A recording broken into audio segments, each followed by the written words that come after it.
Kohen will burn everything. That's one pasuk. The second pasuk says, "Va'asisa olasecha habasar v'hadam." You will give up your carbon, right? So you offer up your carbon, the meat and the blood. So which one is it?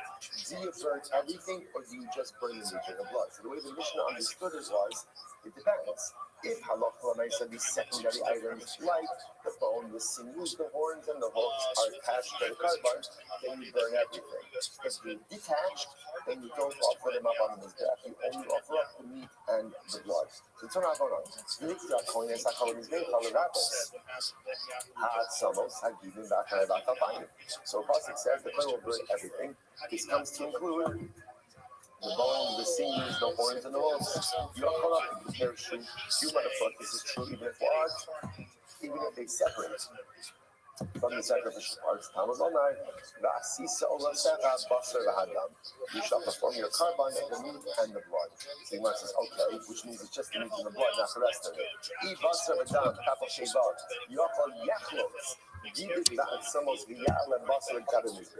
So I would have thought that Allah says you offer up the basar and the dam.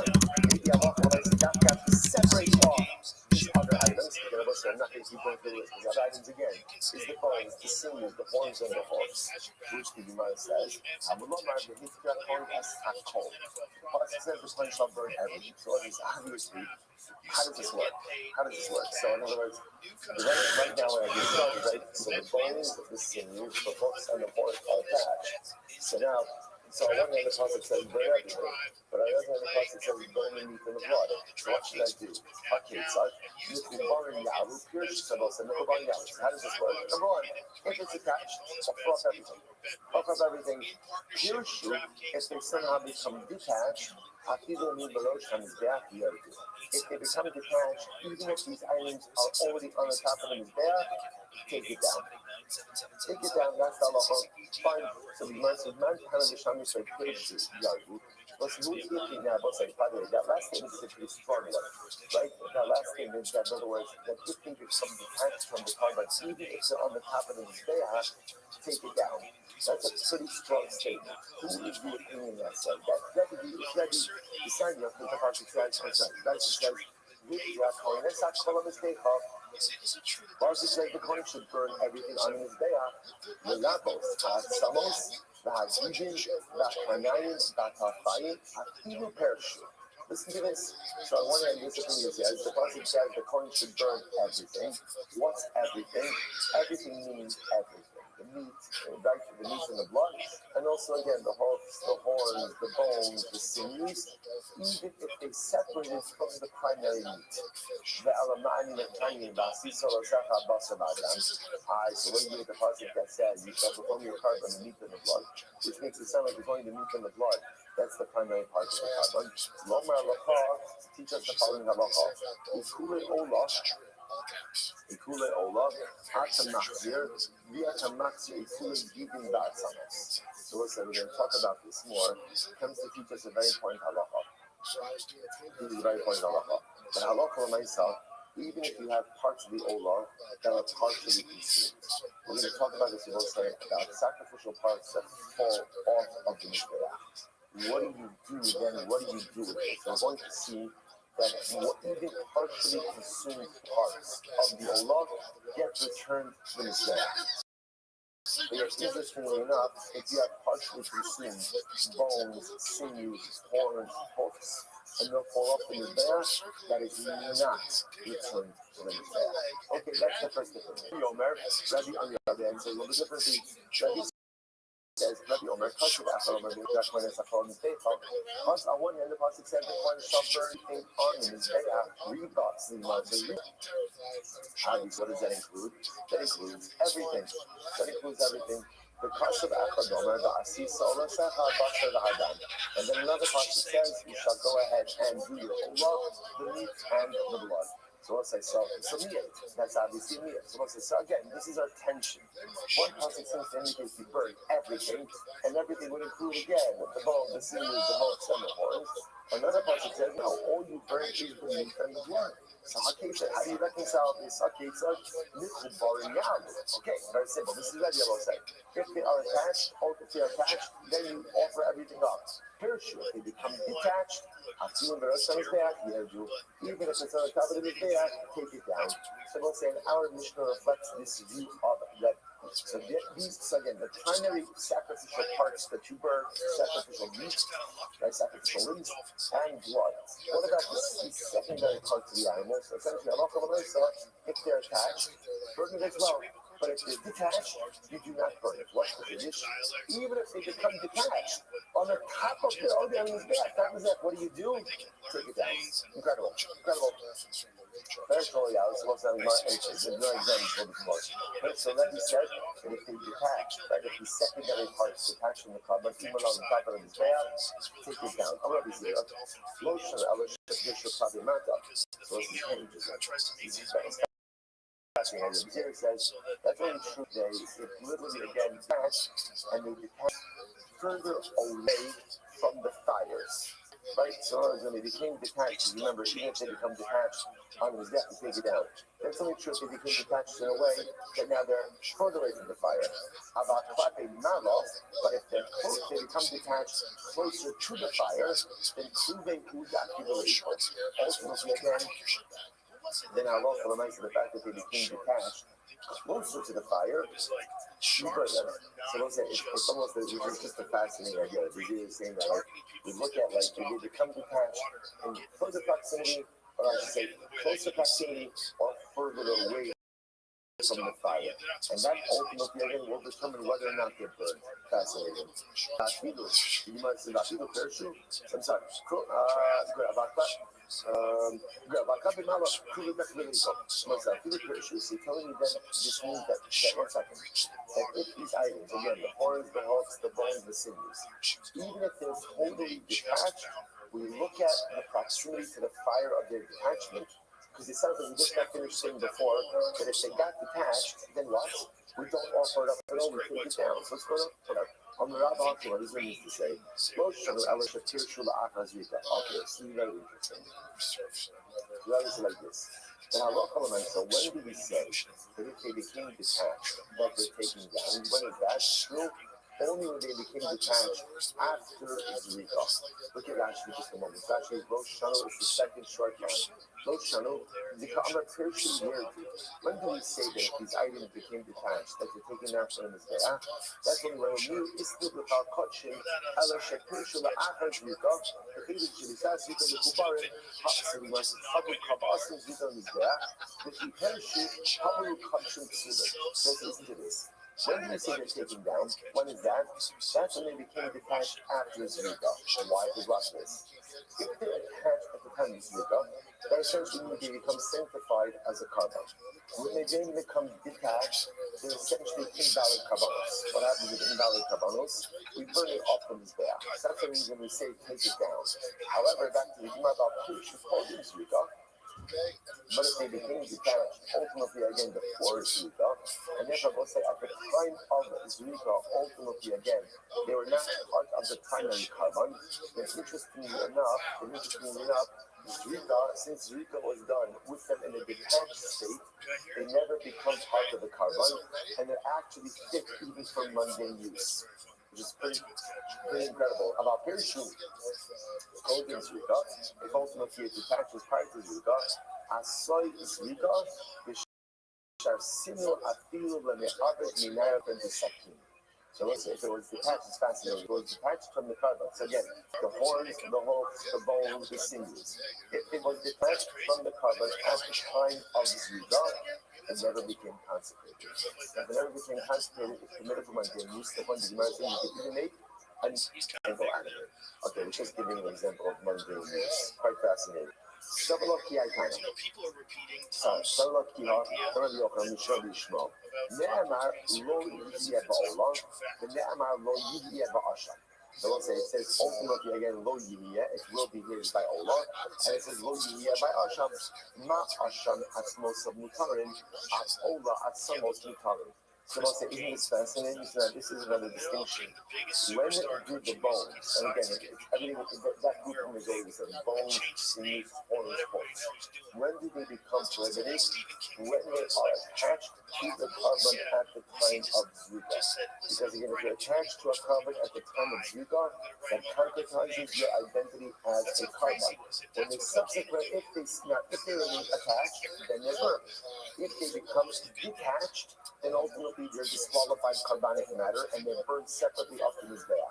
If, however, they became detached before this result, then their carbonic identity was never concretized, and therefore what? It's permitted for mundane use. To the point that you can even make a knife handle out of the bones, or do whatever you want, with the seams, do whatever you want. So you might where do you get this from? This is Rabbi Yochanan, the Shema. It says, Lo Yihiyah, it shall be yours by Allah, and it says, Lo Yihiyah by Asham. What's the connection? Ma Asham Asmo Sabmutaran. Just like by Asham, the bones of an Asham are mutter for mundane use. At Allah, at Samos Mutaran. So to by Allah, the bones are mutter for mundane use. They was saying, obviously, remember, the Gemara is giving this in a very specific way. This is when the bones were not attached at the time of Zika. If the bones were attached at the time every community concentrated as a carbon. Which the Gemara is mufti. But the mufti means this phrase is not used for anything else, and therefore it's open to use for this desire shavar. Really low mufti, because again, if this was not open, you don't lift up, there's a case on this desire shavar. What's the therefore? Ma'lo asher shekin b'salo mutter. Again, I must say, it's pretty hard to make a zero shava, but Asham and Olah, one simple reason. There's a big distinction. What's the distinction? Asham, the meat is consumed by Kohanim. Olah, the meat is not consumed at all. To which the American, you're right, Lo Yihiyah, you see it. Obviously, it's open about this phrase. Lo Yihiyah is a phrase, and therefore it's used to teach us instruction. Incredible. So the Rabbi only again, so he reads it. So at someone's touching with Nezrika, more than one. Look at you. The Rabbi is attachment. At someone's touching, which is the bones of touching, before Zrika, more than one. They are subject to Nidila. After Zrika, in more than one. But after Zrika, ultimately again, there is no Nidila. The shall Olah, but the bones of an Olah, more than behind the Olah, are always subject to this. Both sides. That is contradicts with just the book. We'll be talking about Olah. And we suggested before that even by Olah, if the bones are attached at the time of Zrika, then ultimately, I guess, then ultimately concretized as Kachim and Pashtos, subject to Nila. If they're detached before Zrika, then not a problem. Here it says that the bones of an Olah are subject to Nila forever. Which the Gemara says, no. The Ein must say the following.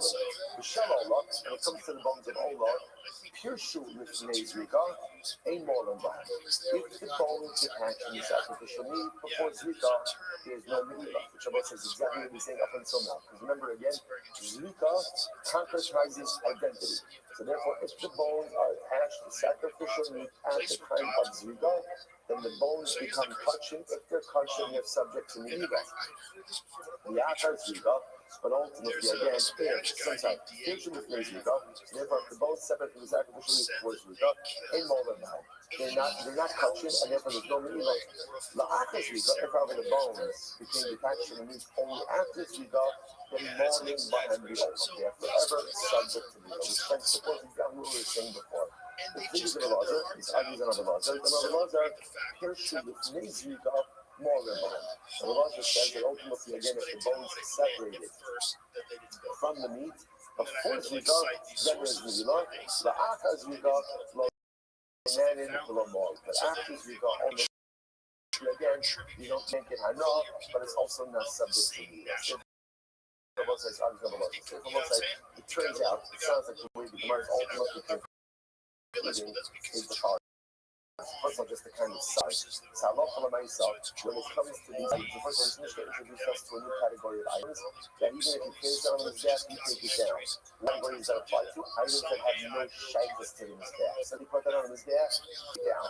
What's the status of bones, sinews, horns, and hooves? What's their status in terms of sacrificial meat? So the Gemara essentially says, like Rebbe, it depends. What does it depend on? And where are they attached? Right? If it's attached, ultimately again it gets offered up. If it's detached, ultimately again it needs to come down. But even that detached idea, everything depends on what? When did it become detached? Right? If it became detached before Zrika, then it's totally mundane. Totally mundane. It's used to make a handle from your leg. If it became detached ultimately after Zrika, then you have to treat it as invalidated kavanos, in which case it's not burned on the dead. It's both often is there, but it's really not permitted for mundane use. Incredible. Mishnah. The chulot shekachom le'akav mizbeach lo yachzas. Also, this is now what we referenced before. Any item any of these items, and Rashi says over here, Hana Sulim, Sha'alu Yisnar Baham or Yerdu, they are some of the Gidim Shahara Mukhra Ba'akal Tamay. So what's the Shanad Mishnah like this? Any of these cases where we pass in Allah most sales, which is the previous service. So the cases where items should not have been offered up on the Mizbeach, but they were put on the Mizbeach. What's halacha? Once you put it on, don't take it off. If literally again, Haklavos means it pops off the Mizbeach, right? Which means what? It's on the fire is very hot. Sometimes the intense heat causes it to pop off. If it pops off, ultimately again, you do not put it back on. No, if you have a coal that popped off the Mizbeach, don't put it back on. So again, if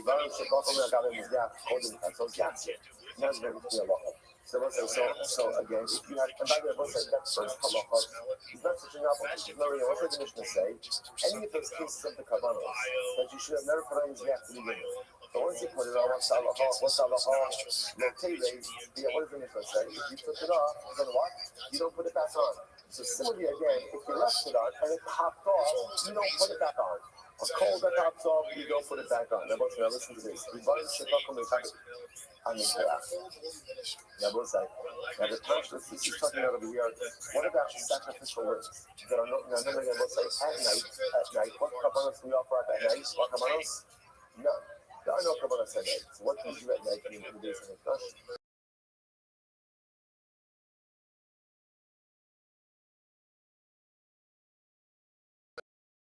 You burn those, and now they pop off the Mizbeach. So what's the halacha? Holding chatzos yachzir, give it on before chatzos, like before night, you put them back on. The morning light, and there's some milah. After chatzos, but if it popped off after chatzos, lo yachzir, don't put it back on the Mizbeach. Very morning light, and there's no milah for these rings after chatzos. Okay, we'll see what that means. The same time is that Mekadesh is Haroiro, Hakakedesh Mekadesh is saying that the Mizbeach consecrates that which is fit for it. So too the ramp up to the Mizbeach has the ability to consecrate. So what that means, the same time is that Mekadesh is Haroiro, Hakakedesh Mekadesh, and in the same way ultimately again that both the Mizbeach and the ramp have the ability to sanctify and consecrate. So too a Krisharis, the service council also has the ability to consecrate. Alright, so let's analyze this. Now, what we are most intrigued by in this Mishnah is this whole chatzos thing. Right? So you have sacrificial limbs. And you're about to say, now we're talking about like legitimate kavanas. That's supposed to be there. If you're burning sacrificial limbs at night, so what does the Mishnah say? Off, put it back on, and the limbs are subject to milah. After chatzos, if they pop off, you don't have to put it back on, and it's not subject to milah. What's up with that? Well, it's hey, understand. If the limbs still have meat on them, then even if they pop off after chatzos, you should still be obligated to put them back on. Eat the less than mamish. Meat has already burned off, and there's nothing left. If you come from chatzos, money low. Then even if it pops off before chatzos, you shouldn't have to put it back on. So what's going on over here? Well, I'm in days, or Shiriri. What's the case over here? Shiriri. What's Shiriri? Rashi says, Kashim, Shemis Kashim Machmasaish, Shalta by Makulim, Istafu, Ella Shlon Nasi, Pacha, Ella Keis Nation in What's the case here? Where the meat has already become like Shiriri. Shiriri means about like that, it's already dried out. It's already dried out, it's like a piece of wood, but it has not yet gotten to the point of cold. So therefore, again, if it pops off before chatzos, you got to put it back on. But if it's after chatzos, right, and I want to say these two things go together. You have to put it back on, and it's subject to the milah. Those two things go together. After chatzos, you don't have to put it back on because it's considered to be like cold already, and it's not subject to milah. So we're not having it. One second. Where do you get this distinction between chatzos and after chatzos? Where do you know that from? This is very interesting. Amarav, Kasav Echad Omer, Kol Halayla Behekir, Kasav Echad Omer, Kol Halayla Behekir. So this is very interesting. So you actually have two psukim over here that deal with the Olah. So the pasuk says, by the beginning of the Olah, it says, Ki Olah Al-Mokda Al-Mizbeach Kol Halayla. So the pasuk says, what do you do with the Olah? You keep the Olah on the Mizbeach, Kol Halayla, the entire night, Ad HaBoker, until the morning. The next pasuk, literally, the next pasuk says, "Vehim es hadashen asher tocha la'ish es ha'olah." The next pasuk then literally says, "Kol halayla vehim." Right? The next pasuk says, it doesn't actually say "Kol halayla," but the next pasuk says, "Vehim." You shall lift up the ash. So, what is the Gemara struggling with over here? On one hand, it calls the olah that remains right because you're burning the sacrificial parts at night. It calls it an olah, and then it calls it ash. So which one is it? Right? When it burns throughout the night, is it olah or is it ash? So the Gemara says, Chalku. So what do? Split the night. Chatziv la'Torah, and Chatziv la'Harama. Part of the night is to be offering, and part of the night is the raising of the ash, which essentially means part of the night the sacrificial limbs are looked at as meat, and part of the night they're looked at as ash. And we'll say, what's that distinction? Chatzos. Prior to Chatzos, it's looked at as sacrificial meat. And therefore, again, Allah said, pops up in his be'ach. You have to put it back on, and it is subject to the law. And after Chatzos, ultimately, again, it is looked at as ash, and therefore if it pops up in his back, you need not put it back on, and it is not subject to it.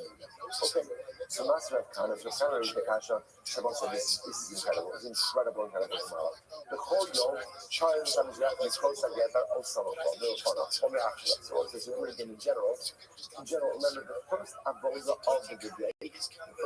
of the day was Shubat Hadashem. Right, which means removal of the ash. And the truth is, they didn't remove all of the ash. They just removed a very small amount of ash and deposited it by the side of the Mizbeach.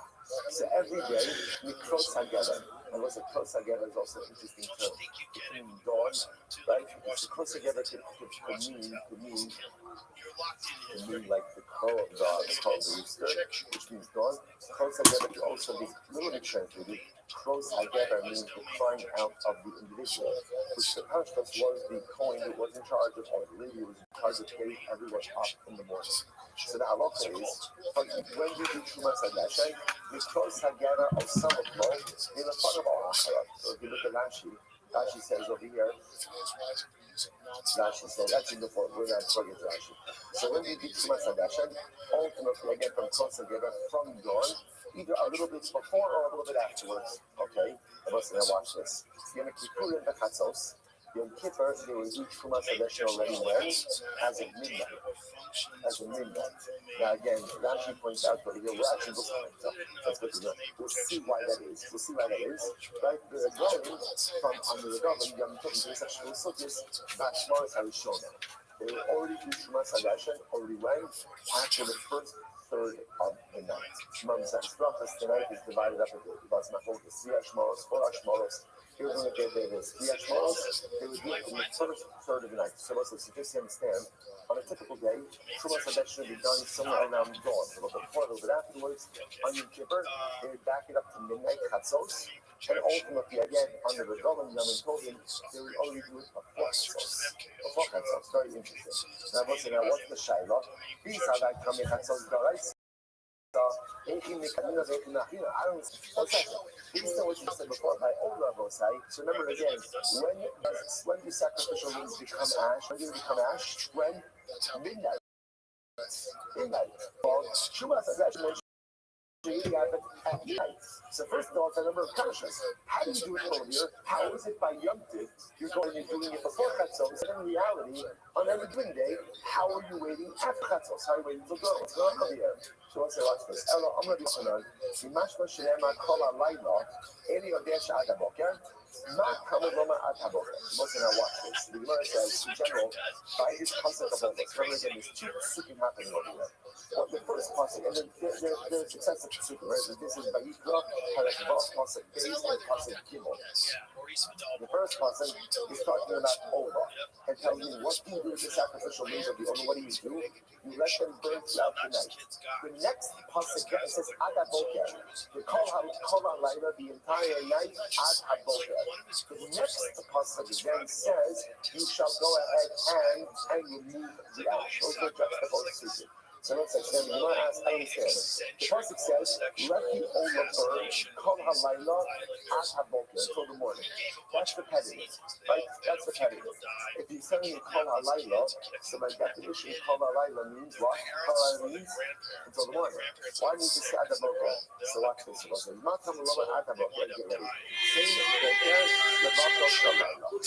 means give an additional morning to the dawn of the night.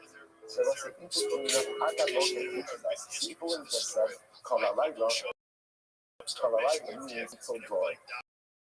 The fact that this Ad Haboker means sometimes morning comes earlier, sometimes the morning comes later. Sometimes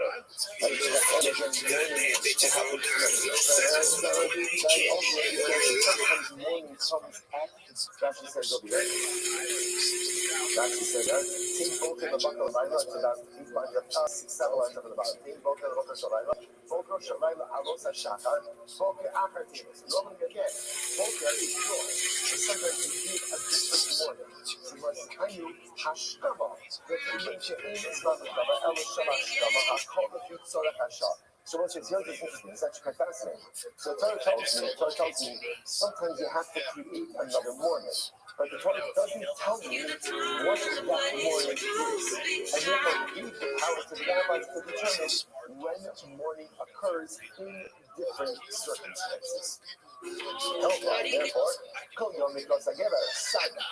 generally, on a regular day, when you do Churah Kadesh, again, dawn, because that's enough time. You know, like Kippurim, we should close the Kohen Gadol make chatzos. Ultimately, also on Yom Kippur, because we want to have a little bit of Rachmanas on the Kohen Gadol, right? Because remember, Yom Kippur, every day has to be done by the Kohen Gadol. Therefore, what we do is we allow the Churah Kadesh already as of midnight. That way, when the get that done, we have a little bit of time to rest until next day we have all done Yom Kippur. Over a government, on Yom Tovim, the Ishi Kabbalos, because remember, also under the government, you have a plethora of Kabbalos, right? And the government in general, you have a ton of Kabbalos. Remember, again, in general, Yom Kippur has Kabbalos, but also because there's a Mitzvah here in Lego, that's when everyone is catching up on all of their sacrificial obligations. Therefore, so let's say it's so beautiful. So that under the government, Pesach Shavuot Sukkos, already the Klal Yisrael was already gathering already again. They were already filling up the Beis Hamikdash from the beginning of the night. Kiditani Sefer, Rohaisa Kriyas Hagena Nagaas, Achahaisa Azora Meleim Yisrael. Even before dawn, the courtyard was packed. The courtyard was packed ultimately again with Klal Yisrael. Isn't that incredible? So because there's so many people, it's interesting enough that I'm saying halacha. So much to say here, but I'm saying halacha. So in general, the Torah says, let the oldest stay until the morning. But then the pasuk says, ad haboker. Why that phrase? That phrase teaches me that Chazal had right to determine different mornings at different times. So it's kind of ultimately when dawn. Yom Kippur, Yom Tov, first third of the night. Why Yom Tov?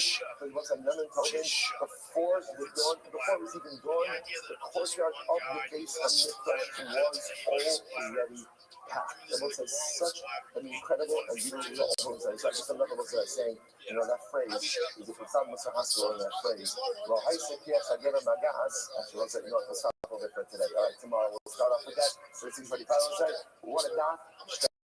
Everywhere. All right, guys, have a great day.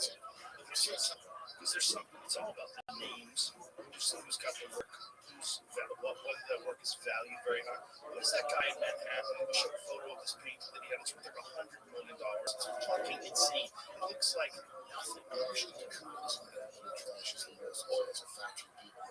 Oh, I don't know. that's not one. This guy had a large painting by this guy, and it was insanely valuable. I don't remember the work. It might have been 50. But it was like, but it's just, you're looking at it, you're like, what the fuck are you even talking about? How is that worth anything? I mean, maybe it's worth something. I'd give you a couple hundred for this. What's that one? Record auction price for. All right, there was a good morning. A rich was boxes begin. A number of ups and seconds walking together begin by thinking all of our sponsors for this morning shirt to paint. Our Helga sponsors for the month of peace like a volume called the Alison and Steinmetz. Remember Adam's grandfather, the Shlomo Steinmetz, had Shlomo Tzvi Lugan, then Shimon Zikrono Mizracha, singing Macha Esasin in memory of their parents, Yitzchak Leiter and a Cohen, Sarah Rocco Bas Baras Avram, in the best and a Australian, and his friend Scott Hardy, and Shadi Olam, Borneo, Shadi Kondamo, fell in battle in Gaza and Hanukkah 2023, Holy Catholic College, in memory of Leah Bas Shmuel, Zachary Shulamis Bas Shmuel, and Esther Bas Zachariah. And our Dachim sponsors for today, Alan Sarah Steinberg, and the source of continuing the floor for Shulamis Hana Bas Sushi. And that's Bas Hamid Torah, all the Mishal Sabin Aliyah, the families in the Hama, all those in Europe, which haven't been called for the Israel, which we get to continue the service of the province. Once I get it, that is today, 85. You can back out of us, you reckon up. Good day, I say. Reckoning up hard helps to have a short on the days. Right? Again, this is fine. You have the win. You have the win. So we're picking up on 85A. Hey, hey, Ahmed Alice. Amar Ula, which is 2, 4, 6 lines down from the top. Amar Ula. And we were catching. Very interesting case here. The word kachin, shehava with me zikas daman. That's a really good case. You have kachin kali. You have second the leaf of kachin kali. Kachin kali that were placed on the zerach before zerika. Before zerika was done. So obviously now remember, we're talking over here, our topic is kavanas that are invalid, that were placed on the zerach anyway. That's our topic. So remember again, the shaila over here is, if you have this carbon, then ultimately again, you have this carbon, the kachin column that was placed on the mizbeach, inappropriate, it was really invalid. And then what happened? Halot l'mais was placed there before the zrika. So up until now, remember again, the normal sequence of events is that sacrificial ribs are only placed on the mizbeach when? After zrika. So remember, zrika is the primary service in Kabbalah that affects Kabbalah. So you've always been operating with this idea. Zrika's already done. You've placed the limbs on the mizbeach. Once it's there, don't take it down. So now, this is a little bit of a wrinkle. Let's say again, the limbs of kachin kalim were placed there before zrika. So what's the shaila? Should we take them down or not? To which Ula says, lo yerdu. Ula says, no, don't take it down. Why? Na'asu rachmo shamizbeach.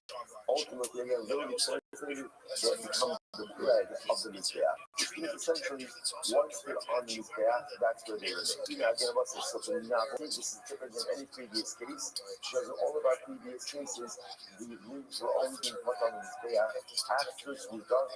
Here it's before zrika.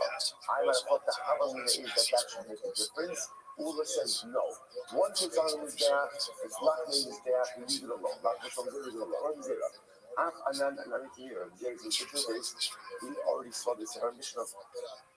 We didn't see this. Shemishach Dama, which we left Dama, ultimately kilai. Okay, remember again, some of these qualifications that the Mishnah talked about in the following cases. Let's say again, you had carbon and the blood spilled. So it was never done. Zrika was never done. Or the blood was taken outside of the permitted area of the punishment. So these were examples in the Mishnah of Kabbalos, where ideally they should not be put on the mizbeach, but if they were put on the mizbeach, and what? So what do you see from there? That apparently even without zrika, once you put the cover on the mizbeach, you don't take it off. So all that's having to do is that we do that is simply supporting Ula's statement. Not awesome, skin by yourself, no result. So in those cases, there's no blood to be sprinkled. Like in other words, there's no the blood spilled, or the blood was taken out of the area. So in those cases, you want to sprinkle the blood. There's nothing to sprinkle, and what's halacha on which in other lawyers, halacha is once the covenant was placed on his back, don't take it down. In halacha, the involved in this road, but also came, and let's say in our case, remember the leaves of the kachim kali were placed on his back before Zrika. But what? There's still blood. Still blood. If you wanted to do Zrika, you could do Zrika. So of course it should be kosher. That's the argument. If halacha in a case where there's no blood to do Zrika with, the Mishnah said that if you accidentally put the carbon on his back, you don't take it down. And all the more so in our case, where when you put the carbon on his back, there's still blood to do Zrika with. Of course you wouldn't take the carbon down. Two verses, hold on. Tirgama, Akache Kadoshi. You might say it's possible that the Mishnah's case of Mishpah, or you also put the line, the Mishnah's case of where the blood spilled, or where the blood was taken out of some of the casings, it's a concept that's talking about, it's actually that it's talking about Kachi Kadoshim. Let's say, what does that do there? They look at Rashi. That's almost right because if you move your finger to the right without 4 lines down, take them out Kachi Kadoshim, Peish and Mishnah Hazos, the Kachi Kadoshim, maybe our Mishnah, which also refers to the case of Mishpah, the blood spill, or the taking out of the committed area. Maybe that's talking about Kodek Hadashim. Now, what's the about Kodek Hadashim? Shekedushas Hanbit Aleihen Litnei Zrika. So, I'm going to say, Kodek Hadashim is higher sanctity Kavanos. One of the ways in which that higher sanctity manifests in the carbon is having itself is covered even Zrika. So maybe that is the Kodshik, we will say Kodshik Kadoshim. If they went on in his back even without Zrika, then halacha l'maisa located, you don't take them down. So maybe by Kodshim Kalim, if those rings went on in his back, and really that's Rule's case is Kodshim Kalim. Maybe again by Kodshim Kalim, if they went on before Zrika, maybe they wouldn't take them down. You might say, 1 second, how do they sack the Kodshim Kalim? Here's the problem, right? The Mishnah also will ultimately talks about Korban Pesach as well. And Korban Pesach is in the category of Kachim Kalim. So if you have halacha applies both by Kachim Kadashim and Kachim Kalim. Because it's going to point out over here, this is an interesting nugget of information that's being conveyed over here. Just about the distinction between Kachim Kadashim and Kachim Kalim.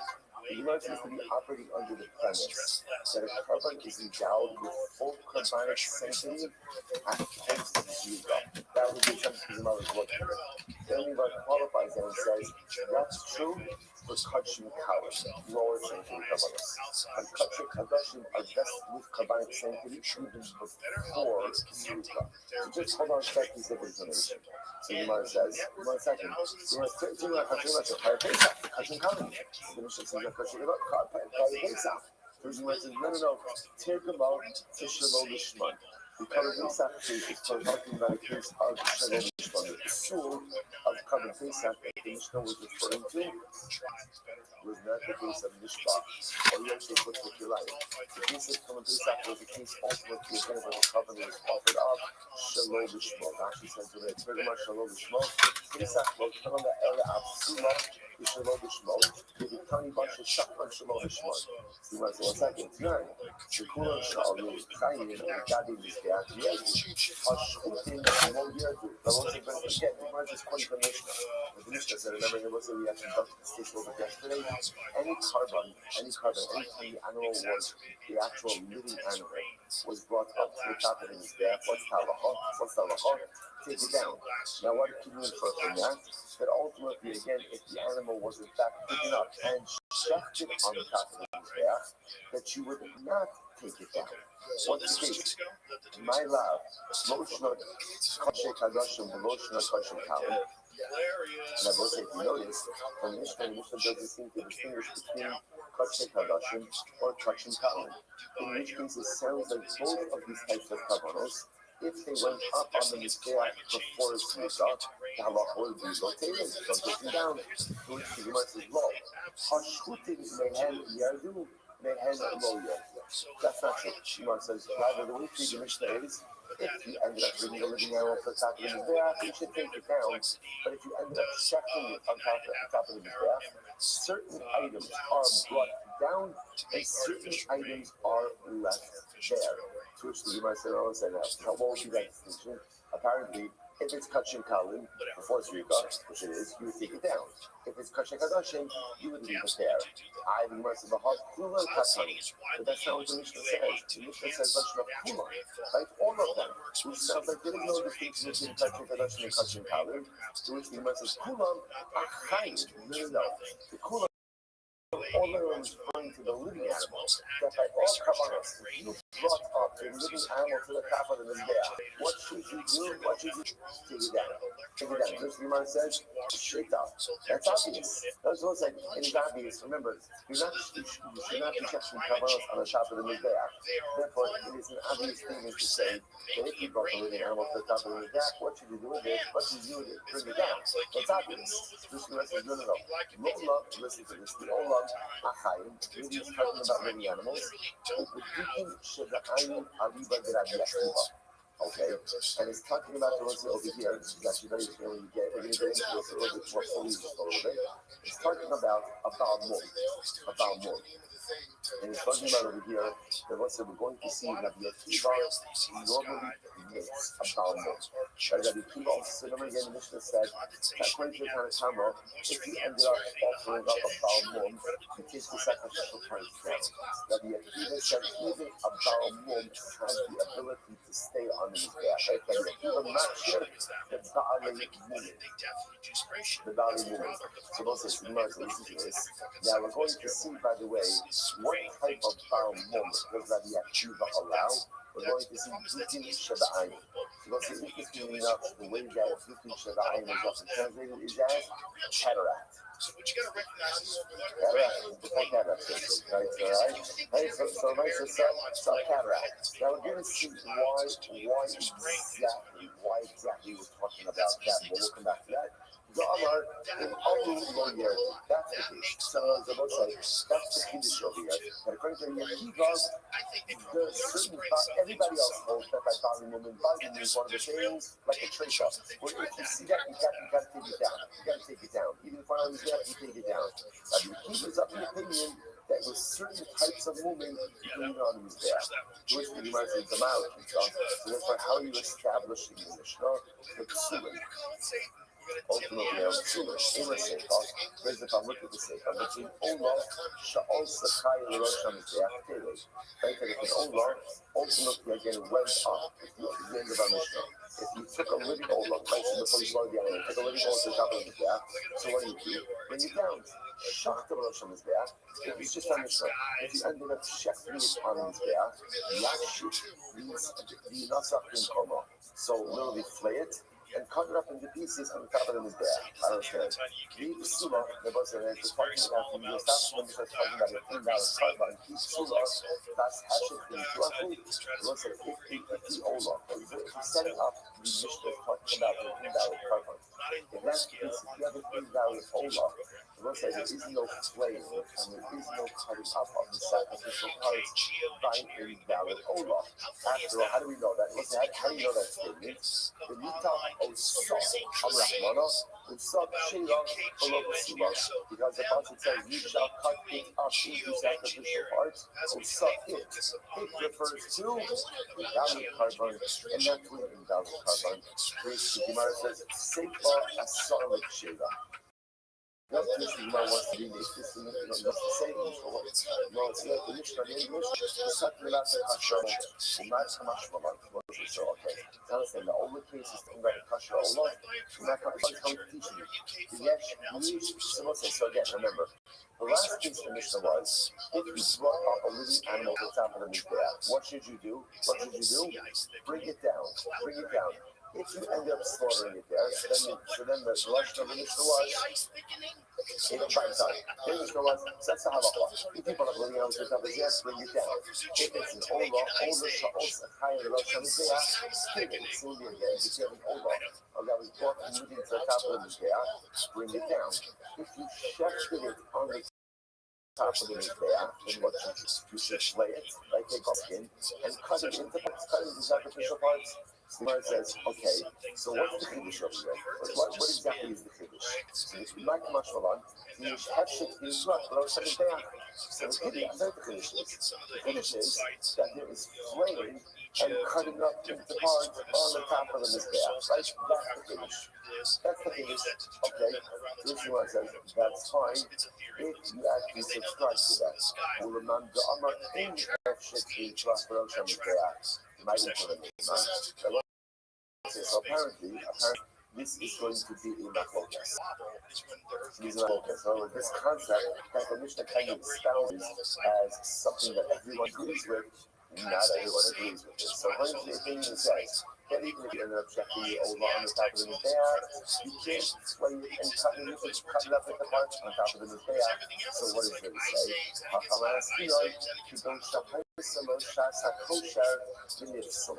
What's the case? The case is where the carbon had a period of when it was kosher, and then it became when it was kosher, and then it became possible.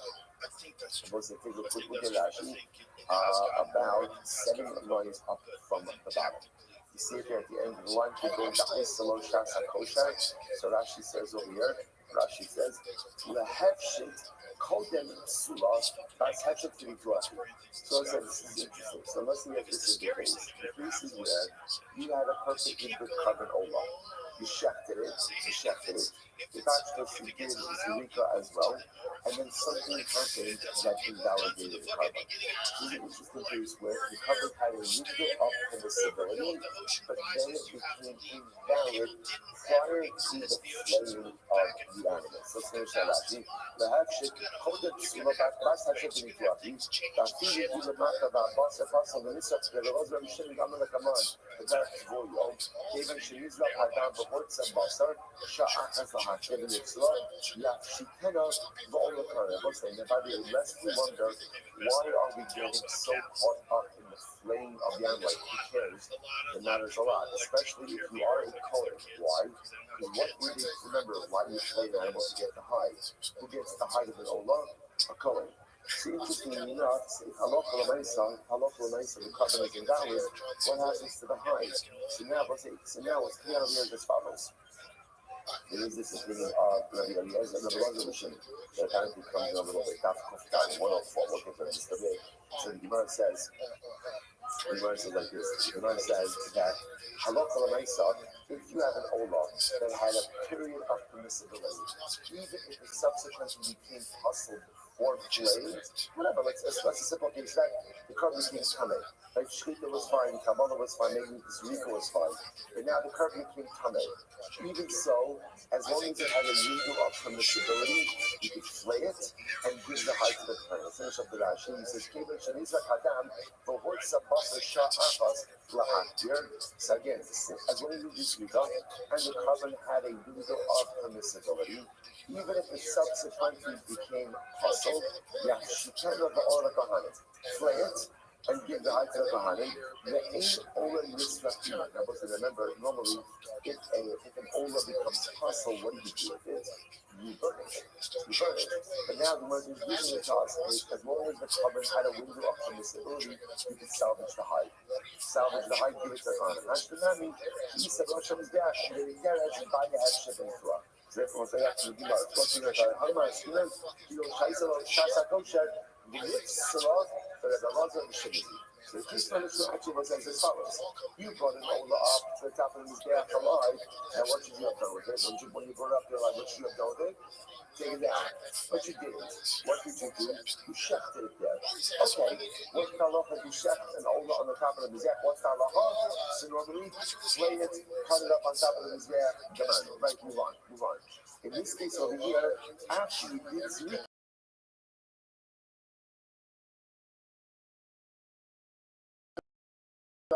the carbon is just the fact that you are allowed to give her Shaniza Hadam, but what's the Basha Achos? Yeah, she can't borrow Kohanim. And what's the Navi Mishnah? The Navi Mishnah is that we're reflecting the view of the Mishnah, who says that once the blood was flowed, and the carbon had a window of permissibility, ultimately again play it and give the hide to the Kohanim. Okay? You want to say that's the novelty of here. The Elo Dikani, Kesed Osa, Mori Disakivai, the Master Umatikam. So what's that? When she later on in Mishnah, why do we need Raisa? Raisa says that what you go ahead and what do? You bring down the kivai the kishkas, the innards, right? But not the imadika, and you wash them. And let's say we're actually going to talk about this a little bit. One of the things that they used to do with the pestilence is of the kavanos is they wash them and also squeeze out any waste that was in there. So in other words, the Mishnah says, what do you do with the kishkas of that carbon? Ultimately, you bring them down and you wash them. You might say, I don't understand. But now, why? Normally, if you want to say, how would you establish in the case of the Mishnah? What's the case of the Mishnah? You've got it. So it's a multi-tier case. Step one is you brought up an aura to the top of the Mizbeach. Should you have done that? No. And what should you do? Bring it back down. But you did it. You slaughtered it there. Okay, now that it's setting it up, is you slaughtered it. You write Shvita, Kabbalah, Zvita, and you have a carbon became possible. Carbon became possible, can come whatever it is. So what is Mishnah telling me? Okay, flay it and cut up the pieces. Why flay it? Because even though now the carbon is in value, the Kohanim will get the hide. Then the Brisa goes on and says, by the way, bring the innards, bring the kishkas of that carbon down to wash it. Which the Gemara says, why wash it? I said, generally, the only reason you bring down the kishkas of the carbon to wash it is why? Why? Because you're going to offer it.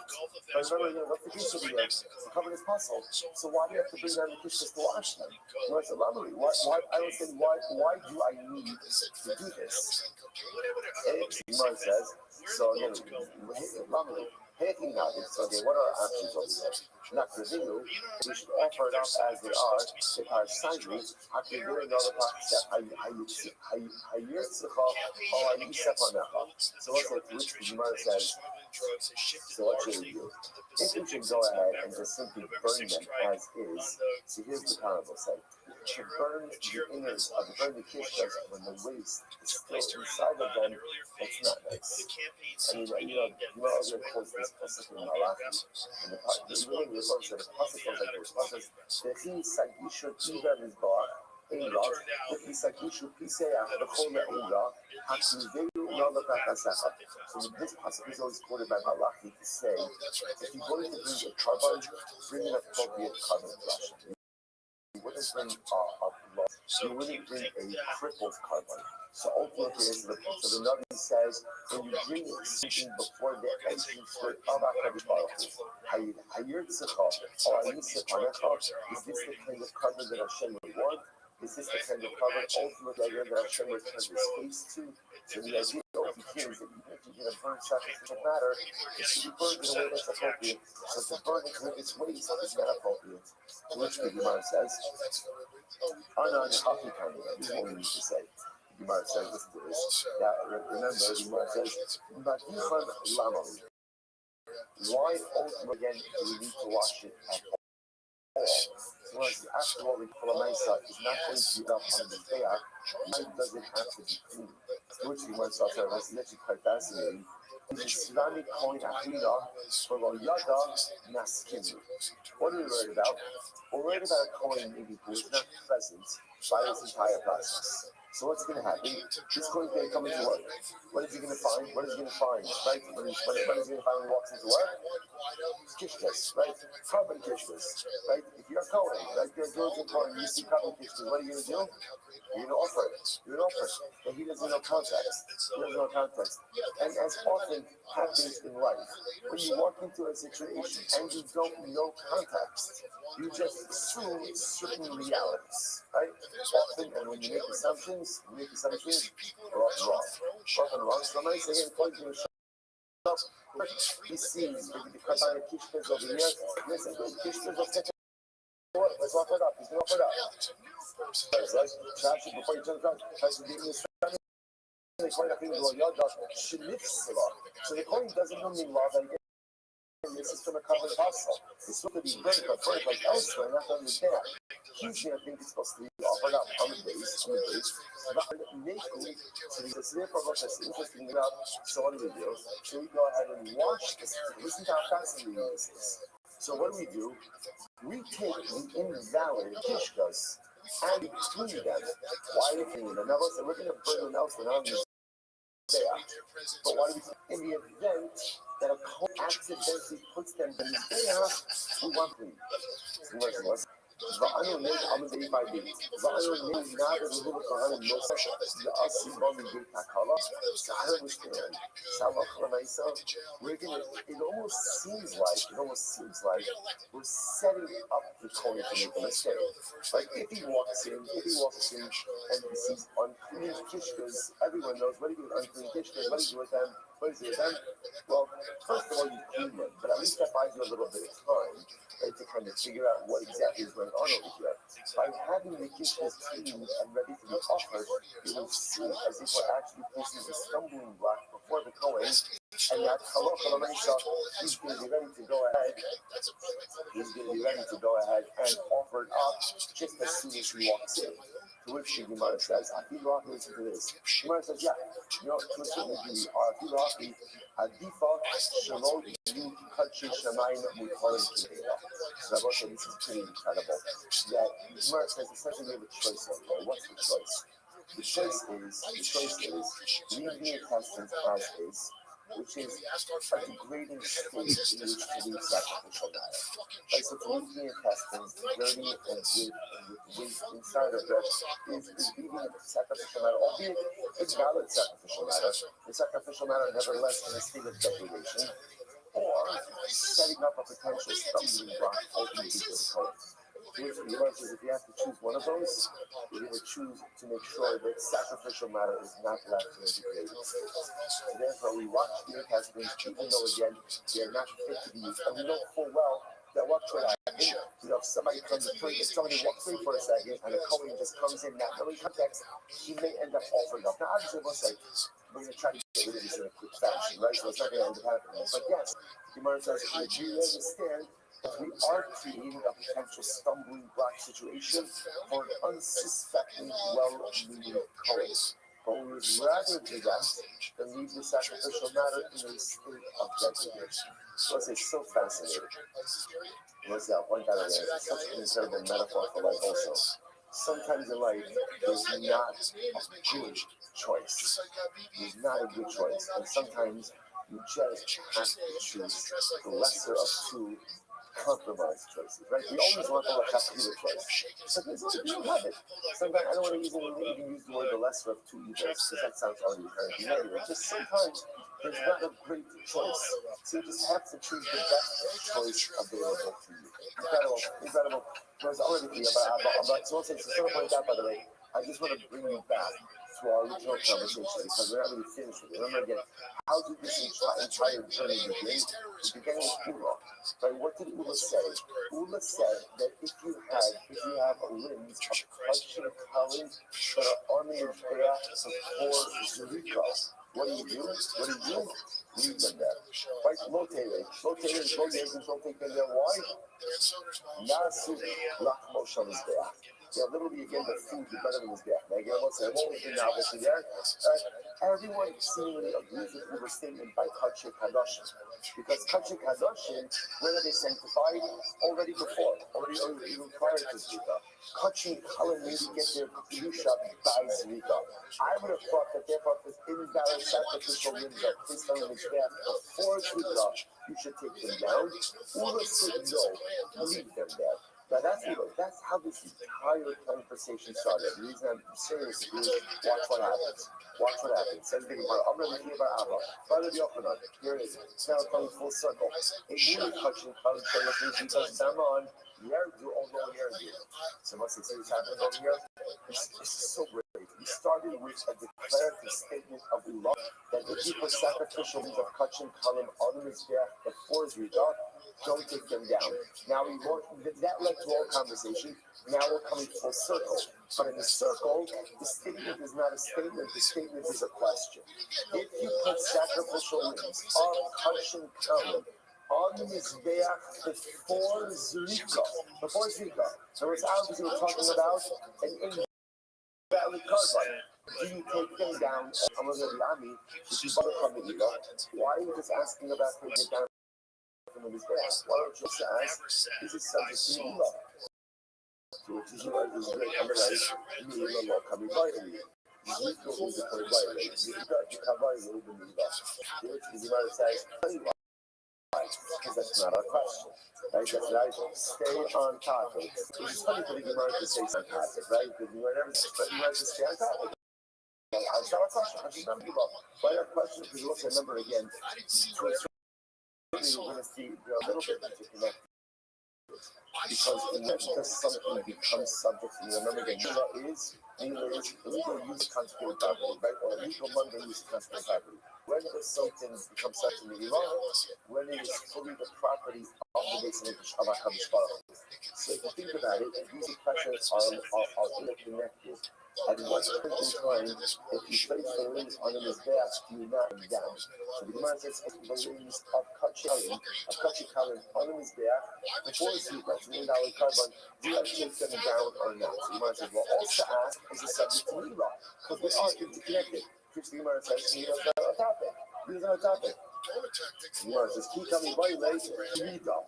Ultimately, our question is about placing sacrificial limbs, like invalid kabbalah limbs, on his back, and then taking them off. That's our question.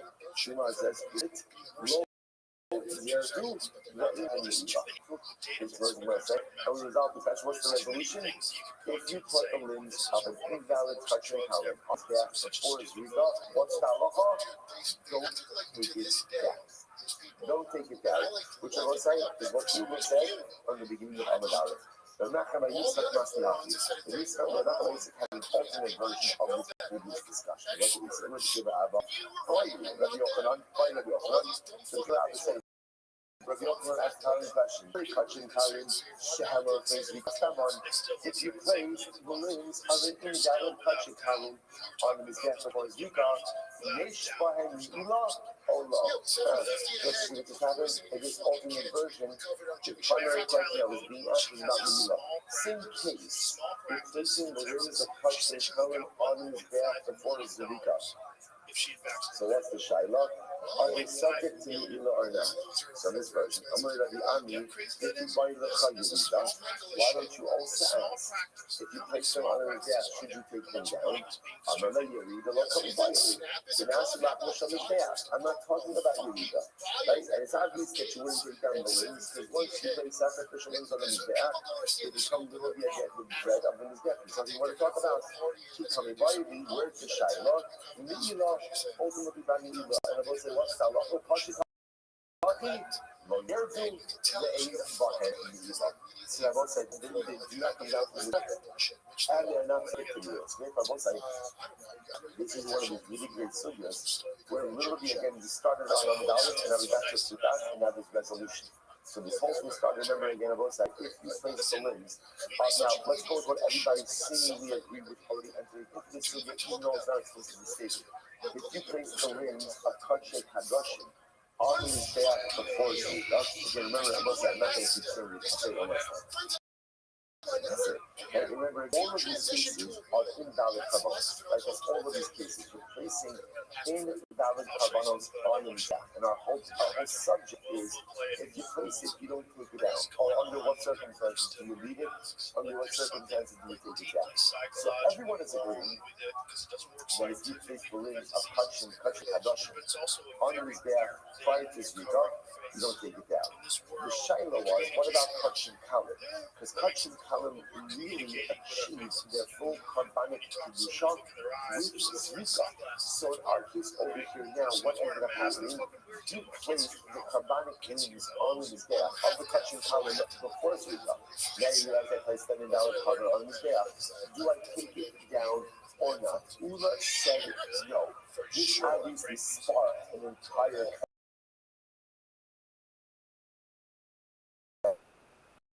we don't take it. Before Zika, we don't take it down, and also now we know they're not subject to Nila. Right? It says because Nila only occurs, Zika occurs. Incredible. That's the subject. So good. It says we know. Let's go back. Ne'ilu lo ayu simon. Notice, remember again, the next part of the Mishnah, which is really fascinating, was a discussion about Balmon.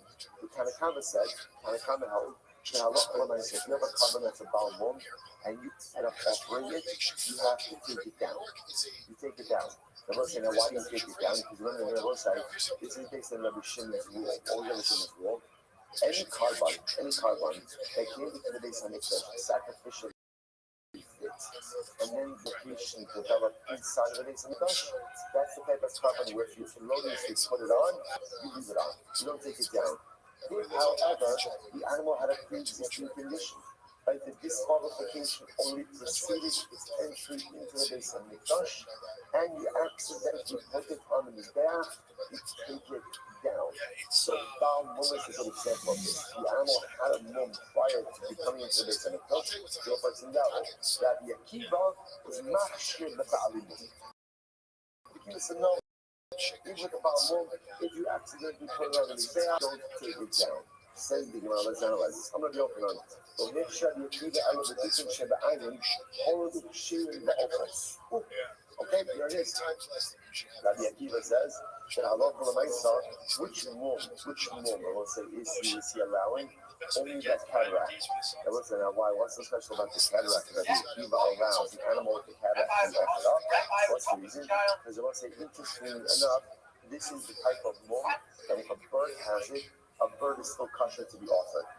So, okay, it's that bird cataract also, right? So the mice, again, because this type of mum is kosher by birds, therefore, if people hold the ex post facto, if you ended up putting this animal on the back, don't take it down. So you mentioned, but one important qualification, but who should come in the nation as Mumar? Obviously, this is talking about a case where the consecration occurred before the mum.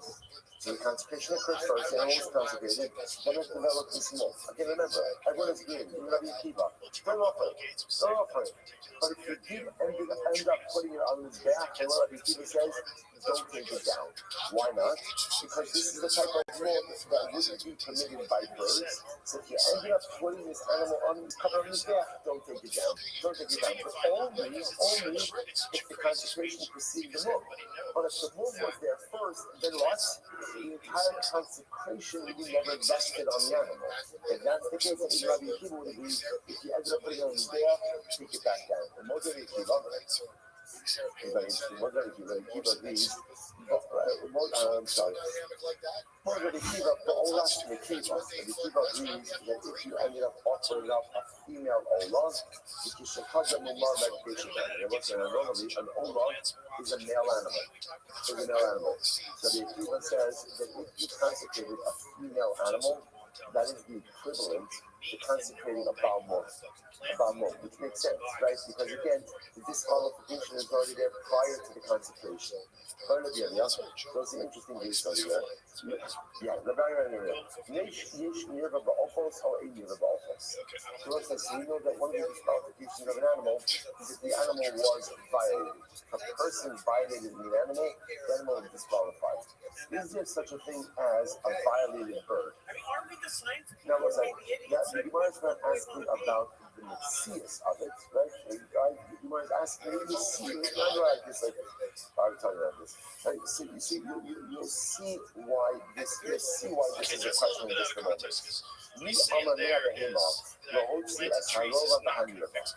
So I'm wondering if you ever look, by the way, at the disqualification of an animal, the disqualification is always a twofold disqualification. Number one, an animal that violates a person, or a person that violates an animal. It's always that double washing. So we say, so you say this, when the animal has the physical ability to violate a person, that's when the animal is disqualified if it is violated. When the animal does not have the ability to violate a person, so ultimately, again, the animal itself is not disqualified by being violated as well.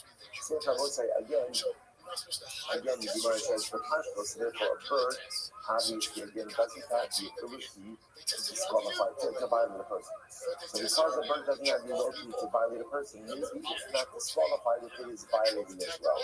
Oh dear Lord, hurry never say to be honest. Like there's certain pieces of Torah where like your wife asks you what did you learn today? Yeah, you don't say.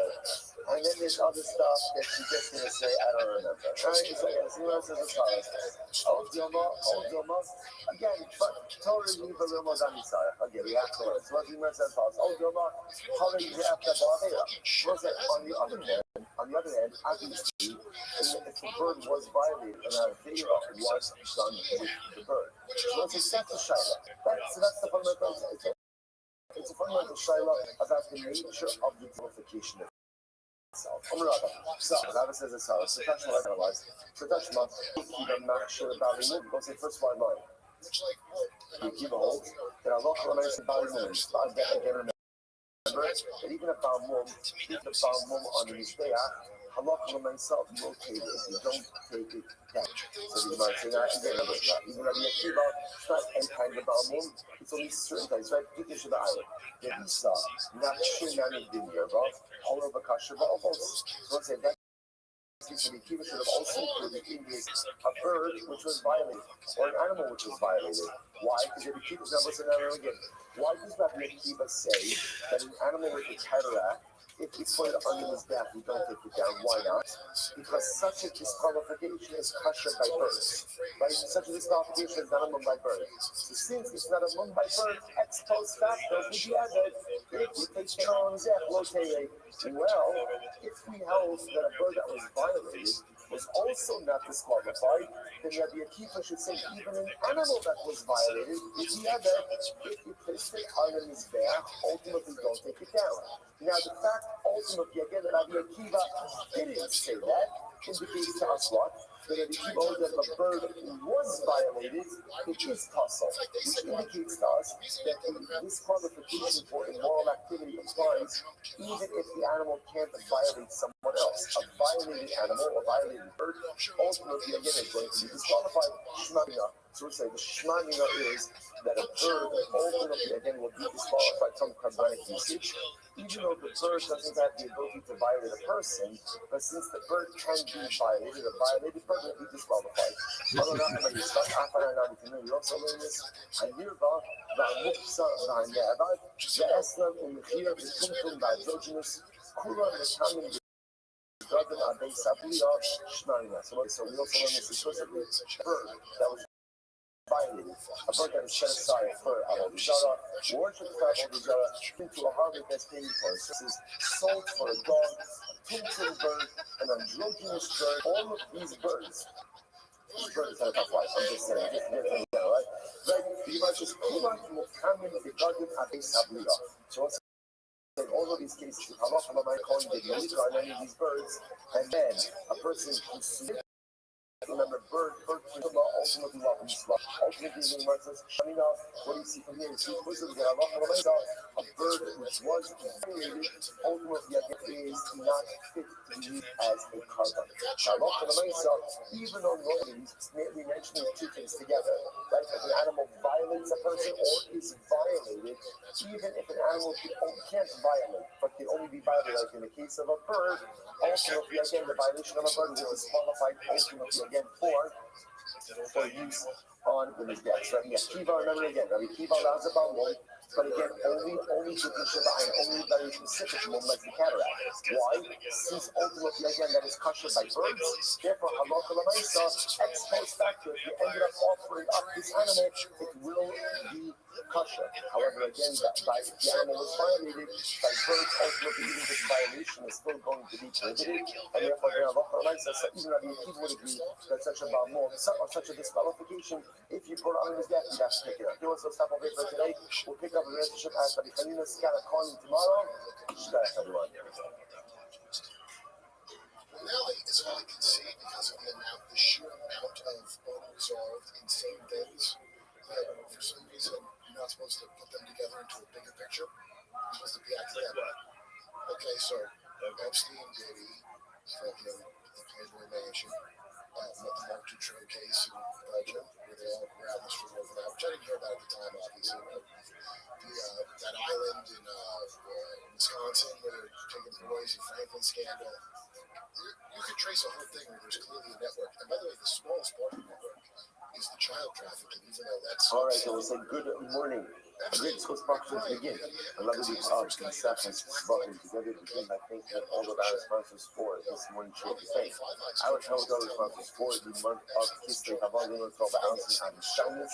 Memory of Adam's grandfather, of Shlomo's kindness, of Shlomo Tzvi, Ruben, Ben Shimon, Zichrono, Mibracha, Suni Maka, Susin, and memory of their parents, Yitzchok, Leite, Aaron, Cohen, Sarah, Rocco, Bas, Avram, in the best of Ephraim, their friend Shaq Sargent, Naftali, Onar, Boyer, Shemi, Kom, Damo, fell in down in Gaza and Hanukkah 2023. Pauline Catholic College, in memory of Leah Bas Shmuel, Zachary Shulanish, Bas Shmuel, and Esther Bas, and our Dachim sponsors for today, Alan Sarah Steinberg, in the schools of continuing the full Shulanis, Hannah Bas, Sushin, Red Rock, all those shows have an Aliyah, the families in the Hama, all those who need those who have for the Kol Holy Israel, which we don't continue to service tell us the problems. Once I today's topic for hey, 85, reaching back out of us, we have to know. Enough on hopes to have a short on the days. Right then, fine. Just have the win. We have the win. That's the real picking up on 85A. Hey, Ahmed Alice. Amar Ula, which is 2, 4, 6 lines down from the top. Amar Ula. And we were touching, very interesting case here. And we were touching, Shehava Litzmi Zikas Daman. So here's the case.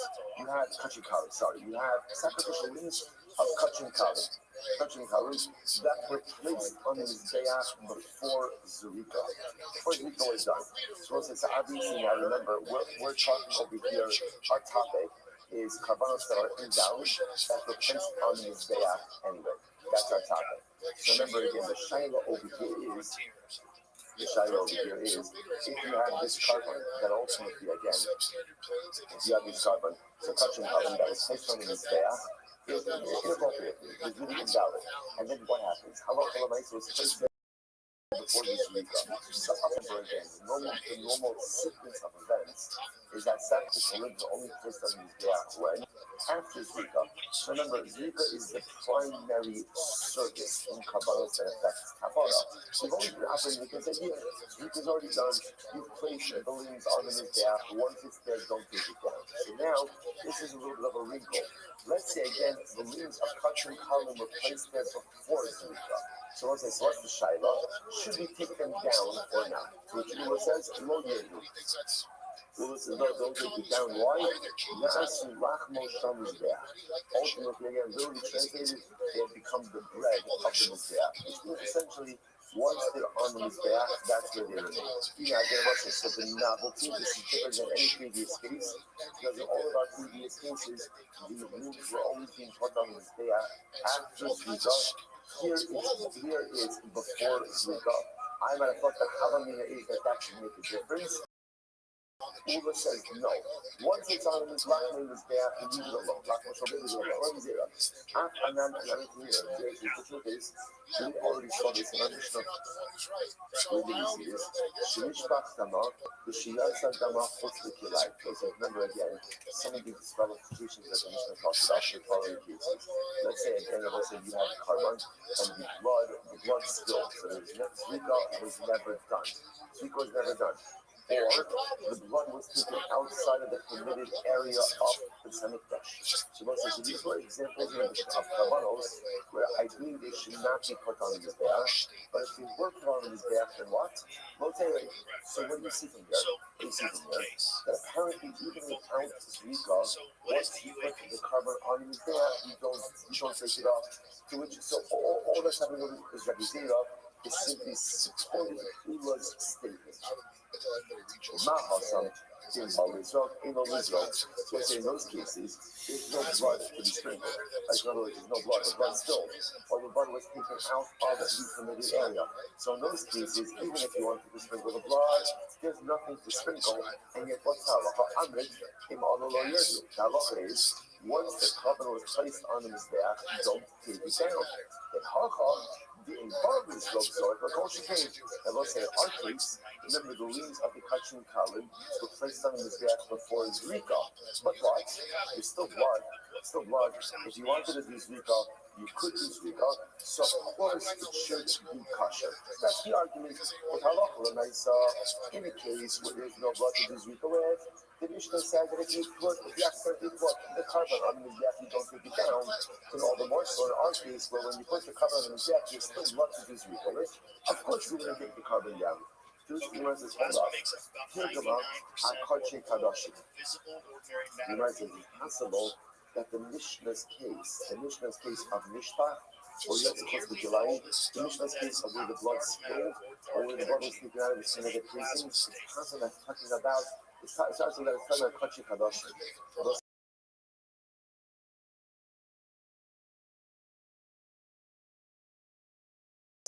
What does that do? Perish and Mishnah has the Kachi Kadashim. Maybe our Mishnah, which refers to the case of Mishpah, where the blood spilled, or where the blood was taken out of the permitted area, maybe that's touching that Kachi Kadashim. Now, what's the about Kachi Kadashim? Shekedushas Haguf Aleihen Lifnei Zrika. Showing on the side, Kachi Kadashim is higher sanctity kavaros. One of the ways in which that higher sanctity manifests in the carbon is that the carbon itself is covered even before Zrika. So maybe that's the case. So maybe we'll say Kachik Kadashim, if they went on the Mizbeach even without Zrika, then halacha l'maisa located, you don't take them down. And maybe by Kachin Kalin, if those limbs went on in the Mizbeach, and remember that's the case is Kachin Kalin. Maybe again by Kachin Kalin, if they went on before Zrika, taking down, one second, how is Pesach the Kachin Kalin? There's a problem, right? The Mishnah also was ultimately successful in Pesach as well. And Kachin is in the category of Kalin. So it appears that one spot by Kachin Kadashim is in Kalin. But it's no point out here. This is an interesting, nugget of information that's being conveyed over here.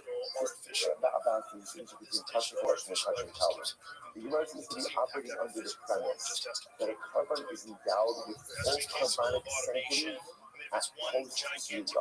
That is the assumption the Gemara is working with. Then the Gemara qualifies that and says, that's true for Kachin Kalin, lower sanctity carbonates. But Kachin Kadashim are best with carbonic sanctity even before Zrika. Just hold on to that piece of information. So the Gemara says, one second. So let's take Kachin Kadashim, Pesach, Kachin Kalin. And the Mishnah says that Kachin Kalin, Pesach. So the Gemara says, no. Here's about the Shalom Lishman. The covered Pesach case is talking about the case of Shalom Lishman, the Pasul of covered Pesach that the Mishnah was referring to was not the case of Mishpah, or you have to put the Kilayim. The case of covered Pesach was the case ultimately again where the cover was offered up, Shalom Lishman. Rashi says that Tegma Shalom Lishman, Pesach was called the Ela Absula, the Shalom Lishman, it is Tani Bash Shachman Shalom Lishman. See what I said? It's not. The Kulam Shalom, Chayim, regarding this gap, yes, Hashkutin, Moyetu, Kavota, but forget, you might just quote the Mishnah. But the Mishnah said, remember, we actually touched this case a little bit yesterday. Any carbon, anytime the animal was the actual living animal was brought up to the top of the gap, what's talacha? Take it down. Now, what did you infer from that? That ultimately, again, if the animal was in fact taken up and shafted on the top of the mizbeach, that you would not take it down. What's the case? My lab, Loshna Kachin Kadashim, Loshna Kachin Kalin. Now, both say you notice, the Mishnah doesn't distinguish between Kachin Kadashim or Kachin Kalin. In which case, it sounds like both of these types of kavanos, if they went up on the mizbeach before Zrika, the halacha would be rotated, don't take them down. To which the Gemara says, "Lo, hashkutin mehen yerdin and lo yerdin." That's not true. The Gemara says, rather the way to read the Mishnah is, if you ended up bringing the living animal to the top of the mizbeach, you should take it down. But if you ended up shutting it on top of the mizbeach, certain items are brought down and certain items are left there. The Gemara said, that won't be that distinction. Honestly, if it's touching Kalin before Zrika, you take it down. If it's kosher kadashim, you would leave it there. I must have a kulan katan. But that's not what the Mishnah says. The Mishnah says lashon of kulan, like all of them, which sounds like there is no distinction between kosher kadashim and kosher kalim. So which the Mishnah says kulan achayim. No. The kulan all of them is referring to the living animal. That by all kabbalas, if you brought up a living animal to the top of the mizbeach, what should you do? What should you do? Take it down. Take it down. So Gemara says, shita. That's obvious. That's what like it was obvious. Remember, you should not be checking kabbalas on the top of the mizbeach. Therefore, it is an obvious statement to say that if you brought a living animal to the top of the mizbeach, what should you do with it? What should you do with it? Bring it down. That's obvious. Mishnah says, no. Lola, listen to this. The Olam Achayim, really talking about living animals. Okay, and it's talking about the one thing over here. It's actually very strange. We're going to get into this a little bit more fully just a little bit. It's talking about a Balmum. And it's talking about over here that what we're going to see that the Akiva normally makes a Balmum. And that the Akiva also said again, the Mishnah said, according to the Tanakh, if you ended up offering up a Balmum, you take the sacrificial parts down. That the Akiva said even a Balmum has the ability to stay on his back, right? That the Akiva not share the Baalei Mumin. The Baalei Mumin. So we'll say, listen to this. Now we're going to see, by the way, what type of Balmum does Rabbi Akiva allow? We're going to see Dukin Sheba'ayin. So we'll say, interestingly enough, the way that Dukin Sheba'ayin is often translated is as cataract. Cataract, before cataract surgery, right? So right, so cataract. Now we're going to see why exactly we're talking about that, and then we'll come back to that. That's the case. So that's the Kiddush over here. But according to the Akiva, there are certain thoughts everybody else holds that by body movement is one of the things like a trace off. Well, if you see that, you got to take it down. You got to take it down. Even if one of these guys can take it down. Now, the Akiva is of the opinion that there are certain types of movement you can leave on the Mizbeach. So which you might say the mouth. So therefore, how are you establishing the Mishnah for the Psulim? Ultimately, the Psulim. Ema Sefer. Here's if I'm looking for Sefer. But the Olam Sha'ol Sechai Velosh HaMizbeach Keves. Right, but if an Olam ultimately again went up, this is the end of our Mishnah. If you took a living Olam, right, so before you started the animal, you took a living Olam to the top of the Mizbeach, so what do? Bring it down. Shachs Velosh HaMizbeach. It was just a Mishnah. If you ended up checking it on the Mizbeach, Yakshi, the Nasafim come off. So literally flay it and cut it up into pieces from the top of the Mizbeach. I don't understand. The Psula, the verse that we're talking about, when you establish the Mishnah talking about a $2 carbon, the Psula, that's actually the two actions. The verse says, if the Ola, for setting up the Mishnah talking about the $2 carbon. That's this $2. Let's say there is no flaying and there is no cutting up of the sacrificial parts by invalid Ola. After all, how do we know that? Let's say, how do you know that statement? The Nitah Osa. Because the Pasuk says, you shall cut this up into sacrificial parts, and so it refers to carbon and not invalid carbon. So the Gemara says, Sefer Asal Sheva. Not just the Gemara wants to remake this, the Gemara wants to say the Mishnah. No, it's here, the Mishnah is talking about the kasher animal. Not so much about the social, so okay. I understand the older place is talking about a kasher olah. Not some teaching. Yet, so let's say, so yeah, remember, the last piece of the Mishnah was, if you brought up a living animal to the top of the Mizbeach, what should you do? Bring it down. If you end up slaughtering it there, then the Russian of the Mishnah was, that's the halacha. If you want to bring it up to the Mizbeach, bring it down. If it's an older also higher than the Russian of the Mizbeach, take it. See me again. If you have an older, or that is brought and moving to the top of the Mizbeach, bring it down. If you can't put it on the top of the Mizbeach, then what you should do, you should flay it, or take off the skin, and cut it into parts, cut it into sacrificial parts. The Gemara says, okay, So what's the Kiddush right here? What exactly is the Kiddush? ما كما شرعا يشكشف في الفرق لو شبه بيع. So the Kiddush, I think the Kiddush is that they're saying and cutting into bars on the top of his hair, right? That's the Kiddush. That's the Kiddush. Okay, this one says that's fine if you actually subscribe to that. ولمن جعل إن هالشيء في الفرق لو شبه بيع ما يمكن أن يعمل. So apparently, this is going to be a focus. These are focus. So this concept that the Mishnah kind of espouses as something that everyone agrees with, and not everyone agrees with this. So according to the opinion, it says that even if you end up checking the over on the top of the Mizbeah, you can't flay it and cut it up at the heart on top of the Mizbeah. So what does they say?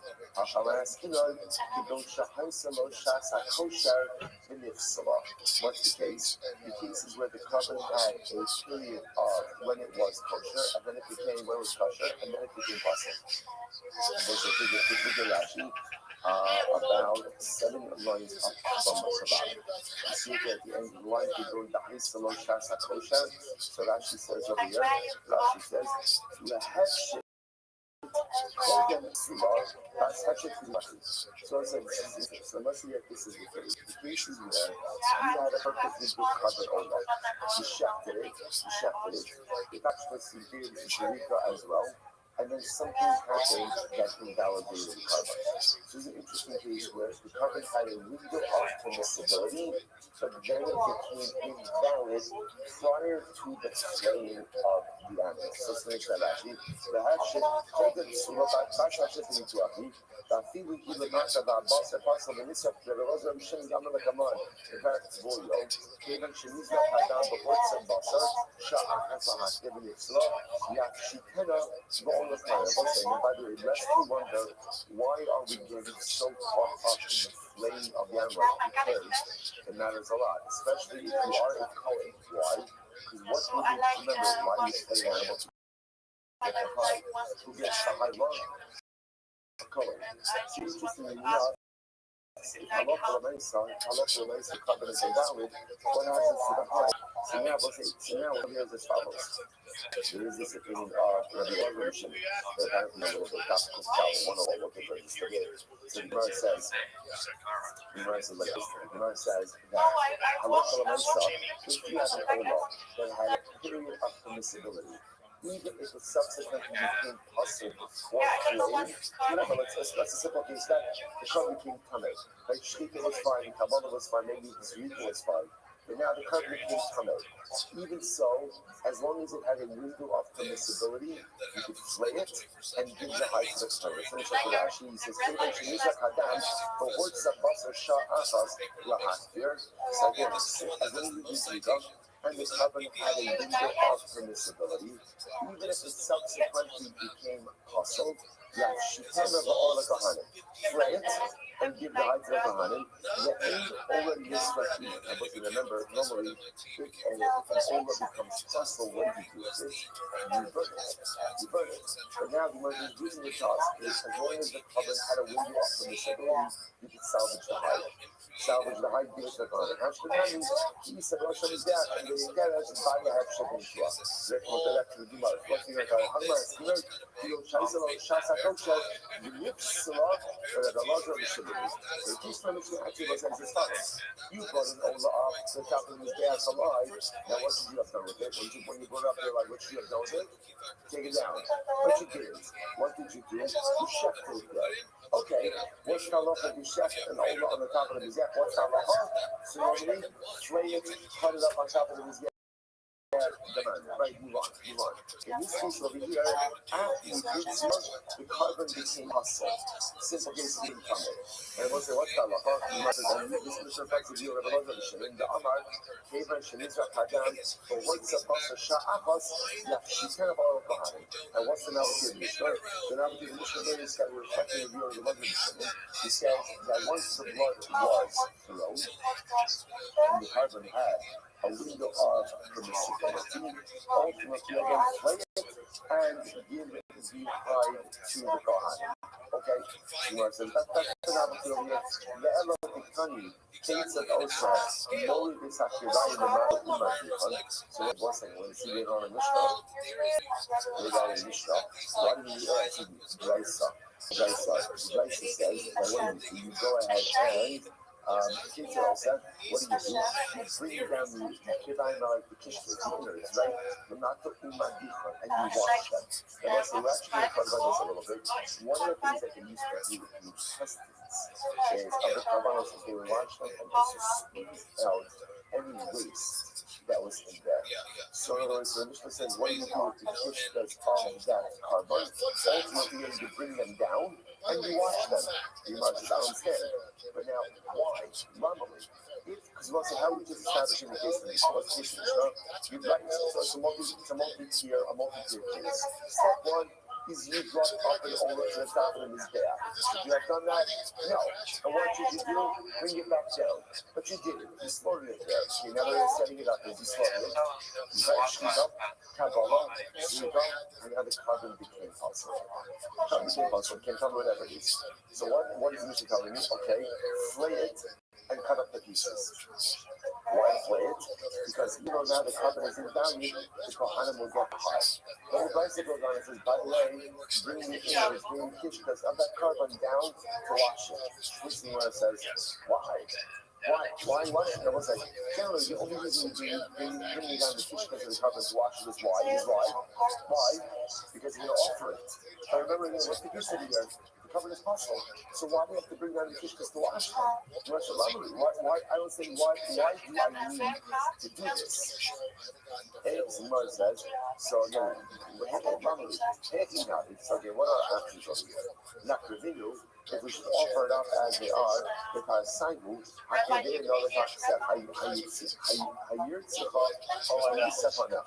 so let's say to which the Gemara says, so what should we do? If we should go ahead and just burn them as is.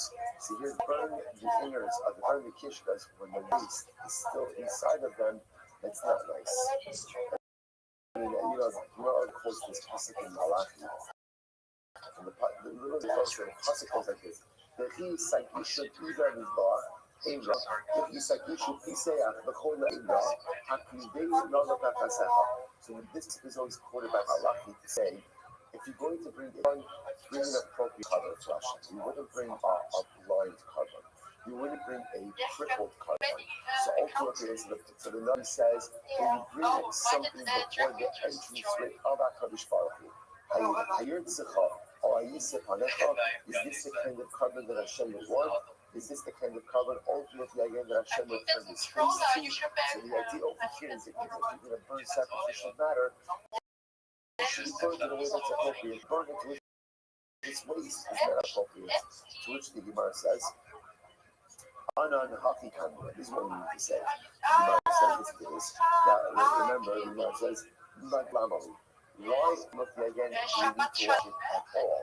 So after all, again, if this halakha l'maisa is not going to be offered up on this day, why does it have to be clean? To which the Gemara says, this is actually quite fascinating.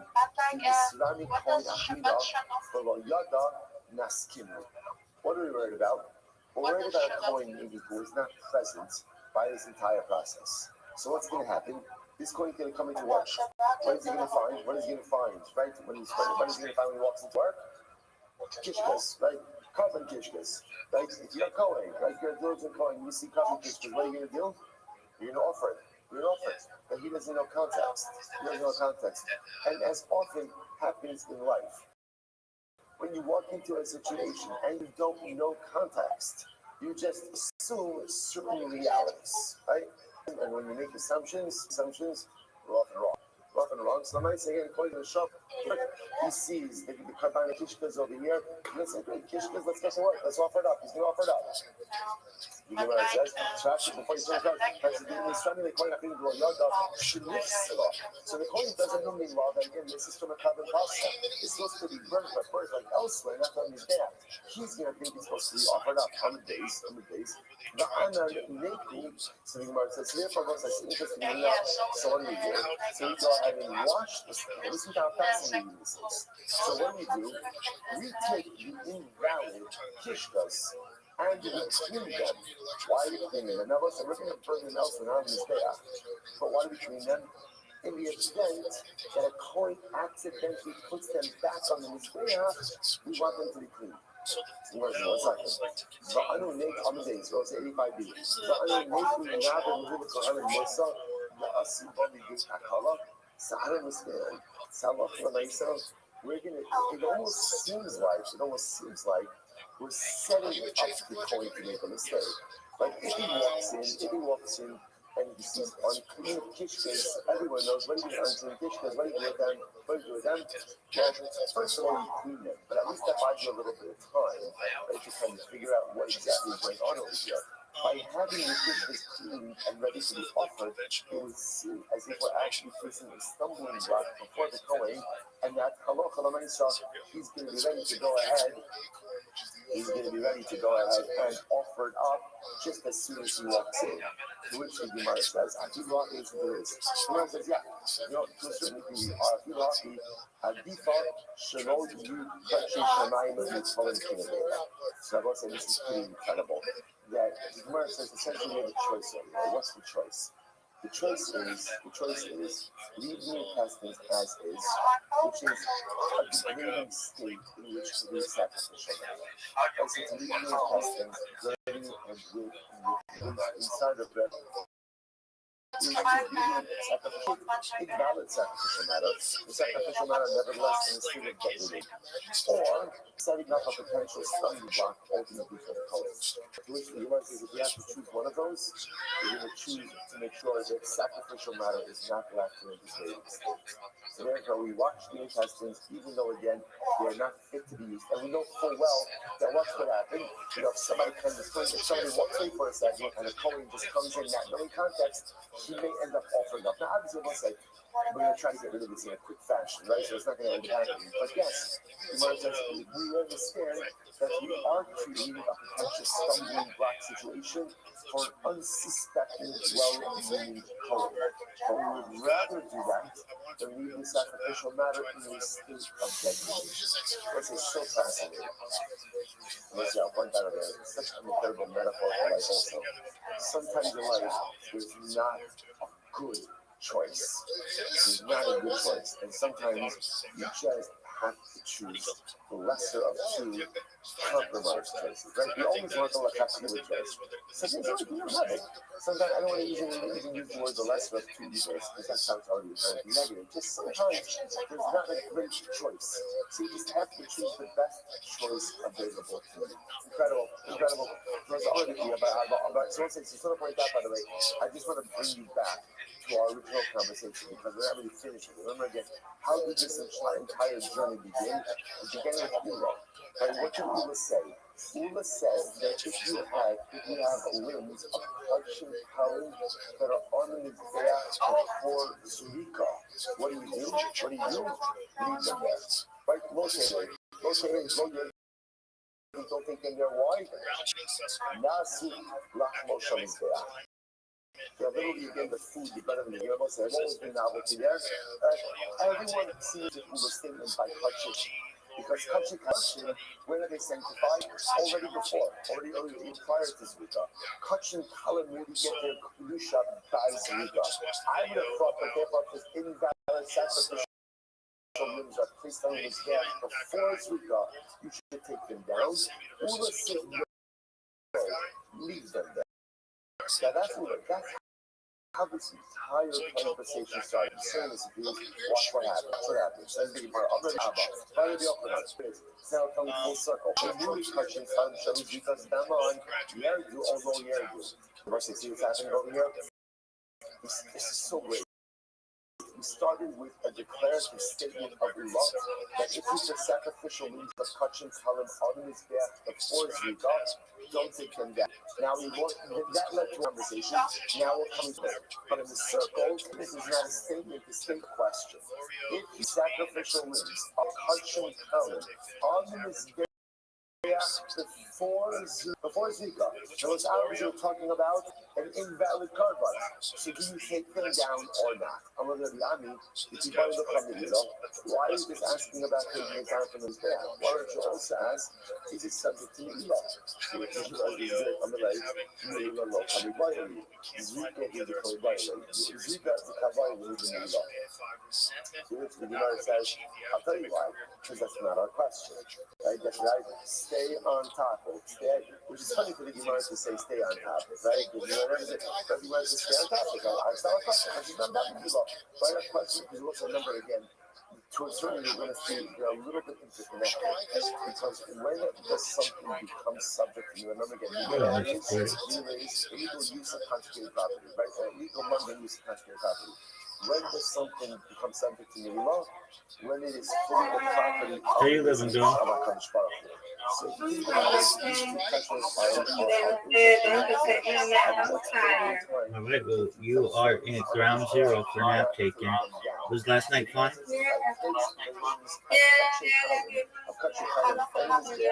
The force you get to invalid carbon, do you take them down or not? So you might as well also ask, is it subject to Mila?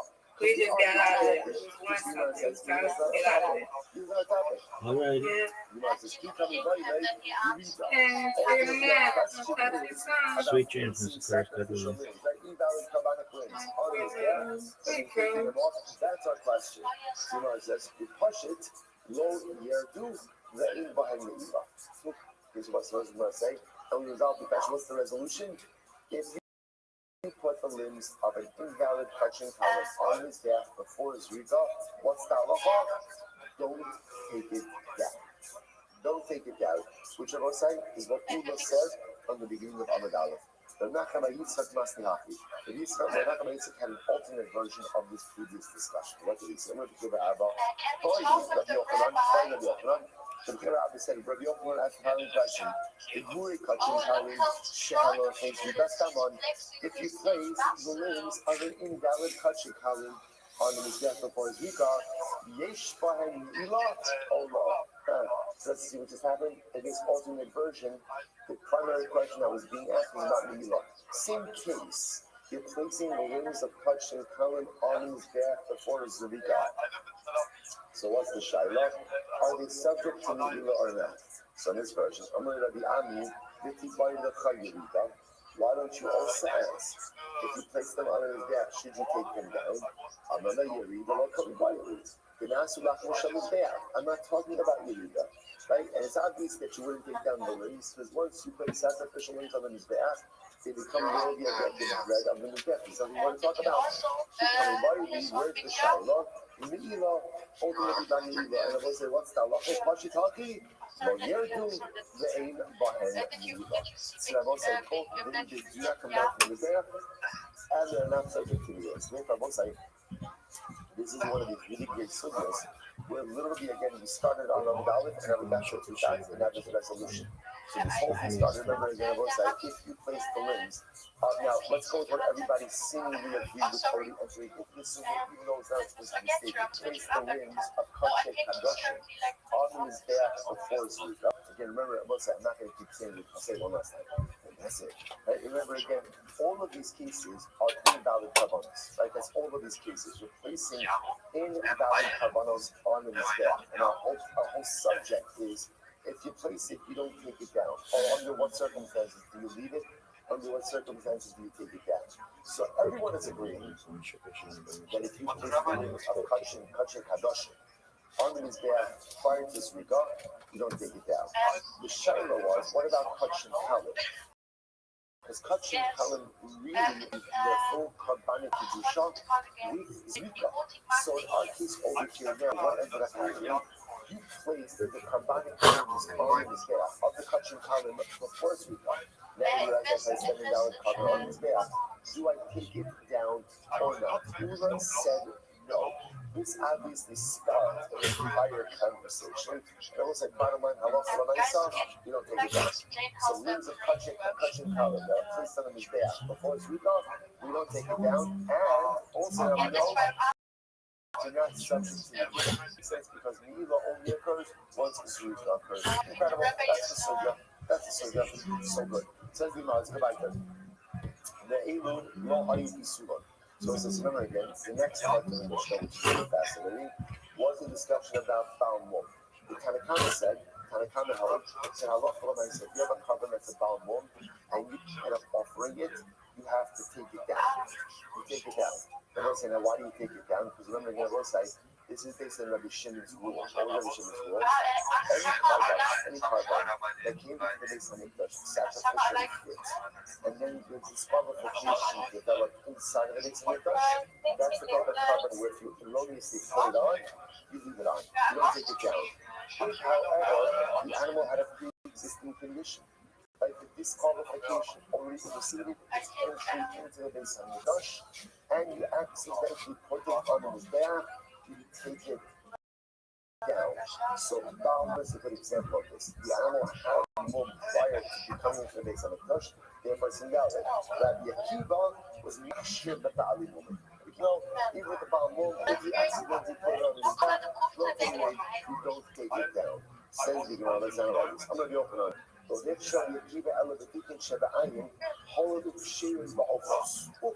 Okay, here it is. Rabbi Akiva says that which mum, is he allowing? Only that cataract. That was why. What's so special about the cataract? Rabbi Akiva allows an animal with the cataract to be offered up. What's the reason? Because I want to say, interestingly enough, this is the type of mum that if a bird has it, a bird is still kosher to be offered. It's that bird cataract also like. So the man said that because this type of mum is kosher by birds, therefore Rabbi Akiva holds the ex post facto. If he ended up putting this animal on his back, then take it down. So he must have one important qualification. Obviously, this is not like case where consecration occurred before the mum. So the consecration occurred first, the animal is consecrated, then it develops this mum. Again, remember, everyone is doing it, even Rabbi Akiva. Don't offer it. Don't offer it. But if you did end up putting it on his back, then what Rabbi Akiva says, don't take it down. Why not? Because this is the type of mum that wouldn't be permitted by birds. So if you ended up putting this animal on his cover on his back, don't take it down. Don't take it down. But only if the consecration preceded the mum. But if the mum was there first, then what? The entire consecration would be never vested on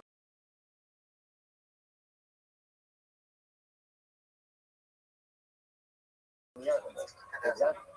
Rabbi Akiva agrees. I'm sorry. Rabbi Akiva agrees that if you ended up offering up a female olah, the kishakad mumad medication animal. What's that? Normally, an olah is a male animal.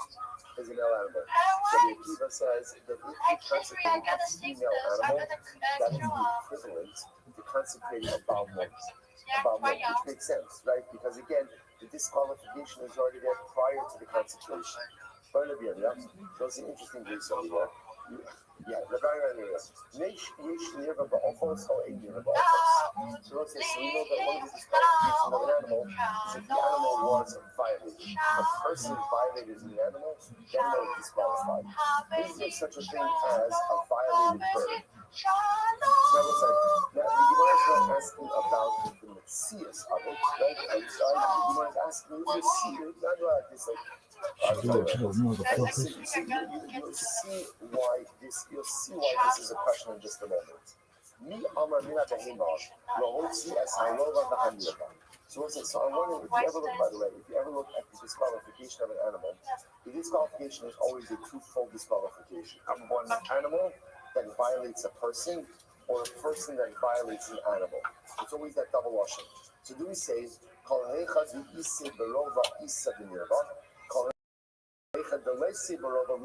so you say this, when the animal has the physical ability to violate a person, that's when the animal is disqualified if it is violated.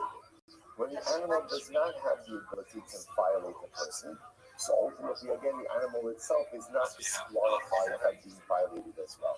Same thing I will say again, the Gemara says the pashto, so therefore a bird, obviously, again, doesn't have the ability to disqualify, to violate a person. So because the bird doesn't have the ability to violate a person, maybe it's not disqualified if it is violating as well.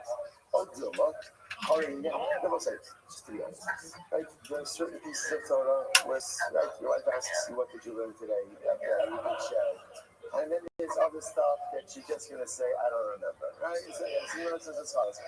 Oh, Dilma. Again, but totally leave a Ramadan Isarach. Okay, we have to learn. So what the Gemara says is, oh, Dilma, hurry after Barbera.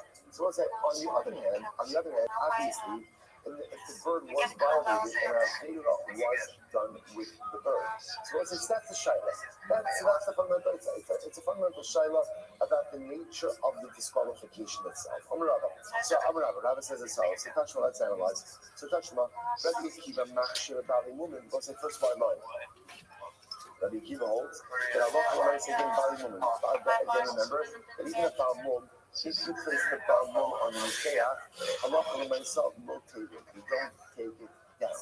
So the Gemara says, now again, remember, even Rabbi Akiva, it's not any kind of Balmum. It's only certain places, right? Kiddush Shadayim, the Lisa, Nakshir Nanu Bin Yerba, all of the Kasher Ba'ofos. So let's say that's the Rabbi Akiva should have also included in his hazard what? A bird which was violated, or an animal which was violated. Why? Because Rabbi Akiva said, listen again. Why does Rabbi Akiva say that an animal with a cataract, if you put it on the mizbeach, you don't take it down? Why not? Because such a disqualification is kosher by birds. Right? Such a disqualification is not a mum by birds. So since it's not a mum by birds, ex post facto, b'diavad, if you place the animal on the mizbeach, lo teirei, well, if he held that a bird that was violated was also not disqualified, then Rabbi Akiva should say even an animal that was violated, if you place it on the mizbeach, ultimately don't take it down. Now the fact ultimately again that Rabbi Akiva didn't say that indicates to us what? That Rabbi Akiva holds that the bird was violated, it is possible, which indicates to us that the disqualification for immoral activity applies even if the animal can't violate someone else. A violated animal or violated bird ultimately again is going to be disqualified. Shmamina. So we say the shmamina is that a bird ultimately again will be disqualified from carbonic usage, even though the bird doesn't have the ability to violate a person, but since the bird can be violated, a violated bird will be disqualified. We also learn this. The Eslam in the fear of the symptom by androgynous, Kulan the time the Dragon Abe Sablia Shmarina. So let's say, so we also learn this explicitly that a bird that was violated, a bird that was set aside for Avodah Zarah, worship for Avodah Zarah, given to a harbor that's paying for services, sold for a dog, tumtum bird, an androgynous bird, all of these birds. This bird has had a tough life. I'm just saying. Right? Right? The Gemara says, "Kulam mechamin b'kavit abei sablia." So in all of these cases, halacha l'maisa, the Kohen gives money these birds, and then a person consumed it. Remember, bird contains truma, ultimately what he swallowed. Ultimately, the Gemara says, "Shmamina." What do you see from here? You see, explicitly that halacha l'maisa, a bird which was violated.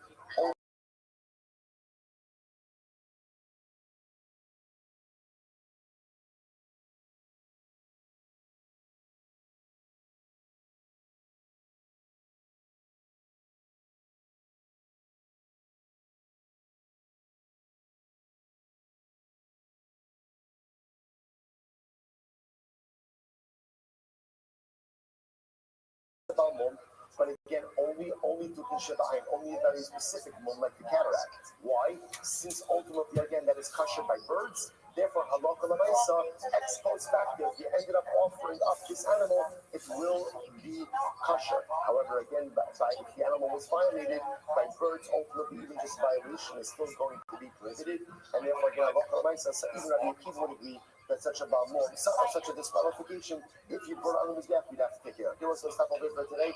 We'll pick up the relationship at Rabbi Chanina's got a calling tomorrow. Everyone.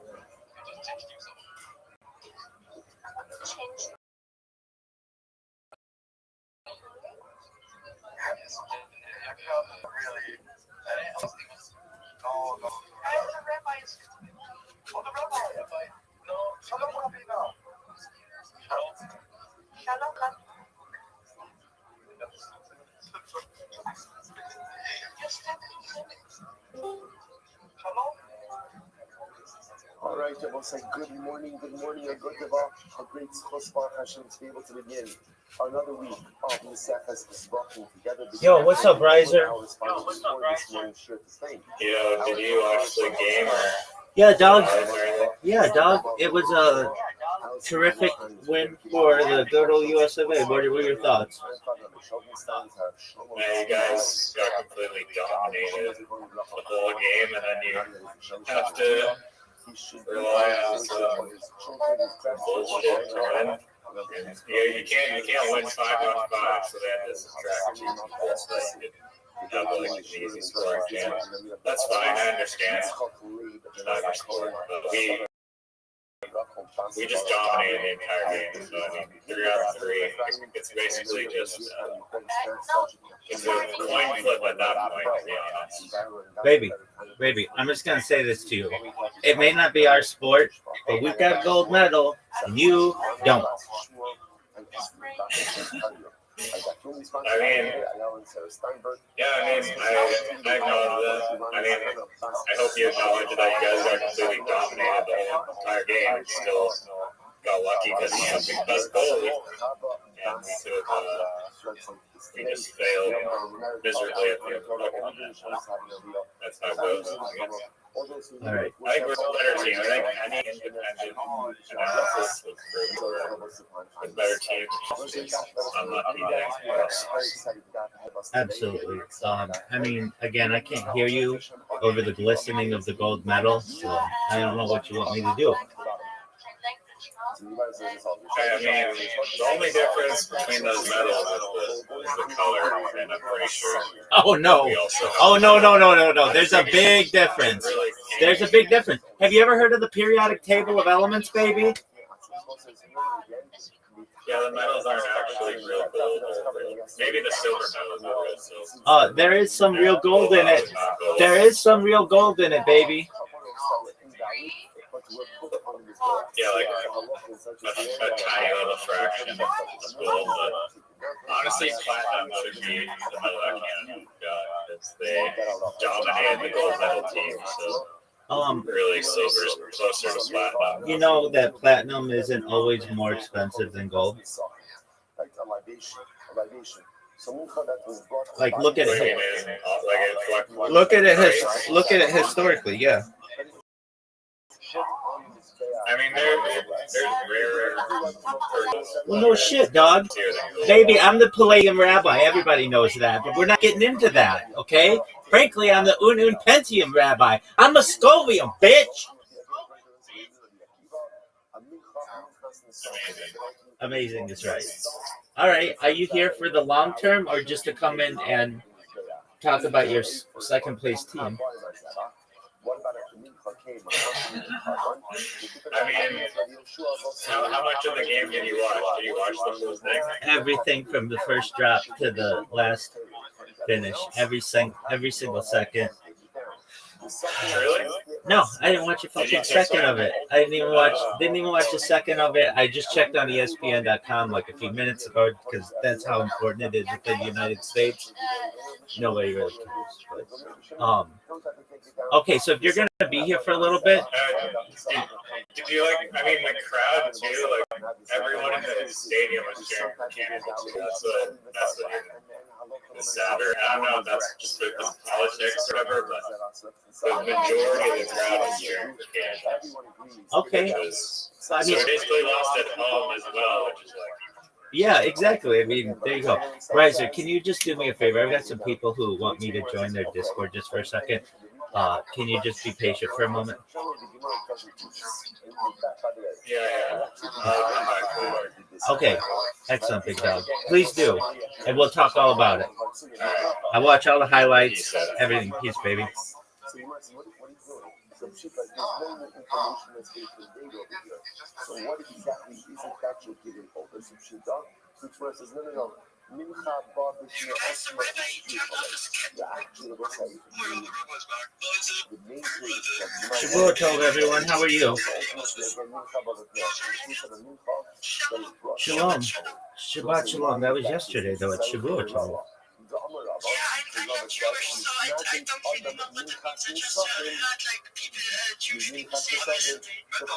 Absolutely. Okay, most certainly. Yeah, Shabbat is our day of rest, so it is mandated by Hashem, God. God rested on the seventh day of creation, and so we do the same. And then the Shalom part means peaceful, so basically means peaceful Shabbat. Do you mind if I tell you about myself? Excellent. Thank you so much for the opportunity. I'm Rabbi Rothschild. If you don't know who I am, you will. I stream my life 24 hours a day, 7 days a week, 365 days a year for world peace. I've been doing so for more than 4 years. My streams go back to the pandemic. We've seen the death of a queen, the birth of AI, the coronation of a king, and everything in between. This is a real life Truman Show, a real life Big Brother. This is a timeline and a time capsule of human achievement. In the 1990s, the phrase content is king was coined, and I'm making it true today. King of the internet. This is the biggest of history, and here's why. In 2018, The Economist magazine stated that data had overtaken petroleum as Earth's #1 resource. I have more data archived on the internet than any person ever, which is making me very influential. I'm going viral, and when I do, I want to make you, your friends, your family all financially independent if you're not already.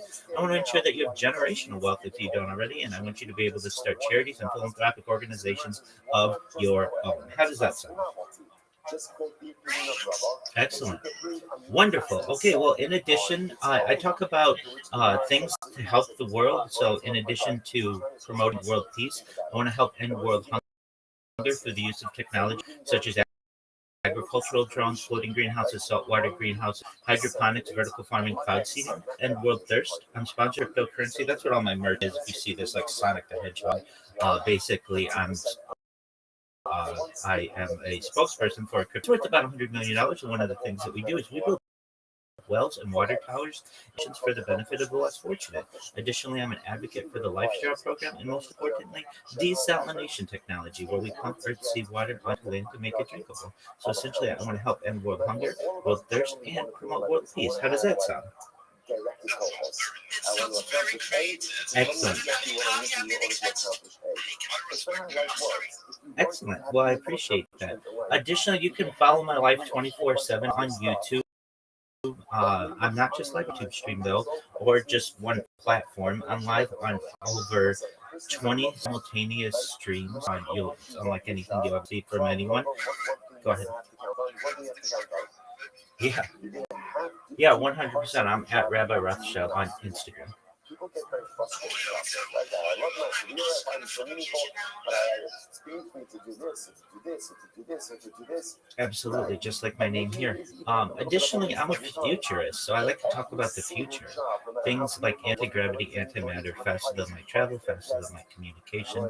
Things like space elevators, space tourism, terraforming of other planets, interstellar travel. Absolutely. Things like artificial narrow intelligence, artificial general intelligence, artificial super intelligence.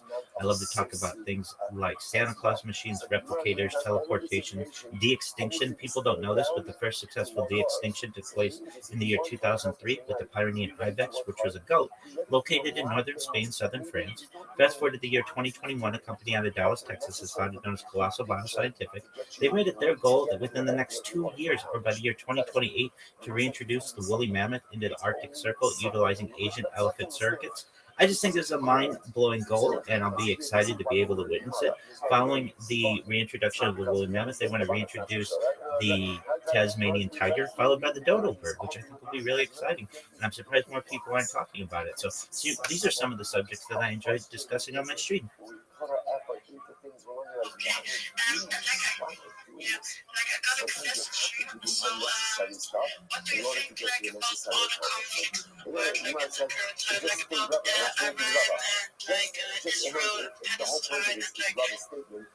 Absolutely, absolutely excellent question. I want world peace, so I want everyone to lay down their arms and be peaceful and really come to solutions using diplomatic means. This may not perhaps ensure peace forever, we may have to come back to the table. But in all of these situations, whether it's Russia and Ukraine or what's going on in the Middle East or anywhere, the way that I would handle it, and again, I'm just a single individual, but what I would do is have both sides come to the table and live stream it. This video can be archived for the future of the world so that people have to stay, essentially have to do what they say they're going to do. I'd have a big map with a crayon. I'd give both sides a crayon and say, okay, you draw the borders, and then we're going to come back to this in 1 year and address whatever issues may arise. But for the time being, I don't want anyone to die, and I'd love to see peace in the world, and it's really something that I work for every single day. Thank you.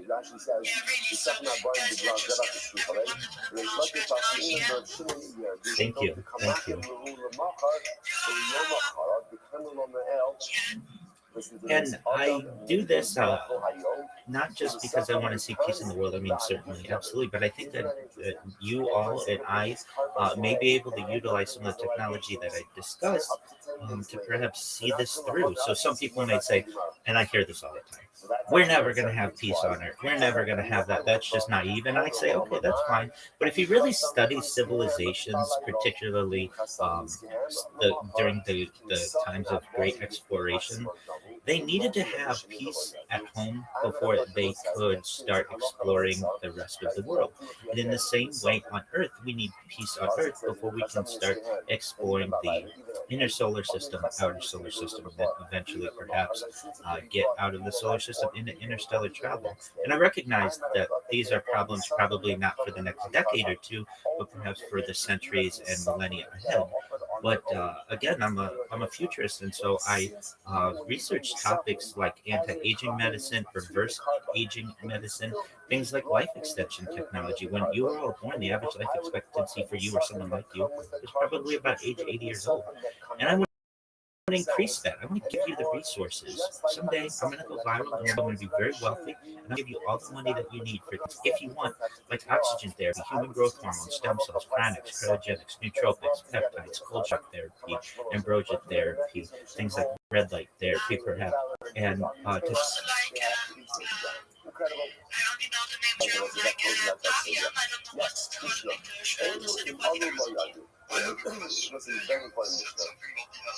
the following items, if you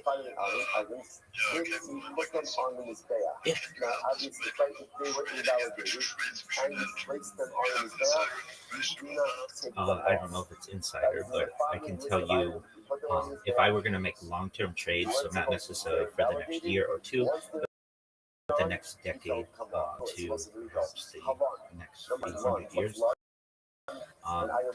the systems that I would certainly invest in would be like, this is what I think. If you know what Skynet is, if you've ever heard of it, it's a fictional idea, but it's coming. It's essentially the system that's going to run the world. I believe that it is going to be powered by Siemens. So if you know what Siemens is, it's a German company with nuclear power capabilities. Absolutely. So I would invest in Siemens because that's what's going to power the computers of the world. Additionally, I would invest in Samsung. Because that's what some of the hardware is going to be built on. I would invest in the software, which will be run on Microsoft most likely, and additionally Amazon Web Services. So Amazon basically will be the cloud storage of it, and then additionally much of the data will be stored and analyzed using Salesforce. So those are some really excellent stock picks again for the next 100 years. You'll do very well with that. Go ahead.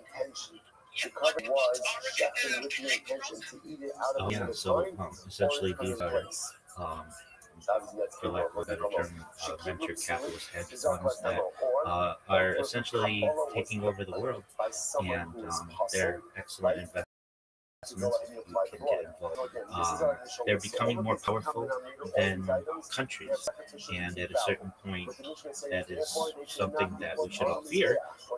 But if you want to make money, BlackRock, Millennium Corp, these types of venture capitalist organizations are excellent investments, and they, at least since the 1980s, have shown to be extremely profitable. I know BlackRock has a certain type of software. It's known as Aladdin, that basically can predict future trades much faster than anyone else's supercomputers. So it gives them an edge on everyone else in being able to make money. And so if you can invest in these types of organizations, you should, or at least follow their trades. If you want to just make money now, look at what the United States Congress people are investing in. There was something called the Pelosi tracker, basically that would track Nancy Pelosi, former Speaker of the House's investments, and it has, I believe, well, she only makes something like a few $100,000 a year, and she's worth hundreds of millions of dollars now. Basically, the reason why you want to follow the investments of the Congress people is because they see a lot of closed doors meetings, and so their investment strategies are usually tailored to what they're hearing in Congress and what they're hearing on the floor of the House of Representatives and the Senate. And it's not currently illegal for them to utilize that knowledge to be able to profit from it. And so it's not illegal for you to look at what the Congress people be able to invest alongside them.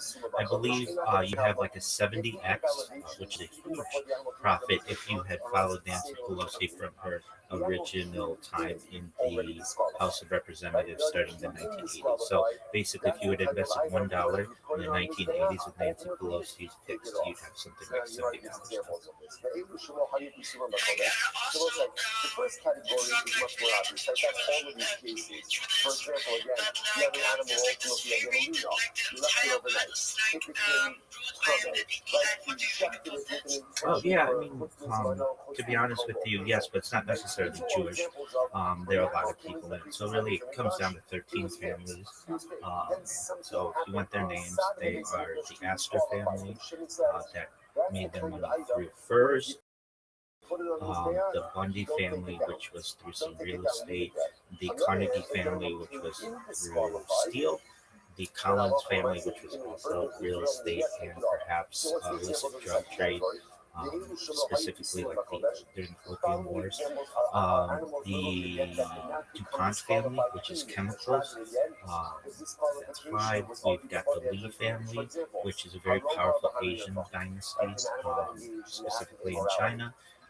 There is the Reynolds family, which is aluminum. My family, the Rothschild family, certainly. And if you're like, oh wow, you're a banker, no. It's a big family. There are 3,000 of us in the United States alone, thousands of us around the world. It's a pretty common last name in Ashkenazi Jewry. So don't think I can just start giving out loans, but certainly we do share DNA. The Rockefeller family, which is oil. The Russell family, which is also from the Opium Wars of the British Empire. We have the Van Dunen family, which is real estate, the Warburg family, which is finance, and the Windsor family. So that's the King of England. So those families essentially have control of most of the world. And hey, for anybody out there who's like, well, that seems unfair, I understand. You should know, though, that if we were to run the world as a simulation 1,000 times, and this has been done in business schools, 1,000 times, if you run it long enough, a small group will eventually control the resources of a large group. It's just part of human nature. And even if you were to say, well, what if we didn't have a capitalist system? What if it was more union based? Eventually the unions start to take over. You have unions that mean that corporations can't do anything. So it's basically a struggle between capitalist ideologies and unionist sympathizers. And within any system, you're going to have a small group of people who control the resources of a group. I personally am someone who is a socialist, really a communist, a libertarian communist. So I feel that there should be that for all people, but that people should be entitled to their rights, personal rights, right to religion, freedom of speech, freedom of the press. But if you run out of money in a capitalist system, you're homeless and then you die. If you run out of money in a communist system, generally there's a safety net to protect people. And that's where my ideologies lie. I hope that answers your question. Obviously, again, his word is going to carry a lot of weight. Also, an English territory said that ultimately This is an excellent question. So if you want to make money, it'd be silver. Silver has a higher melting point, and in the future will be considered more valuable because of its need in computers. So, of course, gold, has been the standard since antiquity, but in the future, you may see silvers. I actually think will eventually, maybe it might be 1,000 years, overtake gold just because of its value that's needed in computers. And if you ask people, and generally this goes to women, but silver goes as a jewelry with more clothing than gold does. Sometimes gold, even though it's beautiful, doesn't always go with every single outfit. When silver does, because it's a more neutral color, it's like a silver color or a whitish color, and so there's that preference as well. And when people start to learn about the value of silver in terms of computing, especially supercomputing, and the fact that it just has a more neutral tone, I believe that the rise of silver will occur. Generally, many people thought that gold was related perhaps to the sun, that it was some type of piece of the sun because of its color, and also it could be melted down and used. But in generally, gold itself is, especially like 24 karat gold, pure gold, is quite soft, and that's generally why it's not preferred in jewelry, because it scratches very easily and can dent very easily. So long-term investment, I think silver's not an investment. Let's assume that it's one of these disqualifications that occurs inside of the movement itself. Let's say you ended up bringing the animal to the top of the mizbeach. Now, Yeah, this is an excellent question. Well, firstly, it's nightmarish if you know what's going on. If you want to get the latest information, I can place to do that is on Reddit and the subreddit r/Epstein. You will find up to the second information regarding it. That's really the central hub of the people out there who are digging through the files, learning what is going on. The best way to organize it is to just organize the subreddit by new, and every minute something new comes in, whether somebody finds a new picture or something is redacted, or even some really interesting things where people are able to unredact previously redacted files using different types of software. So if you want to find out up to the minute information regarding the Jeffrey Epstein scandal, go to the subreddit r/Epstein, and you'll find all the information that you need. You want an animal? Enjoy it. Anybody else have any other questions? Great questions as well. Keep it to yourself. Yeah. Do I have an opinion on it? I think if you're talking about within Israel, the villages or take care.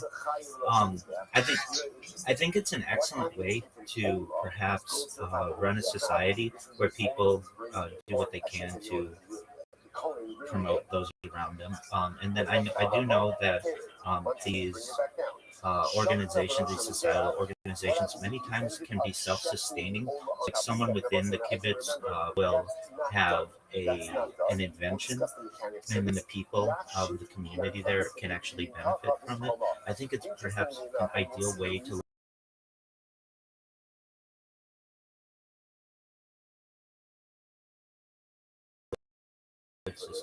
in a society, social organization where not every single person necessarily has to have, you can have common aspects of your society. So you could have a common pool, a common yard. These are excellent ways to run people or to raise people. And additionally, once somebody has a really good invention, then the entire kibbutz basically flourishes. So I think Israel's experiment with this, starting in 1948, has shown that it can be very successful, especially on the outskirts of Israel as well, where perhaps resources are more limited and rotation is more difficult. I'm definitely an advocate for it. I hope that answers that question. The Ola burns on the Mizbeach the entire night until the morning. Excellent. So the Imam makes an Okay. observation. Yeah. So I certainly we have a belief within Judaism to be able to defend ourselves, and I would say that it's important that people are armed in order to defend themselves from attacks, particularly on the outskirts where perhaps the IDF may not be able to protect them as well. I personally envision a day where perhaps there are no guns anywhere on Earth, but there would still be a way to defend yourself, perhaps through some type of taser system. But I personally am someone who believes that you should be able to protect yourself and protect your property. However, I don't like the permanency of shooting someone with a gun because accidents happen. And so I really am actually an advocate for a dart system, just like we have on a safari when we take down big game. We can use a tranquilizer dart that will essentially stun the animal for 15 minutes or so that we can do what is needed, perhaps give the animal some type of medication or something, or just to be able to control it, but doesn't permanently kill the animal. I feel the same should be done. Not just for defense reasons, but also for military reasons if needed. Particularly though in leasing, especially in the United States where I live, we have too many issues and incidents that happen where somebody looks like they have a gun and they're shot and killed, and it ends up being a cell phone, and that's really a sad situation. So I really advocate for police to have a tranquilizer instead. Would render the attacker or whatever the person who's in question immobile for 15 minutes so that the police can really see what was going on. And in the same way, I would advocate for that in the Kibbutz system.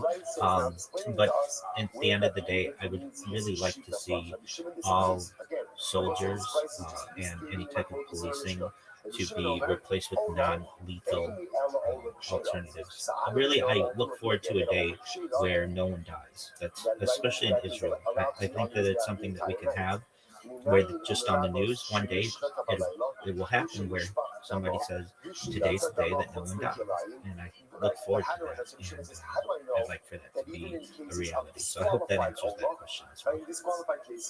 That if you ended up putting the Ola on the Mizbeach, if you don't take it down, like you needed there, I mean, use examples. I don't know, for example, in the case the Ola was kept at night, a case where the blood was spilled, a case where the blood was taken Yeah, no, I recognize that, and certainly they are generally on the outskirts. I just would rather have the system so that non-lethal weapons are used. I understand that all-out war, you can't use just non-lethal weapons, but when the Kibbutz system was started, that's 77 years ago or so, maybe a little more. We didn't have non-lethal alternatives, and we do today. We also have weapons that are like can use electromagnetic forces to ensure that you basically, at least in the United States, we have systems that can, without actually using sound, make it sound like it's very loud in someone's ears to be able to repel alternative forces. So I think that there are just ways today in 2026, 5786 in the Hebrew calendar, to be able to repel attackers that we didn't have when Israel first started, and I'd like to utilize them. Again, I want a system where no one dies, and that's my goal. So I hope that answered that question. How do I know that every single disqualification that a carbon can have If you have any one, that's the whole list. Absolutely. Excellent. All right, well, friends, I have some people in my Discord who are trying to connect with me, but I want you all to know that you did the exact right thing. If you ever want to get a hold of me, just tap me, and I'll do my best to be here. I do stream on a lot of different platforms, so I'm not always able to get to the request immediately, but if I see it and I'm able, I'll be here. And I want you all to know that I'm at the best for you. If you ever need someone with whom to speak, I'm here for you, and I really want to see success in your life. So, many blessings to you all. Obviously, when Thank you you. have disqualification, what should you do with your car? What do you do with it? Generally, it's discarded, right? Again, there's a place where they would go ahead and dispose of disqualified cars. We're talking about a case of ex post facto, right? Somebody didn't pay attention to the halacha and ended up putting it on his bed. The Mishnah says once it's there, do not take it down. Where does he get that from? Zos Torah's ha'olah. And again, here it says olah doesn't just refer to carbon olah. Rather, olah is a description of olim. Anything that is placed on top of the mizbeach, ultimately, again, once it's there, ultimately don't take it down. If you look at the last Rashi, Torah's ha'olah, shi'al mokdah, she'tehei sham halayla adabocher v'lo seis. V'lo seis, here is interesting. If you look at the lashon of the pasuk, is Zos Torah's ha'olah, ki ha'olah al mokdah. Al mokdah means on the fire.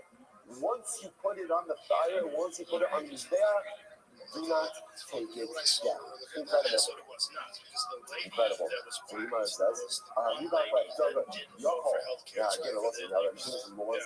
thought like this. You might have thought like this. Shani might have you might have thought that this includes the other category of disqualifications. For example, the animal engaging in immorality. Muktzah was set aside for a whole dog. Yeah, but it was what part of the dog? That's not it. It was given to our others as given for services. Here, sold for a dog. Kilani, costly, trade off. Trading has some type of condition from which point to eventually die. Those who don't, in C-section. You might have thought that even these come on us. If they went on the death, don't take it down. I'm a bomber. So let's say that one. It's incredible. So what's the zones? The zones number again is that zones literally means what? How do you translate zones? Yes. So whenever you see zone, right, in the Torah, zones is coming to limit. So that the Shimon says like this.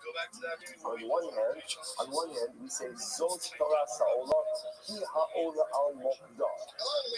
Means anything that is olah, anything that is put on top of the fire of the mizbeach, don't take it down. That's right. Yet that word zones also tells us that this halacha only applies to certain things, doesn't apply to everything. So what does it come to exclude? Ultimately, again, this last category of items that we just mentioned. The one says, well, 1 second. The one says, this is good because remember, this brisa is literally working us through the mission. It's taking the same mission of the Jews. It's much as, now, I don't understand. How do you know which category of disqualifications to include? Maybe which category of disqualifications that you put around was there, you leave it there, and which category of disqualifications to exclude that Allah says even if you put it on his death, you take it down. How do you know? Not Royce, the rabbis, Estilu, or Hotias Elu. To Jimas Akashi, the Hakosim on the days. Oh, so cute. Right? So the Gemara says, right, Akashi, the Hakosim in the 8. So now that I was saying, so here's what I have. I have a ribui and the meals, right? I have an inclusionary phrase and an exclusionary phrase. What's my inclusionary phrase? Torah's ha'olah, he ha'olah al-mokdah. What's the exclusionary word? Zos. So now that I have an inclusionary exclusion, so the listen to this. Marba an yas'il shahaya pisuman bakodesh umotzi an yas'il shalo haya pisuman bakodesh. Someone says, so this is it. Ultimately, again, as the Shimon says, by rule, anything when disqualification develop inside of the base of the dash is the type of carbon that if you put it on there, don't take it down. Don't take it down. As opposed to an animal that was already disqualified before it came to the base of the dash. That's that's the kind of animal where even if you went ahead and you put it down, even if you went ahead and you went ahead and you put on this there, ultimately again you should go ahead and take it down afterwards. So again, almost like maybe contrast that you think is like the animal engaging after the morale is given to a harvest. All of these cases mean by the time the animal walked into the cemetery, it was disqualified for the beginning. So that's the type of cover that Shimon will say if you accidentally put it on the back, take it down. As opposed to an animal that at first, I will say, like this. Was the animal ever sacrificially killed or not? If it was sacrificially killed at some point in time, even if it's present unfixed, couple of months again, if you put it on, you can leave it there. If it was unfixed from the beginning, then ultimately, even if you put it on, take it down. Okay, well, that's what we shouldn't do. So say again. Also, I want to point out this one of these three shimaras literally is interpreting the and now we've got Rabbi Yehuda, and now we have Rabbi Shimon. Incredible. So we must now Rabbi Yehuda, Ma'aseh Mehacha. So what about Rabbi Yehuda? Where did Rabbi Yehuda gain his truth? And I also remember again, Rabbi Yehuda disagrees with Rabbi Shimon. And Rabbi Yehuda holds that Laila, Mishpach Damav, and Yotzei, which means if you shechted it at night, the blood spilled, or you took the blood outside of the creatures that is in it. Rabbi Yehuda holds in these cases, even if you put the carbon on, you have to take it off. Rabbi Shimon holds, no, even in these cases, if you put it on, you leave it on. So where does Rabbi Yehuda get this shikha from? So he went to Rabbi Yehuda, Ma'aseh Mehacha. Which is where Rabbi Yehuda learns out from here. If they not Amru run the dam kasher, why is it that he said that ultimately the blood was left overnight? That I love for myself. If you went ahead and you put the cotton underneath there, that is okay. Right? Why is that? Shaharim run kasher be'imur. Why? Because the sacrificial parts, ultimately again, if they were left overnight, if they subsequently put on the mizbeach, ultimately again, you could easily them on the mizbeach. So the interesting enough, so why is it that one by dam is kosher? Because again, since run by a murin is kosher, most of the time when we say kosher means if you put it on the mizbeach, you don't have to take it down. So if that works for a murin, sacrificial parts is going to work by dam, by blood as well. Blood the murin kosher. I must say, how do you know that, by the way? That if you left sacrificial parts overnight, and then you ended up putting them on the mizbeach anyway, you shouldn't, but you did, that you leave it there, you don't take it down. Sharlan kosher babasa. Because ultimately, you're going to also interesting enough by the sacrificial meat. So that's the meat you actually consume. If you leave it overnight, ultimately again it's kosher. Both sides. As a it's actually not a fair comparison. Because it actually says, okay, it's actually referring to the meat of shvanim. Right? Shvanim is consumed, that plays out for how long. Shvanim is consumed for 2 days and 1 night. So obviously, you're leaving over shvanim overnight. That kind of called leaving over. And essentially, this is logic. That even says like this. Essentially, kind of let's work backwards. Once I know that ultimately sacrificial meat can be left over and it's still kosher, I learn from there that even sacrificial parts, if left over and then put them in his bath, are left on his bath. And once that's true for sacrificial parts, then we should do the same level applies to sacrificial blood. Done. Interesting. Yeah, well, that's a little logic. Don't say, Shayotze kosher babama. What's interesting enough, ultimately when it comes to Yotzei, so what's halacha? So Yotzei is kosher by Bama. Once again, that's what we think. Yotzei is kosher by Bama. I'm saying another Bama is a private altar. Where do you put a private altar? Where do you put it? Wherever you want. Like the waters from Amazon, you have got your private altar. You put it wherever you want. Hey, so the Maisa, therefore, Rabbi Yehuda says since we see there's a concept of karbanos and being bound outside of the Mitzvah, therefore, halacha l'maisa is a precedent. Ultimately, again, the Yotzei, we touch like Rashi, Yotzei, will be Yotzei to more older than your toucher by Yotzei to down on Sunday. Not yet, actually, not yet, sorry. Not yet, Yotzei toucher Baba. Tamei, what about Tamei? Tamei, Holo Kochuta, Lahabos Tzibor. There was an interesting enough comment we also find the question of why. And you must remember again, there's a concept of Tuma Putra B'tzibot, which means that Halacha L'maisa sometimes for certain forms of communal service. Halacha L'maisa, Tuma Putra B'tzibot. Chutz Nizmano, which was remember again is the case, where when shafting the carbon, you have in mind to go ahead and consume the carbon outside of the permitted time, what we also call Kegel. Remember, one of the novelties about Kegel? One of the novelties of Kegel was that Halacha L'maisa, the carbon actually only becomes Kegel only if you complete the sacrificial service successfully. Right? In other words, if you don't end up actually going on, let's say, applying the blood or doing something, the carbon can't become bigger until you actually go through all of the different steps. The Gemara says, again, what about a machshava for outside of the time? Although the issue of is not supposed to be always see this, right? That chutzpah komo is always compared to chutzpah mano. Shekiblu psulim, rizarko as damo. What about the case ultimately again where someone who was possible, we're going to probably define this things, and someone who was possible went ahead and ended up doing Kabbalah and Zmudah, which we must be talking about. Because of the avodas tzibur.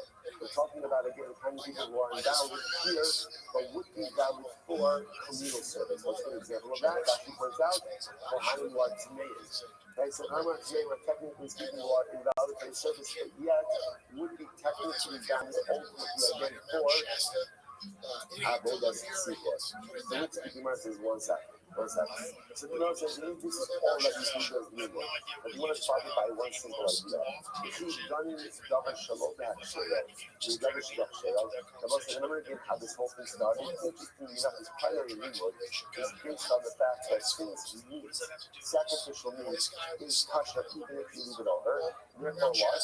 We compare that again in murim, sacrificial parts and sacrificial meat, and then we compare blood to murim. This is where it says, oh, check it out, how is that a good comparison? Sacrificial meat that's left over is kosher, right? Because for example, like Rashi points out, it's not called leftover. That's not halacha. The window of consumption is 2 days and 1 night. So how again?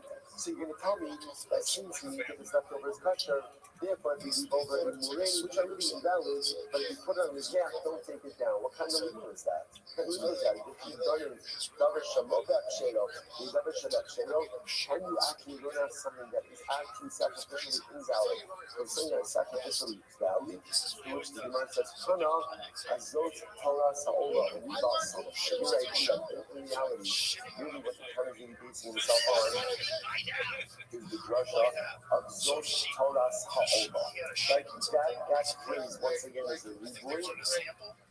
Is an inclusive phrase that ultimately, again, is actually everything else. So that which we espouse as Rabbi Yehuda's primary limud was not really his primary limud. Therefore, what's that? Just the concept of just a second. So therefore, what we're really left with over here is just a fundamental protest between Rabbi Yehuda and Rabbi Shimon. Rabbi Yehuda, again, we just went to Rabbi Yehuda's entire limud, and Rabbi Shimon really bases himself on a rule. And what's the rule? The rule ultimately is that any carbon whose disqualification developed inside the consideration of Dutch, if you ended up putting that disqualified carbon on the back, don't take it down. And if the disqualification is with soul developed before it came into the Dutch, then halacha l'maisa, even if it went on the back, ultimately again you have to take it down. Rabbi Yehuda has a much more complicated view as we just. So again, we're not halacha l'maisa just yet. I'll say one more case. Then we'll stop for today. This is the school lines up at the bottom, 84 $8. Very interesting. Already open. Listen to this. Hashochem be'ema ba'layla b'fnim. The hair of a horse. Right? So in this case, this is so interesting. Let's say Cohen goes ahead and he shafts a carbon at night inside of the base of the Now, I'm saying, obviously, right, illegal. We don't shaft carbon at night. There's no carbon at night. So the coin is not again generally. If you end up shafting a carbon at night, what's the status of the carbon? What's the status? Invalid. Invalid. So here, we're just calling Ruben. Right? Ruben at coin went ahead and shafted a carbon at night. Now, to make matters worse, what does he end up doing? he checks it in the Beis Hamikdash, and then he offers it up outside of the Beis Hamikdash. So therefore, what's that? There's really, again, generally, the halacha is offering up Shabbat outside of the Beis Hamikdash. Major biblical note, right? Serious transgression. Obviously, we cover everything over here is showcase, right? Everything over here is obviously accidental, right? So again, there's two things that happen over here. Number one, shechted a carbon at night, and then when they're having compounded in the state, ultimately again by offering it up outside. Take a look at that before we go on. That's the Shabbat light number 3. The hell of now ultimately. And he offered it up outside, so the Gemara says. So, so let's just read this. Let's read this in Rashi. So let's start outside. You are chayiv for offering up a covenant outside of the Beis Hamikdash. Now, what's the novelty of the here? The novelty is that essentially they cover out from the beginning. Let's check it at night.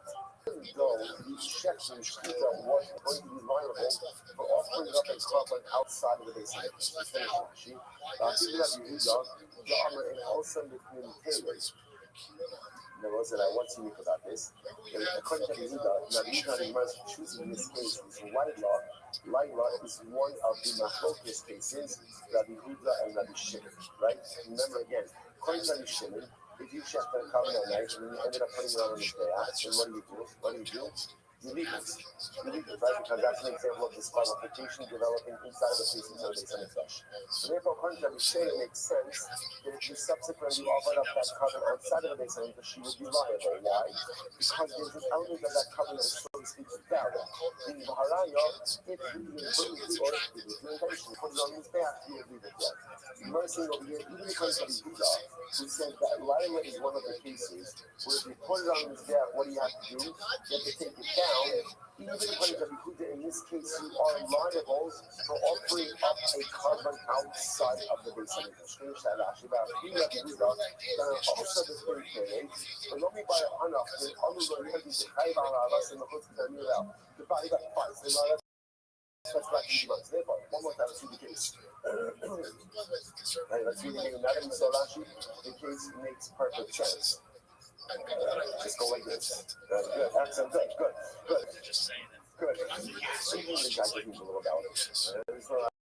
Alright. Hashokhet by the fish. So I'll say once again, right in checking the carbon inside of the Beis Hamikdash at night, the hell of a horse. And he's offering it up outside. What's the halacha? Chayav. What am I chayav for? I'm chayav for offering up a carbon outside of the Beis Hamikdash. Now go side. Why am I liable? In other words, I could have made the argument that since the carbon is invalid from the beginning, right? In other words, again, we can't check the carbon at night. So why should I be chayav for offering up outside of the Beis Hamikdash a carbon that was sacrificially invalid? Like a 85 days, here we go. Locate the chusa. So once again, remember again, this Gemara says this case can't be any worse than a person who checks the carbon and offers a carbon outside of this case. So let's say again, let's take as far as you say, I checked the carbon outside of this case and I offered up an outside of this case. What's that? I'm liable for offering up a carbon outside of the Beis Hamikdash. So what's I'm liable for that? This case of a guy who checks inside of the Beis Hamikdash at night and then offers it up outside, that case can't be any worse than a guy who checks and offers outside of the Beis Hamikdash. So Shechita and offering outside of the Beis Hamikdash, day or night, there's liability. So certainly, if I go ahead and I check and then in the Beis Hamikdash and then offer up outside of the Beis Hamikdash, is going to be liability. Okay, Master of Kibarabin. Let's say just 2 more lines, then we'll stop. Master of Kibarabin. Hashokin is Hashokin of Name Umarabah was Potter. Or, listen to this. If you shefted the bird offering, right? You shefted a Muslim. Now remember again, already what's bothering you? There's no shita by bird offering. Right? There's only malika. Exactly. You see why it's important slowly. But if a guy does get shita, you shefted the bird offering inside of his Hamikdash, but he offered it up outside of his Hamikdash, Potter. Right? Potter. Shachar b'chutz umala b'chutz chayiv. Yet interestingly enough, it will say if you shechter a bird, right? If you shechter a bird's husband and offer it out of his meat, you both as a chayiv. First, isn't this interesting? If you shechter it in the Beis Hamikdash first, and offer it outside of the Beis Hamikdash, you're potter. And yet, if you went ahead and you shefted it and offered it outside of the Beis Hamikdash, you're chayiv. I don't understand. Meanwhile, lo te'eh v'chutz mishochet u'mal v'chutz. I don't understand. Based on what you just said, halacha l'maisa. You should be liable if you shefted in the Beis Hamikdash and you offered outside the Beis Hamikdash. Why? Because shefting in the Beis Hamikdash and offering it outside the Beis Hamikdash should be no worse, should be no less than shefting it and offering it outside the Beis Hamikdash. This is what it says. You're right. Because or you by saying no, it's a different why. You by saying no, these are all in mixed up context. Also, you do cases like this. You only do cases like this. These are about the bird inside of the Beis Hamikdash. It's a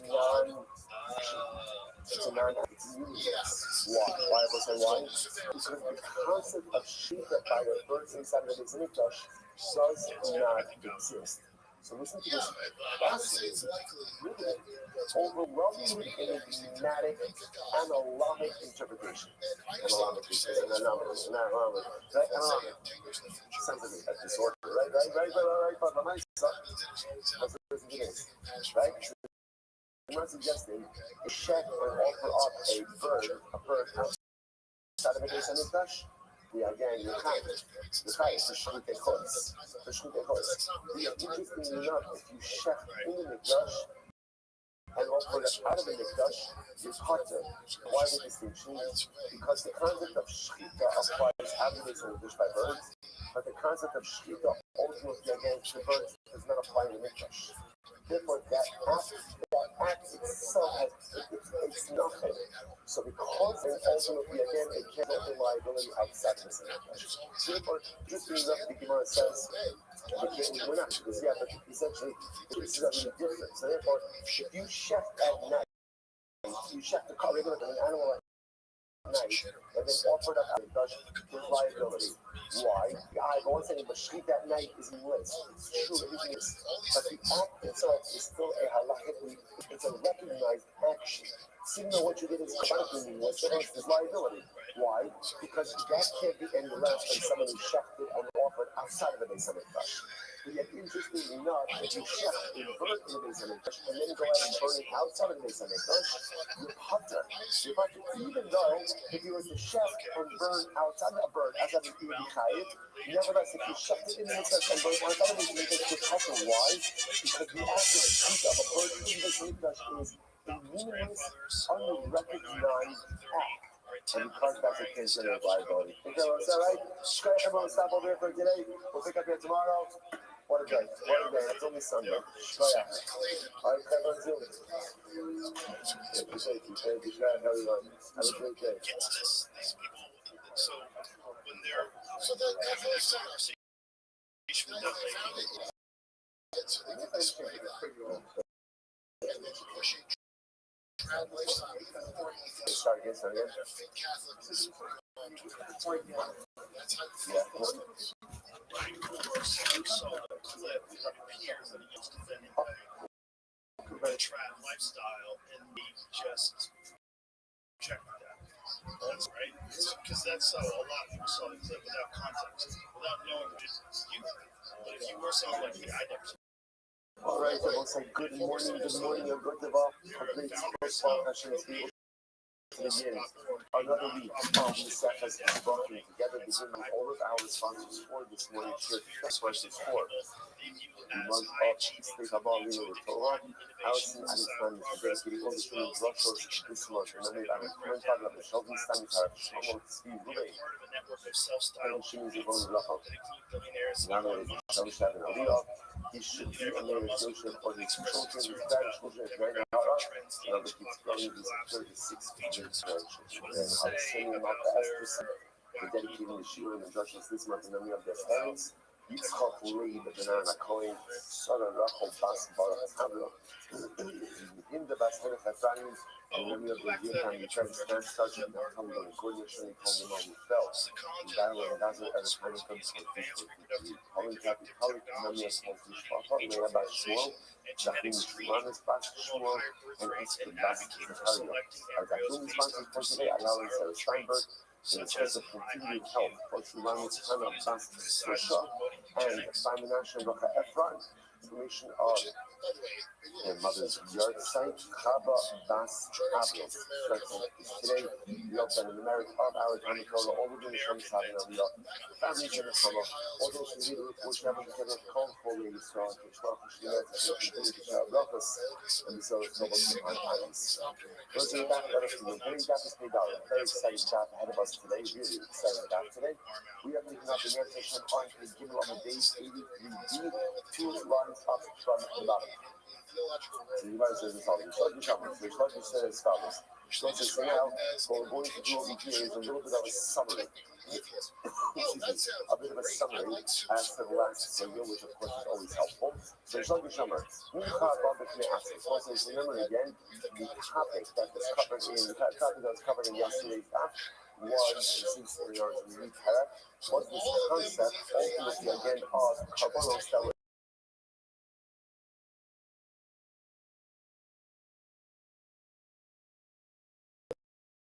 values, but it's only just a quick review. That I'm sure Mincha about the different Kuban says. So Mincha, and it was the Mincha that we really refer to over here, is called the Mincha Himself. That's a ligation. So Mincha that was brought by itself. In other words, it was some type of invalidation, but it was put on his back nevertheless. Like there's a Kulan Motere. Almost everyone holds once it's put on his back, don't take it down. The Rebbe said, really, Rabbi Akiva, Chapa paid down. 84A. But ultimately, again, going to Rabbi Akiva, a Mincha Minchas Nisachim, that ultimately was brought by itself. If it turns out that it was invalid, it should be taken off his back. 84A, first line. Mincha B'ay Mazabah. What about a Mincha trade with company with carbon? Which is another Rabbi Yeshua will say they currently Rabbi Yeshua have to take it down to do the Kuban and everyone else, you have to go ahead and take it down. Nisachim Abani Atzmon.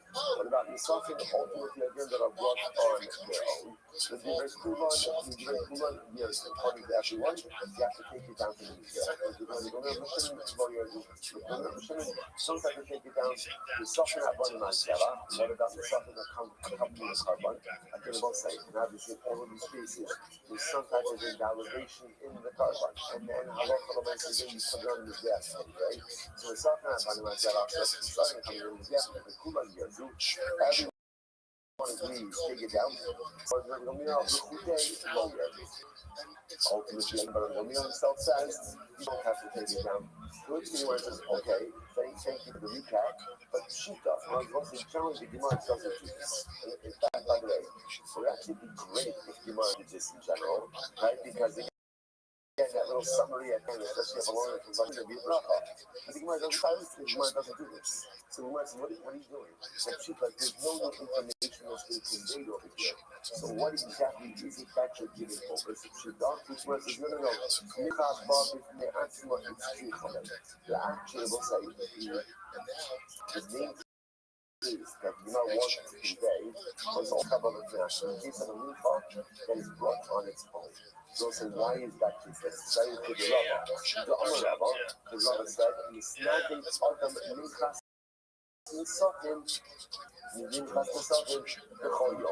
Ultimately, what's the Rava saying that Havach Lamaisa, a person has the ability to misnadi, to go ahead and bring a voluntary Minchas Nisachim every day. And let's say, if you look with the Rashi right to the right.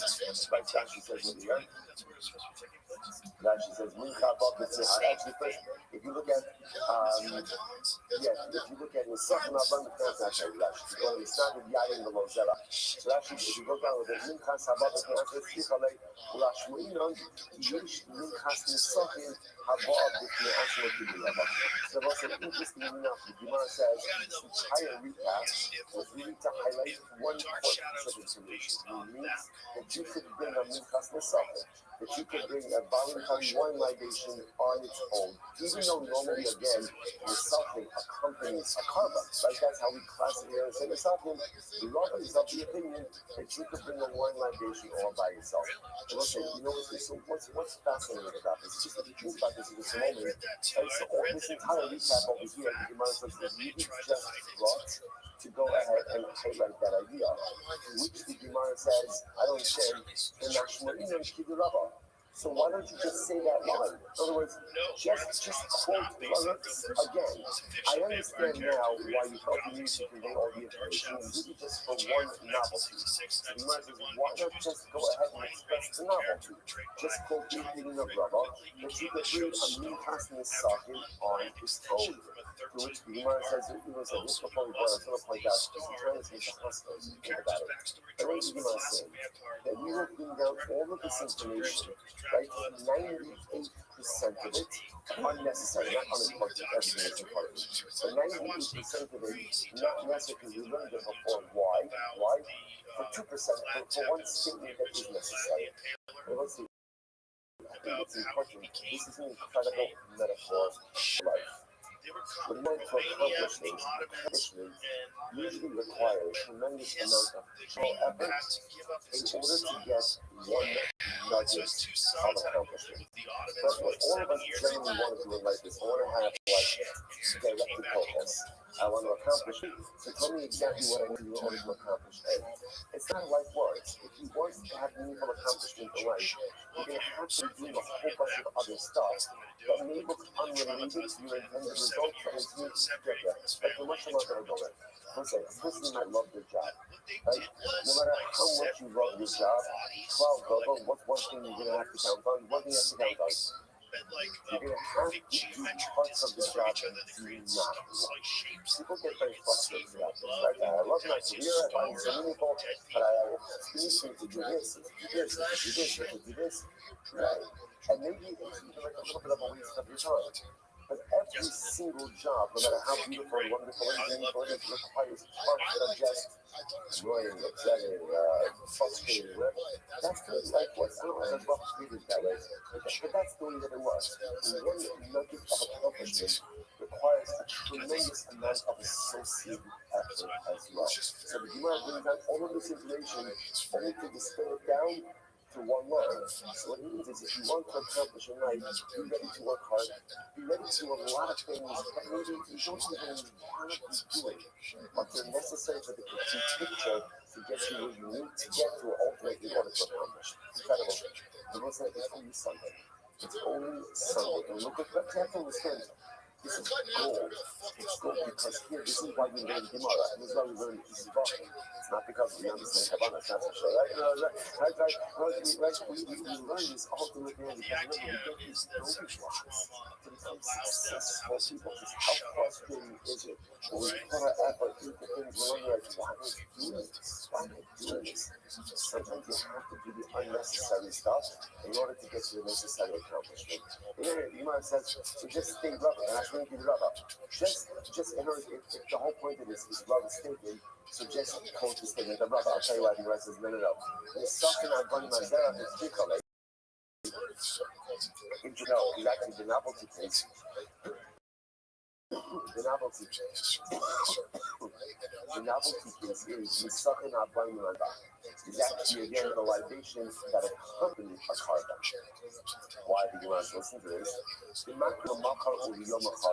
That's very interesting. In general, whenever you have wine like company of carbon, in our mind, the libation is always coming with the carbon itself. But just this interesting carbonic fact is ultimately Nisatan can even be brought on a later date. You know, interesting. Even though the Nisatan are carbonically attached, they can be brought separately and distinct from the primary carbon. So the Gemara says, it can be brought the next day, or ultimately again the day afterwards. Look at Rashi. Rashi says, the second I brought the glass Zebach Shichalei. It's like if I should even go to Shimon here, we can go to Kamakim Lahu Lamachar, or Yomachar, the Kamala Mahel. Listen to this. Adam Nedi Zvacho Hayom, when you suffer, you can't good jumping. Isn't that interesting? That a person can bring his carbon today and end up bringing the libations up to 10 days later. And after the okay, so you're back to the tomorrow. So that's actually the necessary case. Why? So that coming I would have thought, hold on, Omar, Umikasam Biniscam, Balayok, Mikasam Biniscam, Lamahar, is sucking at bottom with the Atsman, Umodi, I'm at a comfortable side that since Halakha myself, like ultimately again, in sucking. Also says, Mikasam Biniscam, that even Balay, even at night, only Kasam Biniscam is going to be report, even Lamahar, like to be brought through the night or even the next day. I'm at a thought that therefore the suffering that come with it ultimately again should be like the suffering are offered on their own. That since even when you bring the suffering as a accompaniment to the carbon, it can still brought independently of the gun, and therefore I would have thought the suffering that come with the carbon should be treated like the suffering that come by themselves. And therefore, just by finding some that come by themselves, tradition it means if it's invalid, but you put it on his back, you don't have to take it off. So I would assume the same halakha applies to the second that are brought together with it. Carbon, Kamash From the Iraqis, when the machine holds, that if they is invalid and put on his back, they have to be taken down. Incredible. All right, well, that closes that video. Next, Mishnah. Elu im alu mayadu. This is very important.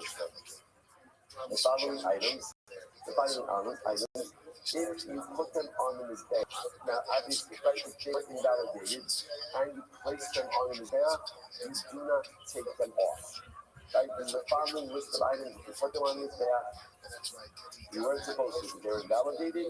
Once they're on, you don't come off. What's the list? What's the legal? Halon. Number one, lun. What's lun?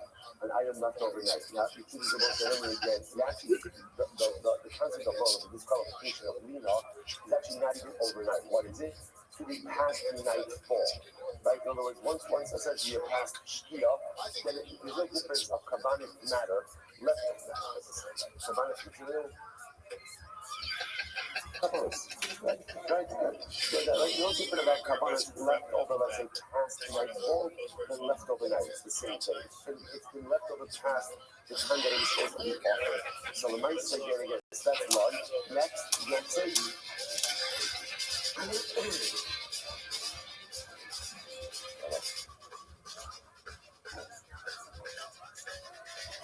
The Gemara says as follows. That's one.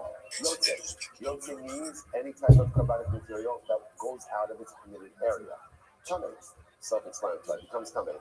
Shenishchat chutz mizmano b'chutz mikomo. Oh, okay. It's been a while, but Pigel is back. Right? Back better than ever. Right? So Pigel again. Remember before. Remember this keep it. Shenishchat chutz mizmano b'chutz mikomo. Remember whenever you see such, what does it mean?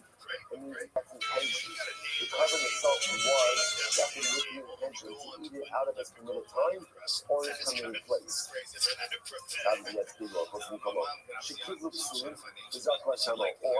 ultimately Kabbalah was done by someone who was puzzled, right, to go ahead and apply the blood. So again, this is our initial list. So all of these, what's coming down later, all these items, they're sacrificially invalid. What the Mishnah is saying is, therefore, they should not be put on his back. What the Mishnah is saying is, if you do put it on his back, leave it there and do not take it down. And either of you says, the Mishpat Balayla, the Mishpat Shama, the Mishpat now comes up with the number. He says, the carbon that rejected at night, right, Mishpat Shama, the blood was spilled. Yatsa Shama was the light, when the blood was taken out, by the middle of the purpose. So it means outside of the peace inside the nation of God.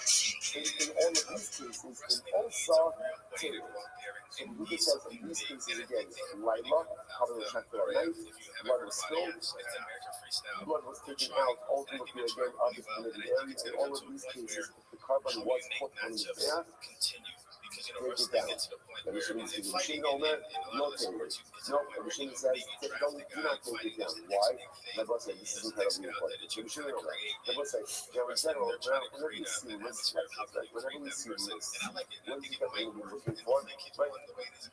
What are we looking for? Right? We're going to be looking for ultimately again a rule. Right? So what is the rule? So the Gemara says,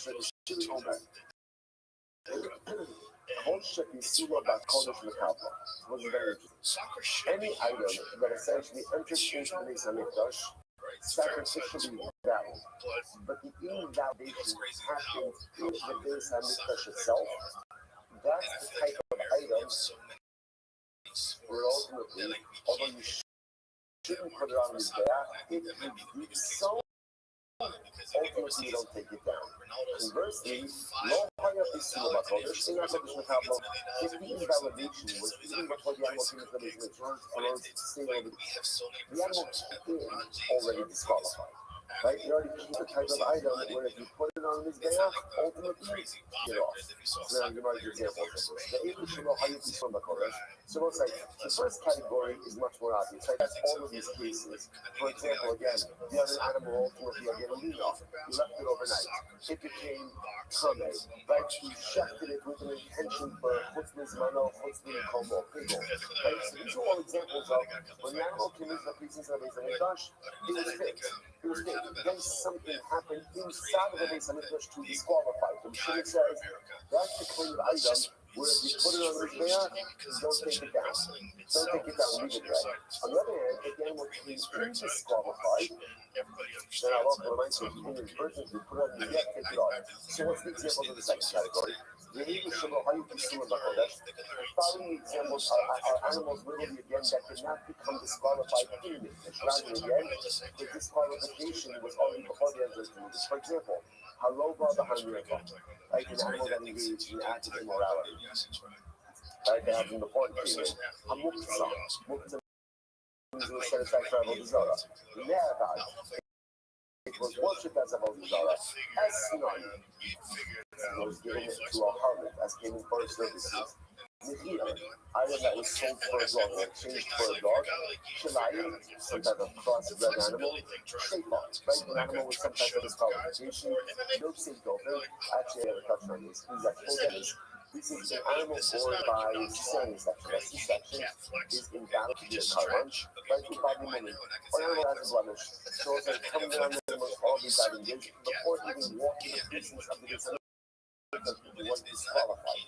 So the Shimon says, this is the type of disqualification where if you ended up putting it on his back, take it out. So this is very helpful because now we have a rule. If the disqualification is developed, in the mikdash itself, that's an example of you put it on his back, you don't have to take it off, you can leave it.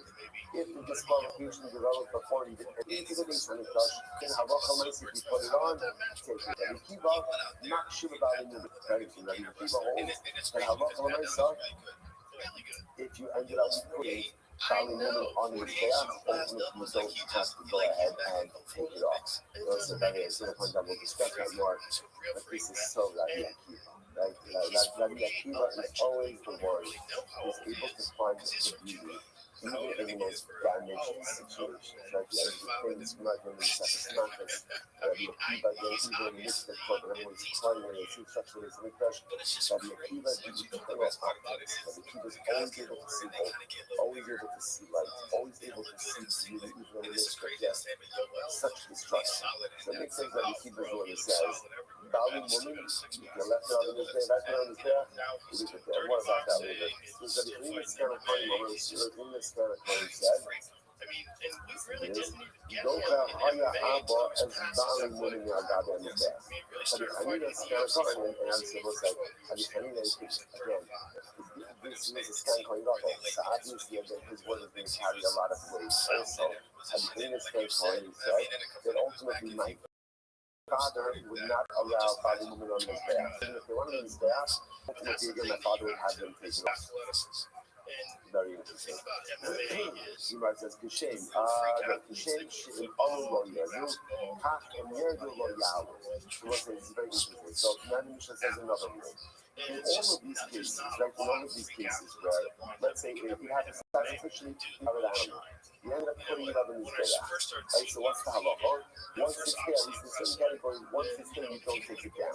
Rabbi said, not the opposite. Correlated to that is, if you ended up taking it off, you don't put it back up. Like, you know what I mean? I can just illustrate this just there. Let's just use the first example, right? So the Tanakh said that if you have a carbon that became tamei, you shouldn't put put it on his back, right? And what's that law? If you put it on his back, then what? You don't have to take it off. Let's say I took it off. Let's say I took it off. So you might have thought, well, since had I left it there, right, it would be okay. So even if I took it off, I can put it back on. This is no. In other words, yes, and we will agree that if you put a sacrificially invalid carbon on his back, you're going to leave it there. But once you took it off, clearly you're not going to put it back on. That's what it is. The same way that if you put it on his back, you don't take it out. However, so to again, once you took it off, you do not put it back on. The Gulag was last fascinating, very interesting. The Gulag, Sha'alu Chaim, the Rosh is back here. So it's very interesting. If let's say you have an animal that is sacrificially injured, right? And you let's assume that it's one of these disqualifications that occurs inside of the mikdash itself. Let's say you ended up bringing the animal to the top of the mizbeach. Now, remember again, you're never shechting karbanos on top of the mizbeach, right? Karbanos are shechting where? Where? Depends. So it depends. Kachei kadosh and kachei kalim. Kachei kadosh were shechted, south in the north, and kachei kalim anywhere. So he says as follows. But let's say again, similarly, if you brought up a living carbon to the top of his back, what do you do with it? Bring it down. I'm a full shiraya. So ultimately, again, keeping your animals next to you, right? So again, especially for those dog owners, a reminder, no one likes your dog but you. So therefore, again, keep it on a short leash. No one wants it running up to them. No, it's not cute. It's annoying, and frankly, a violation of one's personal space. And it's a foolish shiraya from Zvachim to Dalam and Aleph. Don't let your animal go up on a mizbeach, right? Keep it next to you, Mahadil. You want an animal? Babies and babies. Enjoy it. Play with it. Grow with it. Do whatever you want to do with it, right? But keep it to yourself. Here. It's not me, it's the Mishnah. I'm just saying, it's Mishloach Mishnah. So the Gemara goes like that. So again, Salach Lamais, if the animal goes ahead and goes to the top of the Mizbeach, bring it down. That's interestingly enough. Olah, Sha'ol Sechayim Lo Shemizbeach. Very interesting. What happens if an Olah goes to the top of the Mizbeach? Now, obviously, this is the owner is bringing it. Or I shouldn't say the owner, the Kohen is bringing it. Then what's the halacha? Once again, bring it back down. What happens if you ended up shutting the Olah on the top of the Mizbeach? Now, again, remember, that's not done. We'll discuss the mechanics of it. Interestingly enough, and we'll see the reason for this, if you went ahead and ended up shutting the Olah on the top of the Mizbeach for some reason, once you do the shita, that's what Mishnah says, do the rest of the process there as well. So Yashik needs to flay it, right? And ultimately, again, you're not going to cut it up literally in that same spot. So again, why that is, we'll step up past it. Okay? So let's go. Says the Gemara, Tanya. Rabbi Yehuda says, Zos Ti Ha'olah. So now remember again, the pasuk over here is called Tzad Es Aaron Vezbanav Leimar, Zos Toras Ha'olah, Ti Ha'olah Al Mokza Al Mizbeach Kol HaLayla Ad HaBoker, Zoish HaMizbeach Tu Kadron. So again, this pasuk over here is talking about the carbon olah. And interestingly enough, the way he describes the carbon olah is this in the Olah, it's Al Mokza Al Mizbeach Kol HaLayla Ad HaBoker. That the Olah burns on the Mizbeach the entire night until the morning. So the Gemara makes an interesting observation, or I say that interesting observation. Three words in this passage. Source, he, ha'olah. These are three limiting words, what we call mutin, exclusionary or limiting words. So we're just going to look at the first Rashi. Zos ha'olah, zos mi'itah, v'hi mi'itah, v'heit ha'olah.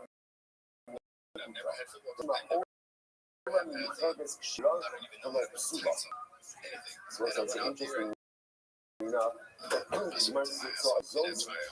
and through the A of ha'olah. These are three what we call limiting or exclusionary words. So what is it coming to teach me? So that says that the man shall ha'olah mi'uchedes shim v'lo psula. Ute psulin asu ya'ilu alu yardu. So the Gemara says as follows. The Gemara is actually over here that it's dafka an olah.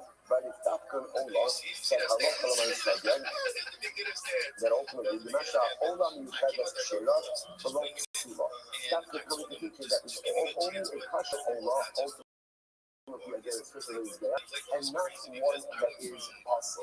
Lemeute Sunasu Shafiru Amiyot good right now back to you. So those just Ola, how you doing will be fat, Mishimish Katabalayla, because it comes to the following cases. An Ola that was shafted at night, Mishimish Bakhtama, or its blood spilled, Mishiyatsa Dama Kosmikilai. Or again, its blood was taken out of the feces that is in it. That what? Should also take. That was in all of these cases, if you put such an Ola on his back, then what's the halacha? Take it down. Take it down. Okay, this is the position. That was enough. Remember again, this is Rabbi Yehuda, like the rest of Yehuda. This is the same Rabbi Yehuda of our Mishnah, right? Rabbi Yehuda in our Mishnah said, Laila, Mishpach Tama, Yatsa Tama Lachutz. These are cases where even if you put the carbon on the Mizbeach, take it back down. The Bryce is now explaining to us where Rabbi Yehuda believes his Shita from. Rabbi Shimon disagrees. Again, the most of this Bryce is just respeaking my focus in our Mishnah. Rabbi Shimon Omer, Ola, Amy Ella Ola Kshira. So I don't even know ultimately again that Ola Kshira that is allowed to be on his back the entire night. Minayin Melabot Shemish Kasabalayla, Vishemish Baksama, Vishiyatsa Dama Chutz Kilayim. But how do I know? So Shimon says, how do I know that even in cases of disqualified Ola, in disqualified cases, that if you ended up putting the Ola on his back, that you don't take it down, that you leave it there. He gives examples. How do I know, for example, in the case of the Ola shafted at night, a case where the blood was spilled, a case where the blood was taken out of the feces that is in the flesh, run, where again it was left overnight. Yotze, taken out, Tameh, comes Tameh, Shenishchat Putkis Malova Putzman Komo, or again, it was shafted with the intention to consume it outside of the permitted time, outside of the permitted place, or Shekivup Sup, Zakra Estamo, someone disqualified the Kabbalah and sprinkled the blood, or Haritun Lamata Shinastan Lamala, or it was again, you went ahead and you took. You put blood in the wrong place. Right? It's supposed to be above, right? Lamava, you put Lamata, or Lamala Shinas Lamala, vice versa. Or Hani Katin Bachut Shinas Lamala, or the blood was supposed to be applied outside, you applied it inside, or between Shinas Lamala, or it's supposed to be inside, you did it outside. So it's like, essentially, you shouldn't break every single possible disqualification. Or Pesach, Bechatos, Shinas Sheshachar Shalom Shema, or Pesach and Achatos, that was shafted Shalom B'Shema. The Lord remember again, that by the way takes us back to Zvachim Days Amad Aleph. Remember again, every other carbon, if shafted Shalom B'Shema, is still kosher. The only two exceptions to that rule, Pesach and Achatos. So essentially, I'm telling the Shimon just did. And Shimon said, how do I know that every single disqualification that a carbon can have, if you have any one, that's the whole list, that's the entire list of any possible carbonic disqualification. How do I know that even if the carbon is first any disqualification and you ended up putting it on his back, that's what? That you don't take it down. Hamagomar, Tolas, Ha'ola. Riva Tola Achos, Machola Olim. So ultimately, the Torah gives one rule. Machol Ha'olim. Olim means what? Anything that is taken up on his back, that's almost long. Yes. Right, so the Shimon says, and the Moshe says, how do you make my focus? We should already do that. So the Shimon says, pretty much every single disqualification, okay, I want to be clear. Obviously, when you have a disqualification, what should you do with the carbon? What do you do with it? Generally, it's discarded, right? But then there's a place where they would go ahead and dispose of disqualified carbonates. We're talking about a case of ex post facto, right? Somebody didn't pay attention to the halacha and ended up putting it on his deck. The Shimon says, once it's there, do not take it down. Those told us Ola, and again, here it says Ola doesn't just refer to carbon Ola. Rather, Ola is a description of Olim. Everything that is placed on top of the gas, ultimately, again, once it's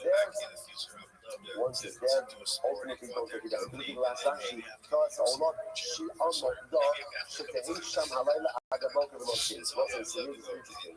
If you look at the pasuk, he says to us Ola, see how Ola al Mokda, I'm up from the fire. Once you put it on the fire. Once you put it on there, do not take it down. Incredible. Incredible. So you might have said, you might have said, your call. Again, listen, now I'm choosing more, so you might have felt like this. Your call. So we're talking about John Jones. Your call. Shiny my Baharoba. Bahamirba. Bahamukna Bosera. You might have thought that this includes the other category is called. For example, animal engagement in morale. Mukza was set aside for a Voduzar. Yeah, but it was worth for a Voduzar. That's none.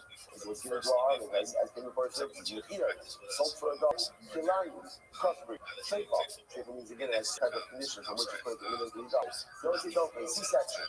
You would have thought that even these type of covers, if they went on these death, you don't take it down. I'm a bomber. Zones. So let's say now watch this. It's incredible. So what's the zones? The zones, remember again, is for that. Zones is always, the zones literally means what? How do you say the zones? Yes. So whenever you see zones, right, in the total of zones is always coming to limits. So things like the Shimon says like this. On one hand, we say zones Torah Sa'ola, Ki Ha'ola Al Mokdah. Means anything that is ola, anything that is put on top of the fire of the Mizbeah, don't take it down. Yet that word zos also tells that this halacha only applies to certain things, doesn't apply to everything. So what does it come to exclude? Ultimately, again, this last category of items that we just mentioned.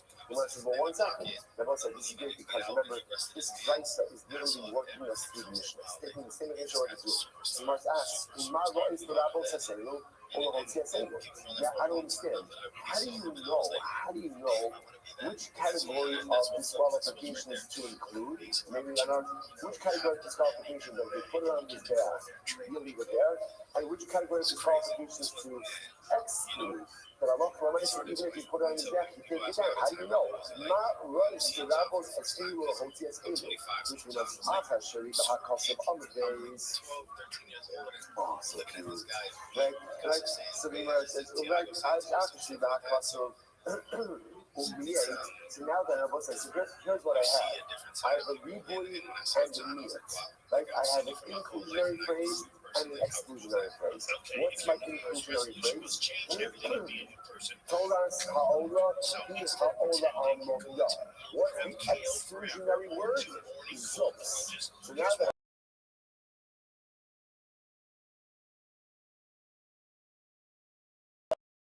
have an inclusion of Isuran Bakodesh, and Estilu, Shalom Hayat Isuran Bakodesh.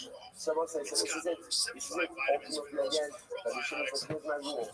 Anything when disqualification develop inside of the pieces of the base of the Mikdash, that is the type of carbon that if you put it on the there, don't take it down. Don't take it down.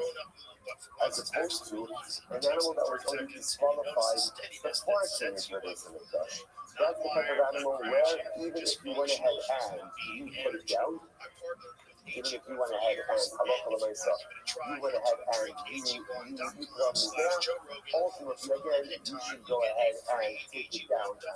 So the animal says, many church the animal engagement in immorality was given to our harvest. All of these cases mean that kind of direct information it will disqualify for the beginning. So that's the type of cover that the city will say if you accidentally put it on the gap, take it down. As opposed to an animal that I will say, was the animal sacrificially fit or not? If it was sacrificially fit at some point in time, even if it's presently put it on, you can do that. If it was uncut from the beginning, and ultimately even if you put it on, take it down. Example, that's what the Shimon is all about. So again, let's say I want to point out this one of these two commands, literally all the commands is doing is interpreting the Mishnah. So now we've got Rabbi Huda, and now we have Rabbi Shimon. Incredible. So the Gemara now, Rabbi Huda, Ma'aser in the house. So let's say, what about Rabbi Huda? Where does Rabbi Huda gain his sheep? And I must remember again, Rabbi Huda disagrees with Rabbi Shimon. And Rabbi Huda holds that Laila, Mishpach Dama, and Yotze. Which means if you shechted it at night, the blood spilled, and you took the blood out pieces of the Mikdash. Rabbi Huda holds cases. Even if you put it on, you have to take it off. In these cases, if you put it on, you leave it. So where does Rabbi Huda get his shita from. So he wants to Rabbi Huda, my shita and a half. Which is Rabbi Huda learns that from here. If they're not omlin, run, become kosher, why is it that he said that ultimately again the blood was left overnight? That I'm walking on myself. If you went ahead and you put the carbon on his day out, that is okay. But Shahari run is moving. Why? Halacha l'maisa, the sacrificial parts ultimately again, if they were left overnight, but then subsequently put on his day out, ultimately again you can still leave them on this day. So the interesting enough, like, so is it that run dam is kosher? Again, since run in moving is kosher. Also, by the way, when we say kosher means if you put it on his death, you don't have down. So that works in moving, sacrificial parts can work by blood as well. Blood in kosher, and let's say, how do you know that? I left sacrificial parts overnight, and then you ended up putting them on his gap anyway. You shouldn't, but you did, that you leave it there, you don't take it down. Shalom kosher basa, because ultimately it's interesting enough by the sacrifice. So that's the meat you have to consume. If you leave it overnight, ultimately again it's kosher. As we're going to see in just a moment, it's actually not a fair comparison. It wasn't a fair, because actually says that it's actually referring to the meat of shlomin. Right? Once shlomin is consumed, actually points out for how long. Shlomin is consumed for 2 days and 1 night. So obviously, you're leaving over shlomin overnight. That's kind of called moving over. And essentially, you do this logic. That usually says like this. Essentially, kind of let's work backwards. Once I know that ultimately sacrificial meat can be left over and it's still kosher, I learned from there that even sacrificial parts, if left over and then put on his bath, are left on his bath. And once that's true for sacrificial parts, then the same is going to say the same halacha applies to sacrificial blood. Interesting. Yeah, but that's a reason logic. Yotze, Shayotze Kasher Babama. I must say, interestingly enough, when it comes to Yotze, so what's the halacha? So Yotze is Kasher by Bama. I must say, once again, a very interesting statement. So what do you mean Yotze is Kasher by Bama? I must say, I know you're Bama is a private altar. Where do you put a private altar? Where do you put it? Wherever you want. Like, you want it from Amazon, you know, you got your private altar, right? You put it wherever you want. Right? So the Maisa, therefore, you can say, since we see there's a concept of Kabbalos being down outside of the Mitzvah, therefore, Allah Maisa is a precedent. Ultimately, again, if you don't say, you touch like that, you don't say, if you don't say, you're older than you're touching, like, you don't say, you can't pass on you go. Not doing actually right outside. No, yeah, you don't say, Kasher Baba. Tamei, what about Tamei? Tamei, Holocaust, Hutter, Lahabodos, Sibos. So that's interesting enough. Tamei, we also find a precedent. Why? So you must remember again, there's a concept of Tumah, Hutra, and Sibos, which means that Halacha L'maisa sometimes for certain forms of communal service. Halacha L'maisa, Tumah is Hutra, and Sibos. Chutz Nizmano, then again is the case where when shafting the carbon, you have in mind to go ahead and consume the carbon outside of permitted time, what we also call people. Remember, one of the novelties about Hegel? One of the novelties of Hegel was that halacha l'maisa, the carbon actually only becomes Hegel only if you complete the sacrificial service successfully. Right? In other words, if you don't end up actually going out and applying the blood and doing something, the carbon can't become Hegel until you actually go through all of the different steps. The Gemara says, again, what about a machshava for outside of the time? All of this is was really right? That chutzpah komo is always compared to chutzpah time. Shekiblu isulim uzaku as damo. What about this ultimately again where someone was possible in the find this and someone who was possible went ahead and ended up doing Kabbalah and Zika, which you might be talking about. Sahana Surei, because you are we're talking about again the kind of people who are valid here, but would be valid for communal service. That's an example of that. He points out, or mayor. Commerce may technically speak are invalid for the service, but yes, would be technically valid ultimately again for Avodas Tzibor. To which the Gemara says 1 second. So the Gemara says this is all Let me food that you want. If you want to solve it by one simple idea, if he's running double shalom that shalo, so you double that shalo, the most again how this whole thing started, interestingly enough, his primary meat is based on the fact that since meat, sacrificial meat, is kosher even if you leave it over. Therefore, what? We compare them again in Murim, sacrificial parts of sacrificial meat, and then we compare blood to Murim. Which where it's understand how is that a good comparison?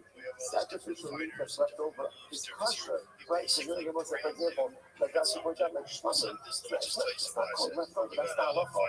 The window of consumption is 2 days in 1 night. So how, again, so you can tell me that since you get this leftover is kosher, therefore if you leave over in the ring, which I really believe, but if you put it in this gap, take it down. What kind of leaders? What leaders that? Can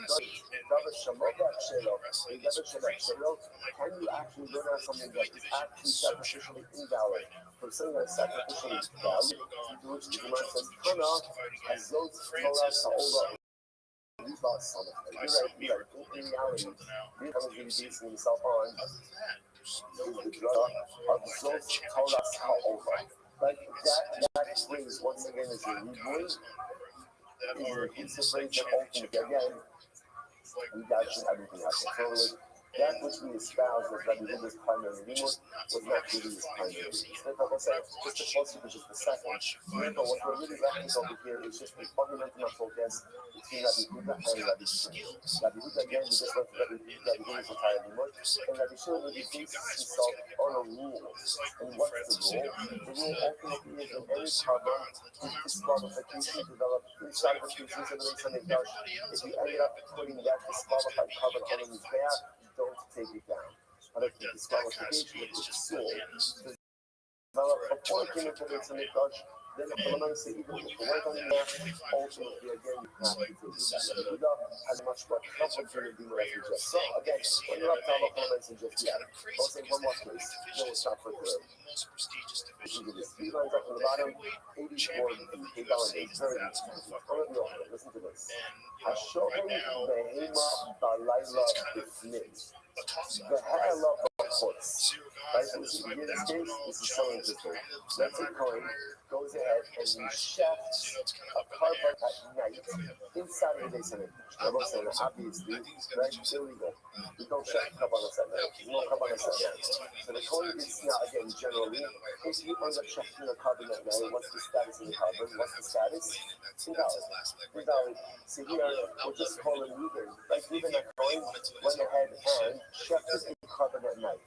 Now, to make matters worse, what does he end up doing? He shafts it in the base of it, and then he offers it up outside of the base of it.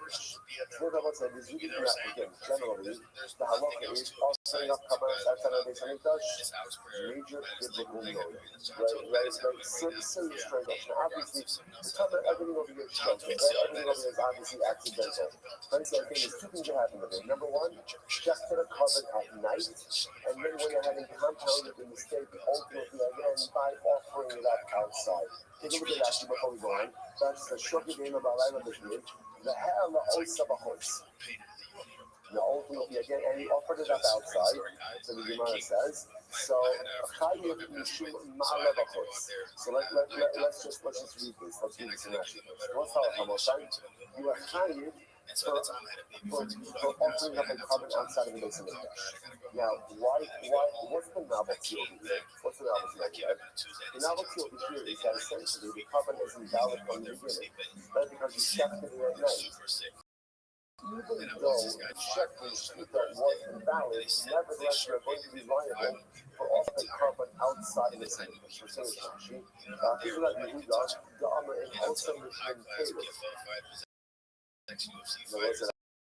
What's unique about this? According to Yehuda, now the reason the Gemara is choosing this case is Laila is one of both these cases, Rabbi and Rabbi Shimon, right? Remember again, according to Rabbi Shimon, if you shaft a carbon at night and you end up putting it on the back, then what do? You leave it. right? Because that's an example of disqualification developing inside of the pieces of the base Hamikdash. So therefore, according to Restream, it makes sense that if you subsequently offered up that carbon outside of the base Hamikdash, you would be liable. Why? Because there's an element of that carbon that is, so to speak, valid. In Baharaya, if you put it, or if you intentionally put it on his path, you would be liable. The mercy of the even according to the he said that is one of the cases where if you put it on his back, what do you have to do? Down, even according to the in this case, you are liable for offering up outside of something. Strange that actually got people like you got also the thing paid, but only by Hannah. The other way, you have to be high by us in the hospital. You probably got five. So now let's back you up. One more time to see the case. Let's read again another. The case makes perfect sense, right? Just go like this. Right? So good. Simply the guy doesn't know about it. I show them about I love the thing. So let's say once again, right? Kohen is checking the carbon inside of the base Hamikdash at night. At night, the hell of a horse, and he's offering it up outside. What's that look like? What am I trying for? I'm trying for offering up a carbon outside the base Hamikdash. Now go say, why am I could have made the argument the carbon is invalid from the in other words, again, we can't check tonight. So why should I be counted for offering up outside of the base Hamikdash a carbon that was sacrificially invalid? But hey, 85, here we go. Rotate the Husa, you show me the Husa model. So let's remember again. This Gemara says this case can't be any worse than a person who checks the carbon and offers a carbon outside of it. So it looks like, let's say again, let's take this argument and say, I checked the carbon outside of the Hamikdash and I offered up an outside of the Hamikdash. What's halacha? I'm liable for offering up a carbon outside of the Hamikdash. So what's the liable for that? This case of a guy who checked inside of the base Hamikdash at night and then offering it up outside, that case can't be any worse than a guy who shuts and offers outside of the base Hamikdash. So Shechita and offering outside of the base Hamikdash, day or night, there's liability. So certainly, if I go ahead and I check and I'm in the base Hamikdash and then offer up outside of the base Hamikdash, there's liability. Beautiful. Someone says, okay, Master of Kibarabin. Let's say it's 2 more lines, don't stop. Master of Kibarabin. Hashokin is this. Hashokin of Ibn Uma'ala Bachutz Potter. Or, this is this. If you shafted a bird offering, right? You shafted a bird. Now remember again, already what's bothering you? There's no shkita by bird offerings. Right? There's only malika. Yeah, you see that in one moment. But if a guy does do shkita, you shafted the bird offering inside of the Hamikdash, the mother of a putz. But you offered it up outside of the Hamikdash, Potter. Right, Potter. Shachar v'chutz, the mother of putz chayim. If you say if you shafted a bird, right? Let's say you shafted a bird cover and offered it out of the Hamikdash. You both have to chayim. So isn't this interesting? If you shafted it in the Hamikdash, bird, shafted the Hamikdash and offered it outside of the Hamikdash, you Potter. But yet, if you went ahead and you shafted it and offered it outside of the Hamikdash, you're chayim. You must, I understand. Neymar wrote the paper which was shocking to my little voice. I understand based on what you just said, halakha. So you should be liable if you shafted in the Hamikdash and offered it outside of the Hamikdash. Why? Because shafting in the Hamikdash and offering it outside of the Hamikdash should be no worse, should be no less than shafting it and offering it outside of the Hamikdash. Which is what it says, you're right, because or if I say no, the case is different. Why? If I say no, shchita sa'ot b'fnim l'chata. Let's say maybe the case is like this. Maybe the reason it's like this. Shchita of a bird inside of the base Hamikdash is a non-action. It's a non-action. It's meaningless. Why? Why? I'll say why? Because the concept of shit by a bird inside of the Hamikdash does not exist. So look at this. Fascinating, overwhelming, enigmatic interpretation. Sounds like a disorder, right? Right? She's not suggesting if you check and offer a bird outside of the Hamikdash, ultimately, again, you have to shoot the course. Interestingly enough, if you shut in the Mikdash and offer the out of the Mikdash, you're potter. Why did this thing? Because the concept of Shkita applies to this in the Mikdash by birds, but the concept of Shkita ultimately, again, to birds does not apply in the Mikdash. That act itself has, it's nothing. So because it's nothing, ultimately, again, it can't result in liability outside of the base of Mikdash. Therefore, interesting enough, the Gemara says, we're not finished with this yet, but essentially, the cases are really different. So therefore, if you shech at night, you shech the regular carbon, the animal at night, and then offer it up outside of the base of Mikdash, there's liability. Why? I want to say, but shechit at night is meaningless. It's true, it is meaningless, but the act itself is still a halachic, it's a recognized action. So even though what you did is karbanically meaningless, there's liability. Why? Because that can't be any less than someone who shechted and offered outside of the base of Mikdash. Yet, interestingly enough, if you shecht a bird in the base of Mikdash and then go ahead and burn it outside of the base of Mikdash, you're potter. Even though if you were to shecht and burn outside of a bird, outside of it would be chayiv. Nevertheless, if you shecht it in the Mikdash and burn outside of the Mikdash, you're potter. Why? Because the act of shechita of a bird in the base of Mikdash is a meaningless, unrecognized act. And because that became generate liability. Is that right? Everyone stop over here for today. We'll pick up here tomorrow. What a day. What a day. It's only Sunday. All right, seconds. Exactly how you like. Have a great day.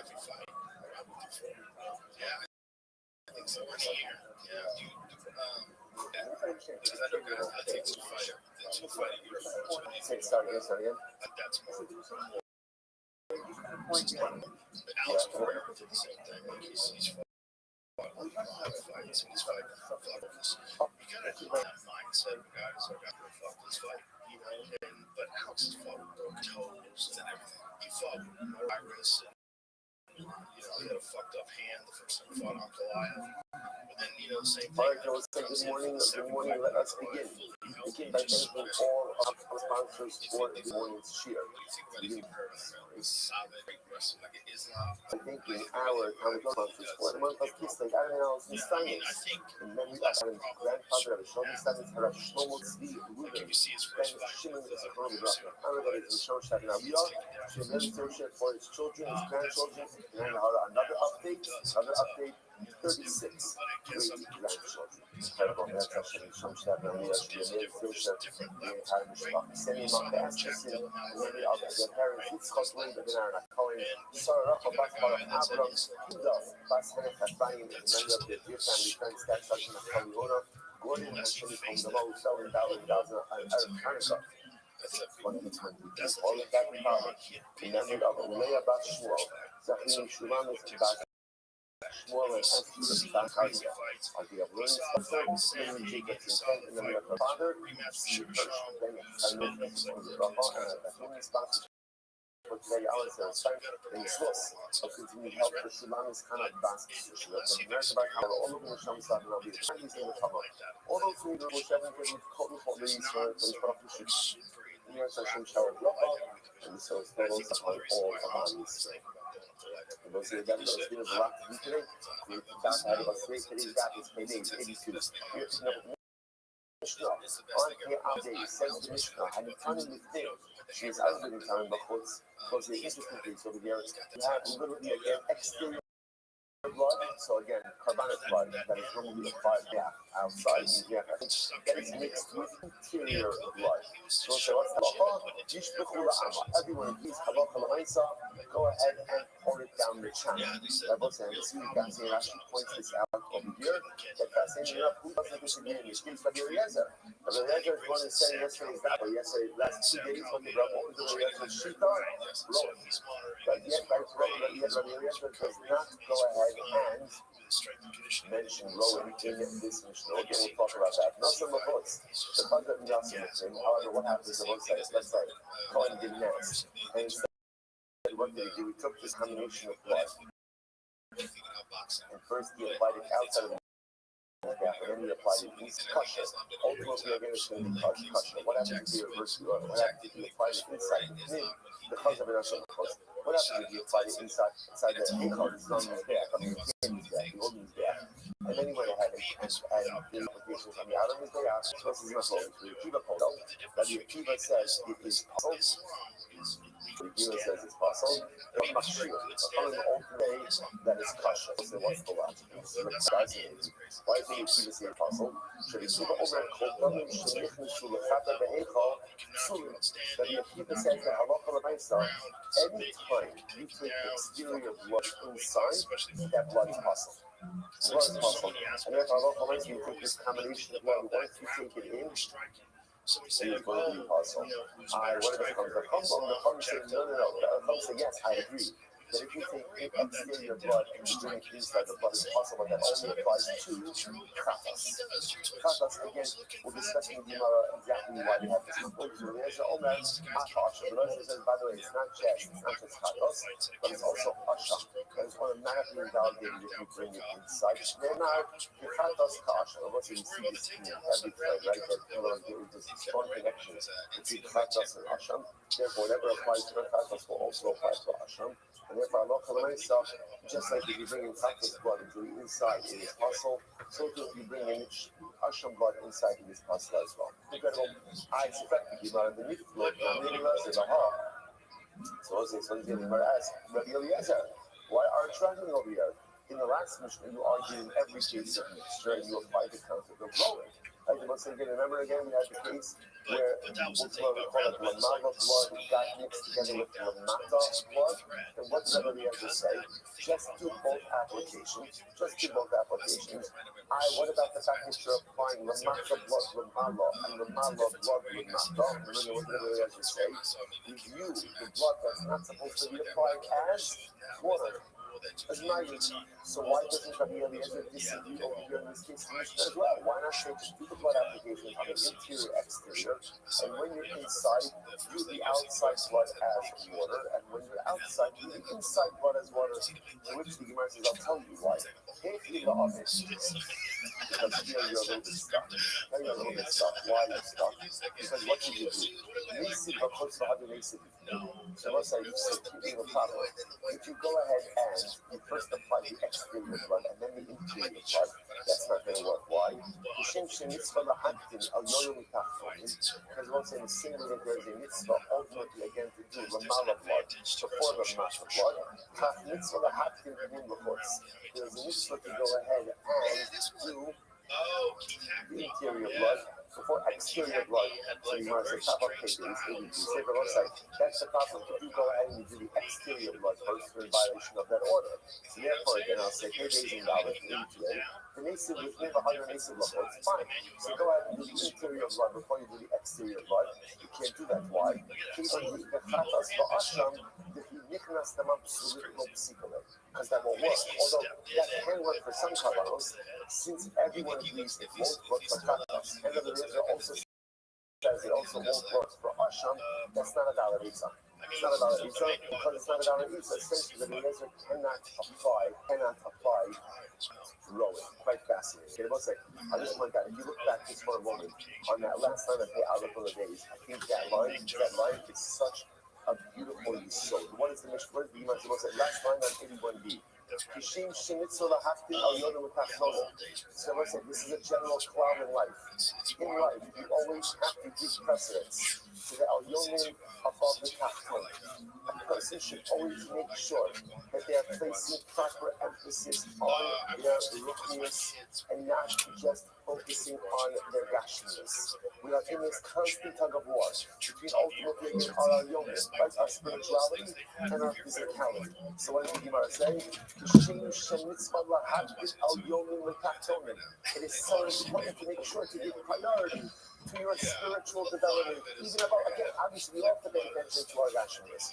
We have to pay attention to our material side. Of course, we should enjoy the material side. But what's at the top of your personalistic pyramid? Right? At the end of the day, what receives the bulk, your devotion and attention? So Chazal tell us,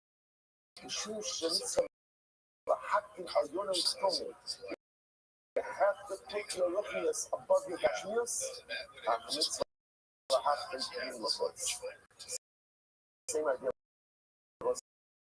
So too, it's very important to focus on what is inside and not just to focus on the externalities. It is easy to put on the appearance and trappings of a devoted, but what's on the outside is much less important than what is on the inside. The same way you have to be present to the alyonim above the tachyonim, you have to be present to the ears above the gashmis, you have to be present to the wind more than the locals. And the present ultimately is going to do, and what you are on the inside is so much more important than the external trappings represent. Incredible. Right back to the such incredible. It's about it. Every once in a while you come across it in Chazal, where the entirety of Yiddishkeit is summarized in one line. That last line up there, if you're using your own Gemara, underline it, highlight it, bold it, copy it, make it a screensaver, whatever you need to do. But that's it. That's it. Prioritize your ruchnius over your gashmius, and make sure that you're spending the time developing who you are on the inside, and not just focusing on the external trappings. Incredible. Let's go like share the people. Let me keep it said. Everyone says, remember again. Let me says, anytime exterior blood enters the interior of the base, and it becomes possible. That's the Akiva's position. Right now, the Akiva seems to hold that Akiva. The Akiva holds that by all carbons. Any exterior carbon that comes inside, ultimately again is going to be possible. Whereas the Chacham hold that only applies to Chatos. Says remember, you know, Shmuel. So much more about to what could this be compared? I must say, you might as well give the mashal. The mashal is not going to make all that much sense, and then you'll see the mashal has its red into the sea. So the mashal the comment should not like the rabbi cup. Most of this can be comparable to a student who went ahead and made his ready a cup of wine with warm water. So it's again, most of the way they used to make wine, they would take wine concentrate, they would dilute it with water, and you had a cup of wine.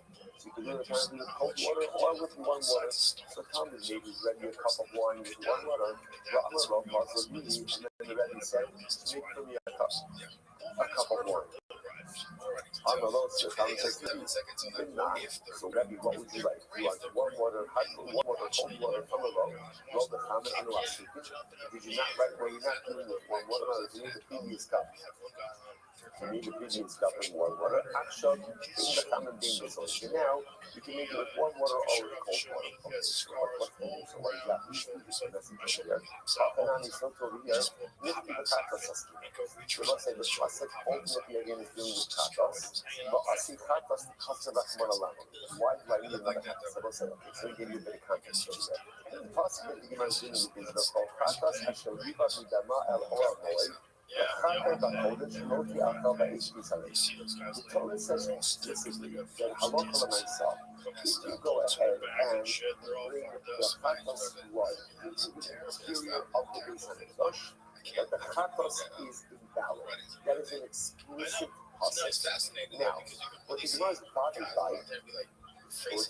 by, what Shmuel is bothered by, is the pasuk is already embedded in more general discussion of chatos. Because of that, it was unnecessary for the Torah to mention chatos specifically in the pasuk. In other words, contextually, I already know we're talking about chatos. So because of that, why does the pasuk have to say the whole chatos again? That's the shaila. Zimmer says, I'll tell you why. Zimmer says, that's not what I love. Chatos kanilei. And the whole kachin. Zimmer says, that's that ultimately again the Torah says chatos again. So must mean that what? That perhaps the Torah is not just making chatos, but rather chatos doesn't.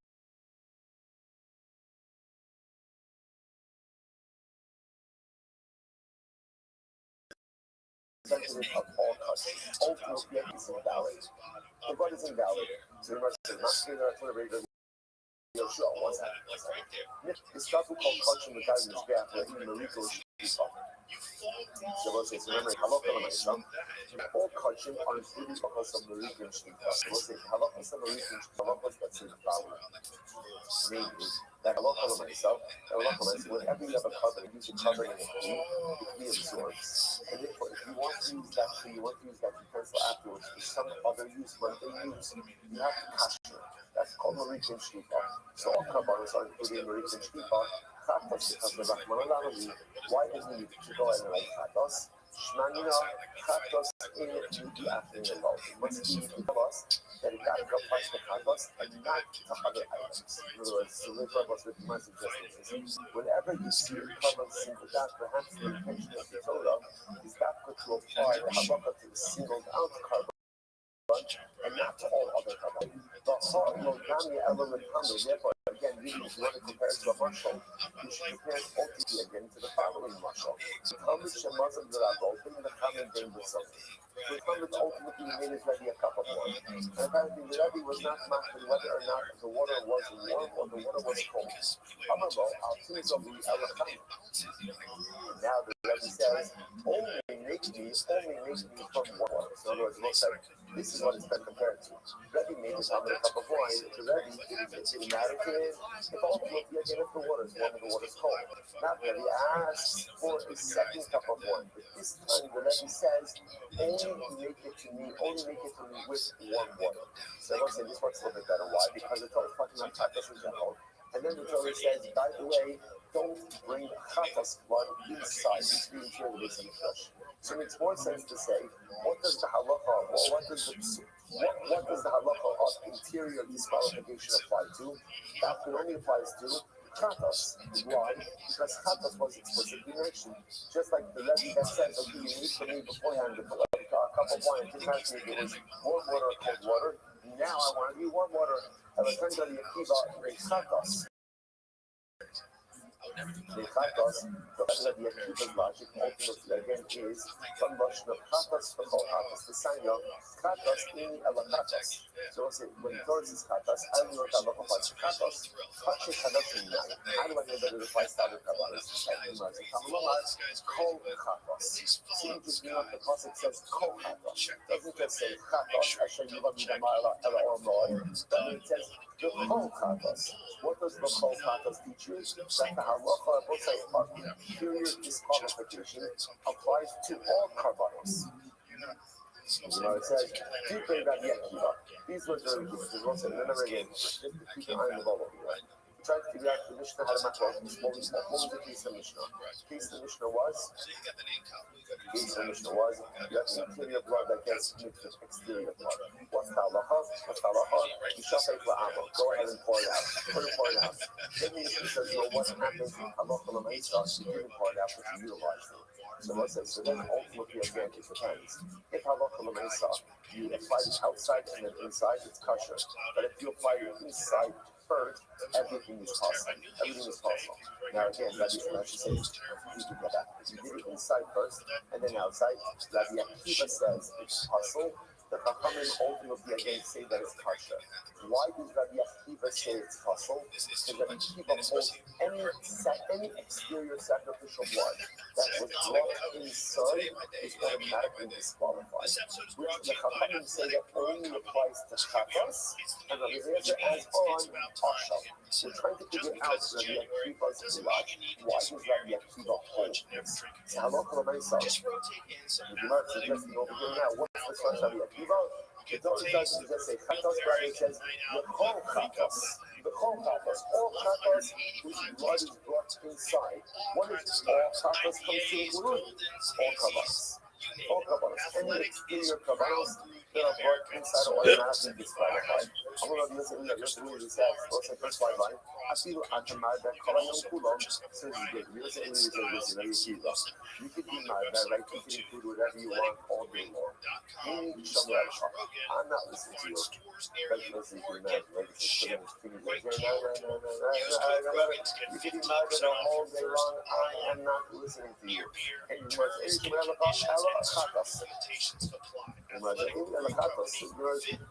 so essentially, the call chatas doesn't make sense to say that that's a reboot for all carbonates. That can't. Kol Chatos means Chatos. So yeah, I will agree with you that Kol is a Hebrew. What is it coming to be now? The Amy Ela Chatos Yochel. Chatos Silaminai. I'm going to put this only applies to individual Chatos. I don't know this qualification applies to individual Chatos. Kamulomar, Kol Chatos. The Amy Ela Zohar. Chatos Silaminai. Furthermore, I know it only applies to male Chatos. However, that it applies to female Chatos as well. Kamulomar, the Kol Chatos. What's this here? The other thing we're saying? The other thing we're saying is that I fundamentally disagree with what you're doing. You're using Kol Chatos to include other Karmanos. To me, that doesn't make any sense. What I will agree with you is that Kol Chatos can do what? Can include other Chatos offerings. Now, if I merge this as proper liar, but first of all, that last part makes no sense. There was like, generally, the majority of Chatos offerings are female animals. Like, there are a couple of male ones. You might say, never just say, that's Elah Kamara. Any other Chatos Tekiva. Only the Kol Chatos includes a female Chatos. Chatos is not the name. I don't know that it even includes a male Chatos.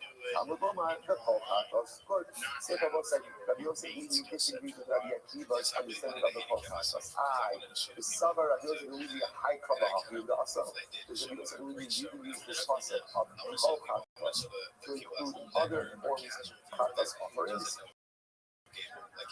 ועדיין יראה, אומר, לפי שמצינו קולאים כולו, אינו מדבר אלה פעם הנסרטים, וסיירים הנסרטים, לסוף סוליהם הבייס החילה, ולעמוד ולא ססי על החילה. So, I have just really said that this whole process, only seems to be talking about good. Only seems to be talking about a case ultimately again of part of instruction, seeing how instruction to tell us that whatever is invalidated is firm on the second and ultimately again because the low say for their consumption. Although consumption is not with midnight. I from where do you know? So this you know. Have you also used the bus of Chatas teachers and told you?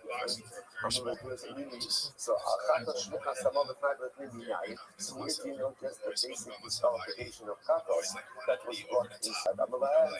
Hey, Lo Huva. And ultimately again here that from a different concept of being Lo Huva Estamon. Estamon Kodesh Sima. That's actually that's ultimately after death another view. Which must be funded, but very people coming. Right, but Yosef really actually learned out the disqualification of Chatas from a different source, but Yosef really is responding ultimately to the words of Rabbi Akiva. Incredible. So God says, Halacha l'maisa, we are left with this machlokes with the Kiva and the Chachamim, which is a fascinating machlokes. In general, the disqualification of exterior blood that is brought inside, what does it apply to? The Akiva says it applies to all sacrificial blood. Chachamim say it applies to only two chatos. They will say, how do we pass in? Ultimately, the Rambam passes like the Chachamim. That the disqualification of exterior sacrificial blood that is brought inside only applies to chatos, does not apply to other chatos. That's how we pass in Allah. Incredible. I will say Mishnah. Chatos shekilogram b'shnei kosos was really interesting. It's really interesting. So chatos shekilogram b'shnei kosos. Listen to this. So we'll say, Chef, I'm a going. I checked the carbon. And I'm doing Kabbalah in a Kishalis. Right? And now, what did I do? This is very interesting. I did Kabbalah in two different intentions. Now, again, that by itself is not a big deal, right? So I don't need to do that. All you need is one Kishalis. But whatever the reason, I went ahead and I did Kabbalah in two kosos, two cups. Okay, now what happened was this is fact. Watch this. Cup A, cup B. I then take cup A outside of the base of the touch. The most say, obviously, what's that look when you take sacrificial blood outside of the base of the touch? It's possible. The most you're going to see over here, what the Mishnah is going to be dealing with is when you have two cups of sacrificial blood, and you disqualify one of them, is there an impact of the disqualification on the other one? Isn't that fascinating? So in this case over here, I have cup A, cup B.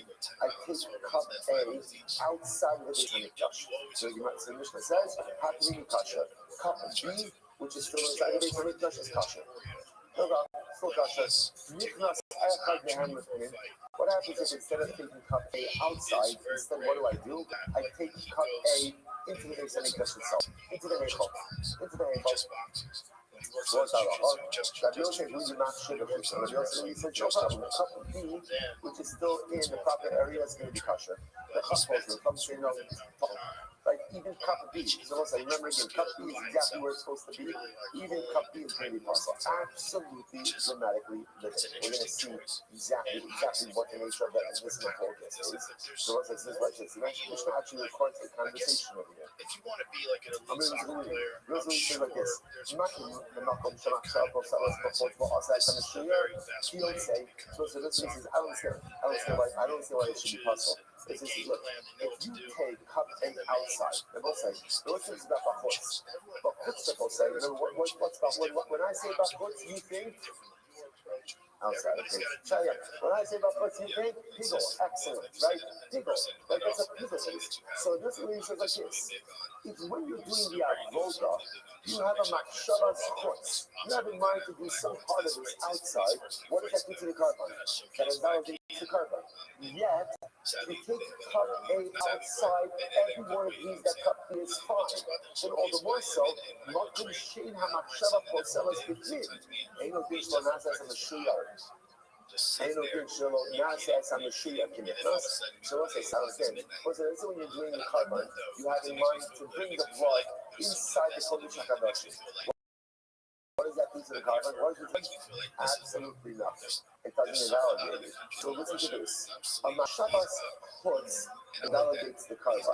Right? A machshavas pnim doesn't invalidate the carbon.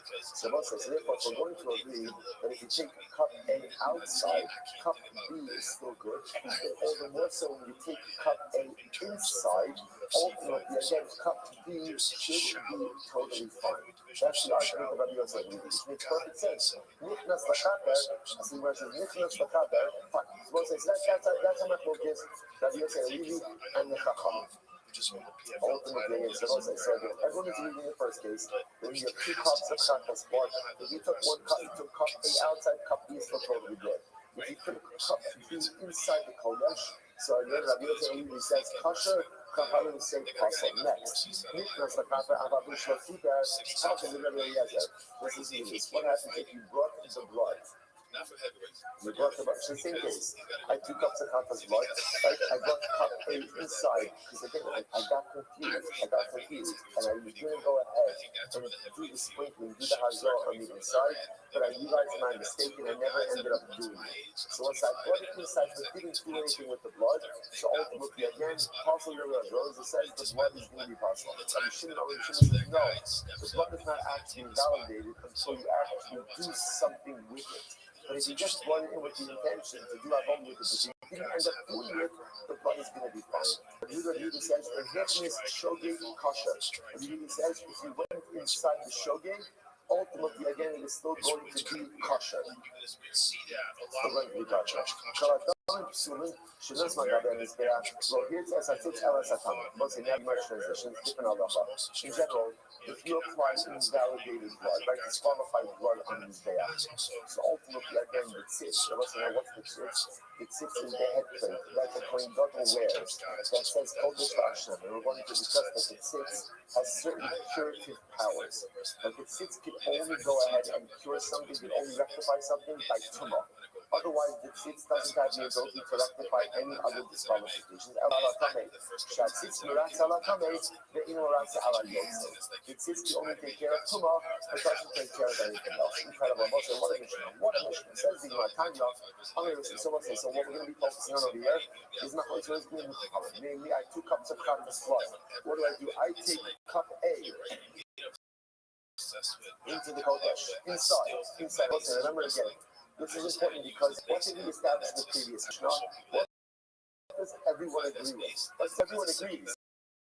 And if you bring chatas blood inside, then what's the halacha? It's disqualified. Everyone agrees with that.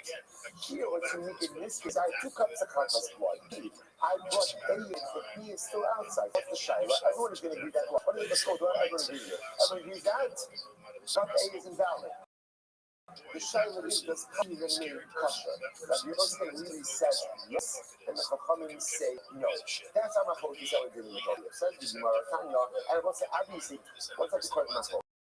Yes, how do we view A and B as two different katas bloods, right? Or do we view as one unit of katas blood? That's the problem. Says the Gemara Tanya. This is a Kalchomer. Recall the Kalchomer that was in the Mishnah.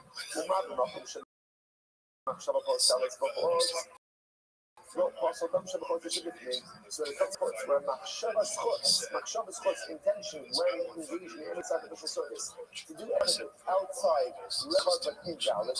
The other way is if you take cup A out, cup B is totally kosher.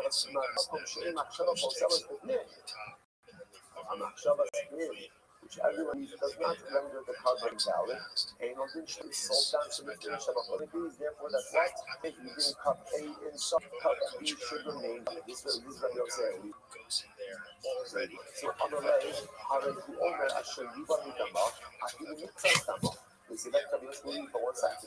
The passage says if any of the katas blood is brought in, which indicates to us even if only some of the blood is brought in and the rest of the blood remains outside, ultimately all of the katas blood is going to be invalid. On the other hand, Kavachomer Yotze Me'ato. So the system let's take the Kavachomer ultimately against the Yotze in the following case. Also, Dan Shebifnin Shabachos. So let's listen to this. If in the case ultimately again with Shabbat does not invalidate, that's the case of Tmir. So yet we're going to say that the blood that comes inside invalidates the blood that's outside. So if that's the case again, then Bachutz where Machshavah does invalidate, Eino did Shliach, so Dan Shabachutz should be paid. So let's say he says, if you're right and I'm wrong, then ultimately again, it's certainly in the case of Chutz, the remaining blood should be invalidated as well. On the road, Halegi Omer Shayuba Ashayuba. Says the reason says Ashayuba. And not wholesale, they're your wholesale, which is two different halachas. Blood inside is invalid, blood outside is not invalid. Utei Machshav between. Utei Machshav between wholesale to the Kavachomer. So maybe again, it wasn't maybe even Machshavas. Maybe even if the coin has a Machshavah to do any part of the avodah or do anything on the inside, that should also invalidate the Kavachomer. From the Kavachomer or the Kavachomer, not the Makom Shlok Pasal Karavods. Actually, name Machshavah Poselas Bahos. So we'll say, but at the end of the day, right? Blood taken outside does not invalidate the blood that is left inside. Yet, a Machshavas Chutz does invalidate. Therefore, Makom Shepasal Dan Shabachos Dan Shabachos. A situation where blood taken inside doesn't invalidate the remaining inside. Eino Din Shetava Poselas B'Min. Then why did we say that a Machshavas B'Min? Right? So again, a Machshavah, a thought to do any part of that holds it inside should invalidate the carbon in totality. Halayu Omer, Hayom HaShlishi. And also the passage in the Shlishi, what does that mean? Other days, Makom Shu Shulash. With down the Basa they were. So we actually had this sugya many moves ago. I was saying, in order for a Machshavah ultimately to invalidate, the Makom, the place has to have a threefold criteria. Number one, Dam Basar Imuyah. It has to be a person of the blood application, ultimately again consumption of meat, and burning of sacrificial parts, or burning of meat as well.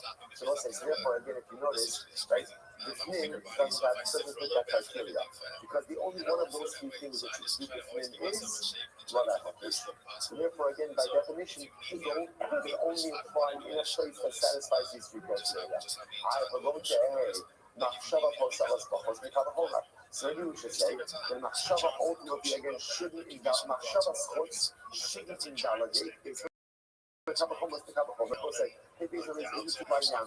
Umam Makom Shepasal Dan Shabachos Chutz. Any Machshavah Poselas between. So we'll say ultimately again in the situation. When you bring some blood inside, that disqualifies any remaining exterior blood. Yet, a Machshavas Pnim does not disqualify anything. Malcolm Shalom Pasal Dam Shabachot Shebechem. So again, in a situation where when you take blood outside, it does not go ahead and invalidate the blood inside.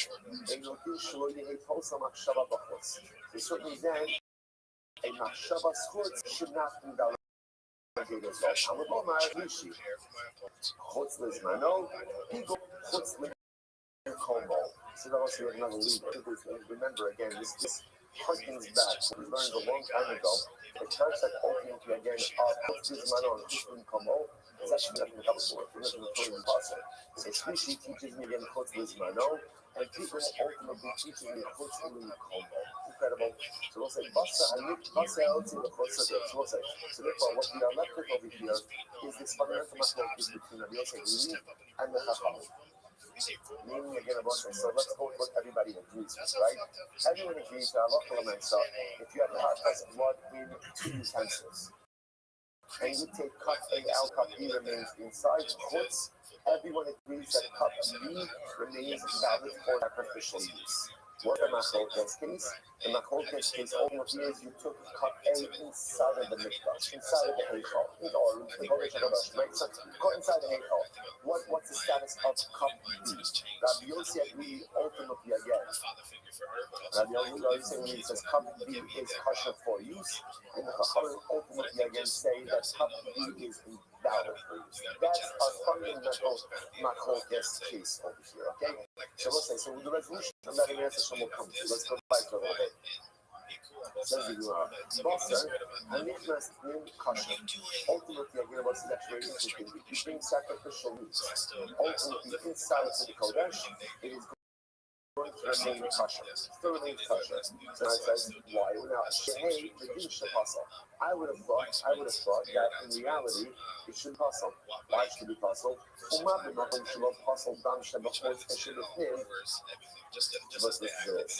comes to blood, if blood is taken outside, ultimately again, yet any blood remaining inside, that's not really the case. It means kosher. Yet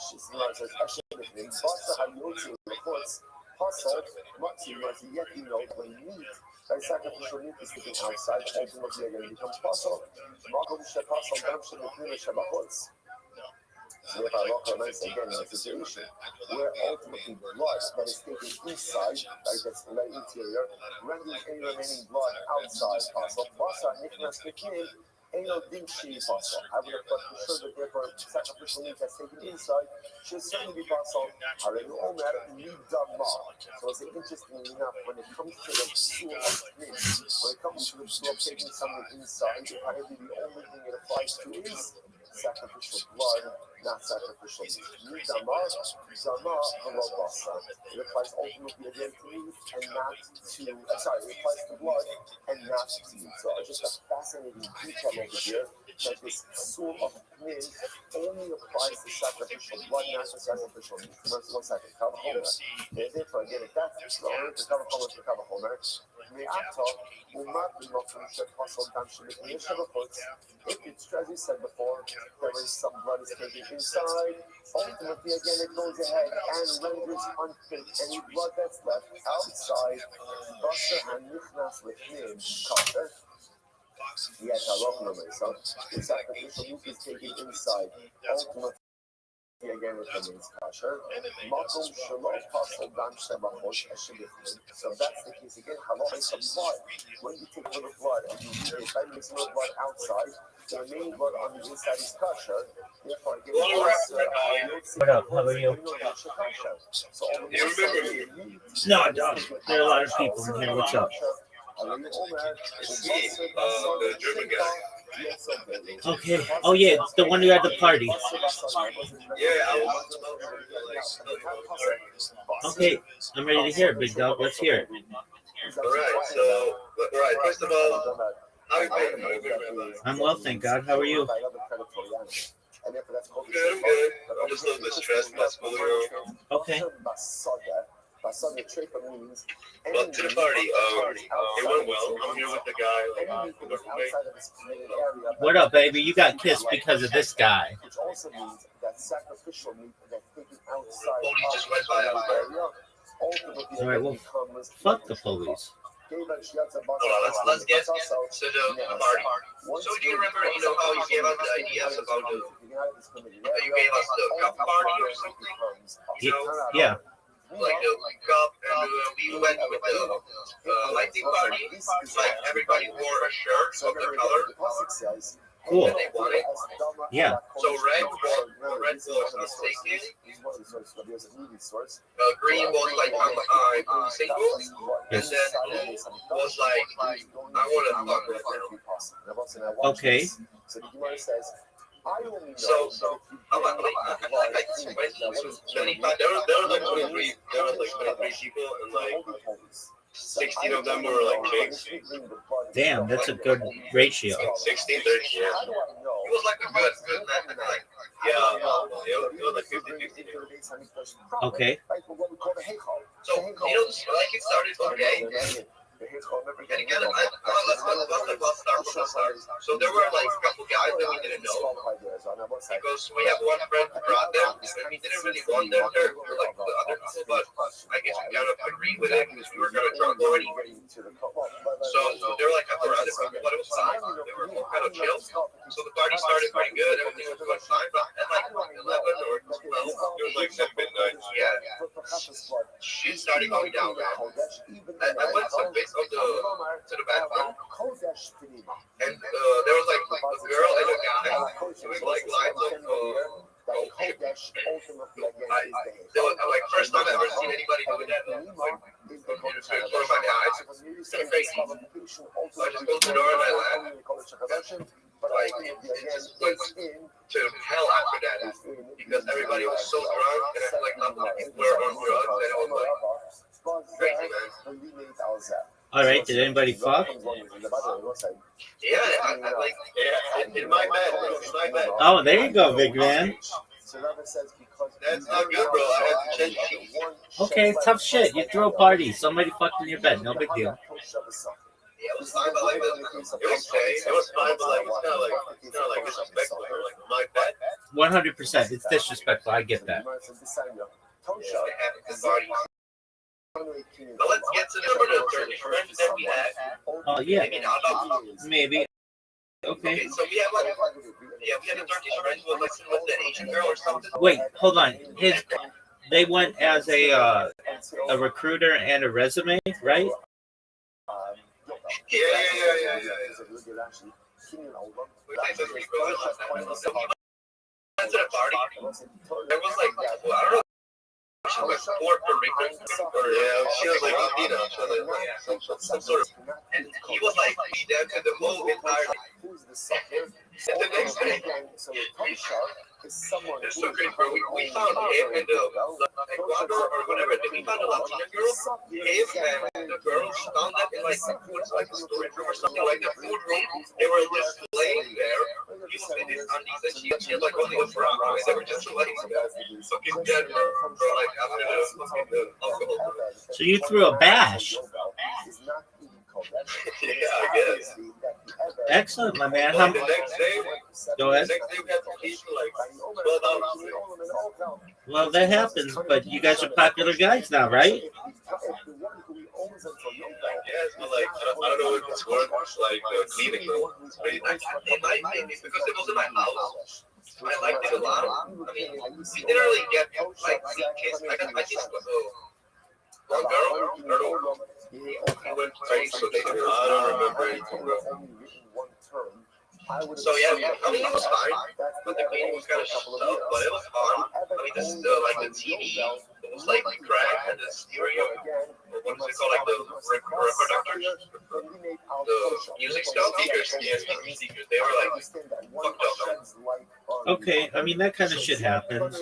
You plan on, if you ever throw a party like that, you put bags and shit over your electronics. Yeah, that could be actually smart. Should write that down. But the next day when we were cleaning, can we talk about drugs here? Yeah. Okay. So the next day after we cleaned up, we like to the boarding because his parents still weren't home. And one of our friends had some like mushroom cookies. And I was kind of skeptical about trying it because I was like, I don't know what it's gonna do to my mind, but we just ended up like all doing like a gram and a half or two, something like in that gas, like 2 bars or something. And we just got mushroomed up. And have you ever done mushrooms, Rabbi? Oh, for sure. Man, it was incredible. I was like enlightened, bro. I'm looking at like world in a different way after this trip experience. Oh, that's excellent. It was crazy. I was like talking to like some older beings, just telling me about the purpose of my life, and then I'm actually on the right path because I was kind of skeptical about where my life is going, and they really helped me, see the path, and they told me that I'm actually doing well, and I should continue with what I'm doing. That's great to hear. Yeah. So you had a good time. You got fucked up. Who's the guy who had his first kiss, like in the fall? Oh, Jonas. Yeah. Jonas.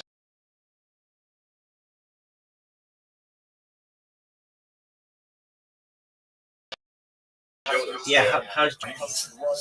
He like kissed some girls. Yeah. Way better than nothing. So has he been an okay roommate? I think like since the parties, he's acting way more natural and like more himself. Like he's not that shy anymore. That's great to hear. Excellent. Shout out to Jonas. All right. And how's Dad's porch doing? That's crazy. That's crazy that you asked. All right. How is it? It's still in one piece?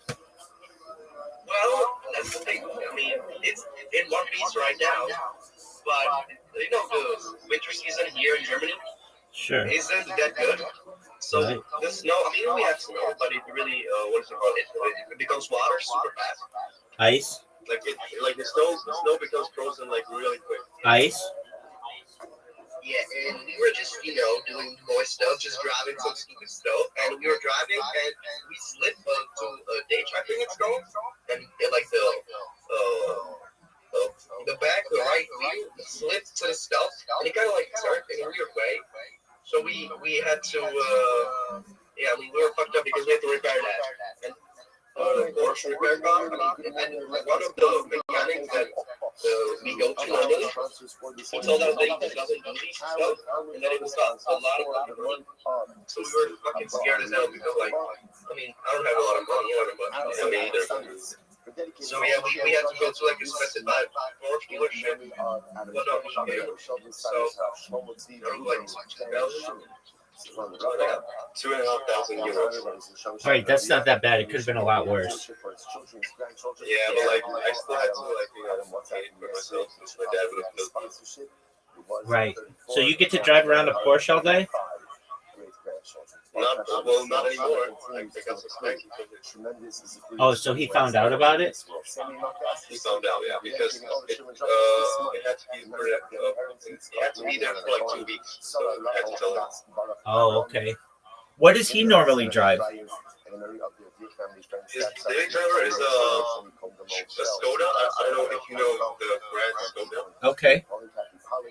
A Skoda Super. It's like a Czechish, Germanish brand. Okay. So he lets you drive his fun car? Yeah, if I ask him, sometimes he'll say yes, sometimes he'll say no. But after this incident, I don't think he'll ever say yes to me. Okay. What is it, a 911? No, it's kayak. It's a SUV. Oh, okay. Well, that's a baller. It's a baller car. Okay, so what's the plan now? When's your next party? Well, you guys might take a little time off, but before the summer, you should throw one.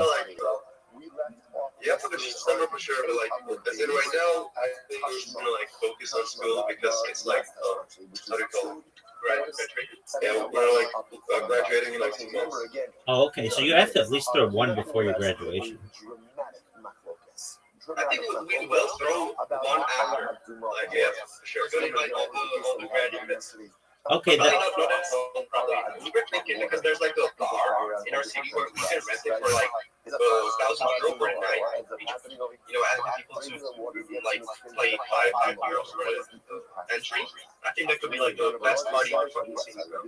okay, that works. Sprinkle twice. Just sprinkle twice. Yeah. With like maybe DJs because we have a friend who plays music, so it'd be there. Remember again. All right, yeah, and then you don't have to clean up. Were pretty easy. Yeah, exactly. Okay, that works. All right, and Also, ADS is the yeah. no, go ahead. Okay, we have a question like completely different topic. Sure. We want to ask you about we have a business in mind, and we would like to know if you could maybe tell us your opinion on it. Absolutely, go ahead. Because you have a more experience and stuff. 100%. So we are thinking you tell us there's a Poland right next to Czechia, Germany. Yes. Poland. So the cars there are much cheaper than here in Germany, and we're thinking of like importing cars from Poland to Germany for like the service fee. Then we're gonna like do all the documents and stuff. What do you think about that? Okay. So basically, you're gonna import a car or a series, like you want to make that a business. Yeah. Okay.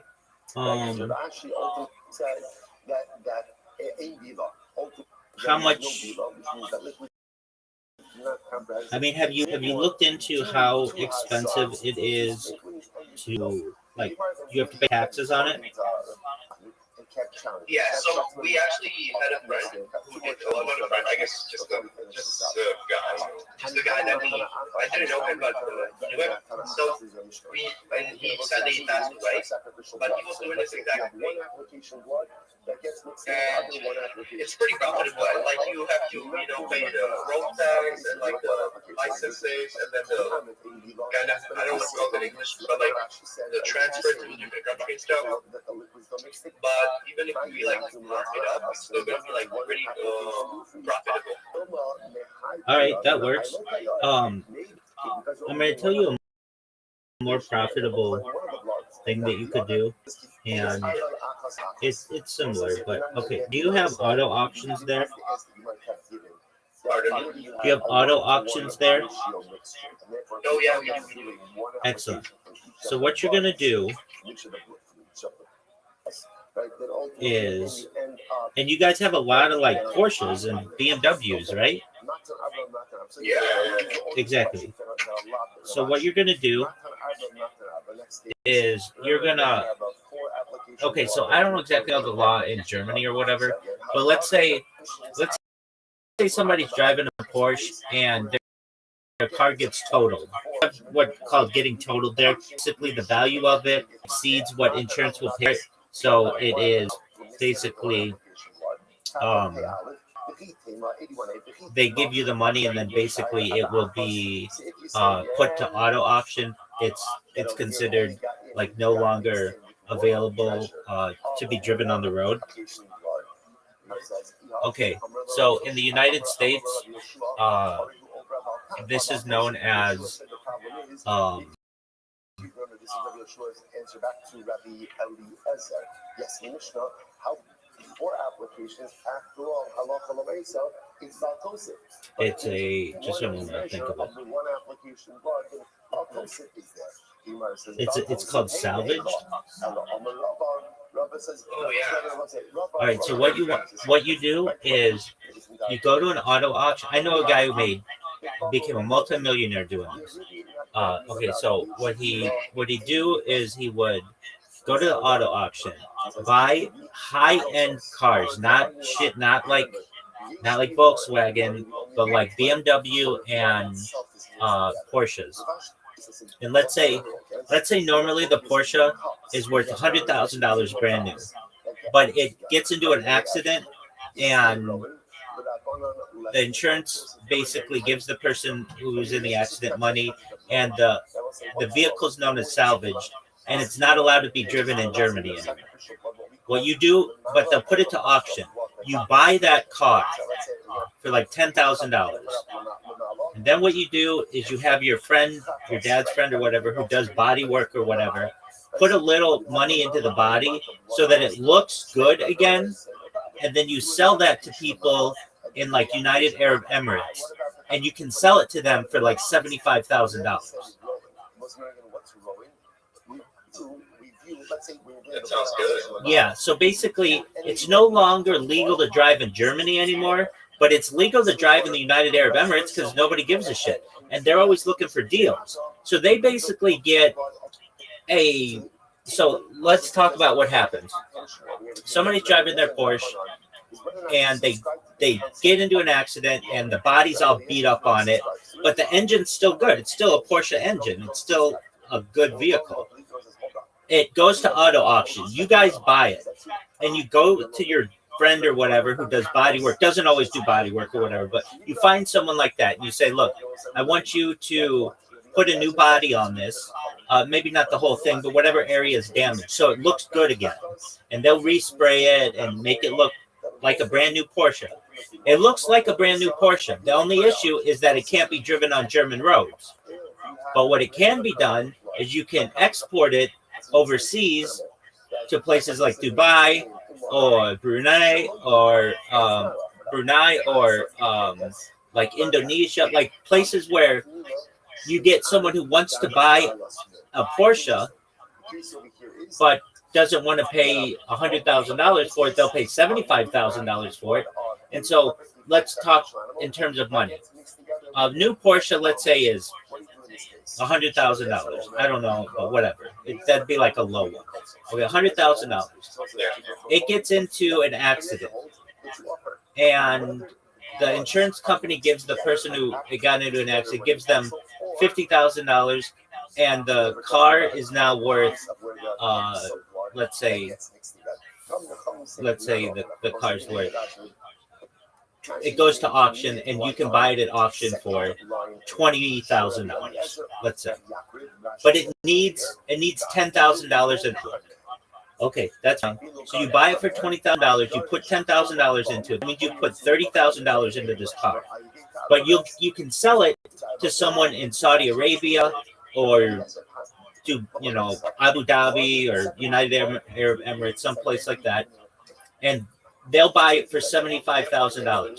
So you make $45,000 on this car by only putting in $30,000 of your own money. Does that make sense? No, it's a good idea. But like, question is, how do I get contacts from people from Dubai or Emirates? Yeah, great question. So the way that you do that is there are websites. So there's the biggest one in the world, I believe, is called Copart, COPART. But where you guys are, I think there's something called, it's something like Mannheim Auto Auctions. And what you do is you go on their website, and from there you can buy you buy the salvage vehicle, and then you can also resell it there as well, and people from Abu Dhabi will buy it from there. You don't even have to connect with them. All you have to do is make sure the car's delivered to Mannheim Auto Auction in Germany, and they will do the rest. Yeah, so like what you're talking about is cool. I'm not saying it's not, but you're making like $5 or $10 maybe, and you're just going between, I don't know, Czechia, Czech Republic or whatever, and Poland or Germany or whatever, and that's cool. But why not make more money? So, instead of making $5,000 or $10,000 for the same amount of work, you just need to you'll make $45,000. You're right. Yeah. But if we also consider the importing tax, it's going to cost someone to import it, and maybe, I don't know how it works in Dubai, but like registering, I mean, it's still a crazy. No. So there is no there is no importing tax. You're not importing anything. So here's the deal. Forget about importing anything. All of the cars that are getting destroyed are already in Germany. and they're already high-level cars. BMW and Porsche and Mercedes-Benz. You buy those. They're already in Germany. There's no import. So you buy them for you buy them for $10,000 or $20,000 or whatever. The people who buy the import are the people who buy the car. You don't have to worry about that. Basically, you're just flipping cars. You buy a salvage title car. You buy a salvage title car in Germany. You take that, and I'm serious, if you do this, and you've got enough money to do it, I'm super rich, but you have enough that you could say to your dad, hey, Dad, I've got an idea for this. I'm just making you aware I don't need your money right now, and I may not never, ever need it, but I want you to know this is what I want to do with my life. I like German cars, and I'm into them, and basically we can buy German cars much cheaper than anywhere else in the world, and they're very highly valued in other places of the world. So I'm just telling you, Dad, this is my plan. I'm going to buy the cars that are salvaged, and I'm going to buy them for like $10,000 or $20,000. We're going to then go to a body shop, have them fixed so they look good, and then we're going to take them back to the auto auction and have them sold anywhere in the world. Basically, you're just flipping cars. You're just you're the middleman, taking broken cars that can't be driven on German roads anymore, taking them or having them shipped basically to a body shop. The body shop fixes them. You pay the body shop a good amount, and then you go back, take that car back to the auto auction, and then people will bid on that, and you'll make huge amounts of money. That's a really good idea. It's a really good idea. Yes. I appreciate it, Rabbi. Absolutely. So I've known a real estate tycoon who wasn't a tycoon when he started. He started with just doing this. He basically would, he had no education. He was from Russia, basically, the Soviet Union. He didn't know English when he came here, moved to LA, started getting into the automotive industry, would buy cars at auto auction. He'd buy Ferraris and Lamborghinis and stuff, and then fix the bodies up on them. They still had fine engines. The engines were fine. And then he'd have them shipped to Dubai and Abu Dhabi and Riyadh, those kinds of places. And so long as he made $5,000 on each car, he was making money. And from there, he was able to buy a lot of real estate. And just giving you a heads up that it's a really great opportunity for you. Thank you so much. You're welcome, my friend. Absolutely. So because we never heard anyone doing this here in our area. Exactly. So what you want to do is do it, and you'll make a lot of money. I mean, a lot of money. So, and the beautiful thing is the cars that you are going to have, they're very expensive and they're very desired in other parts of the world. So you guys would be able to sell them to people in the United States, perhaps, and wealthy people in Mexico, maybe, wealthy people in Canada or UK. And they don't care that it's not legal to have on the road in Germany. They don't care, because the German laws don't affect the fact in the United States. See, what happens, at least in the United States, is insurance will not cover the car once it's been many times, once it's been in a major accident. But the fact is, you're going to be able to sell it to places in the world that don't follow those rules. So you're going to be able to make a lot of money on it. So, and the cars that you're talking about, we're talking Mercedes-Benz, BMW, Porsche. Those are the most highly valued for people in this industry. And the best part of it is you guys don't have an import tax. So that's what used to kill a lot of these, basically auto auctions is the import tax, but you don't have one. So what I would do if I were you, so at least in the United States, I don't know how it's done in Germany, but I'm sure it's pretty similar. You have to get a dealer license to be able to do this. It's not that expensive, but basically it's probably a few $100s a year. But then go to the auctions, and what you want to do is learn the different types of cars. And your goal, even if you had to make flashcards to do this, is to be able to learn the cars really well and be able to bid on them very quickly. The faster that you're able to do that, the more money you're going to be able to make. And so you would look up the closest auto auction to you, and then you'd say, hey, how much is it from? I don't know anything about the industry, but I'd like to get into it. I want to perhaps buy a dealer license. But is there any way, and you can, these auto auctions are many times public. You can go there and just watch the auction take place in person, but generally they're done a lot of times online now as well. So you just, I would just go to Mannheim Auto Auction, which is a German auto auction, like, I'm not sure where it's based anyway. It used to be based in Irvine, but you just find what auto auction works for you, and I'm sure there are German ones, and then learn as much as you can about them. But for you guys who are young and have your whole life to be able to perhaps build, you can build. Okay, so you can build a business around this, very profitable one. Okay, but then what you want to do? Your goal is to eventually be able to employ your own body shop guys. So what do I mean? You are going to lose a little bit of money taking these cars up every single time. So eventually you're going to want to hire employees, and the employees are going to be like, you're going to need someone for administrative, like the paperwork. You're going to need a few body shop guys, maybe a mechanic or two, and you're going to have your own body shop mechanic. But you're not going to do body work for other people. You just do it for these auto auction cars. And once you get to that point, you'll become a multimillionaire. Incredible. Right. Do you think we should be scared?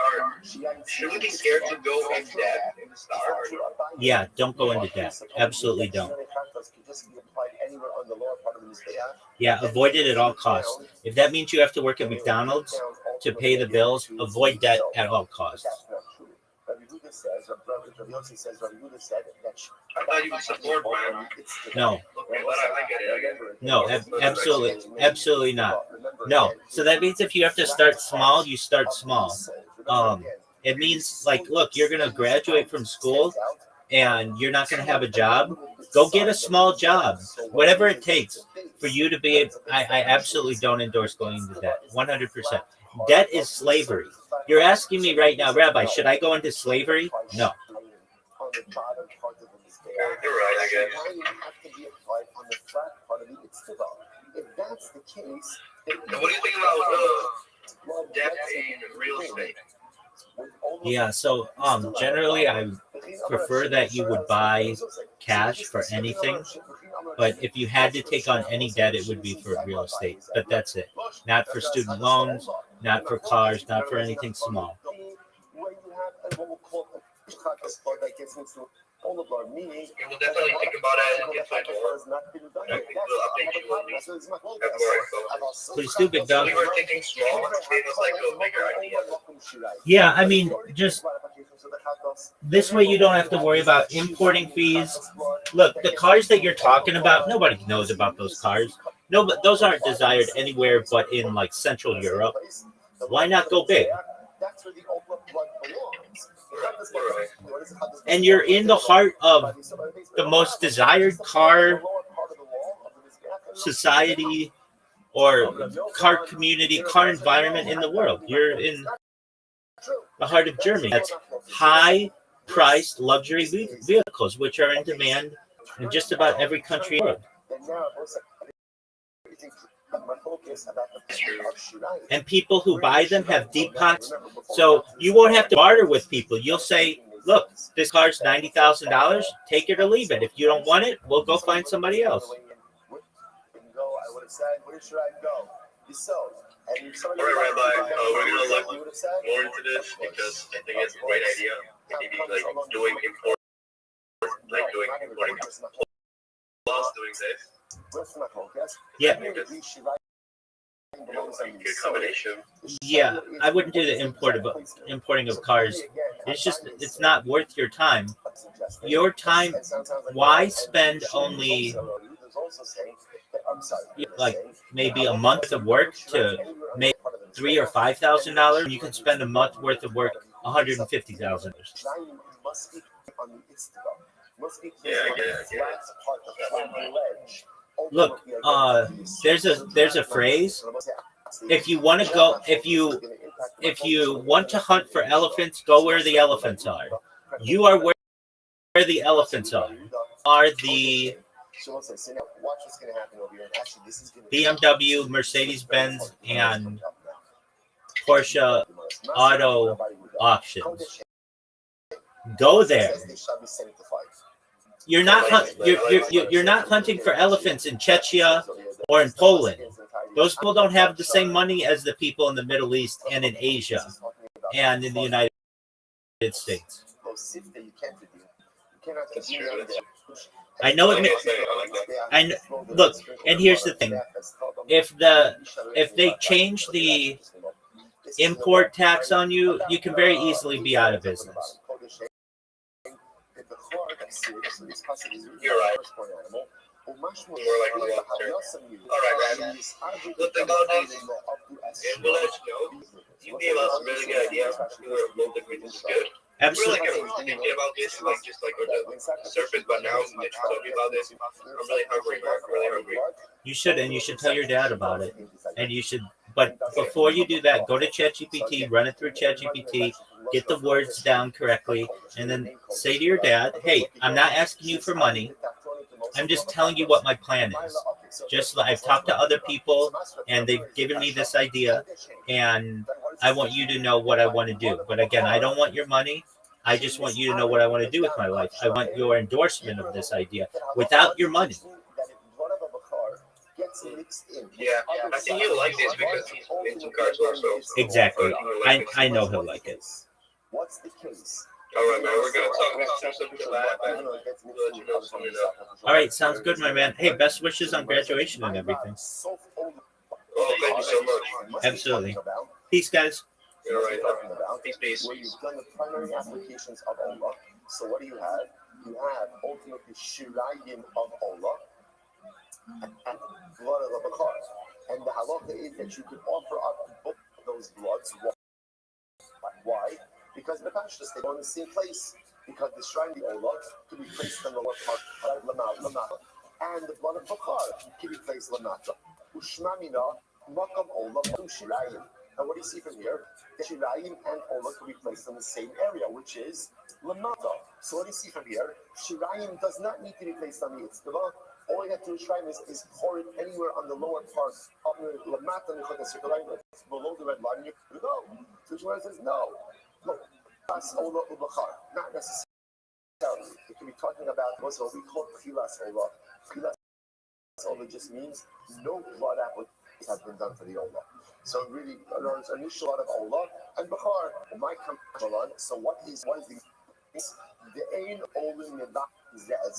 Thus, the sacrificial do not use one another. That's teaching me. Elements again, nothing. Then again, when you have sacrificial ones, like each other. Says, hold up. Hi, that's not the source for that halacha. That's the halacha, but not the source. Hi. Sorry, the Gemara says no. Source for the fact that sacrificial blood, do not negate one another. It's actually learned from a different source. Where's learning that from? Yom Kippur, because the Muslim the Kohen Gadol does something very interesting on Yom Kippur. And what does he do? He goes and remember again, he shechts a part and he shechts a sire, a goat, right? And after their individual blood service, he mixes the two bloods together. Now, obviously, there's a lot more from a par that is from a sire. Even though, again, there's rov dam par, yet the blood does not negate each other. So from here you see that sacrificial blood are mixed together do not negate one another. That's the source for this. Rashi says over here, with 4 lines up on the bottom.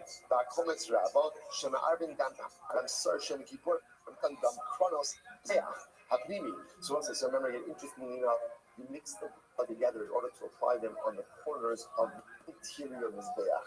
It's actually mostly something very unique about Yom Kippur, but it's not the only Chatas Pnimi. Yom Kippur is one of the times where there's a Chatas Pnimi where you put application on the interior Mizbeach. Yes, everyone knows there's more dam than dam sire. You can't also what do you see from here? You see from here that halacha lemaisa, sacrifice is mixed together, does not negate one another. So we learn it from Yom Kippur, not from Bachar. To which the Gemara says, Tanoi, it's Makotis Tanoi, Ikit the So I will say, this is an interesting Makotis Tanoi. In this Tanoi, interestingly enough, no one is arguing about the halach. What are you arguing about? The source. The source. So everyone will agree that halach and sacrificial blood do not agree with one another. They argue on the source for that halach. So we'll come back. So the Gemara says, "Massive Rava, raise the kasha." So the pasuk says, so what is this pasuk by? If you look at Rashi, Rashi says over here, three lines up in the bottom, so this is talking about carbon ola. The pasuk is v'shachat ben abakar. So Jimmy with the pasuk. So v'shachat has been abakar l'fnei Hashem. The grivu ben Aaron HaKohanim es hadam. V'zarko es hadam al mizbeach sadeh. So both say. The pasuk says they'll shecht the cow, right? They'll offer up the Kohanim will offer up the dam, the zarko es hadam, and they will sprinkle the blood. Now that second mention of dam unnecessary, because once you tell me ultimately, and the krigu of Aaron HaKohanim es hadam, that they're going to bring the dam closer to this. Just say the zarko, and we'll sprinkle it. You don't have to say the zarko es hadam. You don't have to say that. I understand. There's no other carbonic material that we're discussing in this passage. So the subject already is done. So once you tell me that they're pretty close to the mizbeach, just say that when they sprinkle it, and there's no need to say anything else. So the Gemara says, "Not Talmud Omer Amud Beis V'Lo Say Amud Beis, not Talmud Omer Dam Dam."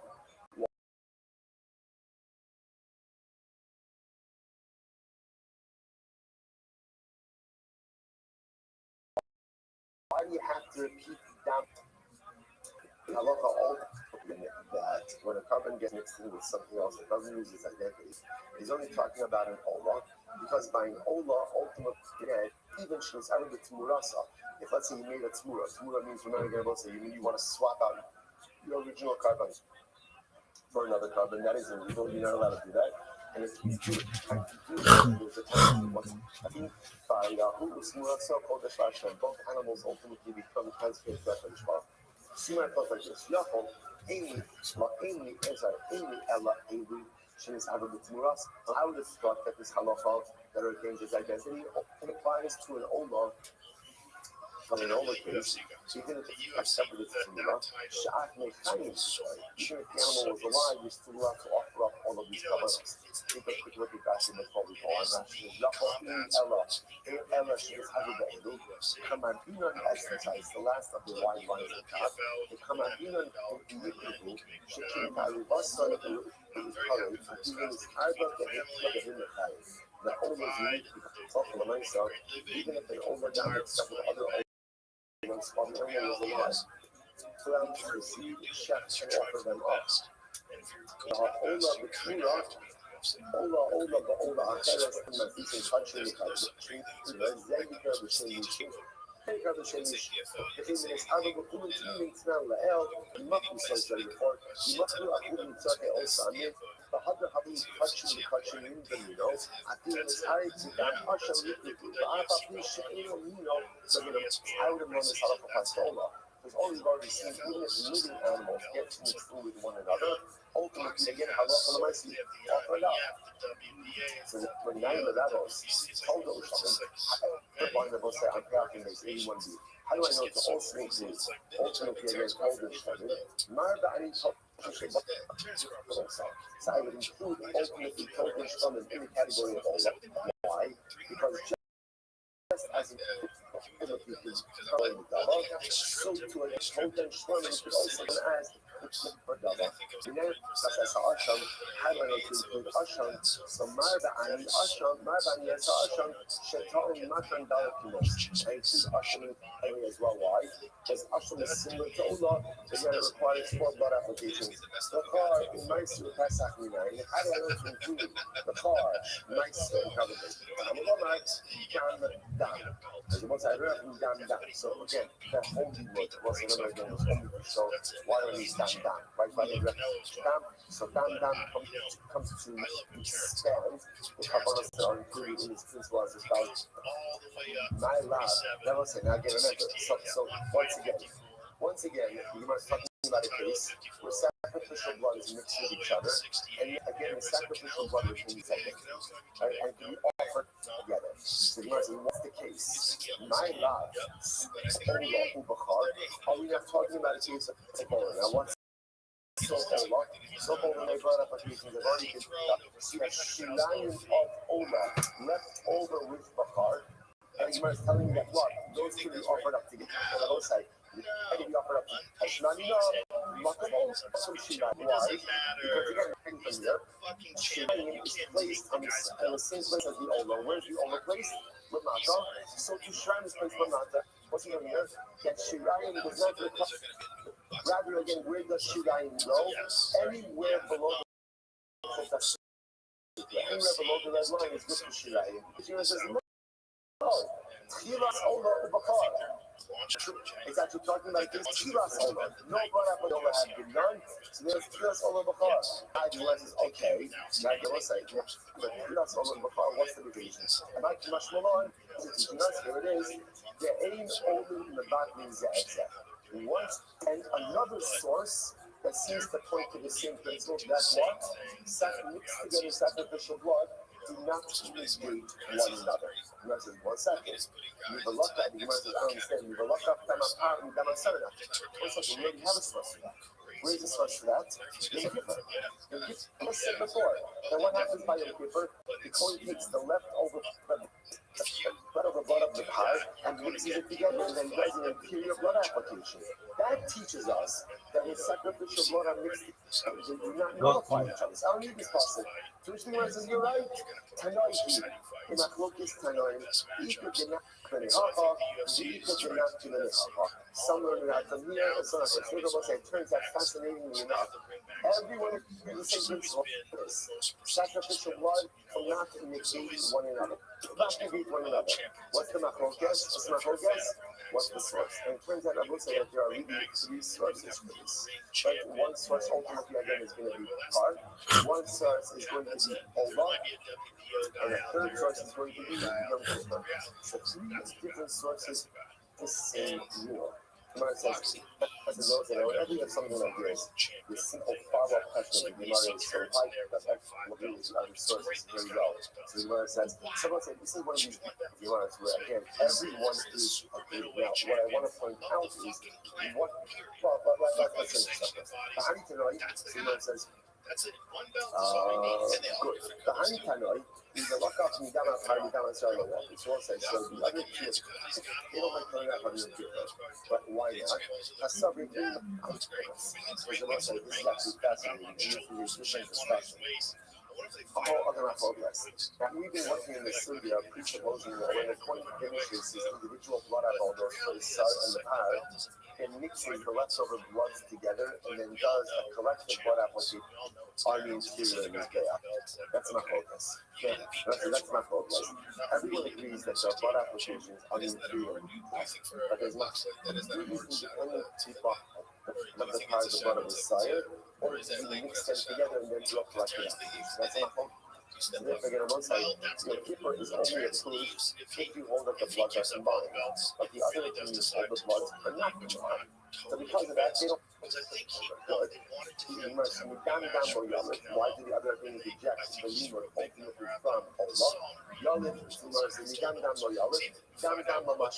because they don't subtract that touch of dam, they don't feel like the extra dam is an extra word. Allah, because we go that way, my time of Why not learn it out from Bachar? That is the first thing. Kodesh he not even ve'im rasam nakivin. Ve'im rasam kivin. They don't have a different halacha. They say Kodesh teaches us a din by Bachar. What's the din by Bachar? Bachar only the Bachar offered up, but its tzibura is not offered up. Okay?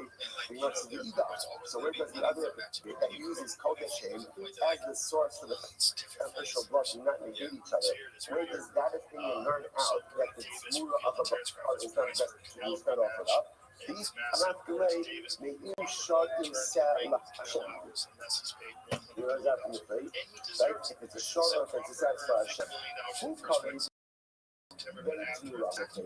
ultimately teaches us that only the actual Bakar animal is offered up, but Bakar is incredible. That's a Tashma, and all of it on Riba. So remember again, that's interesting.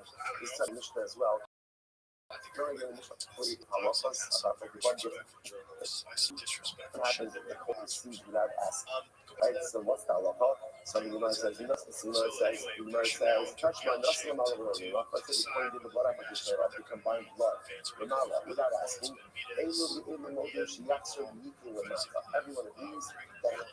himself, he has to go ahead and give the blood application below. Rashi says over here, the short lines about the 12 lines up from the book is Masnisi, the polypay that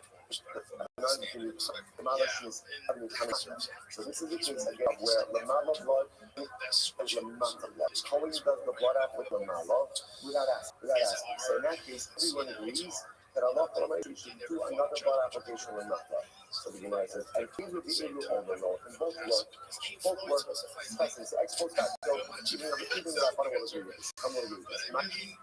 The Katas for Allah, in case for Katas, what that the Hating the other than Allah, Havu Shirayim, and since he did the blood application above, that means the rest of the Katas blood that is now what? Is now Shirayim. And that's why the Katani able to get more than she has to be in the matter.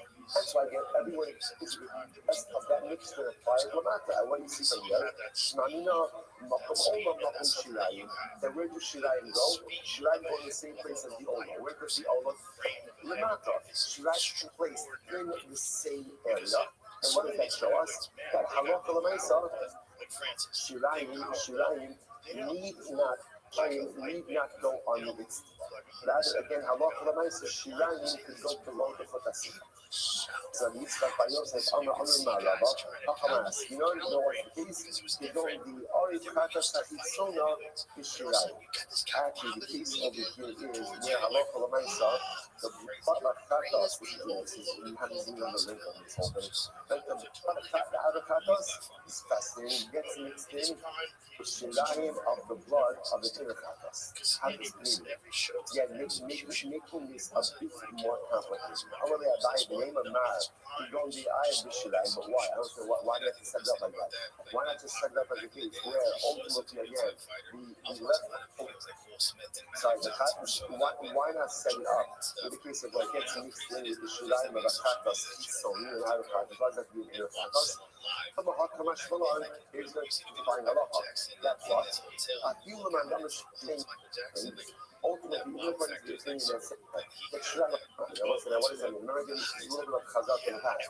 Shirayim after the most was from Mahmoud Shah. Is the application of the court of the Shirayim a necessary part for the Quranic process or not? That was my focus. So maybe even the opinion that says,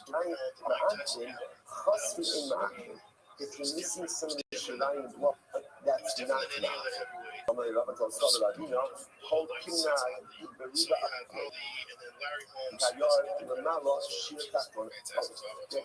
Set up this case is in this mixture of blood. The majority of blood ultimately again is our human blood, and ultimately again you place the shear ultimately again that on the way, honey needed the man that remains Kara, in Bila, Masana, so that answer was true ultimately again, according to the opinion that said in Bila, about the kind of actually doing it now. Our master is that the Mahmoud is not in Bila. And what was it? Yes, the focus ultimately again was in the case of Kosos. So that's again, okay, fine. So again, we end up with this Mahokis, we're not going to turn it on today, but again, something that's outstanding and what we'll pick up with tomorrow. So the two pieces of information that are outstanding is obviously the general Mahokis, the Human Eliezer, and the Chachamim Mishnah. The halacha, again, in these cases of mixture, with the Chachamim Mishpach La'ama poured out into the channel, and ultimately, again, Rabbi Eliezer says, no, do the blood applications. Why? Why does the blood applications? Why? Because he's the principle of rowing. So issue number one that we have to figure out, we'll do this first thing tomorrow, is do we subscribe to the concept of rowing or not? That's issue number one. And what's piece number two is this shirayim piece. Do shirayim have to be placed on the itztaba, or is it not the place being open on the lower of the tier of the matar, and know that those trickle down, machlokes as well. Resolution of those two pieces will be first thing tomorrow morning. I fought Mike.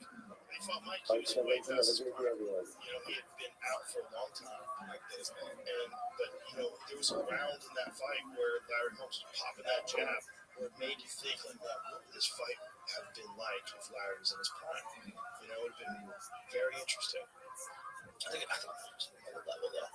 He was. All right, because when I see him, he just had the veins. That's why I like Wild for Tank. He was a speed tank. And his skill too, and also that style, that peekaboo style was just so different than anything else anybody was doing. So it was so hard to prepare for. You got most of these heavyweight boxers were standing straight up. They throw jabs, like Foreman or whoever they were. But Muhammad Ali, was the only guy that moved like a light. He was different. But Mike Tyson was crouching. Popping and weaving and coming at you was a totally different thing to prepare for. You can't prepare for something like that. So I think when somebody's too athletic, that's like preparing for Miles Garrett right now. He's going to have 25 sacks this year. He's like, how do you prepare for something like that besides trying to set yourself into maybe but he's not going to have this one's going to be freaks. There's always going to be these athletic freaks too. There's more like more because you see high school football, he's 6'5", one of them Ohio State. People are bigger. Also, people are doing things for the kids at an early age to optimize their growth and making sure they're becoming bigger and stronger, faster. Getting them training for strength conditioning and plyometrics and shit to get them prepared for things. I mean, look, Vasily Lomachenko. So that guy, that dude's dad took him out of boxing for 2 years to have him learn cranial dance. So he got better footwork. He was dancing. Even though I watched his highlights on footwork is insane. Music's the same. Same coach. Music's the same person. Same coach. Nevertheless, the blood really like this. Yeah. Oh my God. Lucy's crazy. Again, one of the greatest sports. And I'm not a big guy, but he just knows where to go. Which is nice. What's also he's constantly he's never right in front of you. He's constantly stepping, setting you up, and he's always downloading and calculating your movements and your reactions. He's so skillful. That to me is the most beautiful thing about boxing is that someone can stand on fire and be so skillful. That like standing right in front of Canelo, there's one point of fire who's getting pat. His Lomachenko was in his prime. And it was bananas. And it's just his ease of footwork. And it wasn't footwork like trying to get away from you. It was footwork standing right in front of you and stepping off to the side and cracking, like that kind of shit. Like these angles is just, unless you have tried to do that, you don't know how difficult that is. The conditioning of that is crazy. Yeah, your legs have to be just like over there. It's just, there's so many guys out there that you could learn from by watching or so on. But that is the difference between watching like Keith Hackney versus way back in 1993 versus watching John Jones in 2025. It's like we get to see now these guys that have seen it all, the Joey Rollins, the Ilya Tokorias, the Islam Makachevs. You get to see the elite of the elite today. And these young kids that are coming up now, they get to see that and learn from that, incorporate all these things. And you're seeing these guys that are fighting on Dynamite's Contender Series that are like championship caliber fighters, and they're not even in the UFC yet. There's definitely the lighter guys. Yeah, there's so many good guys now. But the heavyweight division is still fairly shallow. Game goes in. Yo, it's funny. I think I heard you say shallow about 3 times, and you know, Joe put it in the most nicest way because I like to use the words, and I like to talk with the confidence. I really think I can go out there and do right by this big promotion and go out there and be fantastic. I think you can do it, and I think you can do what Mike Tyson did, which is revitalize the heavyweight division. Because, other than John, who's of course a superstar, he's kind of semi-retired. Tom Aspinall was super content was a fucking disaster. That's a disaster. Tom Aspinall still can't see. He's got a fucked up right eyeball. Still really bad. Right? The reality is, he might not be fighting him. Like, who knows? Like, if he has surgery on his eye and it doesn't go well, he can't see out of the eye. And apparently, he's still fucked up in his right eye. There's some tendon damage or something. And eyes are so tricky. You never know. Unless you're a fucking complete psychopath like Michael Bisping, who fought 11 fights in the UFC blind in one eye, which is so crazy that he did that. You know what he did, that crazy motherfucker? He memorized the eye chart.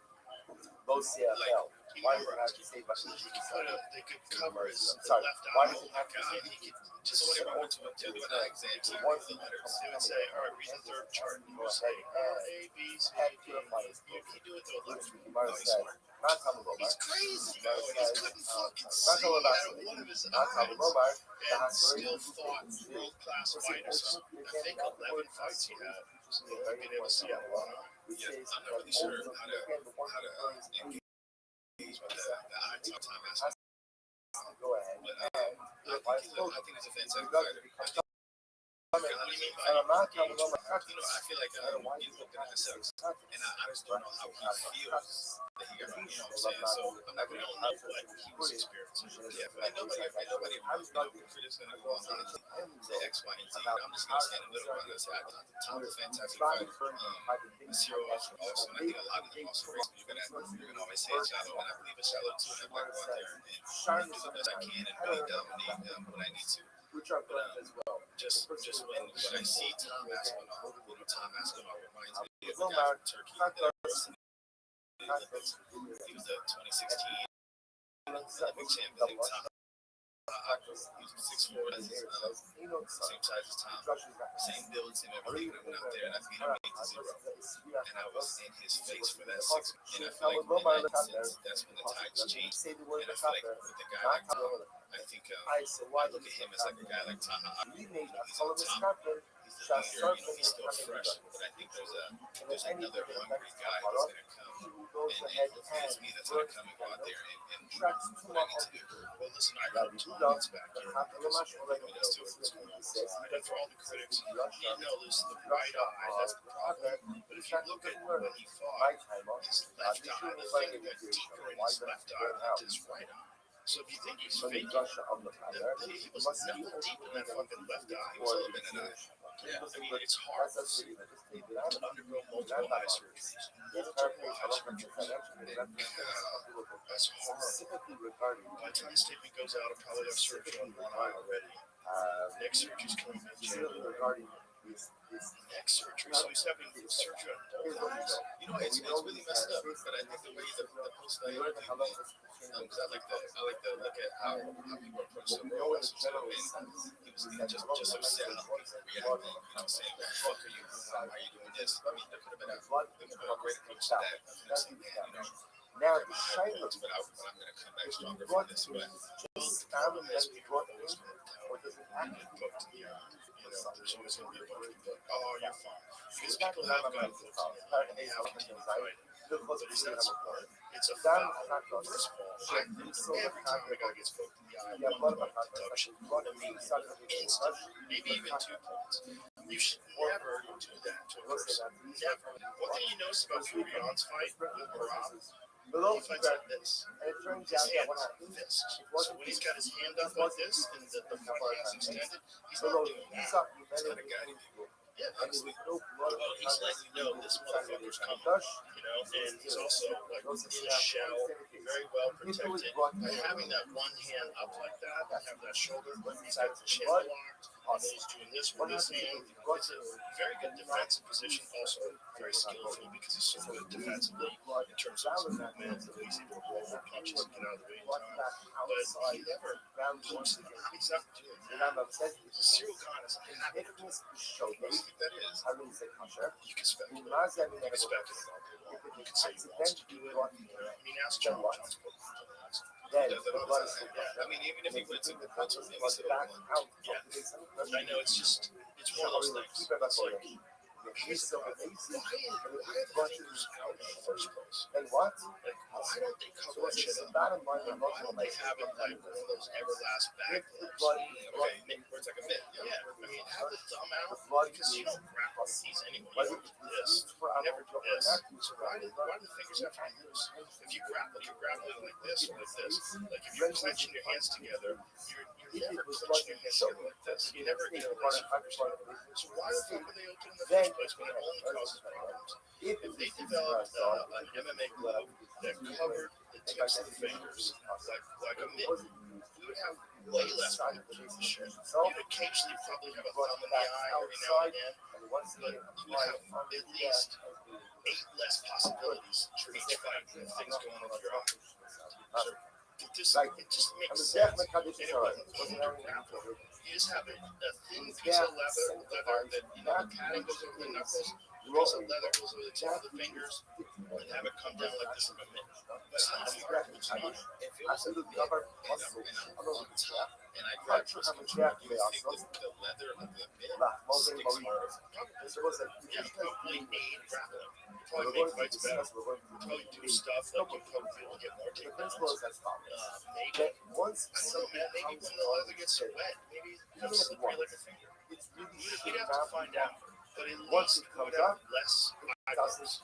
And it's not going to hinder the striking at all. There's no need to have his fingers exposed like this. Not really. But to great fighters, accidents happen. Accidents happen and also purposeful fouls. And I'm not saying that Cyril Gane don't do this, but he did it like 5 times in that fight. I rewatched that fight a couple of times. And every time Aspinall came towards him, he was doing this. Every time, fingers outstretched, pointing towards the face. It's just, it's illegal. You're not supposed to ever do that. Your fish should always be balled up when it's moving towards your back. You know, on his face. You don't have to have these goddamn fingers covered like one point or open like that. You should have covered. It's not impossible to do. It's like this is Ola for a lifetime. And the sport's been around since 1993. No one has just like the Ola was a interest fighter. Sure. Also, right. If it goes up, A really good thing I wanted to ask you is for someone new coming into a sport that a lot of people want, how do you think they should rid the popularity of the sport and also the real life of who the person is? I might be saying this in a hard way. No, I know what you're saying. How do you think they should? It's a regular topic. But you know, like Kelly, that always gets bigger and always gets bigger. And how do you close that gap of keeping that same mind frame of like, man, you love the guy, but I need to reset. How is it a reset? I need to make sure. Well, it's going to be competitive, right? And it's going to be a rock. Also, pressure, just the overall not being able to go to the mall. It's going to get weird. So it'll get weird. You're going to get mobbed in the airport. It's going to get weird. And you're going to have to. You're going to have to figure out a way to have your own private time. That's very important. You guys never have private time. You're surrounded by people. You can lose yourself. You can lose your way. And just fame itself. It's always very complicated. Especially fighters. When your entire identity relies on the way other people perceive you. That's not good. It feels good when you're on top because everybody's like, oh, there's Cameron's the fucking man. But if you rely on other people's opinions of you for your self-esteem, your self-worth, then the moment you want to stumble, what if you get eye poked? What if you get eye poked and then all of a sudden, Cameron's a bitch. goes on the altar, it does not come down. Not older she really there on also located over. And then there's once it all goes the up, pressures it's not of down. money. People trying to I'm scam told you. the other Business deals deals, also bullshit, so this and that, money that once it goes up, it that does kind of not shit. come down. You know, that's the What does it sound like? bane of fighters' existence. When the whole Same market's thing. that kind of, in a lot of ways, led to the decline of Rousey, in a lot of ways, Conor McGregor. Actually, People started, throwing everything at you, doing cell phone commercials, all this different shit. That stuff gets in the way. It gets in the way of training. It also gets in the way of Hello, your Hadan ability the to have Hansah. that Was it this? pressure time. Using that Competing in yourself and being blood alone with your and thoughts, which I think is was the very why is important just to where is blood solidify placed?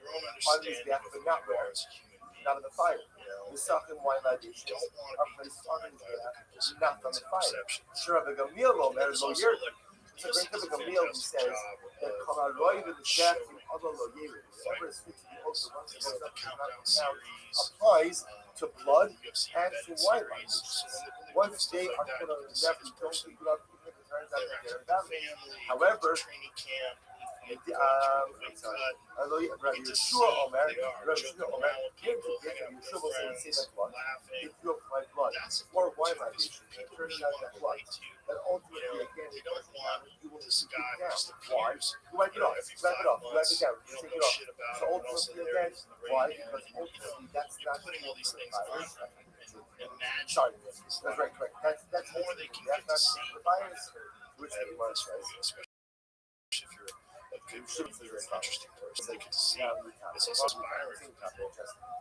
Like, hey, you like to So tell that's the stuff first about thing. yourself, you're writing about it. You So show the up shimmer of the like shimmer part says, of time, like has everybody never else. But like, wow, with the look self at here, what's this again, great how guy you can accomplish. Maybe I carbon can do based this. Maybe I can do the something. wine migration Maybe and then or how the self whatever, if I'm a fucking whatever skier, the wine whatever migration your job is, maybe I can be great carbon is and be possible. a normal person like this That guy is. that No, 100%. even if That's both are That's possible, fantastic has answer. never Because, I just feel like at some never point I'll get to that spot. however, Like, how do I know if someone's not real? How do I know if someone is in that space of things changes and there's leeches, there's bad people.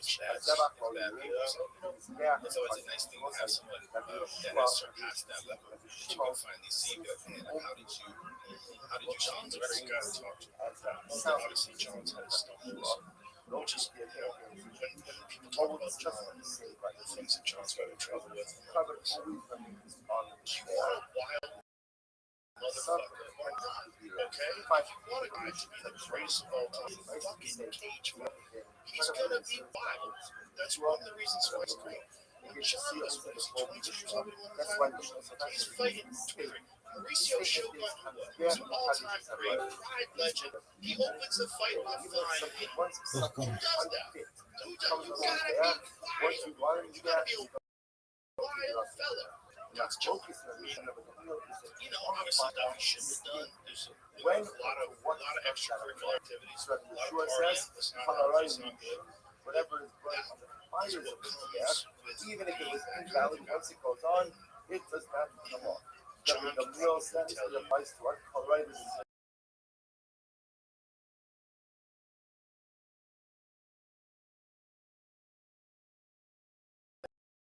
About this. whatever goes on in the Anybody family else. is. kind of put a big foot into it? And man, Says it's he's not. amazing, but a lot of things we talk so well now. A lot of things are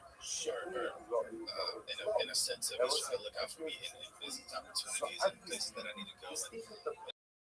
And it's amazing. A lot of people don't do that. You see the peaks and valleys of a person and their public info. So, and a lot of people want to give people a chance because you see something about someone until you finally meet them. And it's like, man, like, this guy's a whole different person you would have never expected. And so, he's just opened a lot of doors. He isn't doing that. It's that guy. So Rotler was a That's great too. this Because item, John is essentially guiding his replacement. this item Which is something really that hard was to just have that kind of self-awareness. There's some other There's only a certain amount of time that I can do this for. But in And its I see this essence, great it man who's belongs coming on up the now, Mashiach. and It sounds give like them that some blocks. advice that maybe But if they'll you're think of thinking some of kid, this something that blocks, because John you know, didn't have some it heavyweight has champ nothing trained to with do, him. it doesn't belong Jim there. those Or things next up. never belongs there. Then what? Then would be again, you would take it down.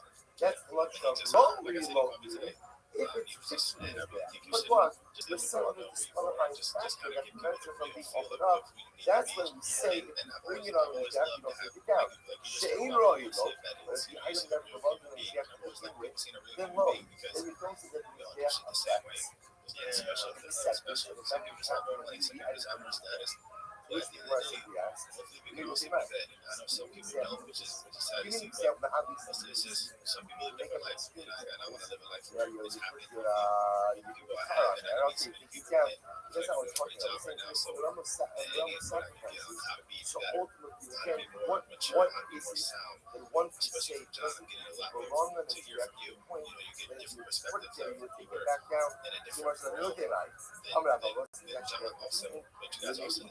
how much cause comes solo You see the two different lives of two different well-respected people. The mindset that you have to acquire that information, sort it out, and know that these challenges are coming your way. The money and the fame and all that is the thing that everybody focuses on. But really, the focus is on excellence. like this or like that. So again, you pass me Excellence is what brings the then fame. it shapes And the off the moment excellence. you start thinking about the fame, money, and That not thinking about the excellence, you've lost your mind.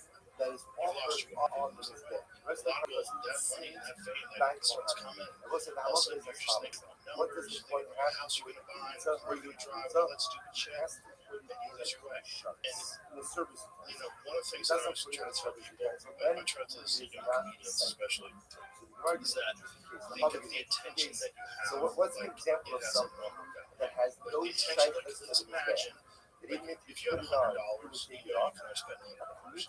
Let's imagine your mind only has 100 units of focus. 100 units of focus. Any focus so that right you have on on there, other what shit be the halacha, do the outside halacha, of the thing take that it down. brings you excellence, Take it down. this is Might as well shall go through. We could actually That's do all a it is. And if you're concentrating As on he haters said. on social media, all that crazy bitch in your life that's So, ruining everything, so or you so got the some idea friend who's a hater, and you think he's like maybe like hoping you fail, like is that all it's that not stuff that's distracting is such robbing attention from excellence. You know, some of it's unavoidable, and some of it actually strengthens your resolve to have a certain amount of like shit in your life, just to understand how to maintain and still be excellent despite of all that. There's probably some resilience building that comes from that. But protect your focus. It's precious. Protect your time. Protect that energy that you have to invest in things. It's so precious. The mind, your focus, and your drive, that is everything. That's everything. And anything that's so Ula says, let's say go ahead and set up sacrificial parts of the limbs of an animal before it's real. We'll say, and what's the status before it's real? before the fight, So again, it's a card she was at a fight. She goes at the hotel. the nice the one who doesn't eat animal Down the bar. She while his wanted him. life is dead. She wanted to be more important in his fight, and his fighting career was so important, so overwhelming that she felt like she wasn't getting the attention that she needed. So she would go get attention. Before She Zrika steal should be from the her brother. equivalent of what? It was crazy. This guy, I mean, he never wanted to be a champion. And was what a very did you just say? talented What guy, did too. you say? I don't So know, if you but put the it limbs was one of before those things where Zrika it's like, on his back, and what do you do with them? there are people in your life. So I would have said that for what? If you end up putting pizza on there, whatever, when? Before you put it in the sharks, although it's not appropriate, but I would have thought that halakha l'maisa, you leave it on it and not take it back down. That's what you're in the business of. Which the rebel said, take a look at Rashi in this You're in moment. the business He would have cut your collars, these and you guys anybody that's trying to no, steal overruling is there. Most like, they have not yet set aside for them is there. Shazvika Dama Shamahan, Kabas, and the thing that Gavoa, letting in because those things ultimately again, it's only with this week off that they are considered to be a chiluk in Gavoa. Hektish, true hektish, meaning Mila for Mila purposes, Mashiach, Kalim, Shem, Rasna Gavoa, the rain, Olin, is there, Kabakachim Kalim, I'm sorry, Kachin Kadosh. Shem Nas Al Gaval and Rain Olam Yak on Kachin Kalim. Ain Bar Me'ilam. So we'll say so. Actually, I don't know. This is one of the things that Kachin Kadosh and Kachin Kalim. That the subject will be that night that we have to really get to first thing right there. So what's it like? Our purpose is to really follow the flow. So the Gemara is being the guy in Mishnah. That continue to drive towards destroying them. Yeah, if it doesn't come down, even if it's in valley, when you pass something that is not easy for them to get, it should be there. It should be there. It's not fit for the gas at all they want. We do take it down. What's an example that's not fit for the gas and everything taken down? A mitzvah that narrowed into a few shutters. Really says below? I don't understand why not if you put up limits of touching comments before the which also don't get longer than that's it. What's the halacha? Once you put them on, you don't put them down. Limits of touching comments, that's the mitzvah that insurance should be doing. And it says like yes, so when I log into the game, it says my full name, and then people know you're trying to get to me. They say I'm playing Call of Duty or 2K. I mentioned before, my friends with dogs. I mean, I like to take care of friends with dogs. I feel like my chain is gone. Yeah, it's so cute. So I had sadly actually passed away. I just had one pass away. He had and that's it's a disc disease that half the difference would often they were right so bad. So my first one had it in his back. He was playing all day, and then I turned and he was like paralyzed. Is a process outside of the oh man, like that's not good. So I put him down. And then I adopted one after this. I got adopted 1 year ago. He just passed away a couple weeks ago. It was Archie, my little guy. He had it in his neck and had one painkiller for 6 months. So And I ultimately, again, the then rules one day he of came the over and world he yelped again. just I was looking like, at the rules you gotta themselves, take me. there's nothing else that has to be done in this So it's regard. bad, you know. I There's a got process bad attachments outside to of friends the with dogs. Like world. they're like my And again, they should not since have I put had a on baby the now, that's like once the they second are baby. put, we don't take them down. The kimitza, however, itself is inherent to the fish because the kimitza is not really a bona fide kimitza until it's put into a shot. Therefore, if you place on the there, your place essentially not at the golden retriever. where it has to be taken They have down, put it King into Charles shards, Manual. and then He's but cute, so it's like Yeshua Omer Kalavai, he's 7 months old, again, Mishnah and said, he was born Yeshua with Shita a is little hernia. anything that is fit So for fire. we get that. Ultimately, again, if you put it on the So gas, they have to do not stitch take him it up, back but it's down. So let's remember again, it's not a when scared. Yeshua and the Metzino both put in the same puzzle, Because I love him so much much. the puzzle. He's So so Yeshua's model, he's focusing on when Via Ola I Al pick him up, Mukdah. he like Right? kisses me like Ola on constantly, the and fire. he makes His noise brush like was just like Ola is fit for the fire. well, He went up his and kiss me, doesn't come out.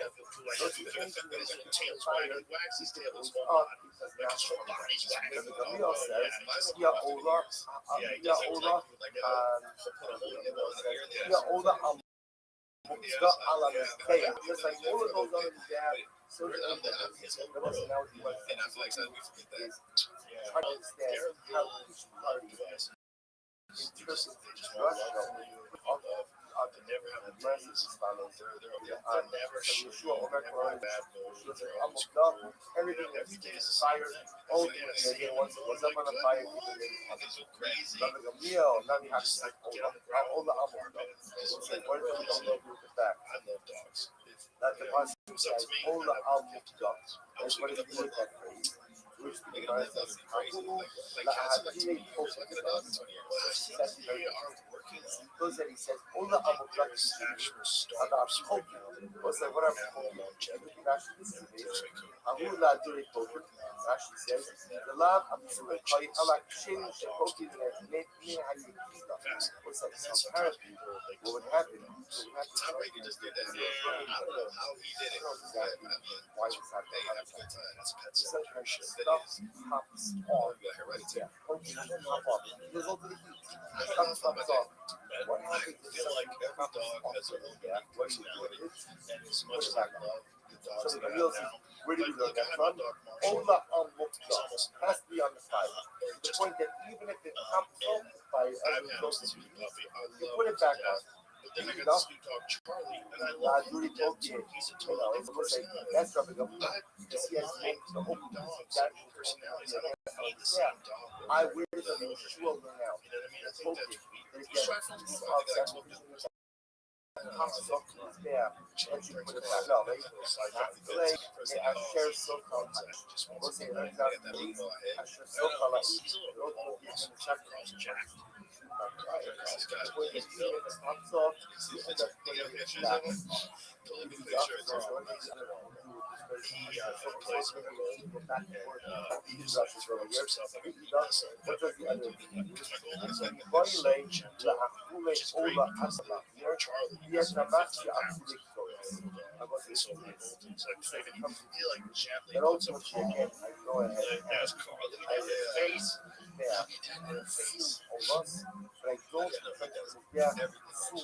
Oh yeah, that's quite interesting. He's adorable. That's plays for Marshall. It's really crazy. You got a video of him. Did you get his nose done? No. Wow, that's perfect. For some reason, Some of them have fucked noses. Well, they can't make them like this.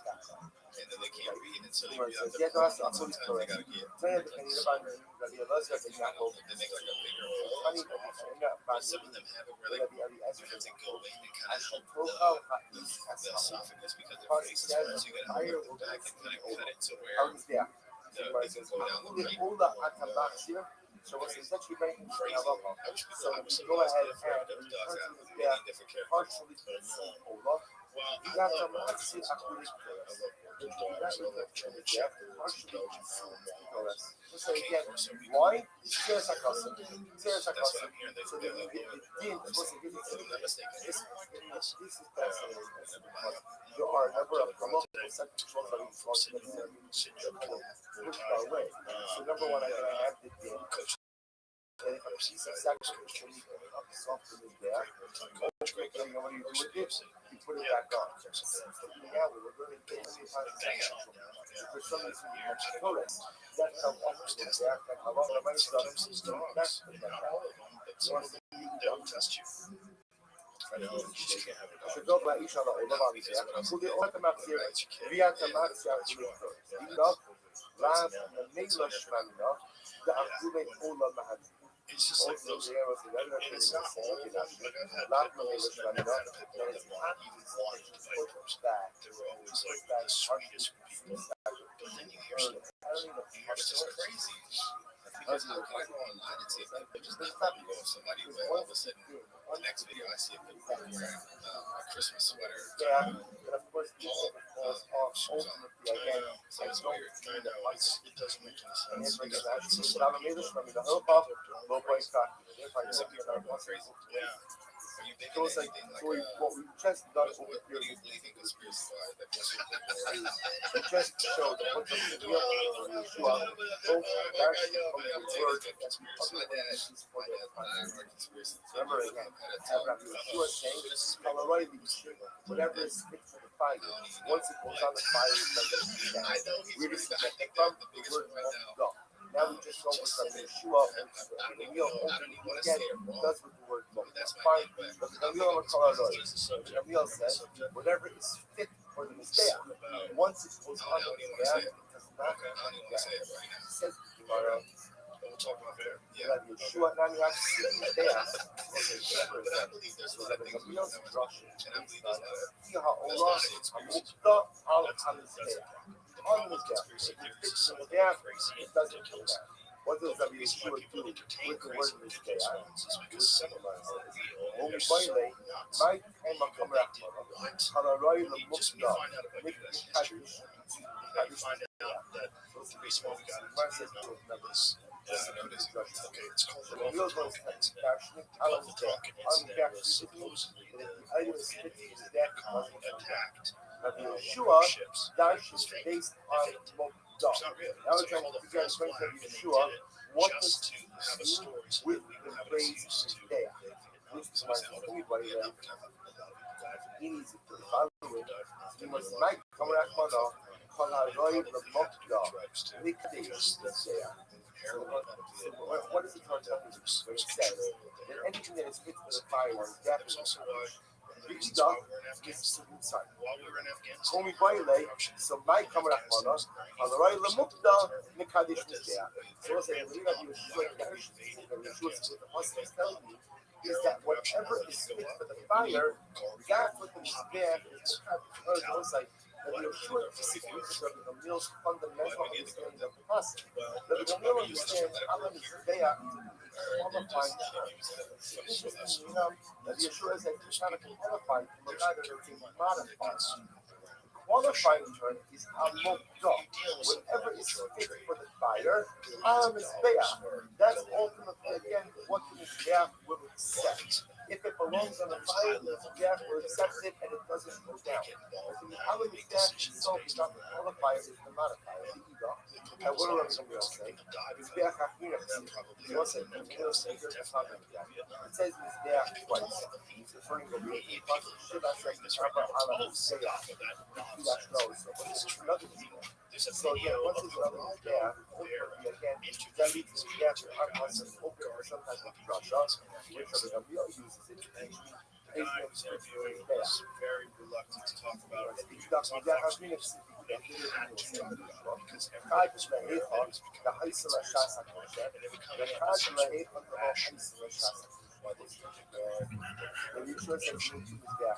we need them to tell about one sacrifice item that had a window of letting the farmers poison young people for heroin addicts all over the world because we give actually Shasa Kosha, you motherfuckers make money out of this. so we'll say one of the first types of carbon, ultimately again, was offered up. Had a window where it was positioned before it was offered up. For example, blood Selling drugs out of I've been in Australia for a cartel in Tijuana. This is record. I feel like it's a real recent story. It's a real story. A recent story. Recent from what I've seen. He got caught because someone along the way was a middleman for a lot of Wild true story behind cocaine quarterback all over the cartel. They said he was making like $1 million a day in cash, and he was trying to prove it with Las Vegas casino. Middleman, someone messed up the bet, and he lost the money, so he had to loan money from someone, and that someone was the one that got undercover waiting for him like a year later and caught him at a McDonald's across the road to Tijuana. It's crazy. Drugs control a lot of things, and it's messed up. But once we're talking about over here, the ability for the bear to accept Muslim People get tempted by that, and then you get a really legitimate businessman who says there's a way for you to get 10x return on your money. You invest in this, you do that, and somehow you'll never get dirty. All the money goes to offshore accounts, and you know about it. You can retire Crazy. the Shimon Omer Hazeva, this is kind of Shimon says that in every application of Zevach Kasher, Sachin Ksherim, Zevach Muscle, both muscle, Zevach are carbon conducted to the right in Sachin, kind of, Shimon says, Ola Abba, yes, exactly. Just like the older above Watch that documentary. Cocaine Cowboys 1 and then there's Cocaine Cowboys 2. There was so much corruption. There was one graduating class, the entire graduating class either wound up in jail. Because they were all involved in cocaine. All of them. Because there was so much work. Everybody's driving a Corvette, everybody's living large, everybody's doing well, very tight. It's crazy. It's like you get caught up in that life. And if you were involved in, like, you're a police officer and everybody around you is dirty, you just like think you're going to be dirty too. But now aren't they kind of blowing the Ecuadorian ships up that are coming in here that are having a lot of drugs on?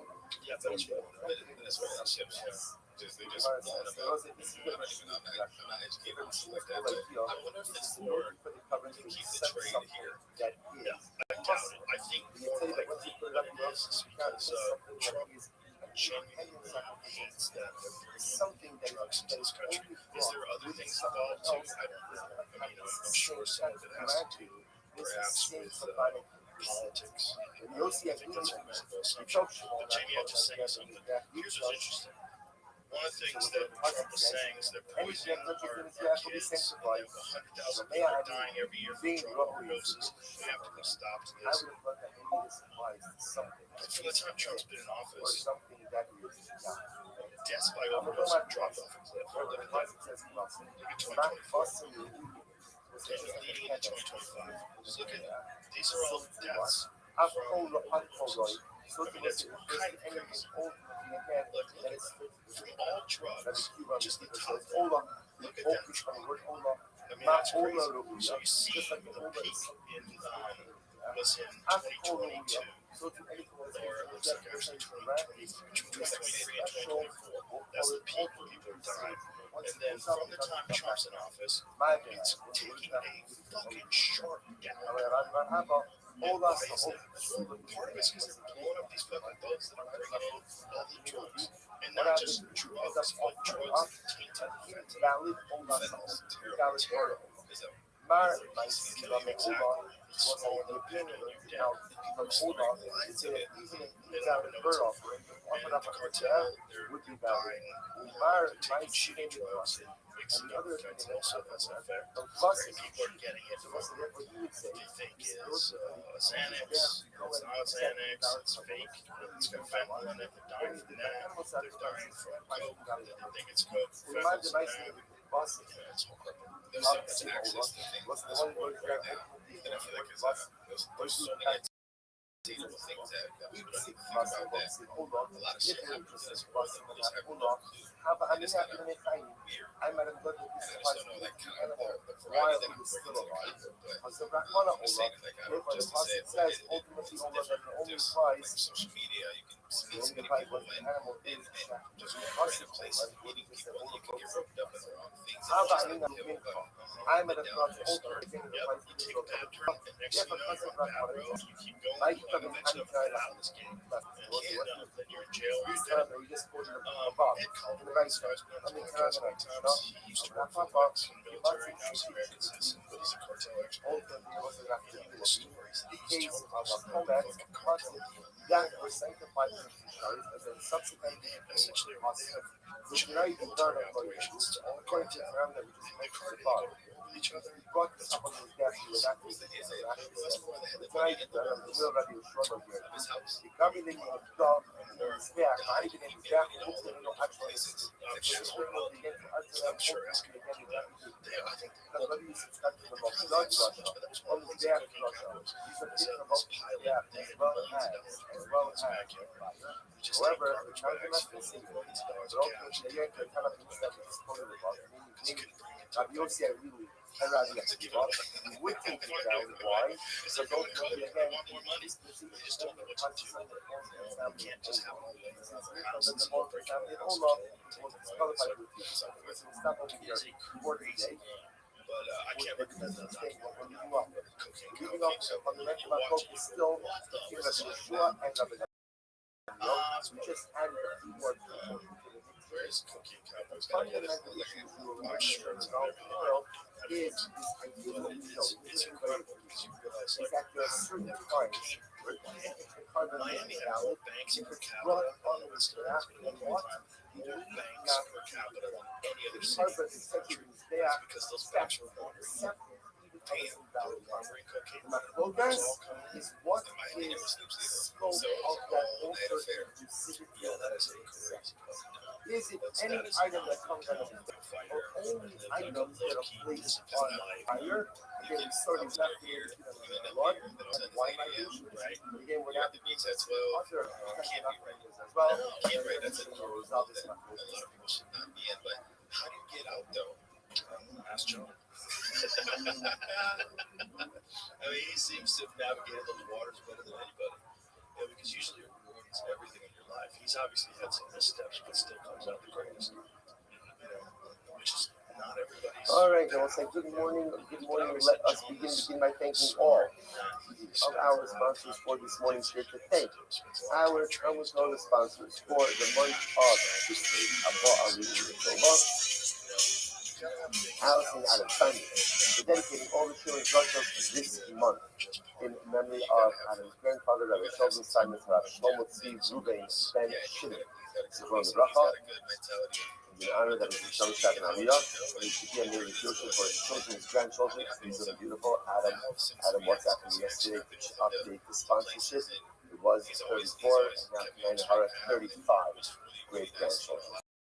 Baruch Hashem, you see, and the Shema continues to accrue tremendous Zechuyos when it's no longer in this world. Sammy Malka asked you, with all the children this month, in memory of their parents, Yitzchak and Aaron Cohen, Sarah Rachel Bas Baruch Avram, Hinda Bas Enos Ephraim, and in memory of their dear family friends, Dad Sergeant Natalio and Gordon Shemi Kondamo fell in Gaza on Erev Hanukkah 2023. Paul and Kathy College, for dedicating sure that justice this in memory of both Shpacha Leah Bas Shmuel, Zachary Bas Shmuel, and Ezra Bas Zachariah.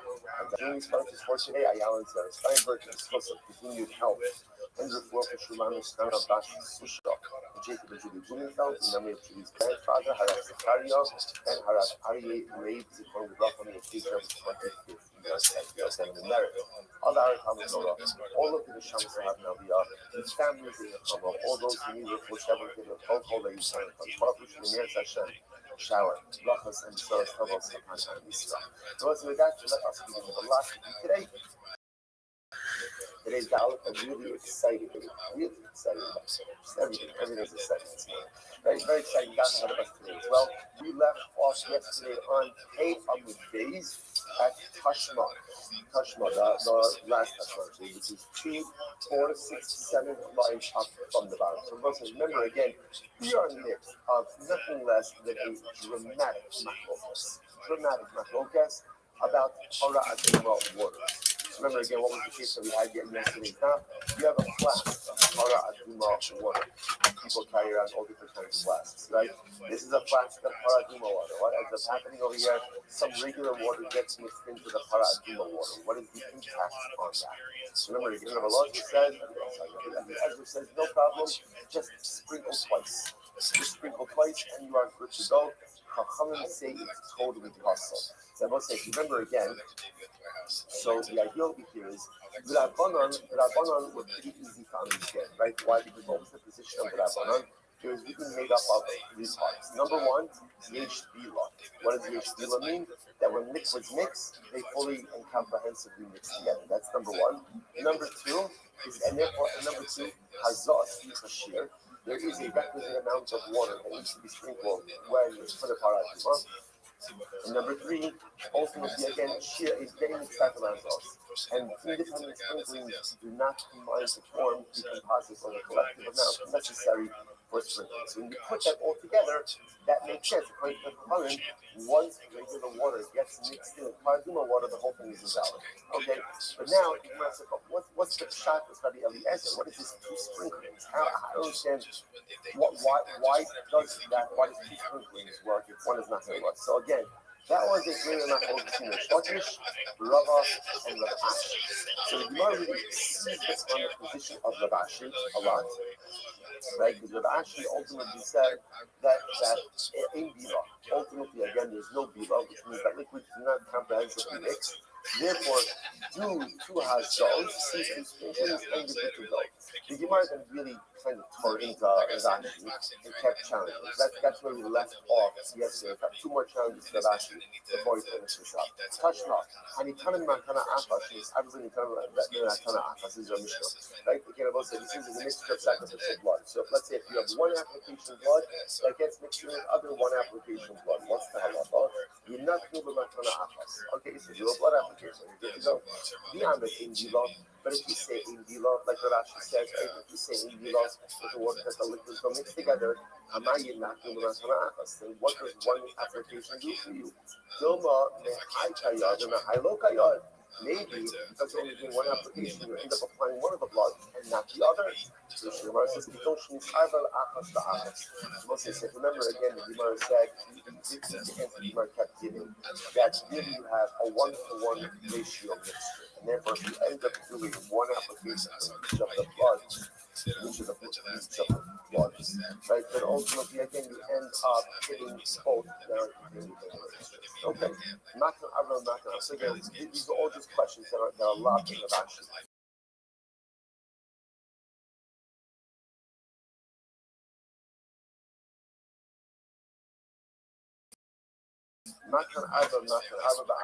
Where again, it's a 4-to-4 ratio. And therefore, once you do the applicant, you ensure that every application is there.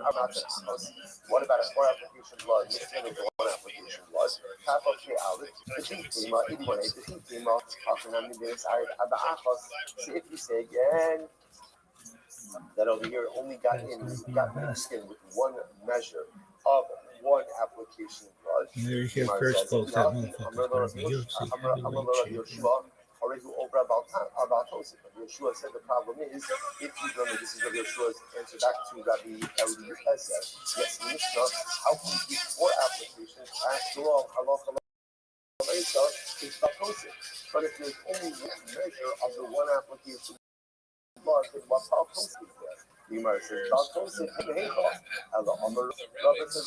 says, Rabbi refrains, right? Rabbi refrains this entire time. Rather than reality, the bubble locus. You're really not arguing like you should be law, a law.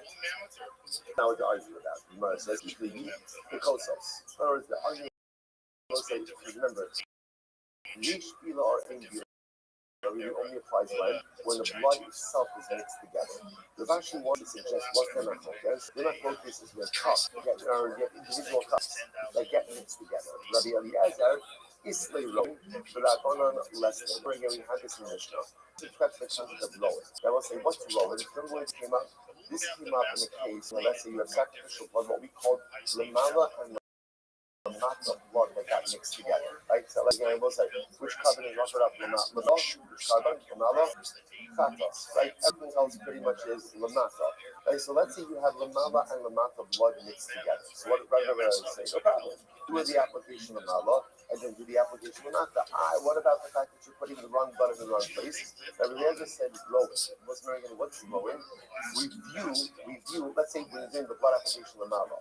We view any lamata blood as if it's water.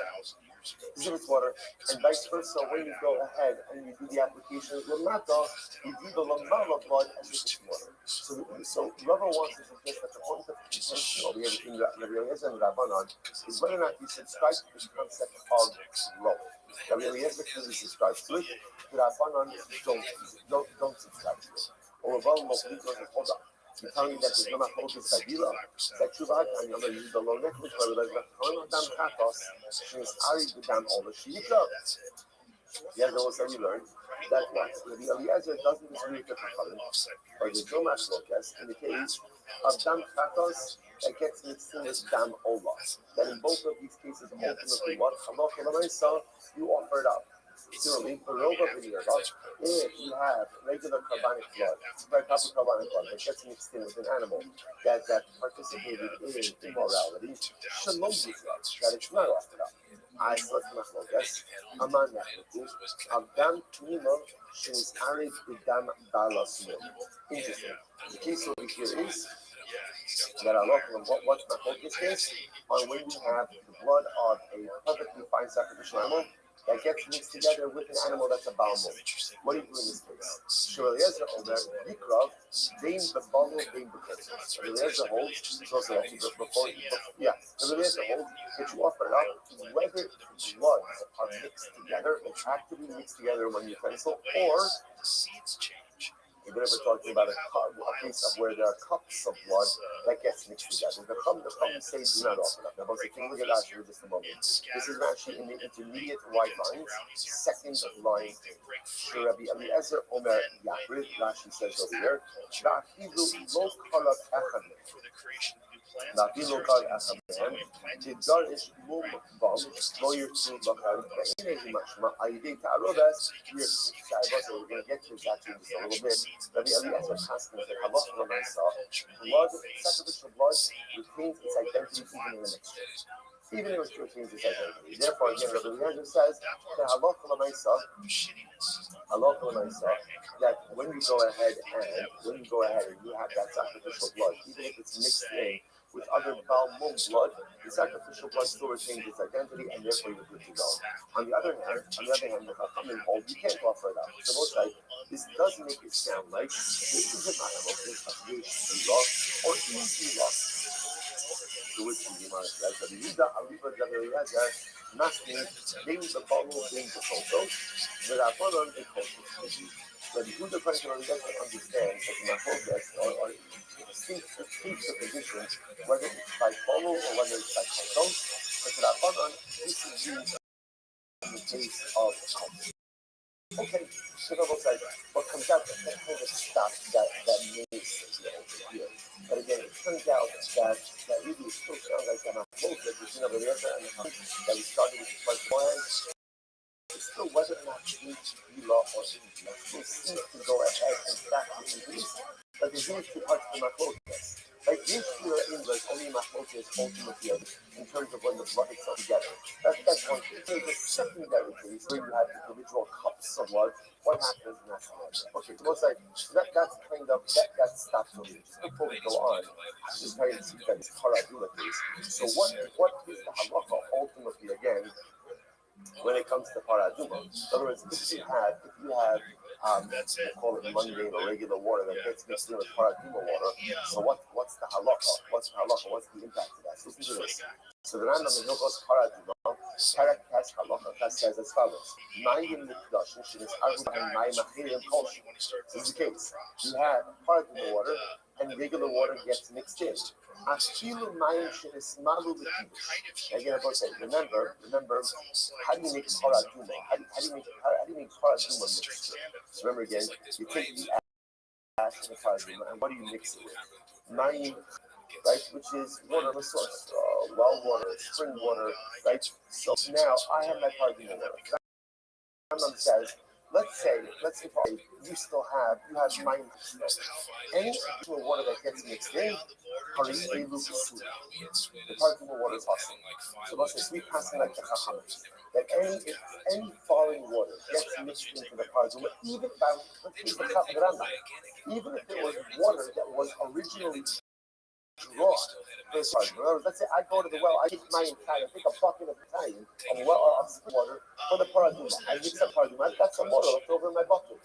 Even if some of that water falls into my paraduma mixture, ultimately, again, it is possible. It is possible. When it comes to any foreign water that gets mixed in. I must say, by the way, get ready for this. This is one. I don't even know, I'm not sure where these Gemaras are. I don't know where the paraduma is. I don't know where the Mishnah is. I don't think my part. Listen to this. This is wild. The pain, nothing about Gemara. It's just this is bonus material. You're welcome. This is the pain. In Yarad Nesochan Cow, are they able to see it? If dew falls into the paraduma water, it's possible. So it's just fascinating. It tells you just the care and concern that they must have exhibited again with the paraduma. Ultimately, in picture the water. You give the Rambam then goes on to a whole bunch of other cases about fruit juices, other things like that. Okay, or even moisture in the kli. But again, halacha l'maisa, we casting like the Chachamim. That was interestingly enough.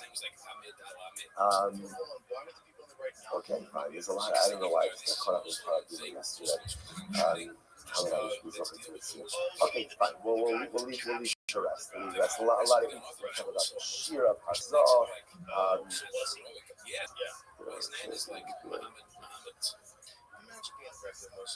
Okay, we'll leave that. So I'll see what I think about. Okay, anyways, but tonight, halacha l'maisa, as I come, and therefore any alien water, apparently even dew that gets mixed in the paraduma, ultimately again is going to negatively impact it. Let's go back to my Bible. Look at now, fascinating Gemara. Our Bible. Most Shadu Ella, Ilas Chatas Ba'oma. Okay, so let's talk about this a little bit. So take a look at that. This a moment. This is actually in the longest lines. Second line is Roshanu, Hach Mutta, the Katos Ba'olod B'Machnisim Dela'el. Zami Rabban Yishatek La'amot, Ella, Kiras Hatzvot. Remember again, here is the case. If you remember again in the Mishnah, we had the following situation. We had the case of where you had the blood of Katos that gets mixed in with the blood of Ola. So if you remember again, what was the halacha? Actually, this is in the Mishnah. Okay, so if the blood of Katos gets mixed in with the blood of Ola, what's the halacha? How many say pour it out? Pour it out. And the Rebbe just says you can do the application. So look at that actually. Put the Katos for Ola, you must mix in the La'el. Tell me that one in the Shapek La'amot. Ella B'Kilas Katos for Ola. She is part of the name Makan Damo. By he passed that one, the less they row it. So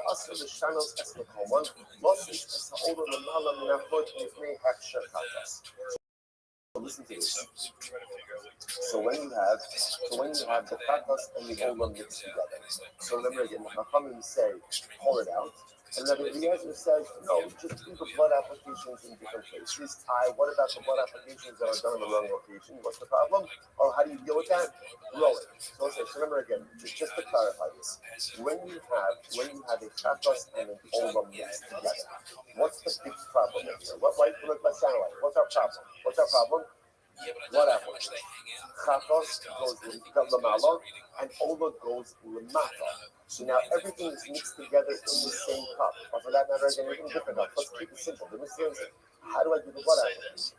So remember again, the Chachamim say you can't.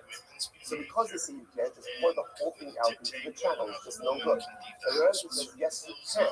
Well, what's that? I'm applying the collective mixture of blood. When I apply the blood, what do I do about the fact that there may be all of blood in there? What's the answer? One word.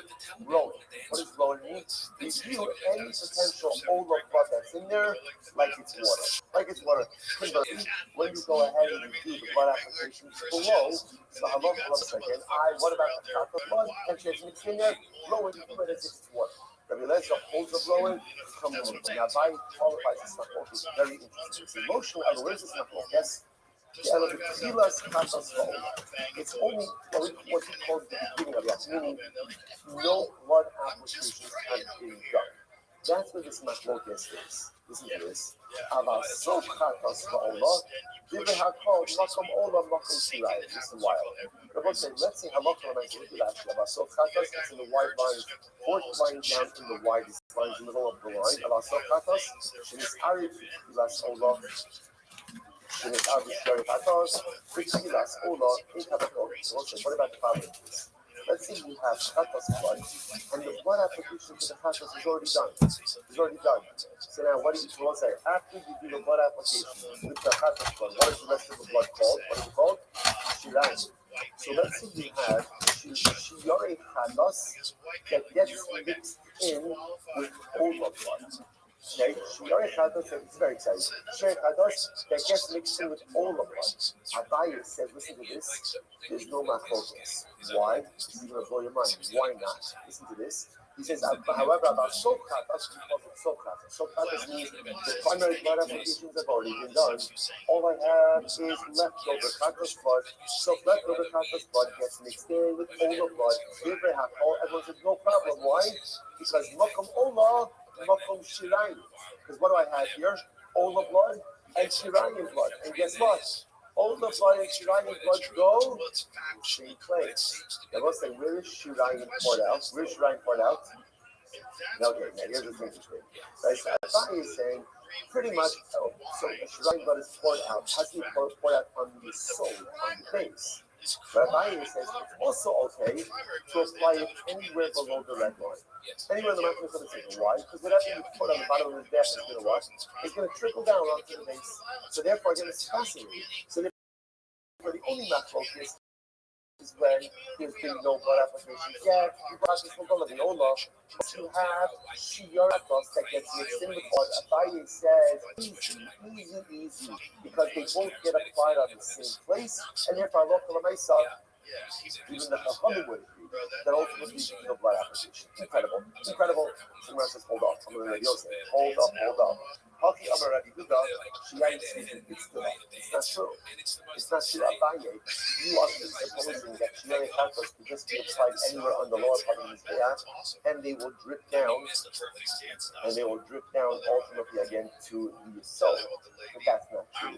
Rabbi Huda says, Rabbi Yossi says, Rabbi Huda said that Shirayim Dafka has to be poured on the Itztava. Now, both sides. Now, remember again, what's the Itztava? We actually mentioned this. Itztava, remember again, is the flat part of the soul. Remember again, the soul extends out on two and a little bit sides of the mizbeach. So what it is it's a base, but it's a base that protrudes. The itztava is the flat part of the soul. What up, baby? Just come to my Discord if you want to talk. You can't apply shirayim on the bottom part of the mizbeach. Shirayim have to be applied on the flat part. Discord's link is in my profile, big man. Then even when leftover chatos blood gets mixed in with all the blood, you still have a problem. The thing I'm going to say, so here is the thing I'm going to say, Moshe seems to act like I did. Moshe has had a so'olah. And my focus is, only when you have what we call initial chatos blood that gets mixed in with the so'olah blood, meaning that the blood application for the chatos blood has not been done yet. That's when we have a problem. That's when it's my focus. About some chatos so'olah, Divrei Hakol, Mokum Olam, Mokum Shirayim. But if you only think about it, the Hakol, and therefore all you have is Shirayim, Chatos blood, that gets mixed in all the blood,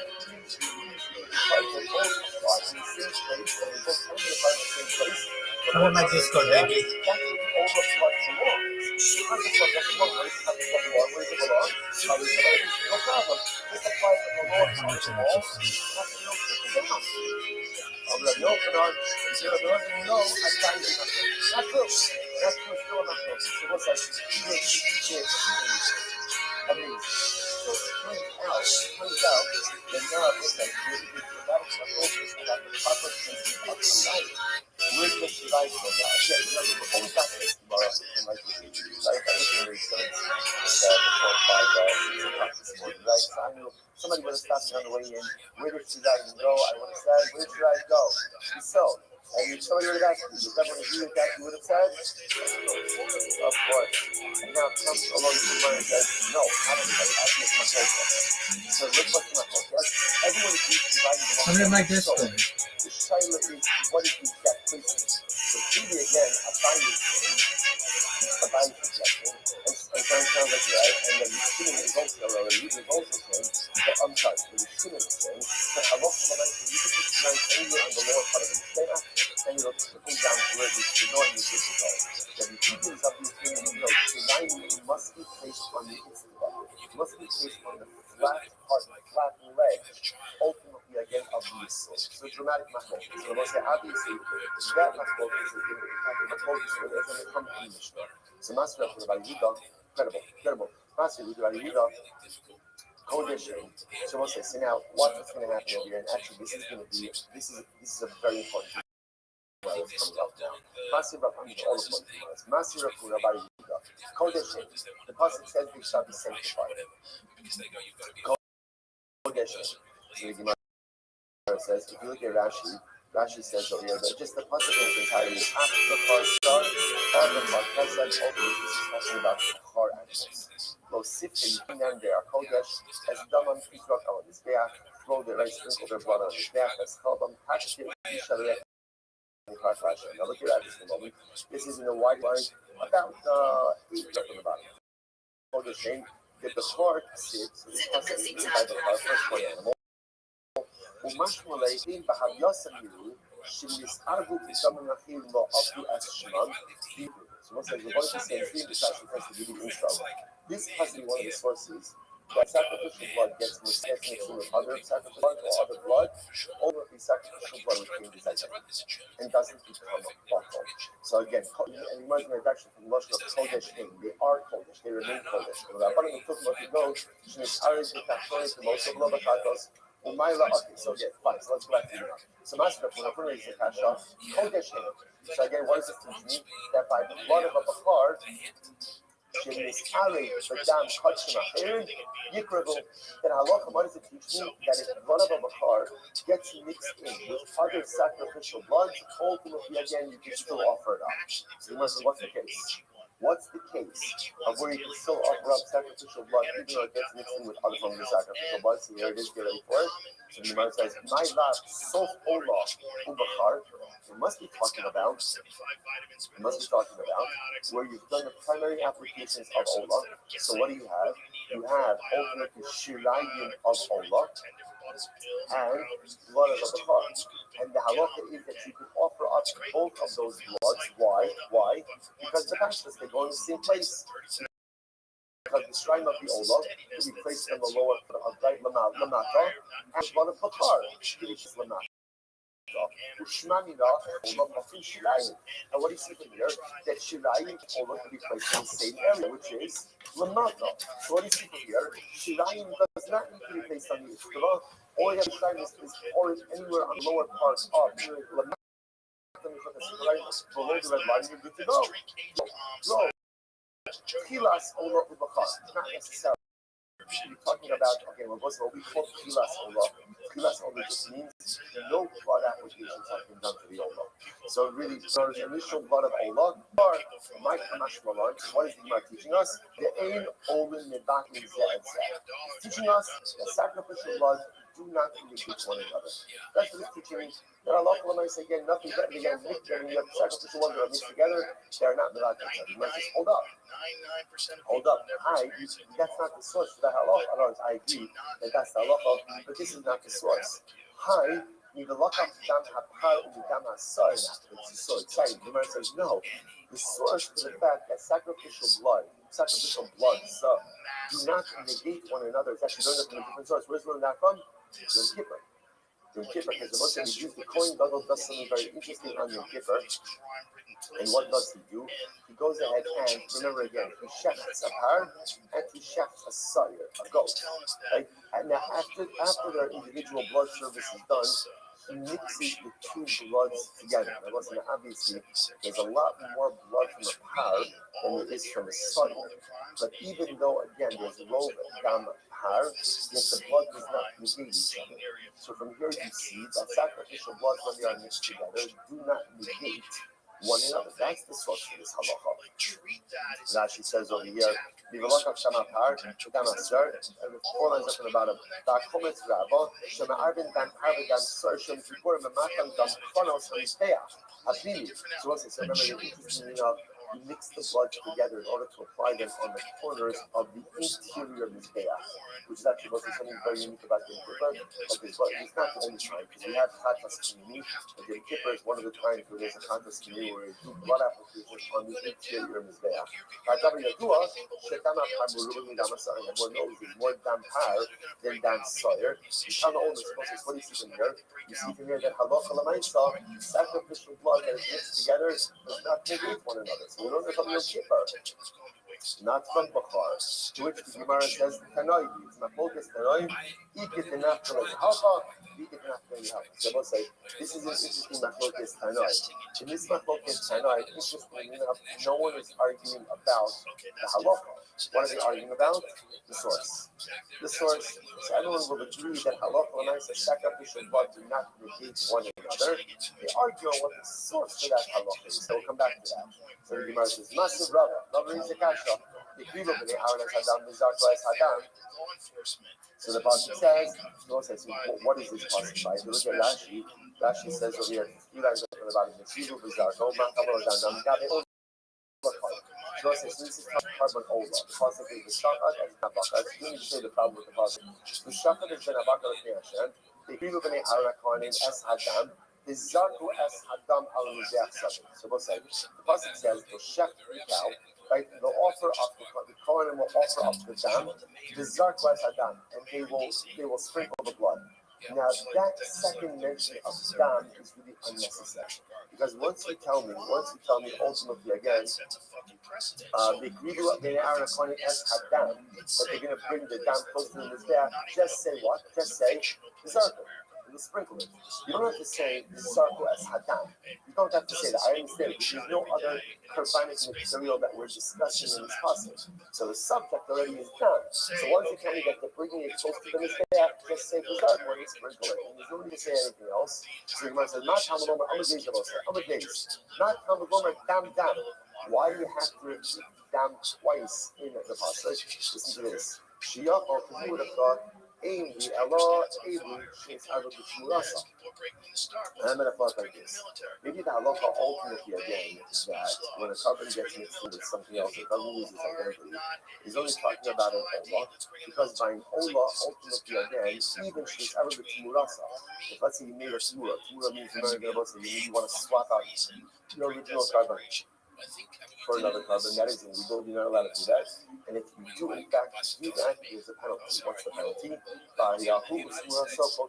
Both animals ultimately become transferred to HaKadosh Baruch Hu. Similar thought like this. Yaakov, Amy Ella, Shemis Adam B'Tmurasa. I would have thought that this halacha that retains its identity only applies to an olah. Because in an older case, even if it got mixed up with its tumura, even if the animal was alive, you're still allowed to offer up all of these kabbanos. Take a quick look at Rashi before we go on. Rashi says, the Kamadina exercise, the last of the wide lines on top. The Kamadina Yukrubu, Shekin Tarubasan, Ruya Likare, Akilim is Arba, the Hema, the Hema. Now, all is unique because halacha l'maisa, even if an Ola got mixed up with other Ola while the owner was alive, you're still allowed to receive that and offer them up.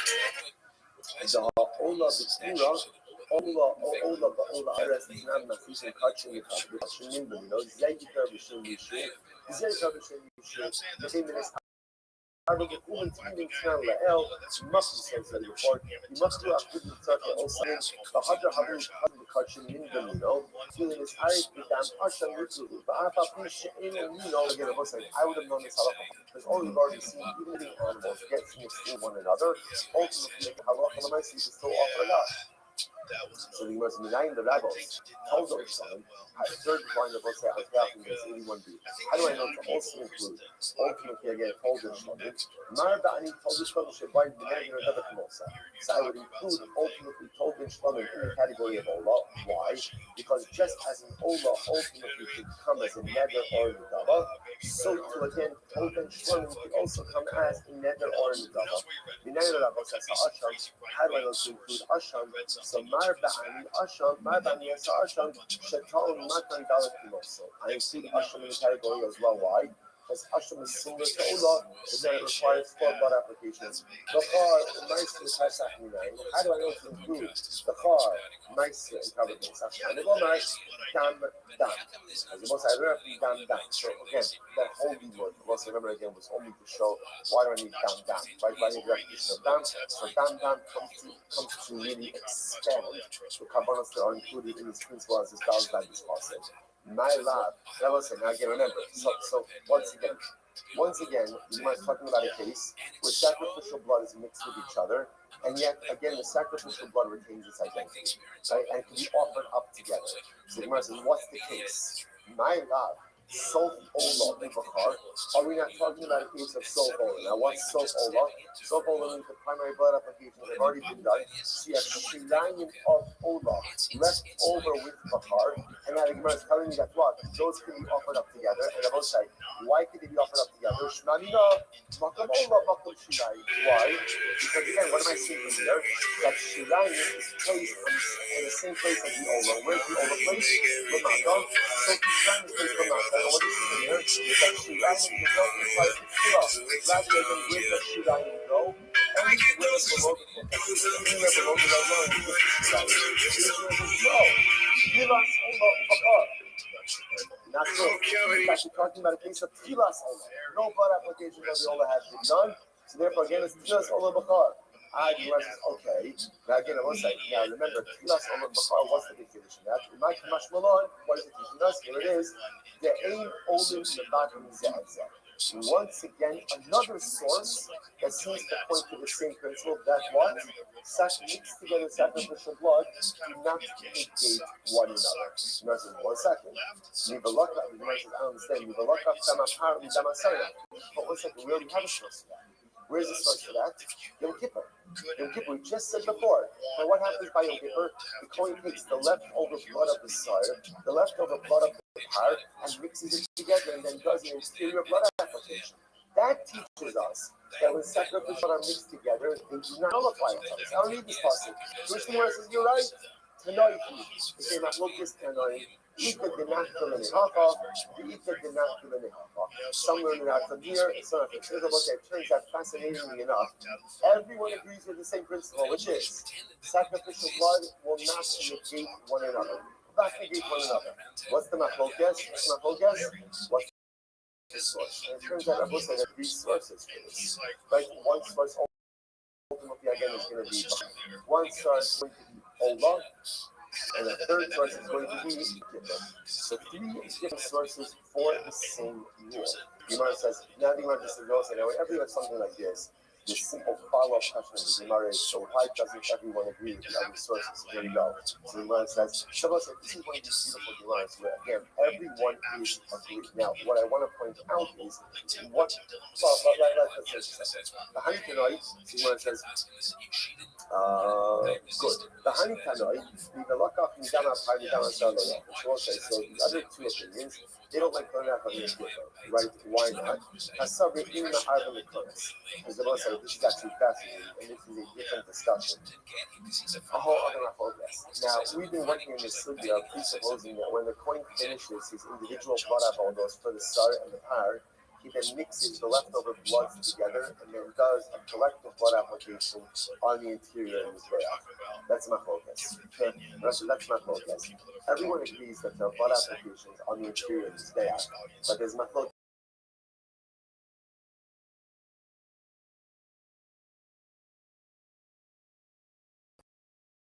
Do you independent? So therefore, the Mosai proves if you hold that the bloods are combined, but the other opinions hold the bloods are not combined. So because of that, they don't learn out from the paper. Good. You must dam lo yalit. Why do the other opinions reject the limos ultimately from Allah? Yalit, you must dam lo yalit. Dam lo mashmenu. Because they don't subtract that touch of dam. They don't feel like the extra dam is an extra next to the word Allah. You must say Nikodeshem. My kind of loyalty. Why not learn it out from Bachar? That was the first thing. With Kasavar, Kodesh in Makivin, they Murasan. They learn that for a different halacha. They say Kodesh in pieces as a din by Bachar. What's the din by Bachar? That by Bachar, only the Bachar animal is offered up, but its Tzibura is not offered up. Okay? So where does the other opinion, right, that uses Kodesh as the source for the fact that sacrificial blood do not negate each other? Where does that opinion learn out that the tzmura of a bachar is not best used, not offered up? The idach not delay, may in short in set last Hashem. You learn that from the phrase, right? If it's a short or if it's a satisfy Hashem. Who carried then to rest ultimately teaches us that only the actual bachar animal is offered up, but the tzmura of a bachar is not offered up. Incredible. Let's go back then. So Tashma, let's remember again, this is actually interesting. This time by the Mishnah as well. Remember again, the Mishnah always gave two sets of halachos to do, and then what happens, the coin proceeds without asking. Right, so what's that? So the Gemara says, the Gemara says, Tashma, no matter what, let's say the coin did not have to combine blood. Lamala, without asking, everyone agrees that halacha l'meisa, he has to go ahead and do another blood application below. Now, Rashi says over here, Nasalam Alavro Nimbach, in the short lines about the 12 lines up from before this one. Masnisin, the Palik Bay Rabbi Ali Ezra Rabbanon, in Kana Lamalashos, Arabin Kana Lamata. So this is the case again of where Lamala blood gets mixed together with Lamata blood. Kohen does the blood application of Lamala without asking. So in that case, everyone agrees that Allah should do unnatural Lamata. So the Gemara says, and Ilu be Ilu also knows, and both work discussing the ex post facto, even the Rabbanon will agree with this, some will agree with this. My lot, we are in Chatas Ba'Allah, we are talking about a case where Chatas and all the blood got mixed together. The Chayim, you guys live in Ma'Allah, Havali Shirayim, and since we gave the blood application above, that means the rest of the Chatas blood that is now in the mixture is now what? Is now Shirayim. And that's why the Katani able to involve Yasa meeting Lamata. And that's why everyone agrees that you can take the rest of that mixture and apply it Lamata. And what do you see from here? Shnamina, Makum Ola, Makum Shirayim. And where does Shirayim go? Shirayim go to the same place as the Ola. Where does the Ola go? Lamata. Shirayim is placed in the same area. And therefore, what does that show us? That Halakha Lamaisa, Shirayim need not go on the Itzvah. Rather, again, Halakha Lamaisa, Shirayim to go below the Potasitra. Yes, Rabbi Yitzchak Bar Yosef, Amra Marava, Hachamas. You know what the case?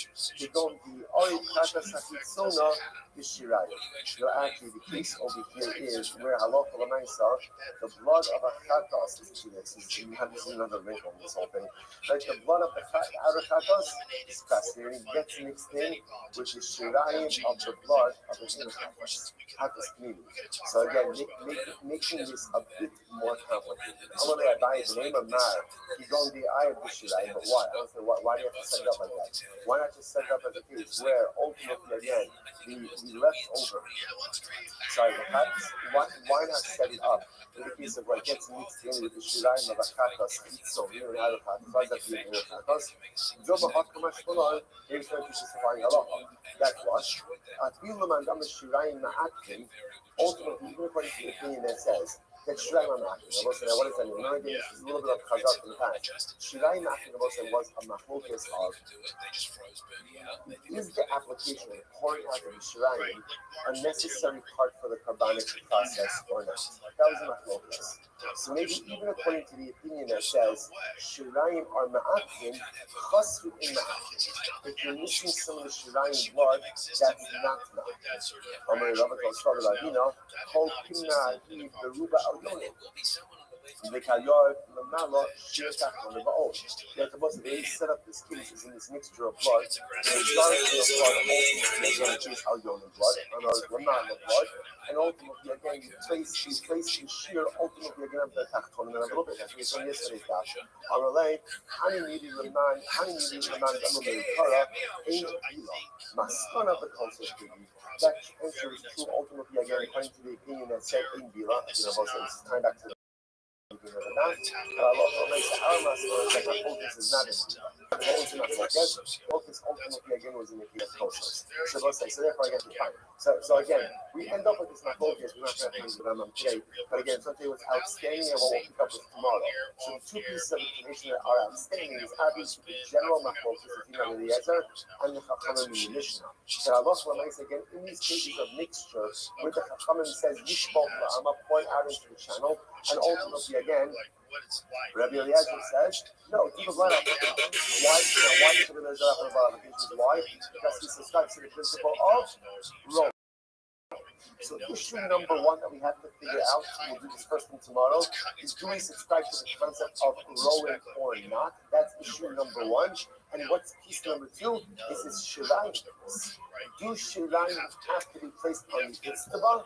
Or is it enough to place Shirayim ultimately again on the lower part of the tier of the Mizbeach Lamata and know that they'll trickle down? Machlokes as well. Resolution of those two pieces will be first thing tomorrow morning. And now all of a sudden you were $3 million and you were in debt. Suspicious. And if you look at the people that invest money, that's where it gets really crazy. Because it is not a blue thing and it's not a red thing. It's both.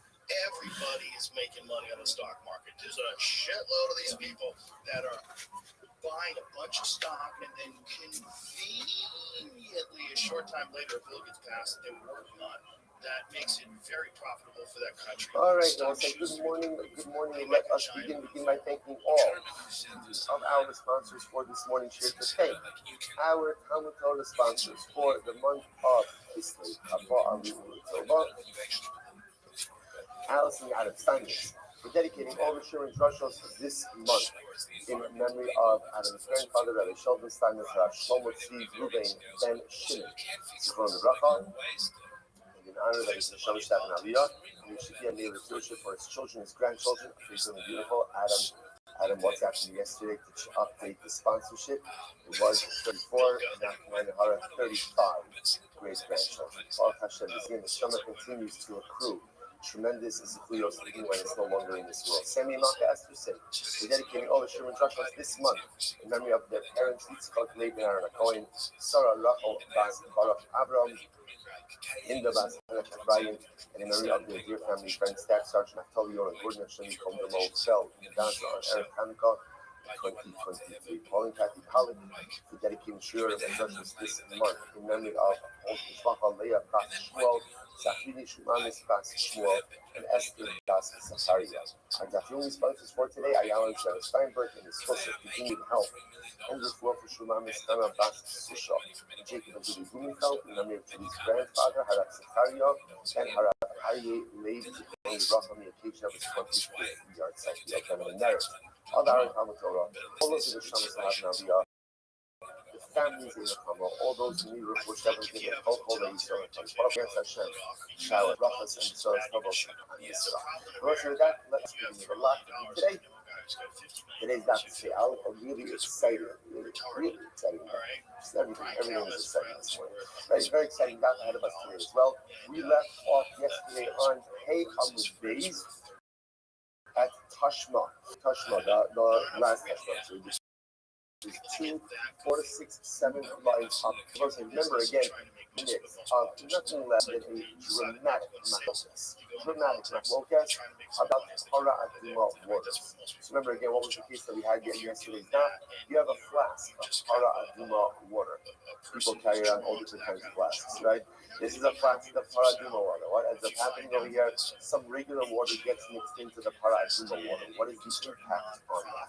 So remember again, Rabbi Elazar says, no problem, just sprinkle twice.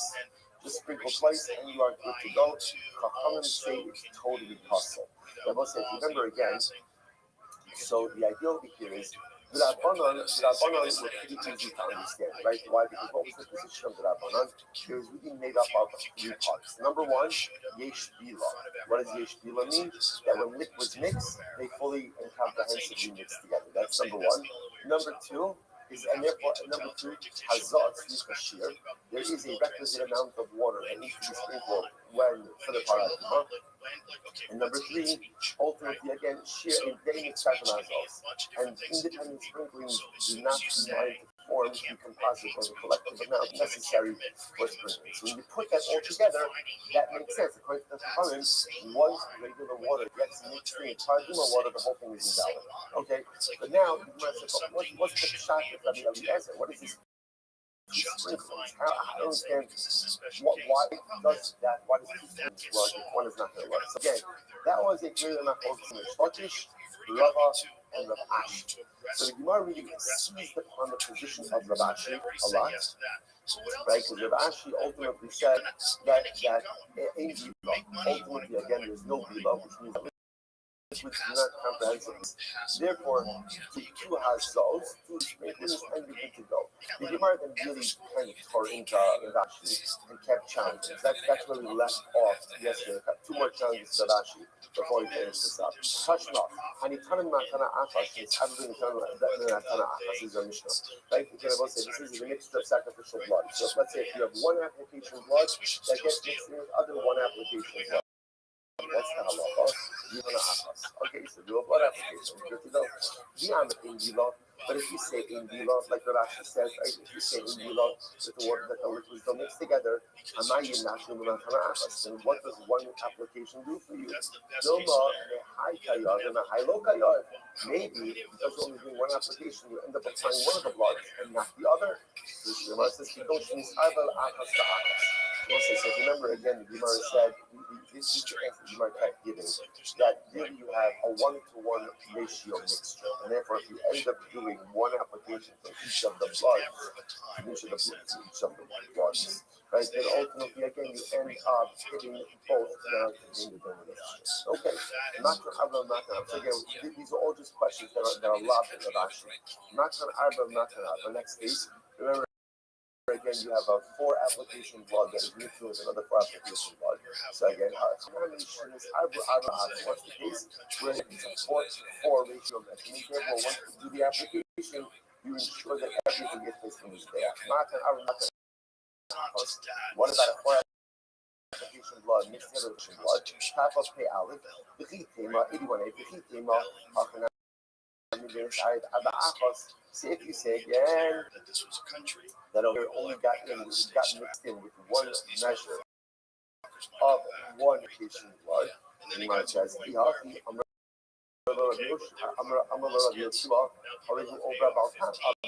Yeshua said the problem is, if you remember, this is Rabbi Yeshua's answer back to Rabbi Eliezer. Yes, how can you do 4 applications? After all, it's baltosis. If there's only one measure of the one application there, you might say baltosis. Hey, hello, Rabbi says, Rabbi reframes this whole thing. Right, Rabbi reframes this entire conversation. Rabbi says, in reality, it bubble no. They're really not arguing about Yesh Bila, Ein Bila.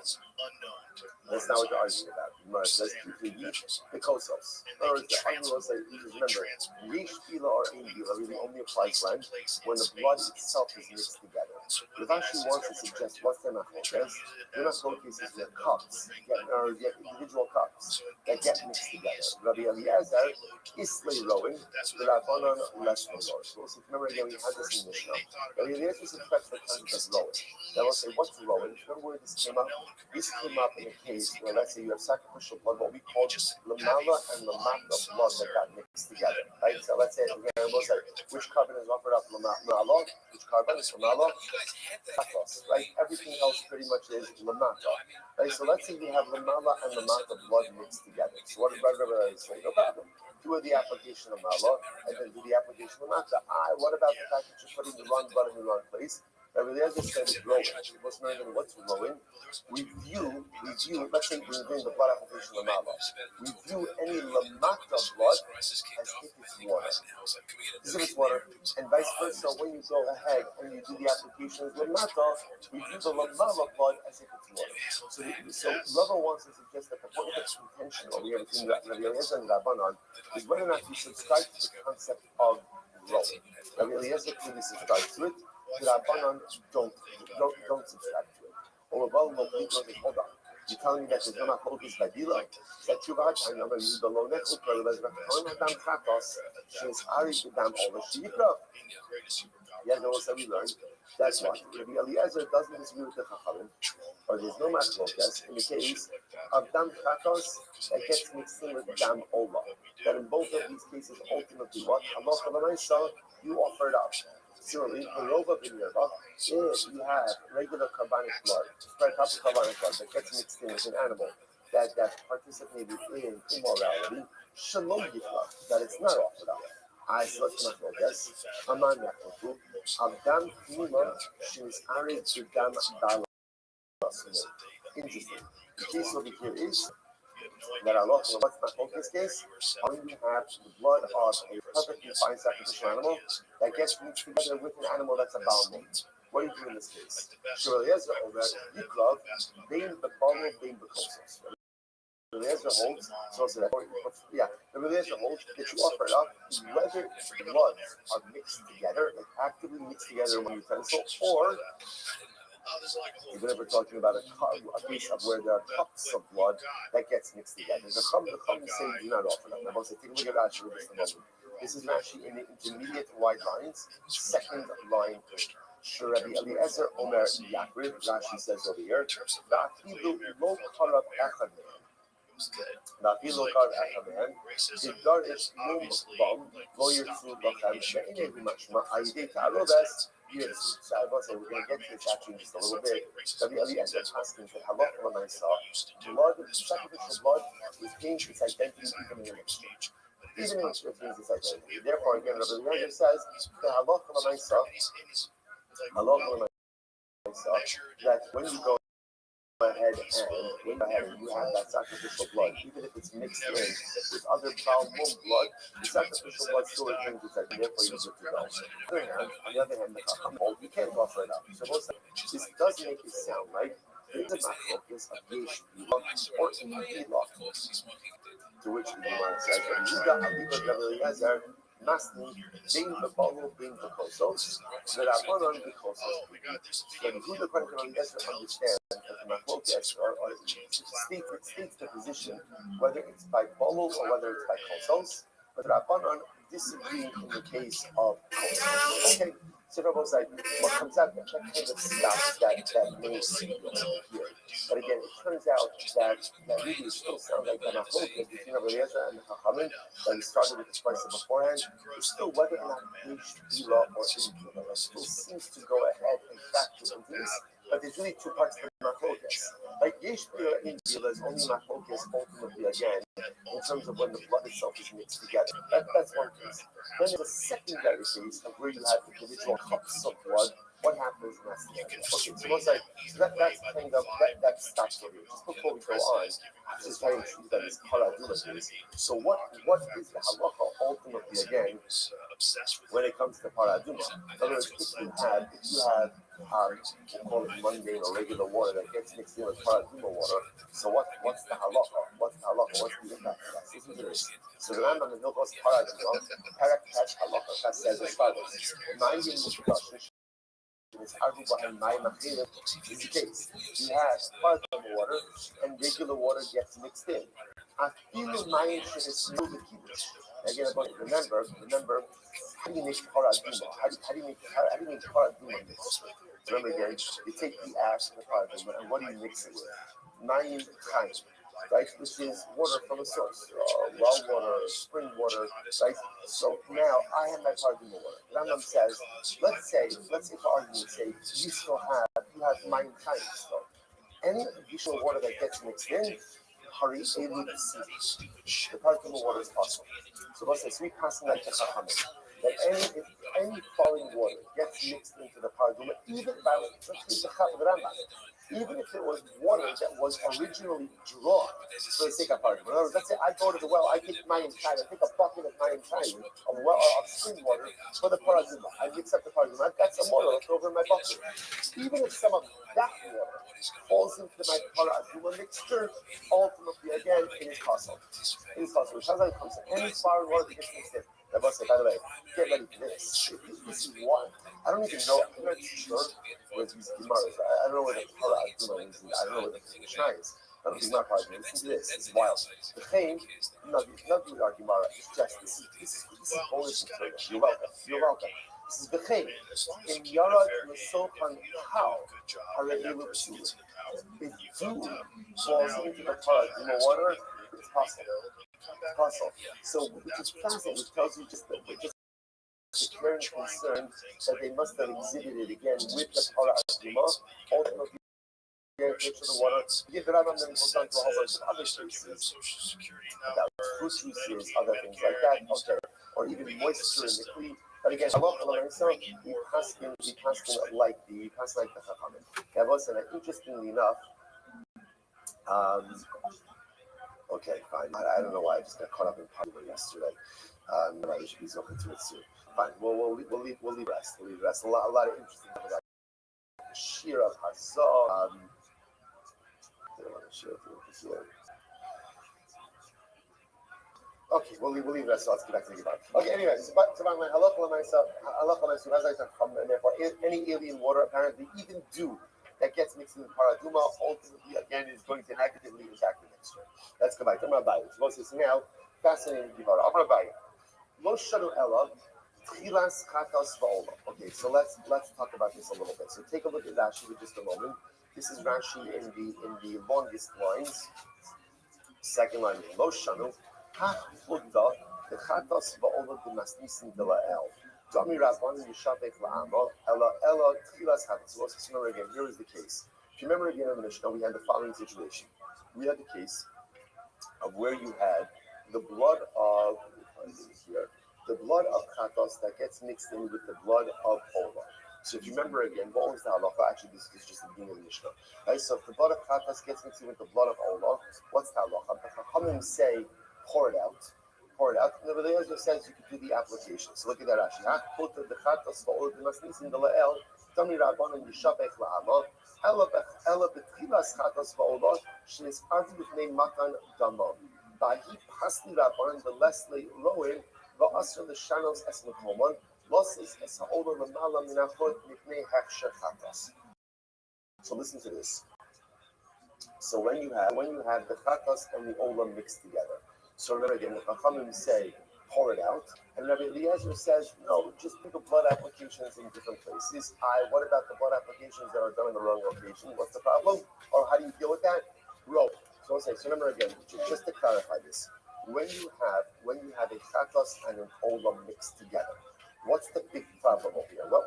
Let's analyze. What's our problem? What application? Chatos goes lamala and ola goes lamata. So now everything is mixed together in the same cup, or for that matter, again, even in different cups. Let's keep it simple. How do I do the blood application? So remember again, the Chachamim say you can't. So because they say you can't, just pour the whole thing out into the channel. It's just no good. The Rebbe says yes, you can. Hold 1 second. I'm applying the collective mixture above. When I apply the above, what do I do about the fact that there may be ola blood in there? What's the answer? One word. Rowan. What does Rowan mean? We view any potential ola blood that's in there like it's water. Conversely, when you go ahead and you do the blood applications below, so halacha l'maisa again. What about the chatos blood? Potentially it's mixed in there. Rowan, you do it as if it's water. Rabbi Eliezer holds of Rowan, come to hold of blood. Now, Bai qualifies this machlok is very interesting. It's emotional. Where's this machlok? Yes. It's only what he calls the beginning of that, meaning no blood applications have been done. That's what this machlok is. Listen to this. Aval sof chatos v'Allah. This is wild. The book says, let's say halakha when I say, look at that. Avasof chatos, it's in the wide lines, fourth line down in the widest lines, in the middle of the line. Avasof chatos, shenes ari b'tchilas ola, shenes ari b'shari chatos, b'tchilas ola, in kamachok. So we'll say, what about the following case? Let's say you have chatos blood, and the blood application for the chatos is already done. So now, what do you say? After you do the blood application with the chatas blood, what is the rest of the blood called? What is it called? Shirayim. So let's say you have shiyare chatas that gets mixed in with ola blood. Okay, shiyare chatas, it's very exciting. Shiyare chatas that gets mixed in with ola blood. Abaye says, listen to this. There's no machlokas. Why? This is going to blow your mind. Why not? Listen to this. He says, however, about soap chatas, because it's soap chatas. Soap chatas means the primary blood applications have already been done. All I have is leftover chatas blood. So leftover chatas blood gets mixed in with ola blood. Divrei hakol, and there's no problem. Why? Because makom ola, makom shirayim. Because what do I have here? Ola blood and shirayim blood. And guess what? Ola blood and shirayim blood go in the same place. Now let's say, where is shirayim poured out? Okay, now here's what's interesting. Right, so I thought he was saying pretty much, so the shirayim blood is poured out, has to be poured out on the soul, on the base. Rabbi says it's also okay to apply it anywhere below the red line. Anywhere but not going to why? Because whatever you put on the bottom of his back is going to what? It's going to trickle down onto the base. So therefore, again, it's fascinating. So therefore, the only machlokes is when there's been no blood application yet. We go to the chatos, we'll go to the ola. But once you have shiyare chatos that gets mixed in with ola blood, Abaye says, easy. Because they both get applied on the same place. And if I look at the mesa, even the Chachamim would agree that ultimately you can do the blood application. Incredible. Someone says, hold up. I'm Rabbi Yosef. Hold up. Haki Amar Rabbi Huda, Shiyayim Tzrichim Tiktiva. It's not true. Abaye, you are presupposing that Shiyare Chatas could just be applied anywhere on the lower part of the Mishpeach, and they will drip down ultimately again to the soul. But that's not true. The Yudah says, the brother, the Yosef says, the Yudah says that Shirayim Chatas are to be poured on the Tiktiva. Remember again, what's the Tiktiva? We have to make Tiktiva. Remember again, is the flat part of the soul. Remember again, the soul stands out on two and the little bit size of the Mishpeach. So when you do the base, because the base of the two, you can give up the flat part of the soul. So you can know, you can't apply Shirayim on the bottom part of the Mishpeach. Shirayim have to be applied on the flat part of the Mishpeach. If that's the case, then even when leftover chatas blood gets mixed in with all the blood, you still have a problem. Bechin Amar Rav Shimon, see here this, Bechin Amar Rav Shimon, Rav Shimon seems to act like I was like, Moshe, just Hadis La'olah. The Machlokes is only when you have what we call initial Hadis blood that gets mixed with initial Olah blood, meaning that the blood application for the Hadis blood has not been done yet. That's when we have a problem. That's what it's Machlokes. Aval Sil Hadis La'olah, Divrei Hakol, Makom Olah, Makom Shilai. But if you already did the blood application for the Hadis, and therefore all you have is Shilai and Hadis blood that gets mixed in with Olah blood, easy, because they're both applied in the same place, or they both can be applied in the same place, the lower part of it is there. That's where the Olah blood belongs. The Hadis blood doesn't belong. Where does the Hadis blood belong? Where does it belong? By the sub-elevation. No problem. Apply it in the lower part of the wall, and it'll trickle down. Rabbi Yochanan, Rabbi doesn't know a dime machlokas. Not true. Not true. It's still a machlokas. So we'll say this is amazing. So it turns out that now we'll say there is a dramatic machlokas about the proper placement of shirayim. Where does shirayim go? Now again, remember before we got to this tomorrow, right? Everything made sense at before 6 o'clock this morning, right? So I knew somebody would have stopped me on the way in. Where did shirayim go? I would have said, where did shirayim go?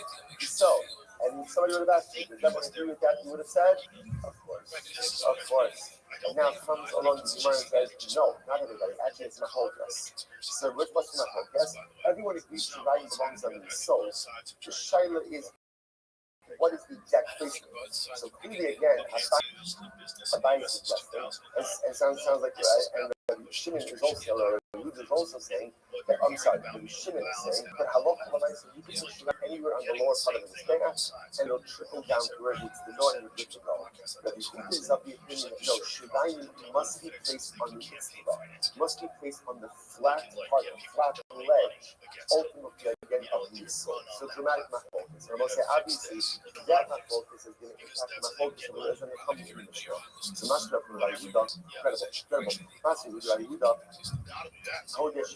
So we'll say, so now what's going to happen over here? And actually, this is a very important Gemara that's coming up now. Master from all of them.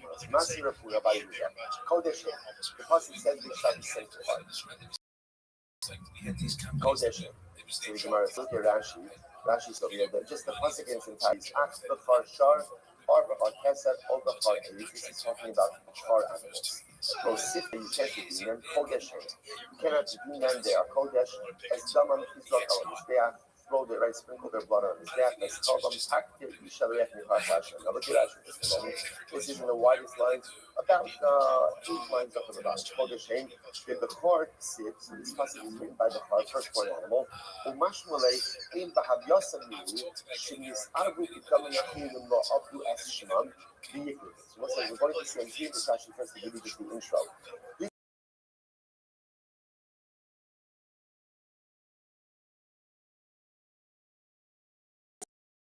passage is really one of the socials where we hear this identity. So again, and you might know that actually the Russian of Kodesh Haim. They are Kodesh, they remain Kodesh. So the Rabbanim took what you go, Shenis Arid Dishakoret, the most of Lobachatos, Umayla Okim. So again, fine, so let's go back to the Gemara. So Master from the Funra is the Kasha, Kodesh Haim. So again, what does this teach me? That by the blood of a Bachar, Shenis Arid, the Dam Kachim Ahirim, Yikravu, that halacha, what does it teach me? That if blood of a Bachar gets mixed in with other sacrificial blood, ultimately again you can still offer it up. So the Gemara says, what's the case? What's the case of where you can still offer up sacrificial blood even though it gets mixed in with other forms of sacrificial blood? So here it is, get ready for it. So the Gemara says, my lab, sof olah, ubachar. You must be talking about where you've done the primary applications of olah. So what do you have? You have ultimately shirayim of olah and blood of a bachar. And the halacha is that you can offer up both of those bloods. Why? Because the Tashmish, they go in the same place. Because the shrine of the Olah can be placed in the lower part of right Lamata, and the blood of Bakar can be placed Lamata. Ushmanida, Makam Olah, Makum Shirayim. And what do you see from here? That Shirayim and Olah can be placed in the same area, which is Lamata. So what do you see from here? Shirayim does not need to be placed on the Shabbat. All you have to do is pour it anywhere on the lower part of Lamata, below the red line, you're good to go. Which one says no? Filas Olah, not necessarily. You're talking about what we call Filas Olah. That's all this means. No blood applications have been done to the Ola. So really, there's initial blood of Ola and Bakar.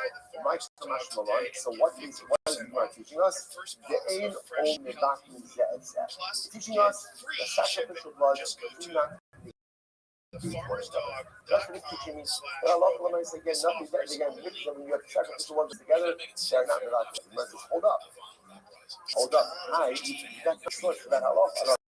I agree that that's the halacha, but this is not the source. It's the source. Gemara says no. The source to the fact that sacrificial blood, do not negate one another. It's actually learned from a different source. Where's learned that from? Yom Kippur. Yom Kippur. So what's it? The Kohen Gadol does something very interesting. And what does he do? He goes ahead and, remember again, he shechts a par and he shechts a son, a goat. Right? And now after their individual blood service is done, he mixes the two bloods together. Now listen, obviously, there's a lot more blood from a par than there is from a son. But even though, again, there's a rope down the par, yet the blood does not negate each other. So from here you see that sacrificial blood, when they are mixed together, do not negate one another. That's the source of this halacha. And actually says over here, and the 4 lines talking about a back home rabba, Shema Arbin Dam Harva Dam Sershem Kippurim Matan Dam Chronos Hamizbeach. So what's it? So remember, it's just meaning of mix the bloods together in order to apply them on the interior mouth. Which is actually something unique about the Kippur, that there's not the only time. We have unique, and the Kippur is one of the times where there's a contest where we do blood applications on the exterior Mizbeach. Everyone knows there's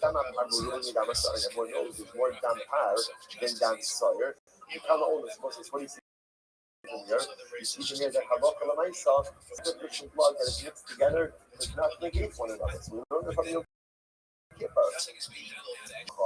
To which the Gemara says, "Tanoi, it's my focus. Tanoi, ikit denafta le'halcha, ikit denafta le'halcha." This is an interesting machloket. Tanoi. In this machloket, Tanoi, it's interesting. No one is arguing about the halacha. What are they arguing about? The source. So everyone will agree for a nice sacrificial blood not negate one another.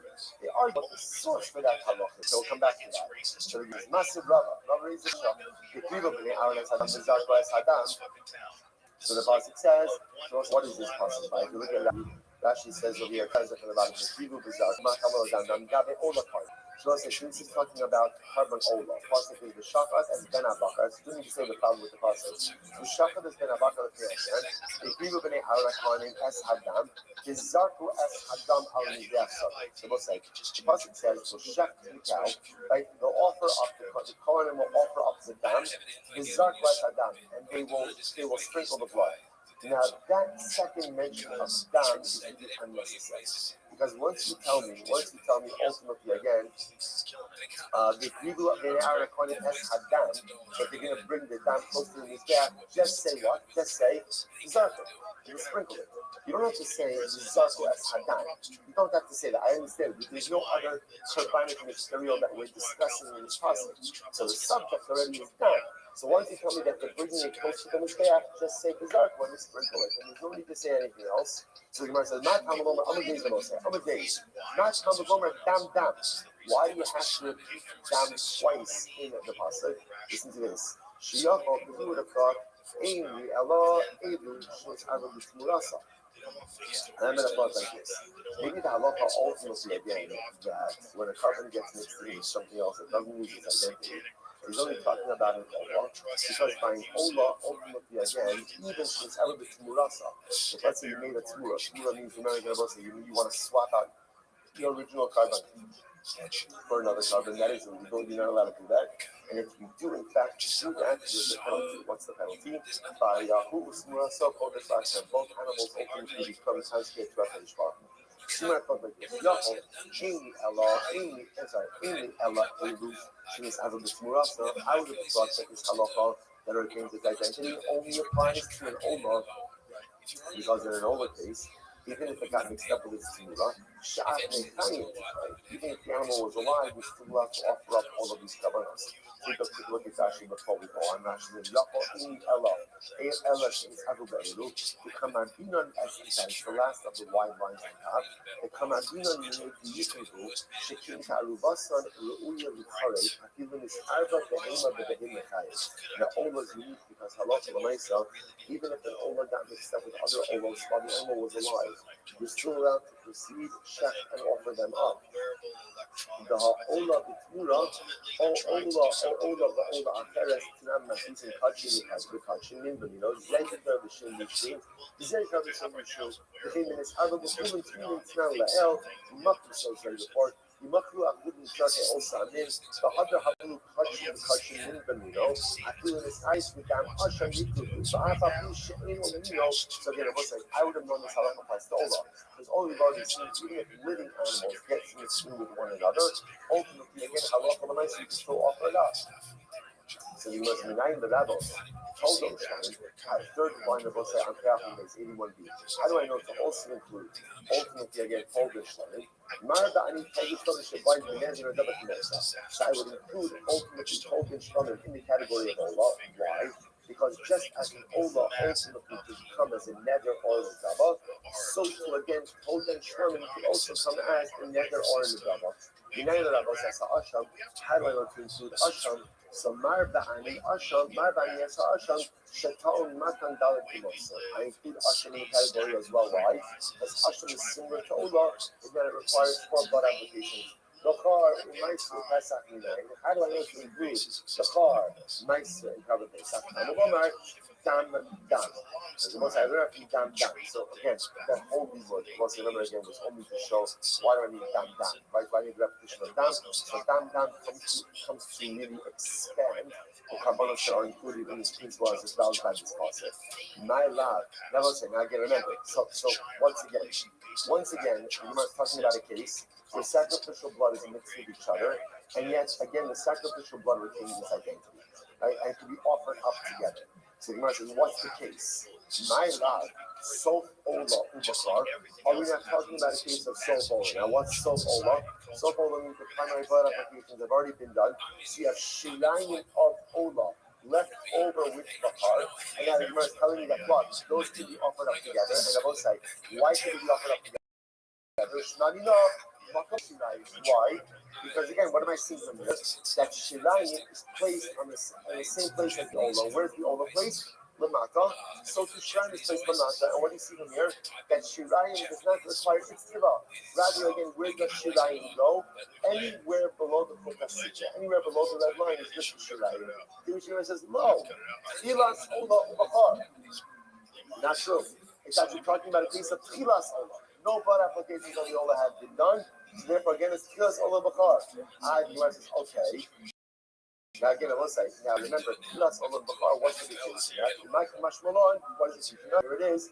The aim older than the Batin Zeh. Once again, another source that's the point to the same thing. So that what? Mixed together, do not negate one another. Imagine 1 second. You've a lot, I understand, you've a lot of apparently Damasana. But 1 second, we already have a source for that. Where's the source for that? Yom Kippur. Yom Kippur just said before. Now what happens by Yom Kippur? The coin takes the leftover blood of the sire, the leftover blood of the par, and mixes it together and then does an interior blood application. That teaches us that when sacrificial blood are mixed together, they do not nullify each other. I don't need this passage. Jewish thing says, you're right.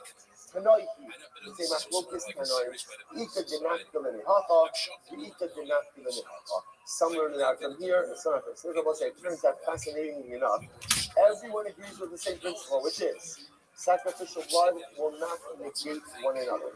Not negate one another. What's the Machlokes? What's the source? And it turns out that there are really 3 sources for this. Right? One source ultimately again is going to be Bachar. One source is going to be Ola. And the third source is going to be Yom Kippur. So 3 different sources for the same rule. The Gemara says, now the Gemara just says, whenever you have something like this simple follow-up question of the Gemara is, so why doesn't everyone agree with the other sources? So here we go. So the Gemara says, so let's say this is one of these beautiful Gemaras where again, everyone is agreed. Now, what I want to point out is What? Well, let's say the honey tonight, Zimmer says,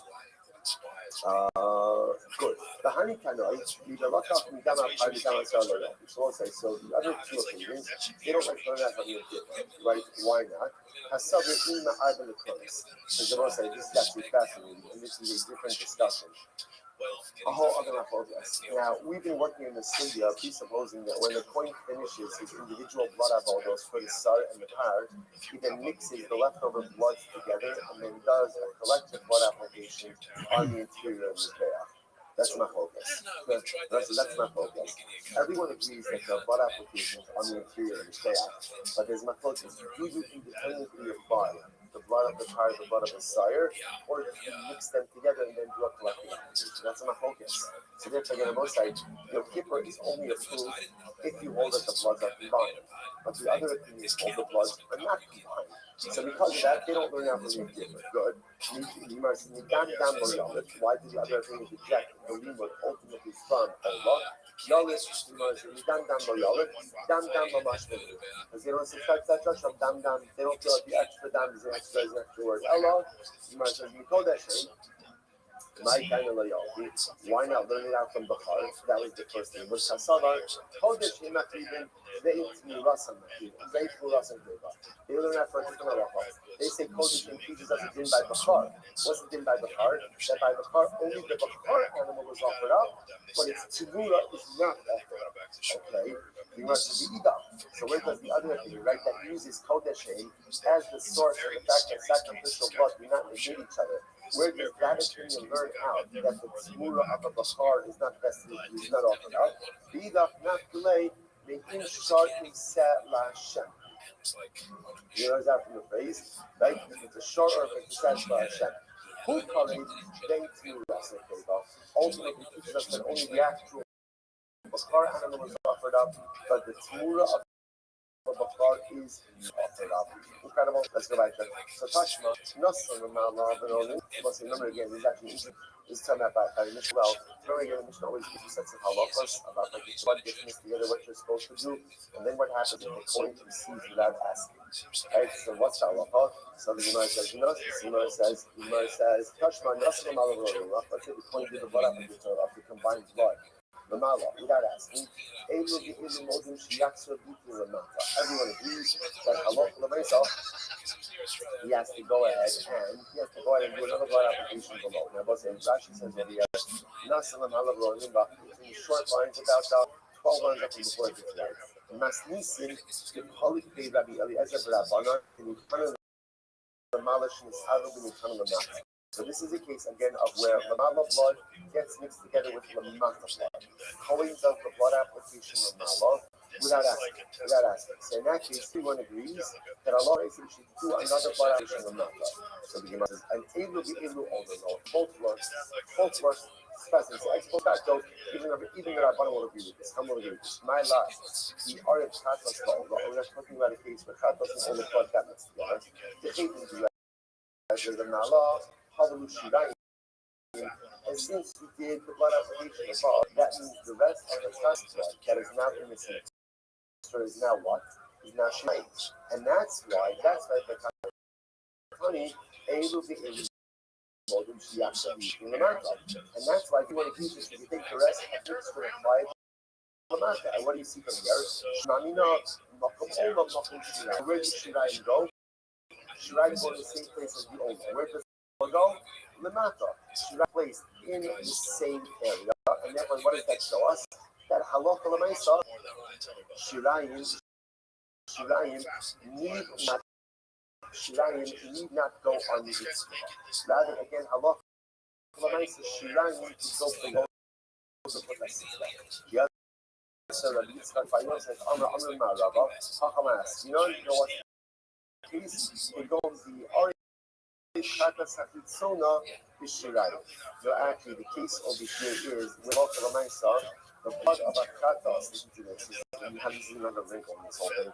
Right, the blood of the outer katas is fascinating. Gets mixed in with the shirayim of the blood of the inner katas community. So making this a bit more complicated. I'm going to buy the name of Mad. You don't the eye of the Shirai, but why? Why do you have to set it up that? Why not just set it up as a case where ultimately again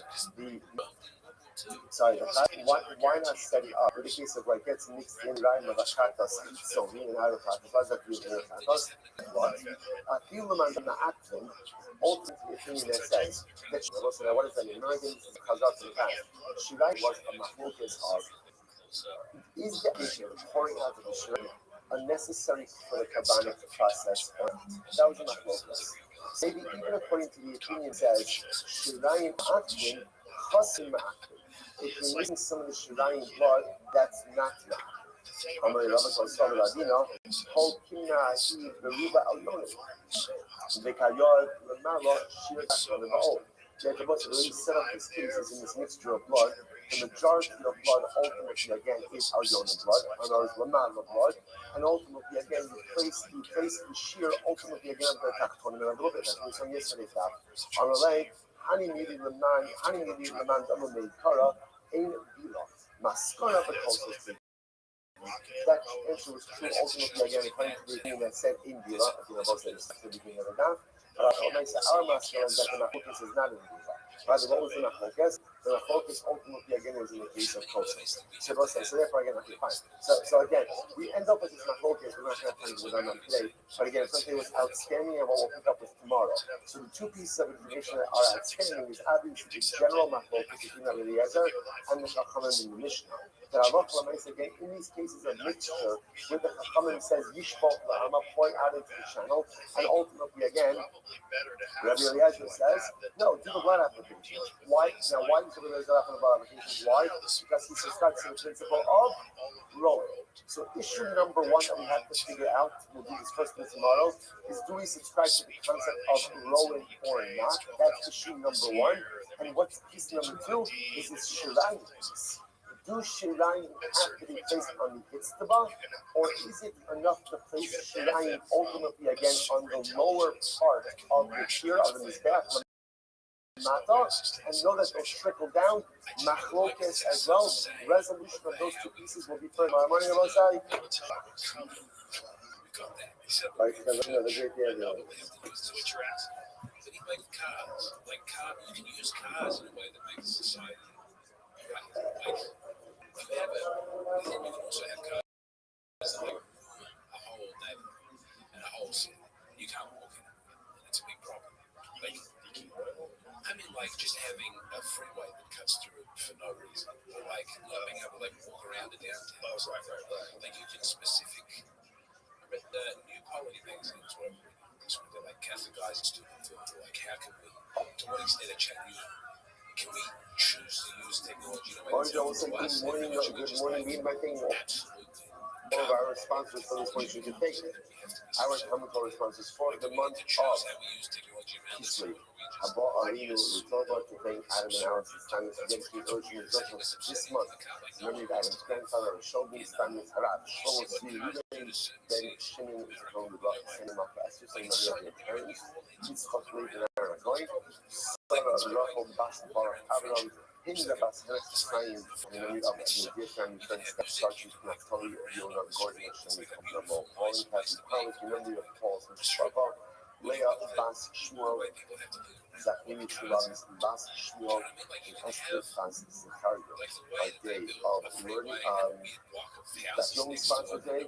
Ayala Sarah Steinberg and the source of continued work to finish Hannah Bas Susha, following the journey to American Germany.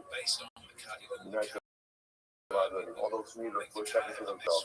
All the Shalom Shabbat, the families in the come up, how that is what the Shalom Brachas and so doubles upon us. And also with that, let us begin with a lot to do for our Hashem. A lot to do. We are picking up today's daf is 1080. We are picking up the Hashem at the Mishnah on Ayin Tes Levin 79b. And the Mishnah says as follows. The website continuing in the topic of mixtures. So the Mishnah says as follows. Dam Taminim, the Dam Balinim. So what's the halacha ultimately again if you have blood?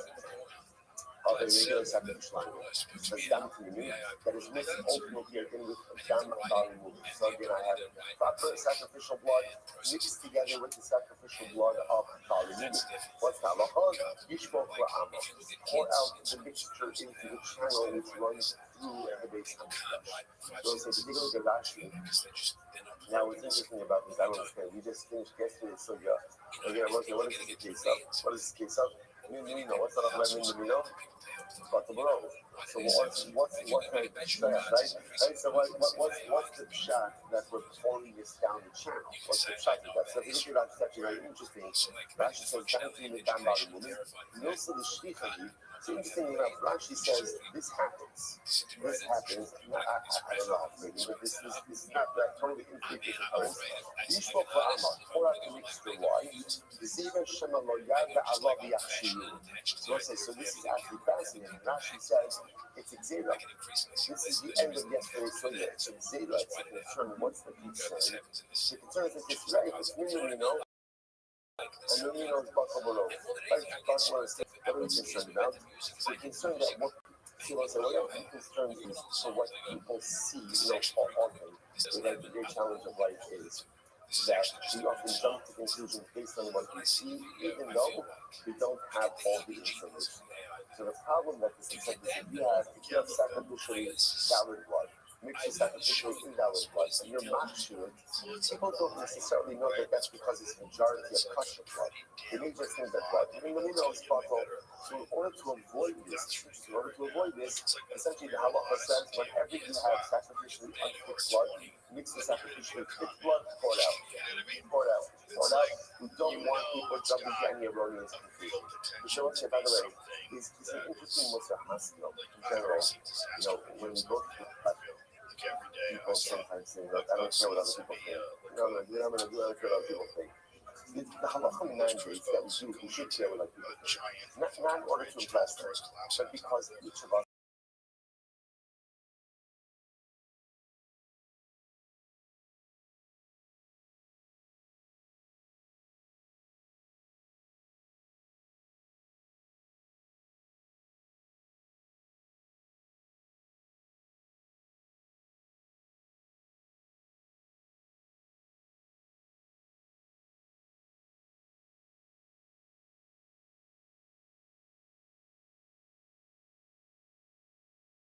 what I'm doing is fine. I can't say I don't care what other people think. I have to make sure that when people look at me, there is no doubt about the consciousness and about the authenticity of my dynamic life activity. So everyone's next. Coast to coast. So we'll say, so keep the water is literally where the blood itself gets mixed with each other. Let's say in case number 2, I have a cup of sacrificial blood, a cup of kosher sacrificial blood, a cup of unfit sacrificial blood. So remember, blood, half cup from Kabbalah, remember, where did you check the animal? Where do you receive the blood? The kucharis. So let's say now I have a whole bunch of kelim, a whole bunch of cups that just get mixed together as sacrificial blood. What's the halacha? Kos b'kosos. Rabbi Eliezer Omer, in kol kos echa yakidu kol kosos. We've actually seen this before. Rabbi Eliezer says, if you ended up offering up one of the cups, you can go ahead and offer up the rest of it. The Chum say no. Chum say no. And I will say, essentially, the Chum say that the cups getting mixed together is no different than when the blood gets mixed together. And anytime you have an unfit sacrificial blood mixed together, pour it out. Even if it turns out that you already applied a number of the cups right to the mizbeach, whatever is remaining, you still have to pour out. The rezer, once you offered up one, essentially you can offer up the rest of it. Now, what's the rezer's logic? His logic is that if you offered up one, you could assume that maybe the one that you offered up was the unfit one, and therefore you might as well just go ahead and offer up the rest after this. We'll come back to that matter. And you tell them about this, because it's not interesting case, sacrificial blood of carbon, of carbonos that are where the blood application is done, above the red line, mixed together with blood from carbonos, ultimately that have blood application below the red line. All right? And listen, the truth is, interestingly enough, the halacha is like this. The halacha is the only carbon that is really applied in the mala, above that line, ultimately is a chatas. Right? Rashi points out over here. I'm sorry. Yeah, actually, it's argued with them chatos and each on the mala, right? Them chatos is ultimately again it's applied. Dan chatos is applied below. Right, is right. Sorry, Dan chatos is applied below. Right, everything else is applied above. Sorry. Right, so again, so in this case over here, what's happening is also, so remember in the first two cases, I've got sacrificially thick and unthick blood mixed together. In this next cohort of cases over here, I have ultimately again blood that is applied lamala mixed together with blood that is applied lamata. So what do I do in this case? So the Gemara says, "Hanitan lamata shnitan v'nitan lamala."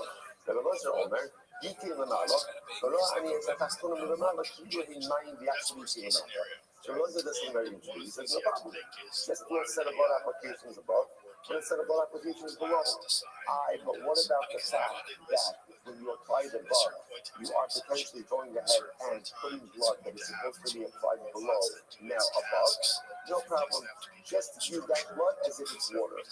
This is, in other words, to do the blood application above, and you know that when you do blood application above, you're getting the blood that you need to be applied above done there, and any blood that might be needs to be applied below that is now applied above, just do that as water.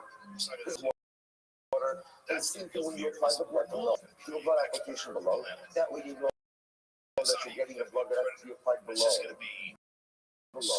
and anything that was supposed to be applied above that is now being applied below, do it like water. Okay, that's what it was as a musician. Come and say, you spoke, people say you see a female. Come and say, for any time that you've got issues regarding sacrificial blood, pour it out. Pour it out. So whether that is kosher and hostile blood mixed together, whether that's the matzah blood mixed together, just pour it out. What happens if this happened and the Kohen did not ask what to do? He didn't ask the question. So what do? The Kohen didn't ask, but instead he just said the blood applications, kosher, ultimately again, ex post facto, it's kosher. Ex post facto is kosher. Okay. Hey, 88. And you turn on Matana Akash, and I'm Matana Akash. So let's say, so now listen to this. Let's say you have blood. Two different types of kabbalah. So Rashi says, for example, you have the blood of a bakar animal mixed together ultimately again with blood of meiser animal, like meiser behema animal. I will say now, the common denominator amongst both of those sacrificial animals is there is one blood application. One blood application for both of them, really like Akash Stein, right? One that is two, one blood application. So let's say these two bloods, right? These two forms of blood got mixed together. So no problem. You don't have to do you can just do one blood application and again it suffices for both of them. Because why? Again, essentially, since they're the same in terms of blood application, no problem. Just do the one blood application and you're good to go. Similarly, matan arba. If you have a carbon that was that's four blood applications, that gets mixed together with another carbon that was four blood applications. So that actually points out over here, for example, let's say you have the blood of an olar mixed together with the blood of shvanim or blood of asham. In all of these cases, the blood application is shtayim shein arba. It's two blood applications of four. Remember again, that was from way back when you do the blood application on the corner. So it's kind of like the kind of spritzes on two sides, so it's two, that's four. So what's halacha? No problem. You not do the matan arba. Just do a blood application of four, and you're good to go. Since they both require that. Here's where it becomes a little more complicated. Matan arba, matan achas, what happens if you have the blood of a carbon that applies four blood applications? It gets mixed together with the carbon that has one blood application. So for example, you have the blood of an olar that gets mixed together with the blood of a bakar.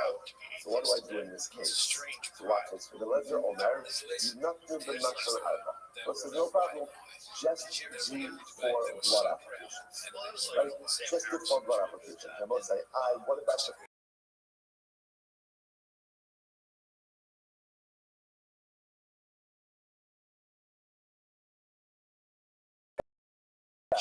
that let's say ocean is like water, and therefore again it's not going to be a problem. Yeshua says, nothing is not going to happen. Yeshua says, ultimately again, Muslim has one makana. So what's the series? So the Lord just says, go ahead and do all four. And Yeshua says, just do one. What's up to you to the focus? This is so interesting. I'm going to go to Lazar. Already over about Tigra. The Elijah says, as a Yeshua, how can you say to only do one application? After all, again, it's almost easier. You need four. And if you go and you only do one, you're in violation about Tigra. Don't say what? Tigra.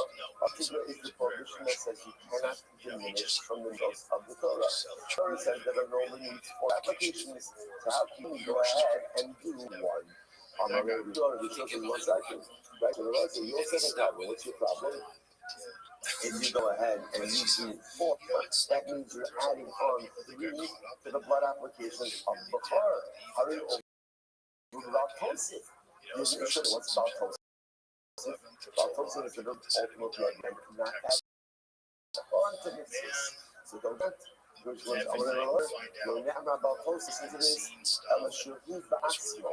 So the Lord says, back to Yeshua, Baltosis is only when the mitzvah object is by itself, not in the case of mitzvah. So for example, if you were to take the blood of a bakar, and you were to go ahead and apply for the death with four blood applications, that's Baltosis. That's Baltosis because you're adding on to it. Like, just like the Rashi says, like, actually, unfinished says, the medication Baltosis, if you add a 50 part into your tumor, you add another species to your liver. The item is by itself, and you're adding something to it. But it also says when there's a mixture, that's not Baltosis. Because it's clear why am I adding something on? To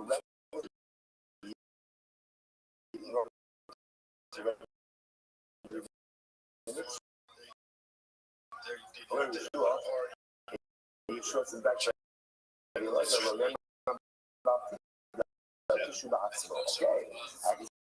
The same thing, diminishing of this, right, is also only problematic when the object is by itself, but not Yeshua. Furthermore, Yeshua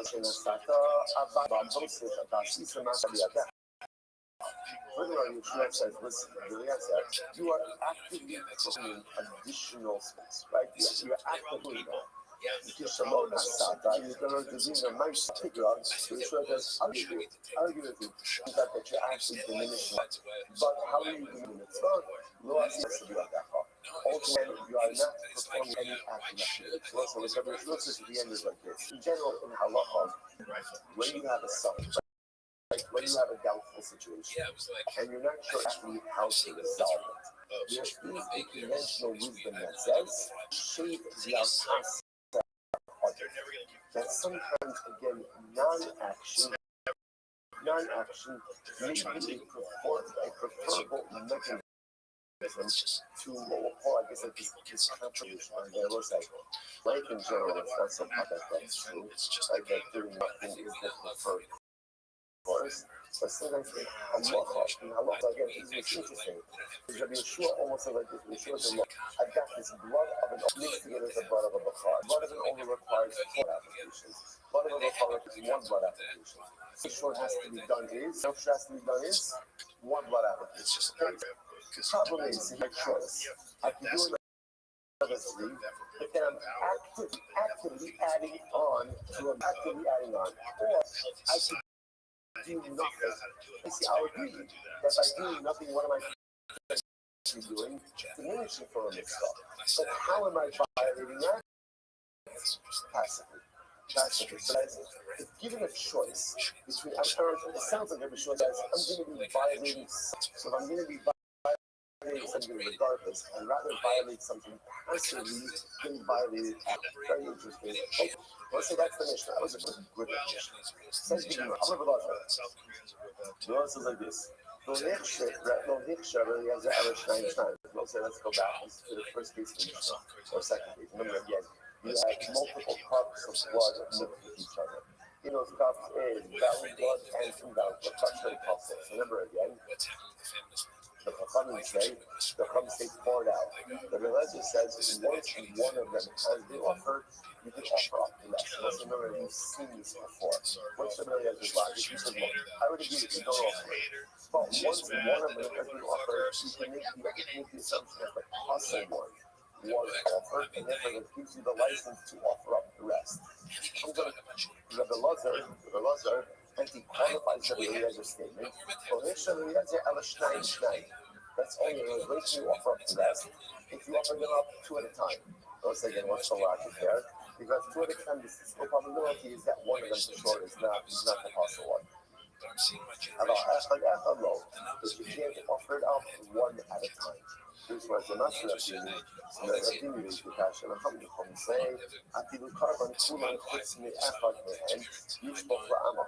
Here's the problem. The Rosh the Chacham in the Mishnah says that even if everything except one was offered up, you have to go ahead and still pour it out. Which means something the focus is even by one cup. Rabbi Yaakov, Rabbi Yirmiyah, Rabbi Kasrifa, Asad L'cha. What is it? I'm explaining this to you. What does it mean when they say one? My echad, zug echad. What does one mean? One means one pair. So the Chacham is saying even if there are only two left, one pair left, you have to pour it out into the channel. And the Rebbe says no, as long as there is a pair, as long as there's two left, Allah says you can go ahead and pour it out. Now the Rebbe says Sukkah. I will say, remember again, we just said the same case twice in a row. The previous case, the previous case was where you have sacrificial parts, right? Some sacrificial parts came from an animal that was a foul, and other sacrificial parts came from an animal that was kosher. The sacrificial parts get mixed together. The Chum say, burn it all. Like, take it out and take it out somewhere. You can't open these in valid. And the Ezra says, as long as something has been offered, you're allowed to offer up. Similarly, like the Merchant is stated, but one kind of illustrated mixed up sacrificial. This Mishnah is with cups of sacrificial blood. The Akasha is what you need the same twice. I take up in both cases, usually it's Marbaha, who just said the first case, from Rabbi Lazar. He showed this Abid Bek Kaparasa. Was like we're just in the first case of the sacrificial limbs that were mixed together. I would have said, okay, those should be offered up. Why? Because when you're talking about limbs, that means what was already done. What was already done? Zrika, the blood service. And then they're going to say, there's one thing we know about Kabbalah. If there's only one thing we know about Kabbalah, there's only one thing we know about Kabbalah. It is that Allah Maisa Zrika is Zrika, and once you've done Zrika, ultimately again, Kapara has been established. I would have felt like this. When the rings are mixed up, the reason why the words are allowed to offer up everything is because the blood service has been done. Has been effective, and therefore you're good to go. Maybe the case of where the blood is, right? Where the suffix is with itself. Therefore, again, remember, the blood is the mechanism of Torah. Maybe Rabbi Eliezer and East covers the whole thing. We eat Marba, and it's what it's called. Oh, we said case ultimately again of the blood. That's the case again. The case of the blood. That's what the Rabbanon ultimately again require you to pour out the mixture. Maybe in the case of the sacrificial means they get mixed up together. Maybe they give the level laws. Maybe they give the level laws. Then look at the species are dissimilar enough that we actually do need to state both of them. But again, bottom line, the focus is the same, which is that we, and the other thing, in every one of these cases of mixture, if something has been offered, essentially we could assume that the legendary item has been offered, and that gives you the license to offer up everything else. The Chachamim say, no, not true. Halacha, my mixture, what do you do? Pour it out / destroy it. Okay, Shnar Hasa. So it's another interesting case. Sukkos, Shnakulu Sochamayas. So it's like Sukkos is a flask. A flask of what it is. Sukkos, Shalmecha, Hamukdashim, Shnalu Sochamayim, Dakokos. Now, a flask To of me, he had wins. He still does. paraduma water. Okay, so what happens to it?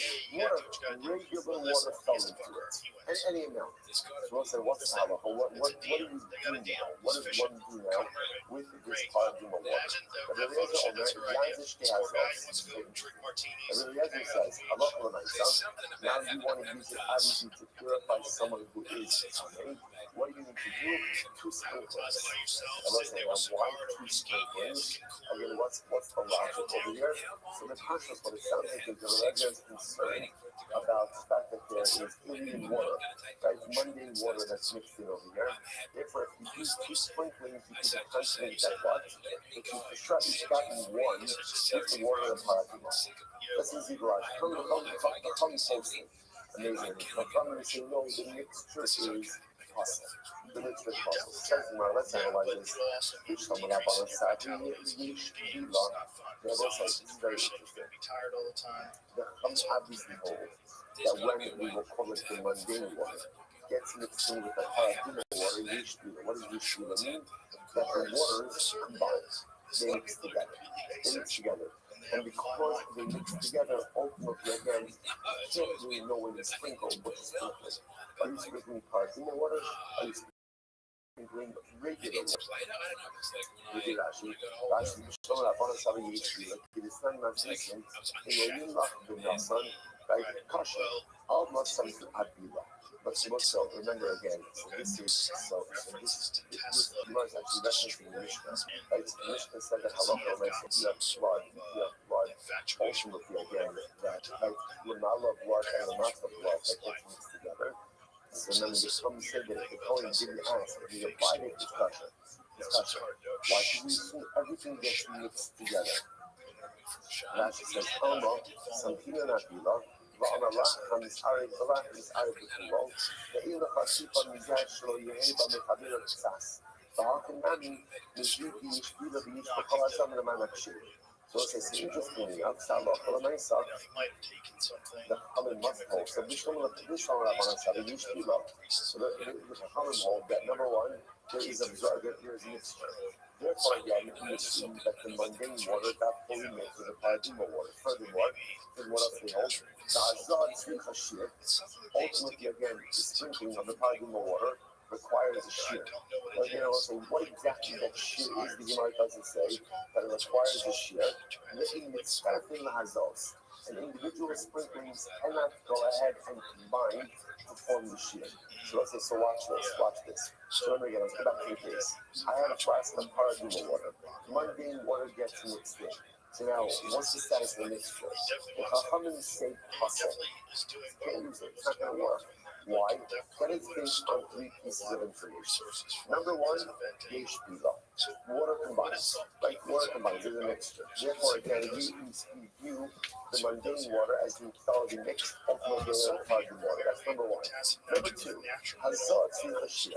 When you sprinkle paraduma water upon a common person, you require a requisite amount of paraduma water. The most is salt, right? And number three, individual acts of sprinkling do not combine to form the requisite shear.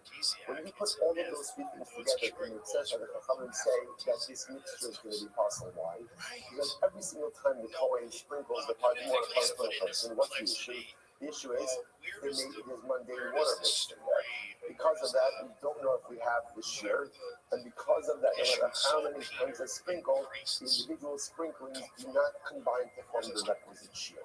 Therefore, they hold will be possible. And then Eliezer might tell someone, what does Eliezer hold? What is now, you remember, Eliezer hold, how do you remedy the situation? Sprinkle twice. Sprinkle twice in a good deal. Eliezer might tell someone, cassava in Bila. If he holds ultimately again in Bila, but the waters don't combine. So Kimaz is Shazal's Mahabi. So ultimately, what good does it do to sprinkle twice?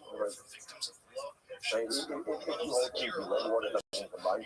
So again, Kimaz is Shazal's Mahabi. Ultimately, again, what good is sprinkling? After all, Shuma Karvayu Maya Kamas. So you'll say if the water doesn't combine and you sprinkle twice, then maybe what? Maybe both of you sprinkle, what are you sprinkling? Mundane water and not paraduma water. Therefore, the resin must hold that the water does mix in, right? It does combine, it gets mixed in. So therefore, again, fine. And therefore, every time you sprinkle, we know that here's the interesting. That means every time you sprinkle, what are you getting? You're getting mundane water and parchment water. Kasava in Hazat Yukashir, if he holds that the spring is no shear for the amount of water for Paraduma, but every amount suffices Lamalishi Hazals. Then why do you need to sprinklings? Right? What's the purpose of sprinklings? Ela Kasava said that, watch this. But the Reazer must hold Ela Kasava Hazat Yukashir. Rabbi said that sprinkling requires a certain amount. Right? You have to have a defined amount for the Hazat. The Gemara says, now watch this. In the start of Hazos, the if he holds that individual sprinklings do not combine to form the requisite shear, what good is it that you do two sprinklings? Really not in the start of Hazos, and even if the sprinklings do combine, and who says that it's going to combine to form the requisite shear? So again, the sheet of the Muhammad is pretty clear. What we don't understand about the Eliezer, that clearly he must hold Yesh Bila, like he must hold that the waters combine. Because if the waters don't combine, even if you sprinkle 2 times, if you sprinkle 20 times, it still shouldn't be valid. Why? Because maybe each time that you're sprinkling, what are you sprinkling? Regular mundane water. So he must hold Yesh Bila, he must hold that there's a combination. But again, if he holds that there's a shear, who says you're getting the shear? And again, if he holds that a local amounts of the individual sprinkling don't combine, then he says the shear is combining. And he says they do combine. How do you ever combine from the requisite? Therefore, again, I'm going to try this. Yeah, let's analyze this. I will say, Rishon is analyzing that Eliezer. It's like this. No longer Yesh Bila. In reality, again, we're going to hold that halakha l'maisa. There is Bila. Waters combined. And when you sprinkle the waters of Paraduma, you do require a certain requisite amount.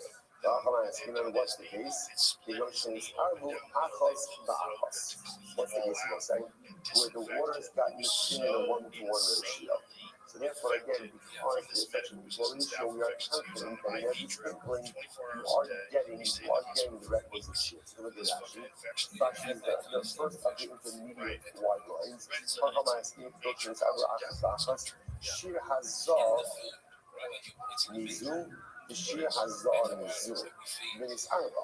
So again, also you are confident that in the ratio of the mixture is there's enough of the sprinkling of the parchment water, enough of the sprinkling of the mundane water. Hilchah, ki mazish te hazos akarcha magi leishula shahar lo hayu mina psulim akan elikite hazah achos the ruha v'shnai. So it's literally was like this.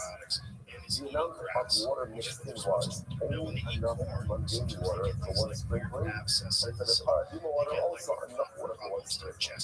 Therefore what? Therefore, when you go ahead and you sprinkle it twice, you can be absolutely sure that you got both paraduma water and mundane water. In other words, so because obviously it's a very specific case. There's only exactly enough water for 2 sprinklings. Therefore, when we do two sprinklings, I know with certainty that I got the paraduma water. Beautiful, easy enough. Rabbi says the Olam Yish Bila. Rabbi has a different interpretation. He says, what's the case? The case is where we hold Yish Bila. Yes, that water's combined. Water's combined. Zazah ain't tzricha shear. And we also hold that there is no shear for the sprinkling of paraduma water. And let's say, if that's the case, then halacha l'maisa, what's going on over here? The Gemara says, Nasa becomes Rabbanon, created below the established life. And ultimately, again, what are we talking about over here? Halacha l'maisa, this is a rabbinic penalty. A rabbinic penalty in order that one should not benefit from the waters of the paraduma. Take a look at Rashi, second white line in Rashi. Rabba Amri Olam Yish Bila Ba'azayim Tzricha Shear, Ushte Hazos T'Ka'amar we were Shira. Therefore, again, Rabbi Eliezer's true sprinkling is not performed directly with Shira. Also, rather, it's a penalty to learn the shtar, just to learn the shtar. So, you start there, but if you assume the harmless meal of Shira, they will say, in other words, essentially, Rabbi says like this: we don't want the person benefiting from the fact that mundane water is mixed in. How do you go ahead and ensure that he doesn't benefit? Mandate additional sprinklings. So again, it's a penalty. Okay, that's Rava. But actually, Rashi says, ain't Bila. So Rashi says, ultimately, again, there is no mixture. There is no mixture. So because there's no mixtures of the water, therefore what? Yazet shtei sauce. Ultimately sprinkled twice. Look at Rashi. The Rashi Amar, Agir Safim Shubesh Kisar Menira Ve'inai Dahavi Basir. The Rashi Amar, Mayim Kosher Vitnan, Ve'in Bila Yazet shtei sauce. Okay? So Rashi understands it over here. The Rashi Amar case where a very minute amount of water got mixed in, and there is no combination, and therefore due to azos, that way you're sure that you're getting the Torah of the water. Incredible. Incredible. So three different interpretations. Ishlekish, Rava, and Rashi, all of the position of Rabbi Eliezer. The mercy Nesi Mar Zekasha, Nesve, Rabbi Omer, the Divrei Rabbi Eliezer, Hazar Kosher Mitaharas. Says so. Rabbi Eliezer, a sprinkling of any amount is able to affect Tara. And furthermore, Hazar ain't Shir. Ultimately, again, there is no shear. Ultimately, again, for Hazar. And Hazar Mechza Kasher Mechza Pasal. And ultimately, if you have a Hazar sprinkle that is half Kasher, half Pasal, what's that case? That case, ultimately, again, you have mundane water mixed in on the base. Right? Hazar Mechza Kasher Pasal. Actually, before I say, just to go through the Rashi, before we start the page, Rashi is founded. Hazar Mechza Kasher Mechza Pasal. Below Sima Hazar Kosher. So again,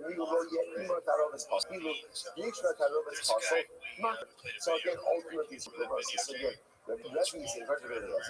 Even if you have a mixture, half paraduma water, half hustle water, ultimately, again, that mixture is valid. Time of Rabbi Eliezer, the body part, Lamishum Tzilafim, the Safal Shia, Kantani, Etzika, Vexelation. So what's this essentially? The way Rebbe ultimately again is highlighting it is that Allah again, which like you said, the Prince of Eliezer has a shear, has other parts of opposite amount. Rebbe's to be highlighting that a little bit different. So now Amr Days, both Tanya. Furthermore, we learned about Tanya Bahadra, we learned explicitly.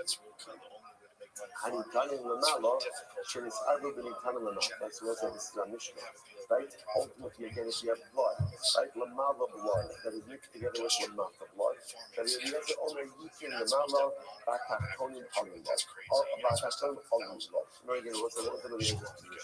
There is a position if you have Lamala blood mixed with Lamata blood, what do? Do the raw application of Lamala. What about the Lamata blood? Do it as if it's water. The same thing with Lamata. Now, take a look at Rashi, Tab Rashi. All the time, and listen, all of this is used to the Rashi. The Amar time of the body calculation getting zero. Remember again, Rashi's view is that according to the Eliezer, the reason why you need two sprinklers is because the Eliezer holds pain zero. Right? Because again, the blood doesn't get mixed together. So he says, the Eliezer, the Islay zero, the Hanach Kati Masmesa. Again, clear from the point of Eliezer, the Eliezer does hold the Yeshua. He holds it, everything gets mixed together. Right? So again, that's clearly contradicting the Rashi. People more Rashi, and we tell them, Allah, Kasagadat, Dan Katas, with them, Allah, Yitin Ramala, Lahachim, Dan Katas, the mitzvah, Lahachim, Al Yoro, Kator, Kidama, Kamal, Katar, brothers, the Kator, Kilu, Naya. So ultimately, all of this seems to indicate that Allah Rabbi Eliezer holds the Yeshua. So that contradicts Rashi. The Amit, the Muslim Martha, the Amit in Bila. Now again, if you hold in Bila, like the Rashi says, then Amai Aliyah, then why does the blood application work? Dilma Hayohi Al-Yoni Lamata, Atakor Lamala. Maybe at the end of the day, like the Muslim says, if you hold Yeshua, that means everything gets mixed together. If everything gets mixed together, then what? Then Halakha Lamaisa, the reveal blood applications above. So how do you know that you're applying the right blood anywhere? In other words, maybe you're placing the Lamala blood Lamata and the Lamata blood Lamala. How come I ask? You know what's the case over here? Keep going to Ika Ruba Al-Yom. The case has to be where the majority of blood that we're talking about actually was Al-Yoni blood. That was the majority of the mixture. The Kayar Lamala, sheer Takton involved. And again, therefore, you're placing the Lamala, the beginning of sheer of the Lamata blood, a little bit more. I Taktonin Aluro. So ultimately, again, but here's the problem with that, is that the Mishnah does say that you do the same process with the lower bloods and it works. To which the Gemara says, Yishim Shirai. When it says ultimately again that it works for the bottom blood, for the lower blood, and actually not talking about actual blood application of the Mata, rather it's talking about the Mata blood is going to have the status of Shirai. Okay, incredible. So Tashma, Nasal Mata Lonila. So the Rebbe says that the advice is said, if the Queen did the blood application of the Mata, without asking us, that he has their own Yakza is eating Lamala. The Rebbe says you have to go back and do the blood application above. And ultimately again, the blood applications work. So once again, Hakanami was over here. The Ruba Al-Yom, the majority of the mixture of blood must again was almost upper blood. And therefore again, the Kayar Lamala, sheer Tachtonim Va'ol. And therefore you do the blood application above, the amount of the minimum amount of the Tachtonim, a little bit more the hard Tachtonim are the low Tachtonim. But it says that even the bottom blood application works. So we should be going to Mishim Shirayim. It means ultimately again for the sake of Shirayim, not actually for actual blood applications. So Tashma, let's analyze it again. So again, just to be sure what's happening over here. Remember again, the sheet of the Chachamim, where we're focusing now pretty much on the case of the Paraduma, right? So remember again, you've got Paraduma water and regular mundane water gets mixed in. What's the impact of that on the Paraduma water? So the Chacham essentially saying it's possible. Right? And again, I will say, the way we explain that was a three-tiered approach. Number one, water is getting mixed together. Number two, Hazah requires a shear, requires a requisite amount. And number three, individual sprinkling do not combine to form that requisite shear. When you put those three things together, then it becomes abundantly clear that what? But Allah makes it as possible. Right? The issue with the Rebbe says, what do? Go ahead and do two sprinklings. You can't quite figure out why that works. So we'll say, so that's pretty much what this for Reish Lakish, Rava, and Rashi. Right now, we're consistently challenging Reish Lakish, right? Because Reish Lakish holds Yish Bila. Reish Lakish's entire position is predicated on Yish Bila. The waters ultimately combine together. And again, Reish Lakish Bila, Hazar requires a shear, and ultimately, again, Hazar requires a shear. So we're just challenging Reish Lakish over and over. That's what's happening here. So let's go over back to Tashma. No someone not going to learn no, Tashma. No someone not, right? So that's not. Yeah, Tashma. No someone not about Nimba. If ultimately, again, so once again, the second one gets mixed together. He placed it above, placed it above the little Nimba. He did not ask. So what kind of above? That's what the Gemara says. You have to go ahead and place it once again to another blood application below. And ultimately again both work. So we'll say, so again, it would appear that it's old Yish Bila. To which the Gemara says, and once again, how can that mean? Keruba Al-Yom. So the medication of the blood was upper blood. Because the knowledge, because not involved. And also, again, what you have to say is placed in the love share that's running plus a little bit. Which the Gemara says, the heart, Elu on Lokatan, Nikatan, Elu Moyu, Elu Ololo, so that Elu Ololo. So also, ultimate much of Elu Ololo. Ultimately, again, both will Sefer Asalim, the Amar, the Amishpiva. And the Sefer ultimately, again, has to go into the Rabbanon, because the Rabbanon will again hold the Yeshiva. The Gemara says essentially, it very well be that it's reflective of just two different views. And it's possible so that the Chachamim ultimately hold the Yeshiva, and Rabbi Eliezer will still hold halacha l'maisa ein bila. In bila, that's possible also. So therefore, again, it's still possible that the contradiction of the Kasha and Rish is ultimately against the law. Then also stop over for today. We'll pick up again. We're not finished with this, so we still have to what we still have to figure out over here is the resolution specifically, ultimately by the cause of the case, because that is an interesting case. What do you do when mundane water gets mixed in with Haraduma water? So that still remains to be seen. Plus, in general, how do we hold with this Yesh Bila in Bila? Obviously, they're all connected, and that's some resolution on this tomorrow.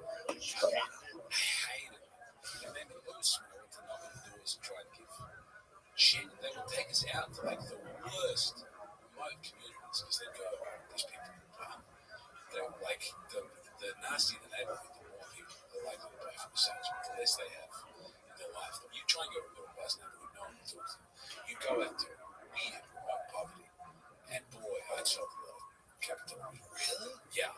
Was it dangerous? Yeah. Because you're knocking on the doors of like, I went up to Port Augusta, and the worst neighborhoods there is like hours.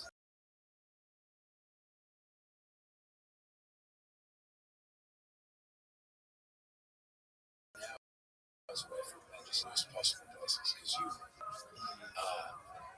man, no, people would. I remember there was an Irish lady who got attacked who was working with us. I don't think I ever.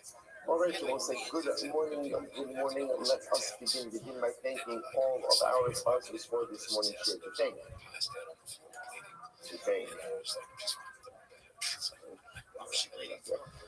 Take our account sponsors for the month of Kislev Hava Alina Lutova, Allison Adam Steinmetz, memory of Adam's grandfather, of Shlomo Steinmetz, Harav Shlomo Tzvi Ruben, Ben Shimon Zichron Lebracham, and Spostem, Shal Shav Aliyah, Shvi Amir Yosef for his children, his grandchildren, and his 34 great-grandchildren. Cindy and Mark Ashton, in memory of their parents, Yitzchak Ben Aaron Cohen, Sarah Rachel Bas Baruch Avram, Hilda Bas Hannah Chafayim, and many of their dear family friend, Staff Sergeant Naftali Yoren, Gordon Hashemi Komdamo, Felon Dowler in Gaza, and Eric Harenberg 2023, Pauline Kathy Kelly. In memory of Leah Bas Shmuel, Zafini Shulamis Bas Shmuel, and Esther Bas Zecharia. And their learning sponsors, Steve and Georgiana Galaska, Lily Nishmas Steve's father, Nosson Sander Ben Meshulam Nosson, whose 4th yard site is today. Good days, peace. And our film sponsors, Ayara and Sarah Steinberg, and discussing continued health. For Shulamis Kana Bas Susha, Ron Myrovitz, in honor of the birth of his grandson. She's going to Hashem. And then the football with my simple. And Eve and Michelle Zerkire, Leland Nishmas, Nochom Sender, Ben Meshulam Nosson, Father Steve Galaska, so beautiful. We hope that in the merit of our Talmud, all of the Neshamas Lav and Aliyah, the families in the Chama, those who read a reflection with the average the other co-holders go, which brought the Shir Nurse Hashem continue to send the Soros Tobos for us. We'll say with that, let us be really exciting Gemara ahead of us today. So we are picking up today's up with Iron Test 79. We are picking up in Nurse Hashem on Iron Test number 78B Tanoi. So we'll say, remember again, a fascinating and riveting macro test yesterday about how this whole concept of people, right, nullification and negation, specifically in one area, right? Because remember again, when it comes to meaning the she'en omino, when it comes to two dissimilar items which are mixed together, so pretty much how do you determine the identity of the mixture? How do you determine it? Taste. Time. The she'en is in the middle, but when you have two similar items mixed together, how do you determine identity ultimately of the mixture?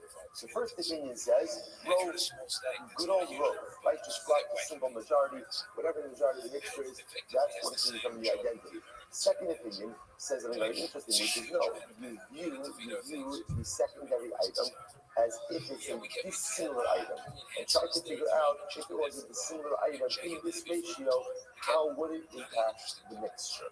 Good. So the Gemara says Tanahi, and the answer this whole thing is in the Holy Ghost. We'll say 178, 2, 4, 6, 8, 10. Rise up from the bottom. This is a really interesting case. The Rishi is for Yayin Laban, or Kala. So what's here's the case. I have a bucket, and I am immersing the bucket in the mikvah. The bucket is covered, right? So now, what happens? So there is liquid of the inside of the bucket. So now I'm immersing the bucket in the mikvah. The shaila now is, again, given that there's some foreign material inside of the bucket, so when the water comes in, is the water going to be able to affect parallel inside of the bucket or not? So where it says inside the bucket that's filled with white wine or milk. Now what's the good part about white wine and milk? What's the good part?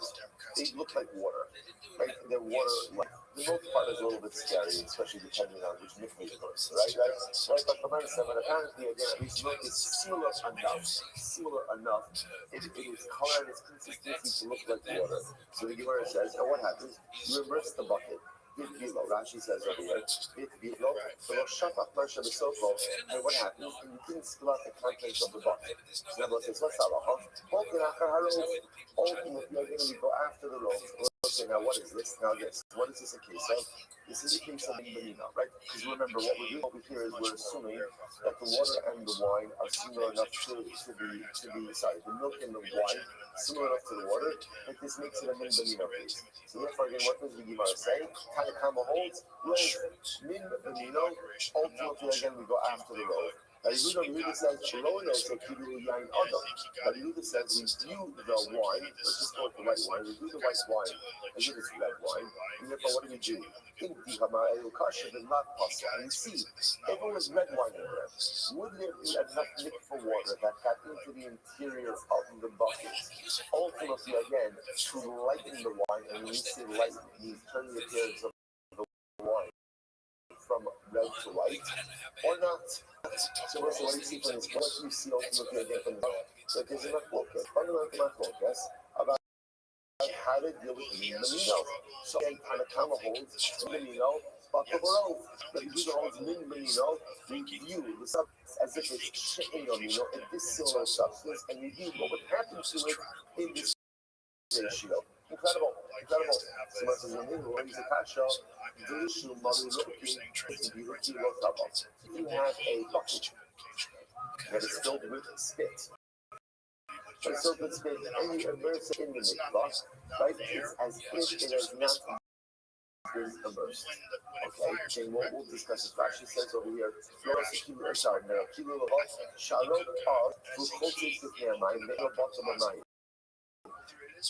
I will say this is different. So spit, right, is considered to be thicker. So because it's thicker, that the water doesn't move. That's the alternative. On the other hand, Mirak Light, what happens if you have a bucket filled with it, and you immerse it in stock, low and also 90. So you view it as if it's water. Good. So I didn't almost say, remember that would make it a minimum type of situation. Mother mechatos is very interesting. Let's say you have a bucket filled with mechatos. And I mean, what's mechatos? Mechatos is the water that's mixed with the ashes of the para abima. So let's say you have a bucket filled with mechatos, and you immerse that in the mikvah. So what's halacha?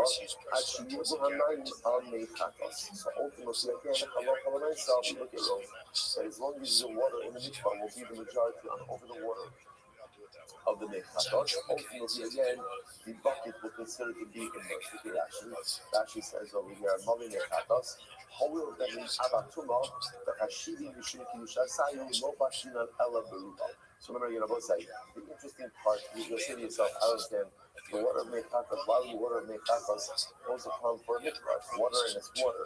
Because remember again, the way Para Aduma works, remember what does it do? Technically speaking, it conveys tuma. What up, baby? Come in my Discord. So because of that, it's considered to be. Oh, come in my Discord. From a halachic perspective, a common material. But you can have splashes, and therefore, again, if you have a bucket filled with mechatos, ultimately, again, if there's the majority of mikvah water in the interior of the bucket, then ultimately, again, it's not to get actually remind. Ain't to be the owner of the Nishbok, but also, Mechatzer Shopri, Yeshiva Benefits and Mechatos. Good. Says the Gemara. Here we go. So it's three cases. Spit, urine, Mechatos. So the Gemara said like this: Man Shabbos Leil, this is wrong. And remember again the way it works. Oh, you're disgusting. Like in the case of the spit, we say the tefillah is invalid. Why? Because it's thick. Therefore, again, there's a concern that the water doesn't cover it. In the case of what do we say? That ultimately, again, the urine has thickest water. The urine says the Gemara. I understand. Says the Gemara. Man Shabbos Leil, this is Rowan. Typically, people say Rowan. I was wondering, what's the sheet of Rowan? The sheet of Rowan says that in any min situation, we view the item as if it's a similar item and mixes it in. Figures out what does it do in that ratio. So we say Rowan. Dog, I can't hear you. Interestingly enough, again, the Brisa says that halacha l'maisa, we go after the majority. So how do you let this halacha? It's contradictory because again, what's the reason we have two different opinions? One opinion says that by minimum you have to roll. Second opinion says by minimum we use the concept of rolling. Rabbi Yokash, that's not a contradiction. Both say Kabbalah is how do that day? Two different opinions. That should be doing himself whole. Meaning the mino is the road. That's what you do. Like when you have a mixture of sealed items, ultimately again it is buckled in a majority. There's nothing whole rolling. Rowing. So Rashi says over here, so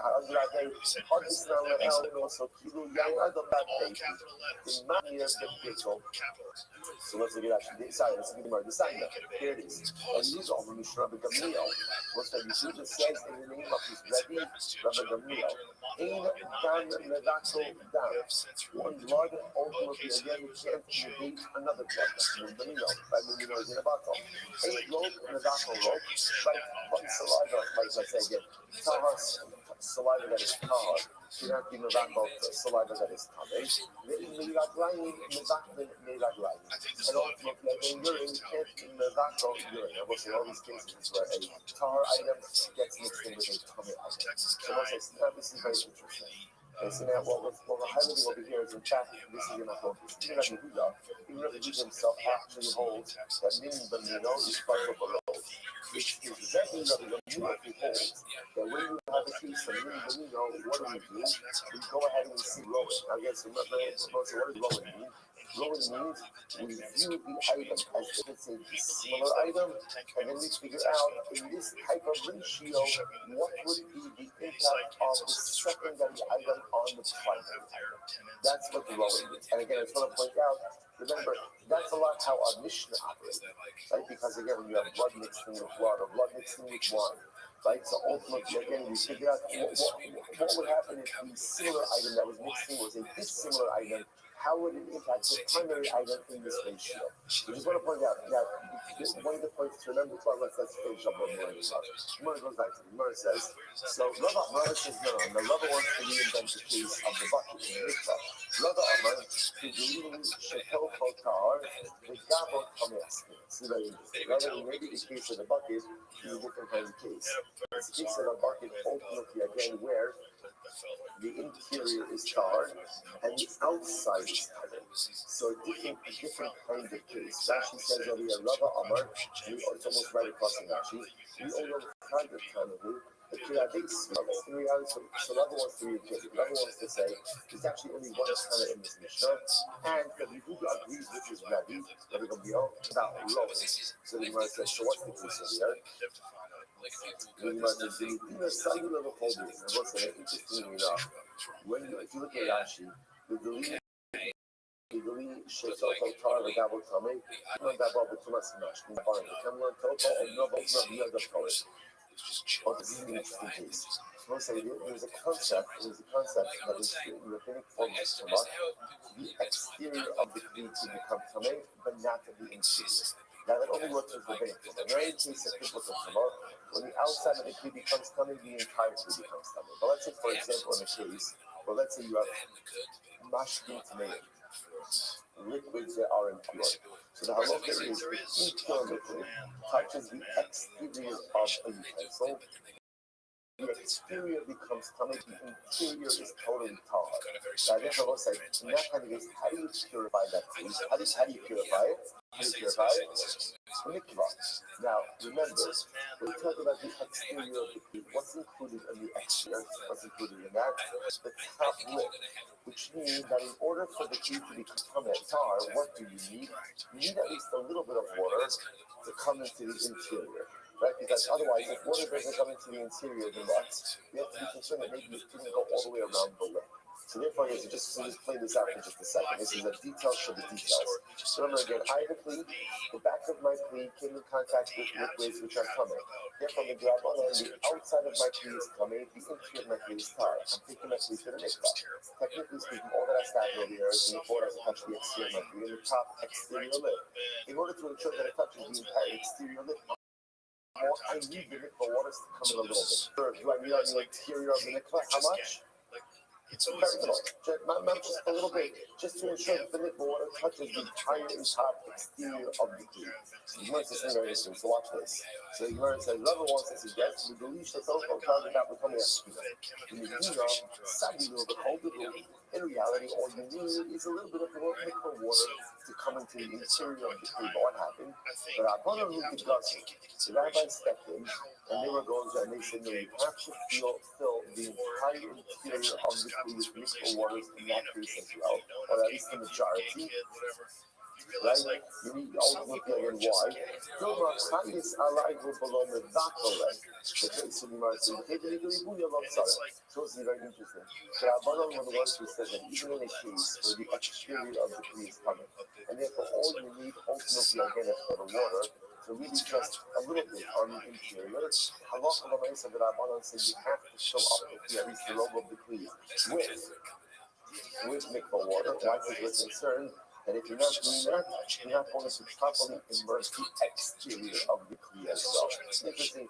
The and ultimately, again, once you have, even though the Rabbanan said really we want you just to fill up the entire interior of the kli with mikvah water, but once you have the majority of the kli, mikvah water, that's going to be enough.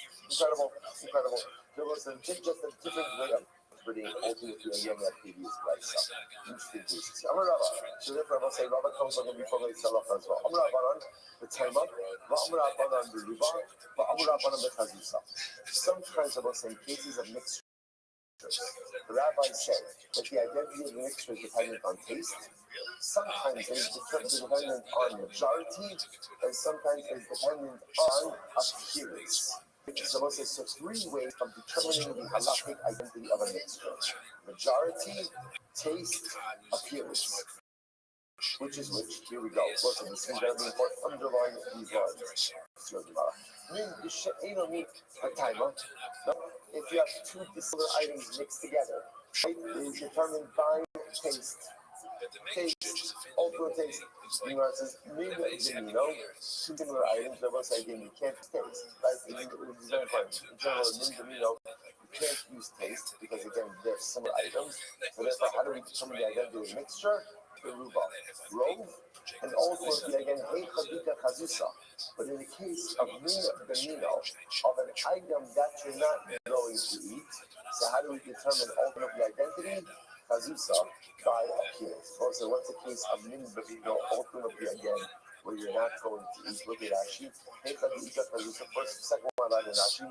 Maybe the Torah depending on the Chazusa Kidon, the Indian Vilas Mikvah. Right? And the example of this would be of mikvah cases. Right? So the milk gets mixed in with the water. Right? So again, these are cases where you're not tasting, right? You're not tasting the mikvah water. In general, it's a good idea. Right? You're not close. But for myself, again, you're not horrible for our purposes also, the cases of the blood, right? Sacrificial blood, where you're not tasting any of this. So again, so interestingly enough, so again, it'll be dependent on taste. If it's a case where you taste the item ultimately again, then we'll go after rope. Otherwise, we're going to go after appearance. Incredible. So let's say that is a very important piece of halakha mention. Now again, the truth is just you should know we actually did this in Haskada last week. Today, we contemporarily we don't rely on time anymore, right? On taste. So for our purposes, whenever you see the concept of time, we replace that with shisha, bakal b'shisha. It's the same idea.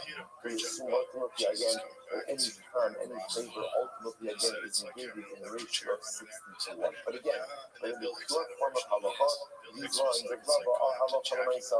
So min b'she'ein two dissimilar items we go after taste. You know, if it's something tasteable, ultimately again we'll go after roast. Again, right, or I should say, you depend that. You know, we'll go after roast, unless of course it's a case where there's no taste element, in which case we'll go after taste. If we give them a lot, and it's argued in Rabbi Lazar. Rabbi Lazar says, this is incredible, it's incredible. Kishiv Shem Mitzvahs Mevaklos Zulazu, Kach Ein Isul Mevaklos Zulazu. And all of this argues on Rabbi Lazar. Why I will say now, again, remember, everything up until now we've been focusing on is this idea that Isser could be Mevaklo Isser. Right? There's that concept that ultimately again Isser can be negated. So the Gemara just says, just understand that there is an opinion, ultimately again with the Lazar, that the same way that mitzvahs can't negate each other, so too Isurim cannot negate each other. Right? You can't be Mevaklo Isser. So you mentioned one second. What is this? What does this mean? Man Shabbos Adar in mitzvahs Mevaklo Isser. That's an interesting statement. What do you mean that mitzvahs can't negate each other? What does that mean? So let's get into this. So you say, Zu tells me. So I want to say, ultimately, again, this is Hillel. This is Hillel. What did Hillel say? Desanyo, Abu Allah al Hillel. They said about Hillel, something. Shekachan bedas achas va'ochon. Hillel, what was the Karban Pesach? Karban Pesach. How did Hillel eat his Karban Pesach?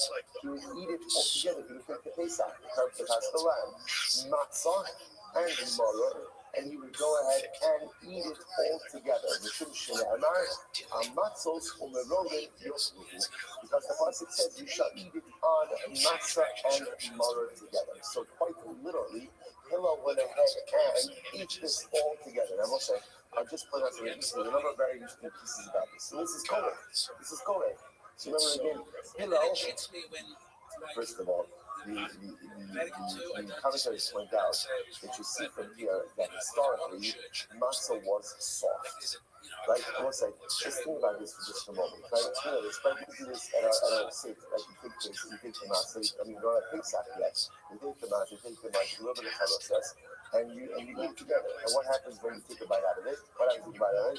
It's a culinary catastrophe, right? Like the whole thing is like it's ridiculous, right? It's crazy. And so saying like that with the matzahs that we have make no sense. It doesn't make any sense. But if you understand that historically they had soft matzahs, and essentially what is Hillel making? It's a shawarma, right? It's shawarma, especially again before kicking it, right? You have a lot of the toppings also, right? So L'maisa again, I can't remember the toppings, right? But L'maisa again, so that's what you get, and that's what you do. The color means really to wrap something. So literally again, Hillel would take the soft matzah, his Pesach lamb, his maror, again, chasra is what they would do to lettuce, like the lettuce, and they would wrap it, and that's how Hillel would have a Pesach. Now, that's very interesting about that. You must know what is it in Hillel? That even mitzvot from the back one's always. Now let's take a step back for just a second. Why is it that everyone disagrees with Hillel? Right? The other thing is, why do they disagree? Because they hold, you can't eat it like that. Because if you eat it like that, then the taste of Pesach is working against the taste of matzah, which is working against the taste of maror. In order to perform the mitzvahs, you have to have the experience of the mitzvahs. But if you're combining it all together, the vatal zu and su, you don't have the full effect of the matzah, the full effect of the Pesach, and the full effect ultimately of the maror.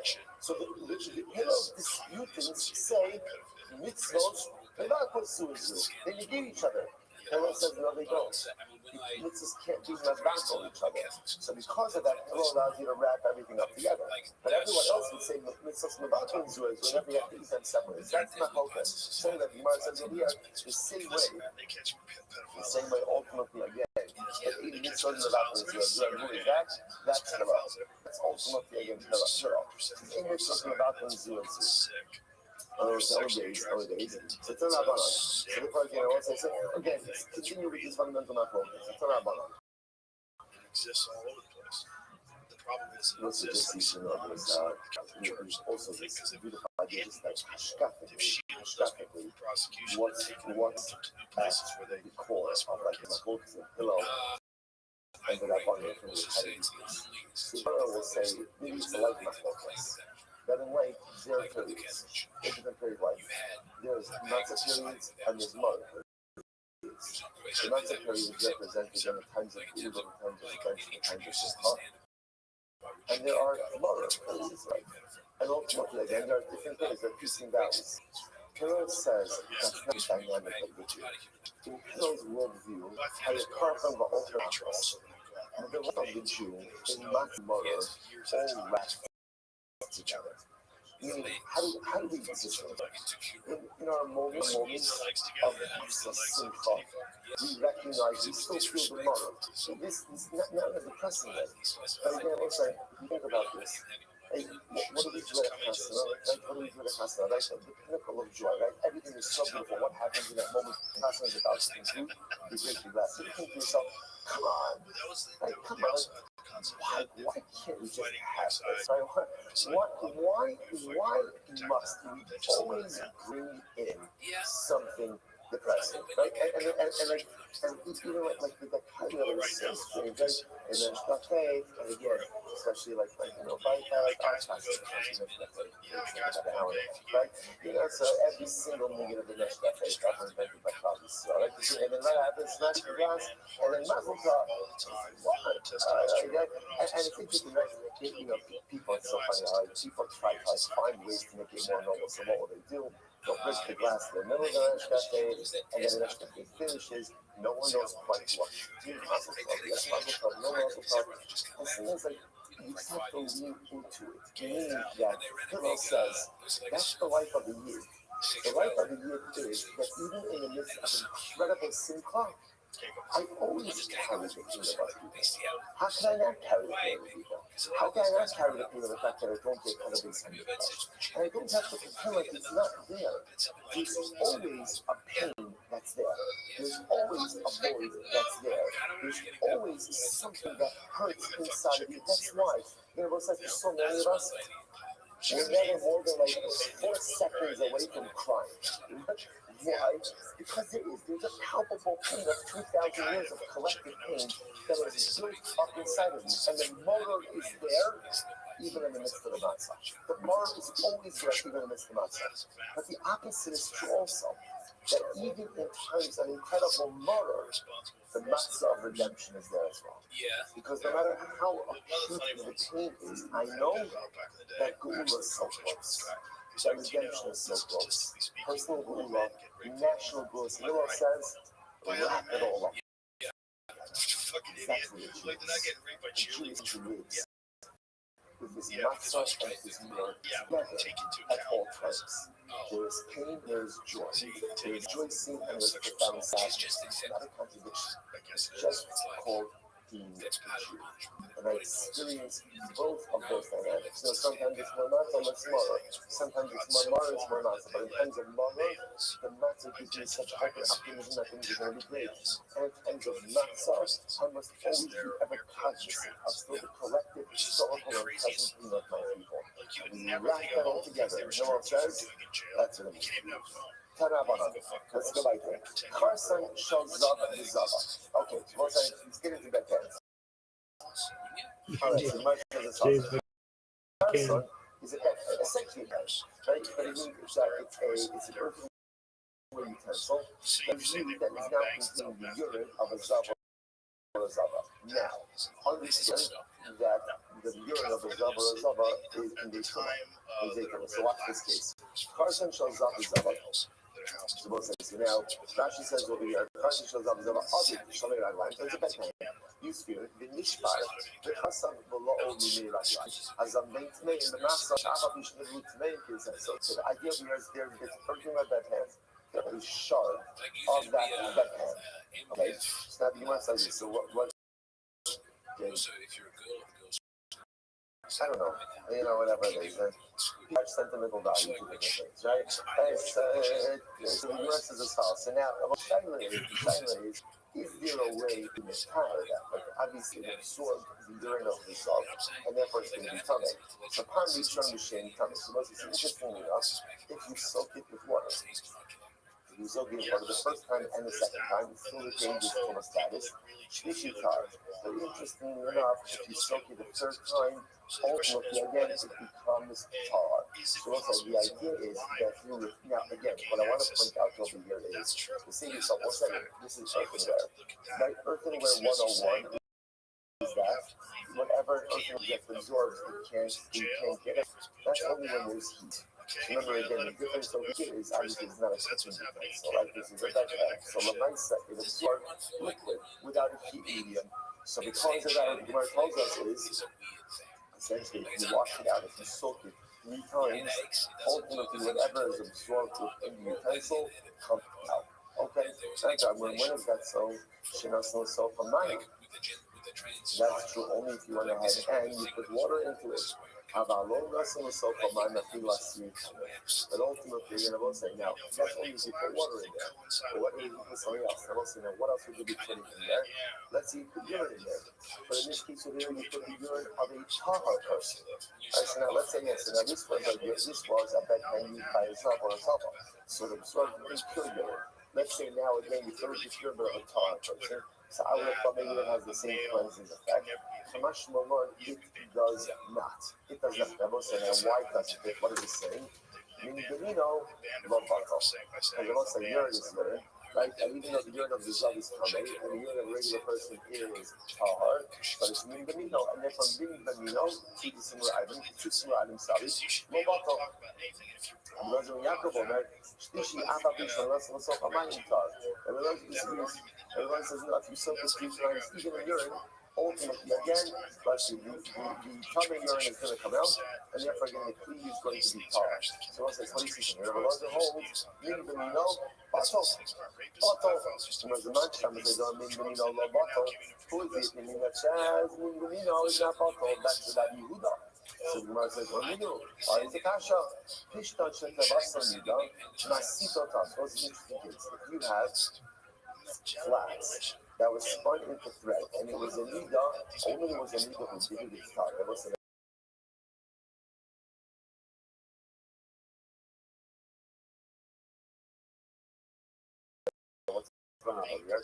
putting it out, he wants to do saliva. The saliva of the nida conveys too much stomach.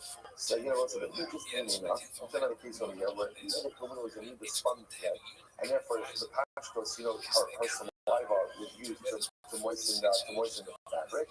Ultimately, again, at this point in time when it's thread dry, and therefore if someone goes ahead and moves it, it's going to be tar. Once the saliva dries out, it doesn't convey it.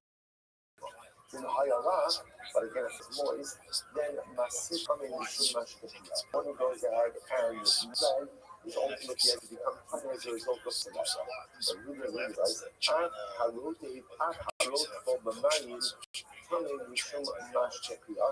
And also, but not only that, ultimately, the Buddha says, very example, even if one takes that thread that dries, and then what? Soaks it again in water, even a lot of water, ultimately, again, the person is going to go ahead and become shifted. Rashi says over here, when you go over half, it's almost right across. And you go over half a rotate for 9, the coming Mishum. We have to go second. The second star is Hashem. Over my Ma'aka Shiyavish, Harokios Lak Mahmas Hanaim, Kanishamash Nabia. Speaking of those things, if you take dry thread, which means again, her saliva was weak, but now it's dry. We really say, you take that thread and now you moisten it. What's the halach?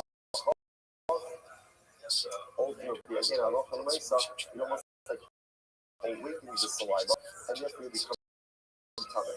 So I'm not talking about that piece, it's just why. Let's say that's true, even if it's a lot of water. So in other words, what you see, even Minganino is low bottle. Minganino is low bottle. The Gemara says, no, I'm not talking about shiny rock to color. So saliva is why saliva different. The color actually color means what? Shiny look here. This is nichnas the chazaka.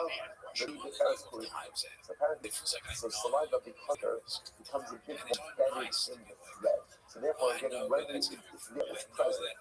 Therefore, when you go ahead and you moisten the thread, it's a thing you hold to a lot of so the saliva, so to speak, comes back to life, and therefore again taking data long. It may be different ultimately again than the case of the urine, because as much as the urine becomes embedded in the earthenware utensil, it doesn't become so heavily embedded. Okay, so let's say, so bottom line, that's the end of that. That's the end of that sugya. Bottom line was your shard from a backhand used by a dog. Take a hard pass on that, right? But only because of Allah, right? Only because of Allah, right? But you're not exactly sure if you can rectify. Leaving that aside, again, the Gemara really emerges, which you can use that emerges before, which is halacha. So the one case that's going to continue to speak is the case of Mindan. Right? What do we do in the case of Mindan when you have two similar items ultimately again that are mixed together? So do we that Mindan is just settled a simple majority buckle, or do we employ the concept of what we call rolling? That we view the secondary item as if it is a dissimilar item, and then what would be the impact of the secondary item on the primary item if the secondary item was a similar item mixed in this ratio? That's called rubber. That's our ongoing mathematics. The Gemara itself, rubber itself tells us our halacha. So that the way we deal is two similar items, how do we deal with that? How do you deal with that mixture? Time, taste. Does the secondary item infuse taste into the primary item? If it does, then it's going to be us. If it doesn't, then it's going to be mutter. For our contemporary purposes, that translates into shish, like bottle of shish, 60 to 1 or 1 to 3 ratio. When it comes to it's your choose and then ultimately, again, item that is subject to taste, then you go as butter below, or again in certain cases where there's no taste component, we'll go basar chazisa. We'll go ultimately again after appearance, like we see in the case of incredible. I don't say let's finish this up. Says the Gemara, this Ari became absolutely remember again, this is the end of the Mishnah. This is the end of the Mishnah. And the Mishnah goes on to cover the idea. If you have invalid sacrificial blood that gets mixed in with kosher sacrificial blood, what do? You pour it down the channel. What's the channel? Remember again, again, we're going to talk more about this channel, but this is the channel that like the drainage system in the primary parts of the base of the gush, and ultimately again, this channel will then flow out into the kidron valley. So if you have invalid sacrificial blood mixed with valid sacrificial blood, pour it down the channel, and ultimately again dispose of it. So says the Gemara. The Micah Mishnah is also I'm sorry, and the English Mishnah then says, Rabbi Eliezer Machshir. Eliezer says ultimately again the mixture is kosher. I must say there are two cases over there. Case number one is where you had ultimately again invalid sacrificial blood mixed in with valid sacrificial blood, right? And ultimately again case number two is damatansis. What's damatansis? Damatansis ultimately again is non-like blood, what we call residual blood. So both of these cases, the Tanakama said this mixture is invalid, pour it down the drain, pour it down the channel. But the Eliezer says it's kosher. It's kosher. Right? Ultimately, again, it's kosher. So the Gemara says, so what's going on over here? What's machlokas? It's very interesting. Machlokas.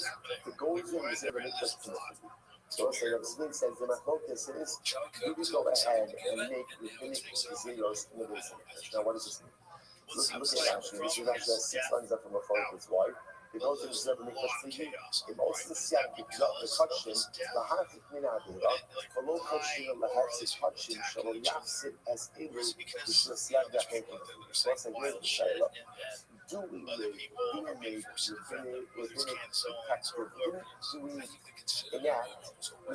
protective laws in the base of the Josh?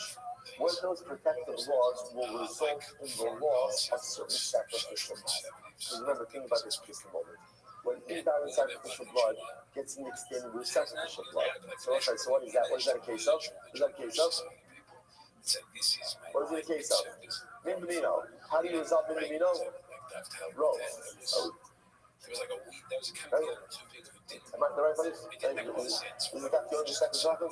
Okay, good. Okay. So again, so there's this is a classic case of Benino, which ultimately against buckle below. So that's like I don't understand what the issue over here. Even the Rowan case, remember again, all that you hear blood because it's blood getting mixed blood. So what's going on here? That says the Gemara.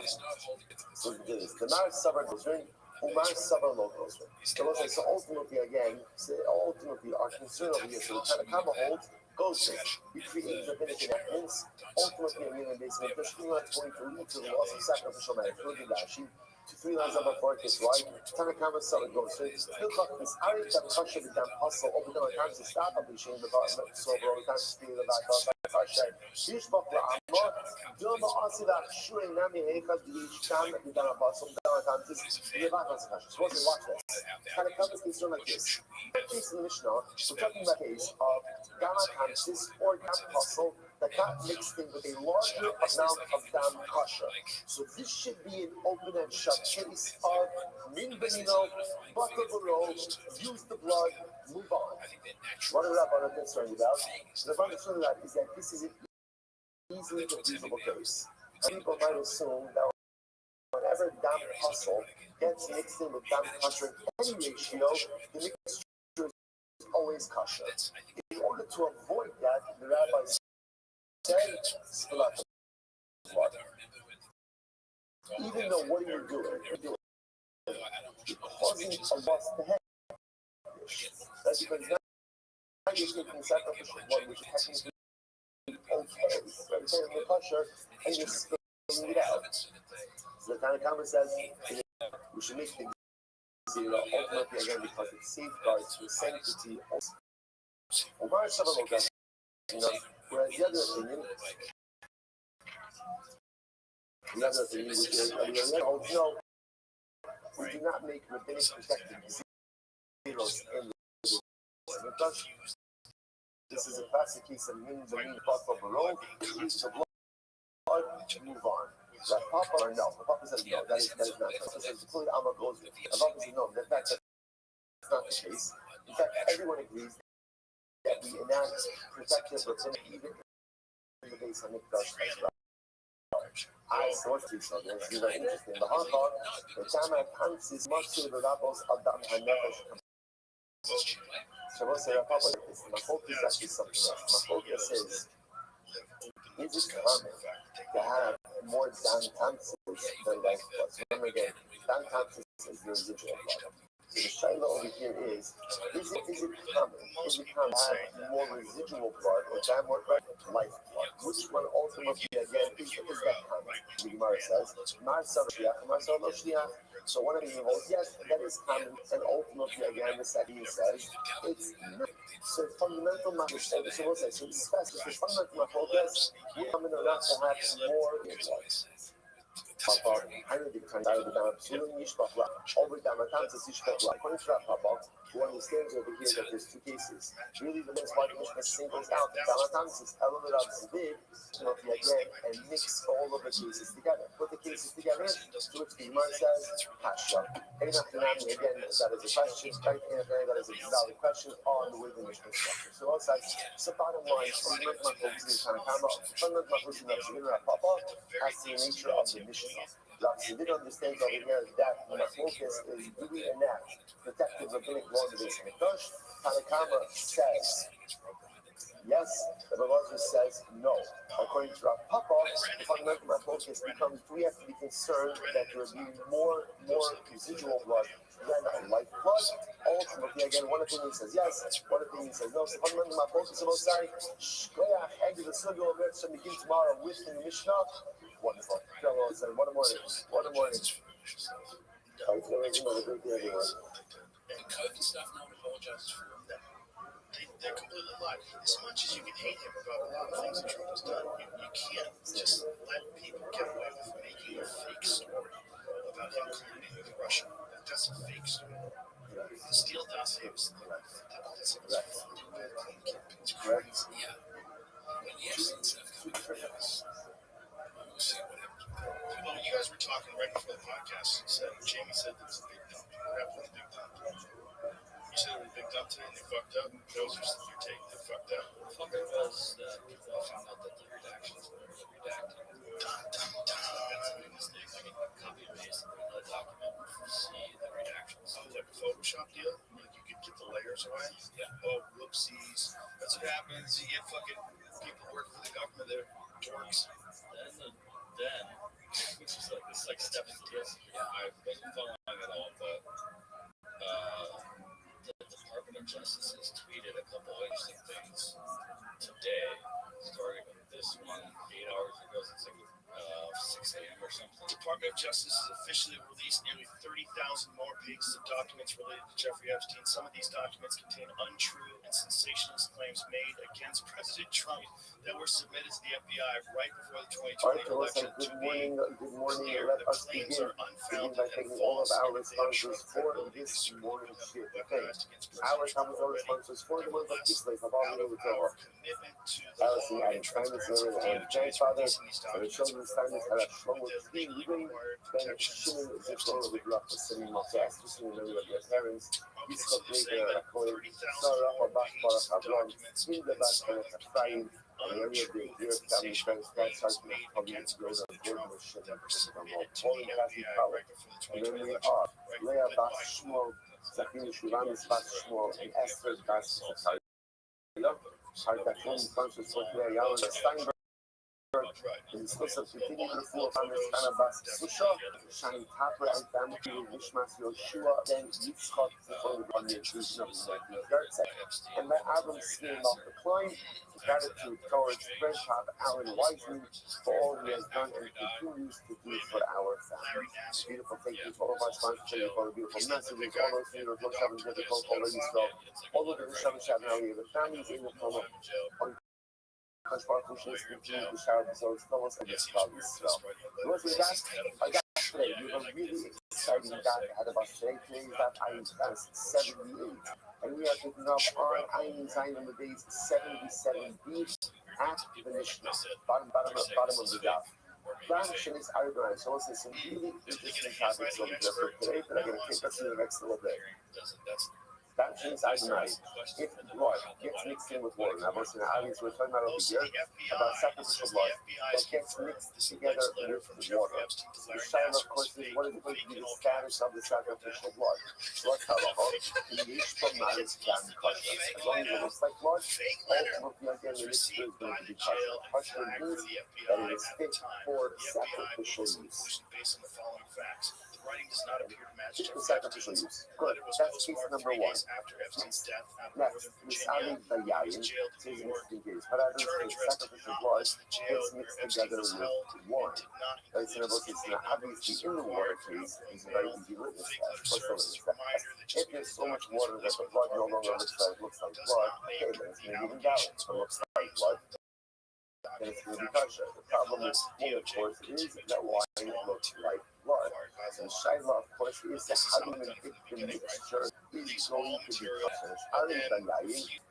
You say it's fake. You say very interesting. So when sacrificial blood gets mixed with wine, we view the wine as it was water. Meaning what?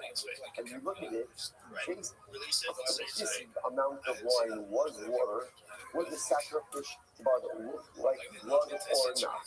If it still look like blood, then the mixture will be kosher. If it wouldn't look like blood, then the mixture ultimately again is going to be invalid. Which is actually just a moment. Actually, so Ron also is about he reminds us of the page.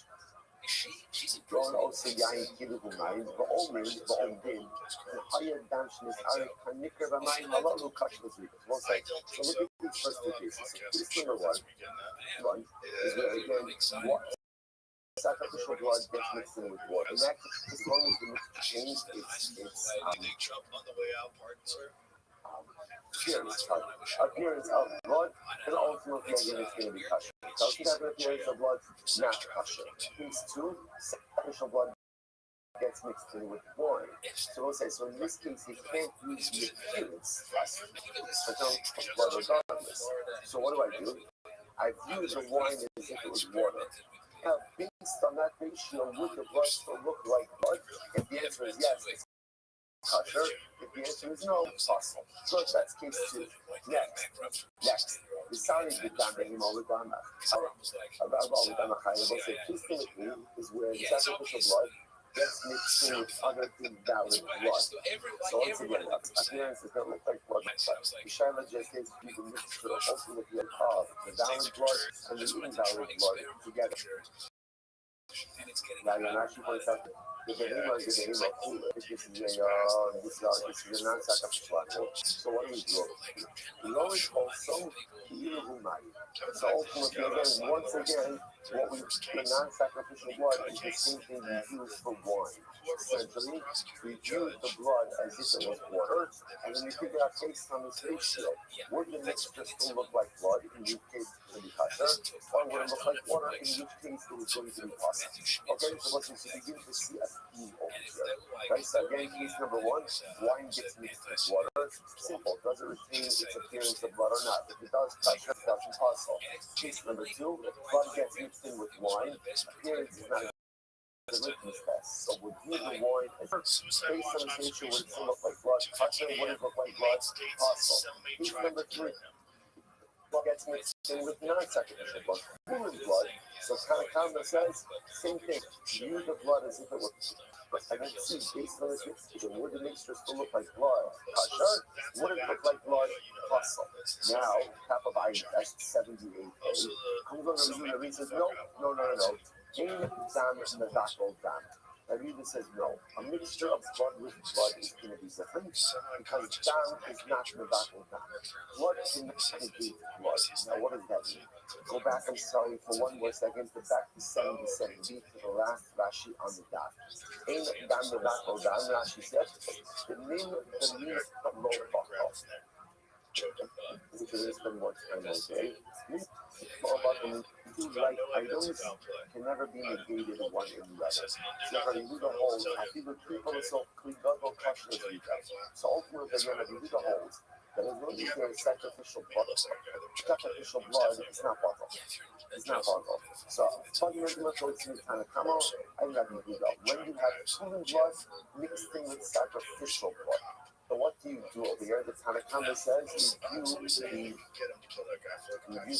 blood as if it was water. And see, this amount of water would the mixture still look like blood. Which means it's kosher. It would be so that you use this appearance as blood would be possible. But he says no. Ain't down the battle done. Once there's sacrificial blood there, it's sacrificial blood. And no matter how much there, the sacrificial blood always remains dominant, and therefore is kosher. Fascinating. Okay, more about that later. Next, back to 78A, last two lines on last words in the first line. Last word. Okay, so I say, so now in this fourth case, this is interesting. What happens is sacrificial blood becomes mixed in with invalid sacrificial blood. Whatever they could please. Right, Rashi said, let's say blood.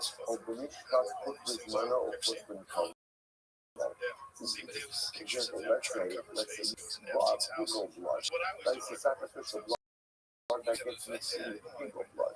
So what's I look at the situation, ultimately, again, Yikla Amma. What does Yishma mean? Yishma Amma, you have to pour it down the channel. I'm going to say, so these guys, you know, Yishma Amma, Vafilu Hakash Rabas, Hindana Kansis, Yishma Amma, the Abba who said, Dana Nefesh Rabba, Allah, you shouldn't be now, what's the Amma?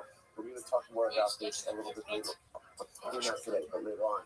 So the Amma was a channel that ran through the big kind of gush. And literally again, that channel took out certain from wastewater, carbonic water, sacrificial remnants out into the Kidron Valley. Again, like I said, we'll talk more about the mechanics of that a little bit later. Enough, and this fascinating happens. In this last case, where invalid sacrificial blood gets mixed in with other sacrificial blood, right? So the halacha is the resulting mixture is hustle. What do you do with it? So the Gemara says, push this in the channel and let it flow out into the Kidron Valley. The Damatansis, same Damatansis, they're both nice. And what's Damatansis? Remember that's the beginning of the Sefra. Right? Okay, first step in the sacrificial process, first step, Shkita. Although Shkita is not really an avoda, but Shkita, then Kabbalah. Remembering it by Kabbalah, what are you receiving? What are you receiving? Right? So like, which is the blood that initially spurts out. Obviously, after you slaughter an animal, blood continues to flow out. That blood that's used to flow is called dam-atansis, residual blood. Residual blood is not kosher for sacrificial use. So therefore, again, so there's two cases of here. So in other words, case number one is where invalid sacrificial blood gets still without sacrificial blood, or dam-atansis, which is the residual blood, gets mixed in with kosher sacrificial blood. In both of these cases, blood that is not usable for sacrificial purposes gets mixed in with blood which is usable for sacrificial purposes. And in both of these cases, study is the same. Or the resulting mixture cannot be used no matter what the ratio is. And therefore, when you do it, pour it down the drain. Right? If you're according to the channel, according to this channel in the base of Mikdash, and ultimately, again, this channel will take the especially the stove, we'll take the invalid mixture out into the pure value. Desirable. Now, again, I will say, interesting enough, like birds, wires and buckle, like everything else, so why can't you use like the same litmus test we're using? But then we'll see in about Rabbi Eliezer Machshir, Rabbi Eliezer Machshir, Rabbi Eliezer ultimately again said that is kosher. Now again, which case is he referring to? It's referring to ultimately again the dam puzzle or the dam tansis. We'll see, and we'll see it live. Now we'll see what this is. In Macht, in Nashon Kasha. Furthermore, the Gemara says, "Hello, Mesa." If the Kohen did not ask and instead applied his blood, then ex post facto, it's kosher. So it's very interesting.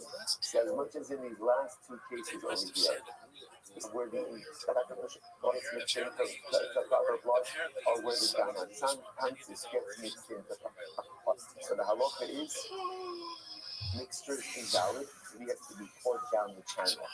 However, if the Kohen did not ask and instead he just sprinkled it, halacha l'maisa is kosher. Which tells you what? That the Ikra idea the right letter of the law is kosher. And obviously, again, there's some rabbinic legislation that's happening over here that's preventing us from using this. Okay, more about that in a minute. So it's a really interesting case here. So let's focus on our initial case. Right? If you look at the first three cases, case number one, blood gets mixed in with water. How do you calculate? So what's the determinant if the mixture is valid or not? If it looks like blood. As long as it maintains its appearance of blood, ultimately again is called that. Case number two, wine gets mixed in with sacrificial blood. What's the halacha? We view the wine as if it was water. Right? And if in that ratio will still maintain its appearance of blood, it's going to be kosher. Case number three, sacrificial blood gets mixed for holy animals. What's the halacha? Same thing. Ultimately, again, we view it as if it was water. If it would have maintained the appearance of blood, it is going to be kosher. Incredible. Although in that last case, I'm reading this page, it says, in down the back, go down. Okay, good, that's that right. I'm going to give it up. I'm going to look. So let's look at this idea. So focusing again on this idea of the blood and water. Right, so when it comes to the mixture of blood and water, so everything depends on your experience. So if you want to say, I'm going to give it up, I'm going to open on motion, when do we say that as long as there is the appearance of blood, the mixture is considered to be balanced sacrificial? When is that? Enough to mind yourself down. That's when the water is forming in the blood. In other words, I guess the image is, I have my shires, and it's service you came for sacrificial blood, and water drips in that blood. That's when we say that as long as the blood retains its appearance as a sacrificial use. However, allowing enough of it, so naive. But if the case is reversed, if the blood is poured into the water, then you show bottle. And each drop of blood that falls into the water is bottled in the water. See the distinction over here? If you have water falling into the blood, then ultimately, again, as long as the experience remains blood, the mixture is going to be tough. But if the blood is falling into the water, the drop that falls in is bottled in the fluid. Incredible. Incredible. See what it says about it? By the way, just to understand. But if you were to fully pour the blood into the water, then ain't nothing under the same halacha would apply, as long as it retains the appearance of blood in the pressure. But the one thing over here is if you drop by drop of blood into the water, even though the resulting mixture still looks like blood, each drop as it comes in is bottled in the water. So the Gemara says, if you have Amratapa or the Indian it's true by sacrificial blood, but it's not like Kisei Hadam. Remember again, what's the halacha about Kisei? When Kisei Hadam means that you chef with higher oracle, you chef fowl or chaya, not just the animal. There's a halacha that you have to cover the blood of the animal you chef it. This is very Jewish kabbalas. Even today, you chef the chicken, you gotta go ahead and you have to cover up the blood. If the halacha doesn't apply by the lema, doesn't apply to like the regular domesticated animal, only to non-domesticated animals and fowl. So the Gemara says, Papa says, now this is such a big piece of that. So what does that mean? Now halacha l'maisa, you would go ahead and let's say chef the chicken, and then you take the blood and you drop it drop by drop into water. The blood would keep in the water. And you would still have to say Hadam on that blood. Take a look at that. Rashi says, Rashi's in the case, fuck! Even if you took blood of a slaughtered animal, you put it into water, and you should go minus down if it has the appearance of blood, you are obligated to go ahead and cover it. The law on Kama butter, and we don't say that the initial drops of blood are butter in the water. So we'll say, so watch these 12. So let me just show what just happened over here, right? We just trace the progression. How did we start? We started with the case of sacrificial blood that gets mixed with water. So the Gemara says, what's the halacha of that mixture? As long as the mixture looks like blood, ultimately again fits the sacrificial use. So the Gemara comes along and says, but Kiva Abba says, that's talking about where the water was mixed into the blood. However, if the blood was mixed into the water drop by drop, ultimately even if the resulting mixture looks like blood, it's still going to be invalid. Why? Because every drop of blood that falls into the water is bottled in the water. That's how our Mishnah. Then he goes, by the way, Papa said you should just know, but you see how damn this will not be true. So if you were to check the chicken, take the blood and drop it drop by drop into water, right? Ultimately, again, the blood would not be bottled, and you would still be obligated to do Kisei Hadam on that mixture. Why the distinction between supper and the mitzvah of Kisei Hadam? And the answer is very simple. But you should aim equally the mitzvahs. Because you will say, ultimately, availability again, what you should means there's no such thing as a equally means set aside. There's no such thing as a mitzvah that is set aside for non-performance. Take a look at that. She can go into the mitzvahs. That definition is that people eternally addition of Amanim, the law Ayamari Syndicate, Akilu Hakiki, Hadar Napa Tipa Shia, or Yaris Bishore when the world is starting off. If you Napa Ashab, Mayim Lamara Dan, Oza, the Mura Kisu. Because listen, what happens? That's very fascinating.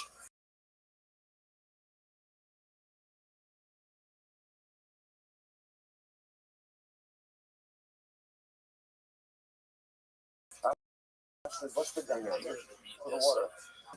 And what happens with the second drop? It combines with the first. The third combines with the second and the first. The fourth, so on and so forth. And so what happens at the end of the day? ultimately it looks like blood. Once it looks like blood, ultimately again that reinvigorates all of the previous droplets of blood that were placed into the water. Because by mitzvahs, once something is set aside for use of a mitzvah, it can never be permanently precluded for non-performance or non-use. It might be temporarily dormant, but ultimately, again, all of those systems like this. The droplets of blood of that chicken are set aside for use of a mitzvah. The mitzvah is again of covering the blood. So once it's set aside for the mitzvah, it can never be permanently precluded from performance. It can be temporarily set aside. Like in other words, first droplet falls in, second droplet falls in, until that mixture looks like blood. But once it looks like blood, everything is reinvigorated. Because once something is marked for mitzvah use, ultimately, again, that designation never fully goes away.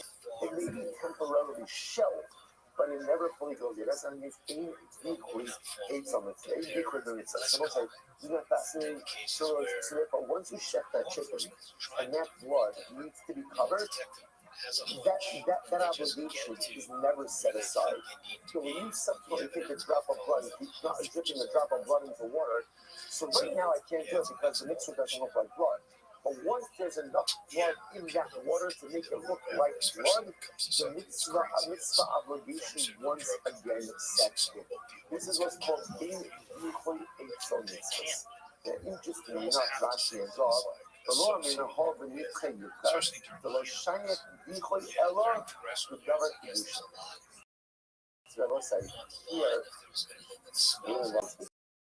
fascinating distinction between mitzvahs and kach, karbanos. By karbanos, yesh bichul for karbanos. Which is the kach.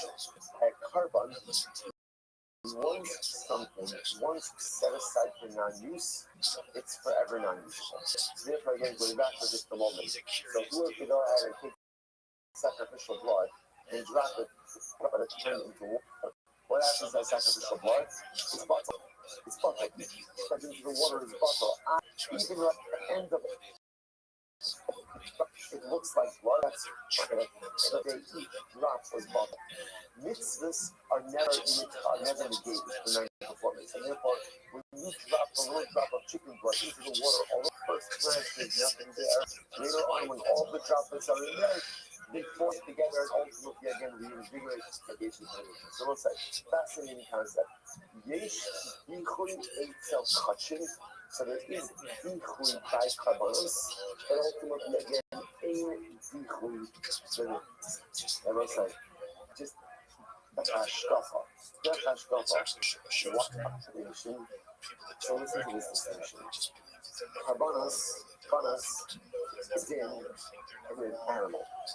There's a din in an animal. I perform it, but at the end of the day, the effects of kedusha ultimately again is the animal. Mitzvahs are a din in us, in human beings. An animal could be forever set aside for non-use. Each incline eitzel kabanos. Each incline eitzel kachin. You could have, right? Because you do something invalid, and ultimately again the carbon is forever set aside for non-use. But by mitzvahs, which represent the yid, there's no such thing as a Jew who is forever set aside for non-performance. There's no such thing as a Jew who is forever cut off by kedusha. Just as an animal, that animal is forever set aside. It's like it's invalid. It's an animal. Okay, it's going to be a carbon now. It's never going to be a carbon. But by a mitzvah which represents a unit of the yid's self-actualization and kedusha, and decreates it. There's no such thing as a Jew who is set aside for non-use. There's no such thing as a mitzvah that is forever precluded from performance. An animal could be pushed aside for non-use, but a Jew can never be forever precluded from spiritual actualization. We'll say, is that not the most incredible thing in the world that you've ever heard? And it's only Monday. And it's only Monday. Can you imagine what the rest of the week is going to be? So we'll say, this is it. This is a bucket. When it comes to my religious observers, when it comes to my religious performance, when it comes to my spiritual self-actualization, there is no decoy. There is no fucking as you set aside for non-performance. I can never be pushed to the side. I can mess up, I can make big mistakes, and I can kind of be like that blood that's dropped into the water. Because there are moments where it's like that little droplet of blood is essentially invisible. There are times where I mess up so badly that I make myself spiritually visible. But then something happens because if you keep at it, if you keep going, droplet after droplet after droplet after droplet, once again the vision of blood reappears, and I'm ready to re-engage. I am that shaitan. Karbanos, animals can be set on this, but mitzvahs represent the units of spiritual accomplishment of the Jew, and even in some mitzvahs. There's no such thing as a Jew forever being precluded from spiritual growth and self-actualization. But how bad we mess up, and how diluted spiritually we get, keep at it, and ultimately again will be reconstituted and ready to engage. Incredible. So you are. I will tell you, I think about also how balance upon pocket. So it's a new head interesting days. If he has a bunch of sacrificial parts, and included in those sacrificial parts, right, is pigol and no salt hamek. So this is quite a prohibited salad you got going on here, right? So you've got pigol, no salt, and obviously some other components also in there. Presumably some of the components in there, and everything got necessarily. And everything got mixed together. So obviously, yeah, everything got mixed together, and you eat it. So Rashi points out over here that the case is kizayis mizah or kizayis mizah. So the kizayis of all these prohibited items, but they're mixed together. Bachon, and I ate it.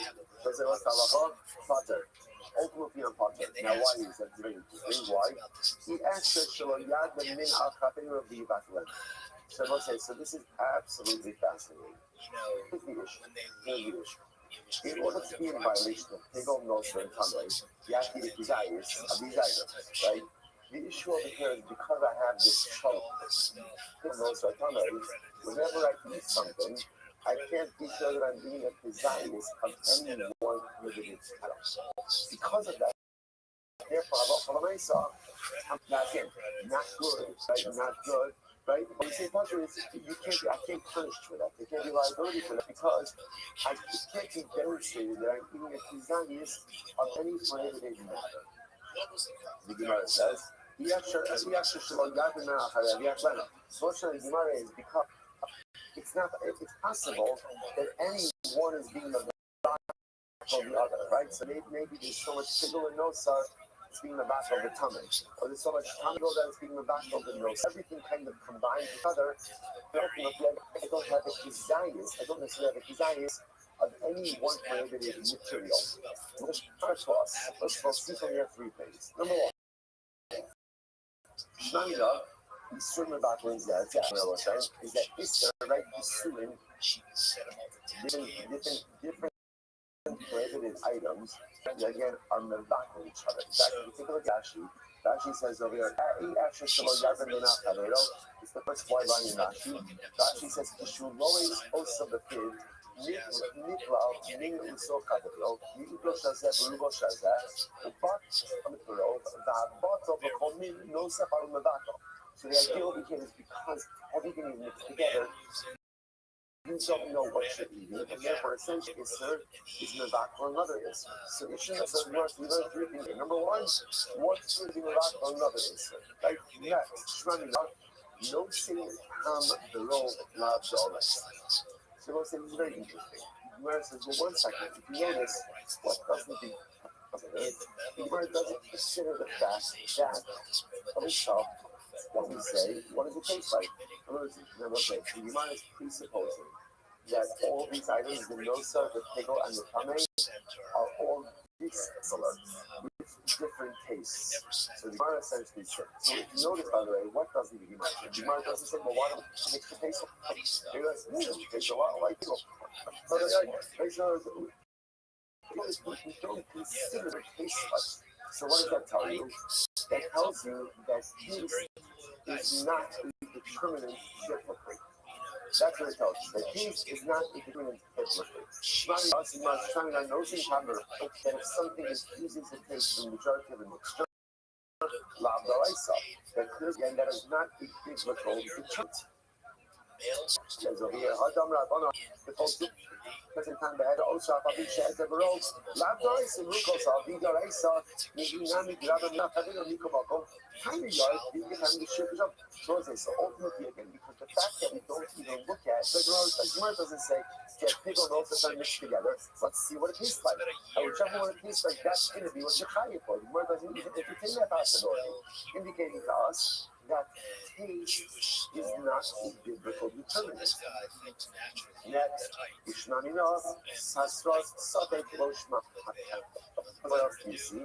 That a non-definitive Hasra is not a good Hasra. Because once again, in this case over here, let's say I'm eating this. I'm eating this mixture. Take over notes that again, in order to be tied up, what's going to be the Hasra? What's going to be Hasra that the AD could give me? What can they give me? Right? They can't give me a definitive Hasra. Right? Why? Because they don't know what I'm eating. I remember in this mixture are three prohibited items. What are they going to say? Don't eat pickle no santame. Or maybe I am eating raw food, maybe I'm eating only one of the remaining two. If you believe the fact that there's no liability because Hasra suck as low Hasra. And now, in order for a warning to create liability, it has to be a definitive warning. A non-definitive warning cannot generate liability. So therefore, I will say, amazingly enough, from this, again, let's go through the case once more. I'm eating a mixture of no sartani. The Gemara is presupposing that these are three dissimilar items mixed together with dissimilar tastes. So what's the halacha? The halacha is I am not liable. Right? So number one prohibited item to be mavatal on the prohibited items. Number two, taste is not a biblical determinant in establishing identity. And number three, a suffix non-definitive warning is not considered to be a warning. Okay, well, can I watch this?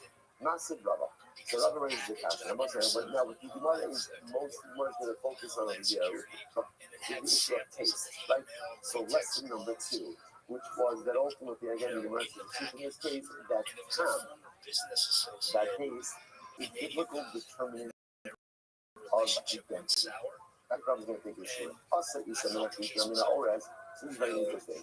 Make a dough, ice, and wheat. So what's called a rose? The use but time dagon, Kayaves Kashalo. The Adaga Biruba Ores. If the taste of the loaf ultimately again tastes like wheat, then what?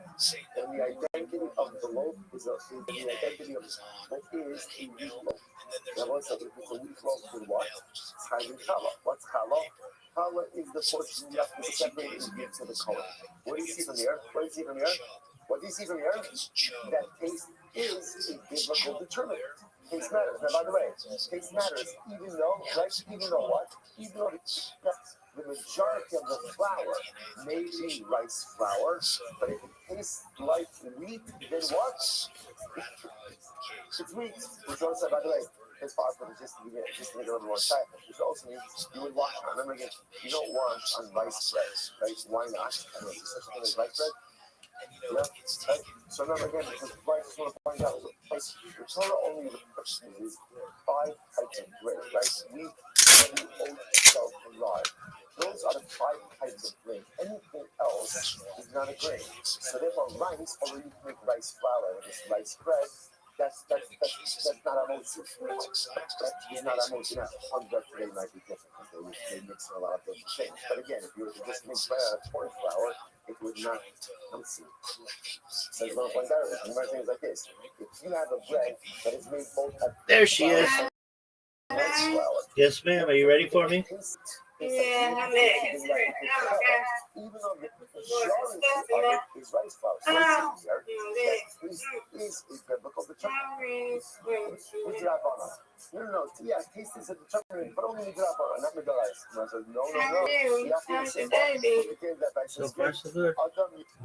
Thank you. Furthermore, the Gemara says you can even use it for matzah. So Alrighty, friend. Matzah, ultimately, You have an invitation. with rice flour and wheat flour. Like you're say, obviously, this is before the days of kidneys. Right? This is before the days of kidneys legislation. This legislation is drabana. All right, a tough slip. So there's absolutely no problem using rice. Using rice on Pesach. You can get it. Rice on Pesach. So we Ashkenazi. But again, this is before kids. So you must like this. If you have a matzah, Easy. rice and wheat. As long as it tastes of wheat, Give me this. For Pesach, Yeah. you look on matzah, right? You need something that is made from wheat. So what do you see here? The fact that you can use it on Pesach indicates to us that taste is a determinant not just rabbinically, but literally as well. This concept we just said before. Wheat is a calm. Is not permanent. Nice bear. Yes, one of the best bears you've ever seen. Ella here. Give it to me. You're the strike queen. Don't. When you have two dissimilar items mixed together, Don't do it. Yeah, you are. We'll see. You rely on time. Again, two dissimilar items mixed together, the identity of the mixture will be based on half. Hey, there you go.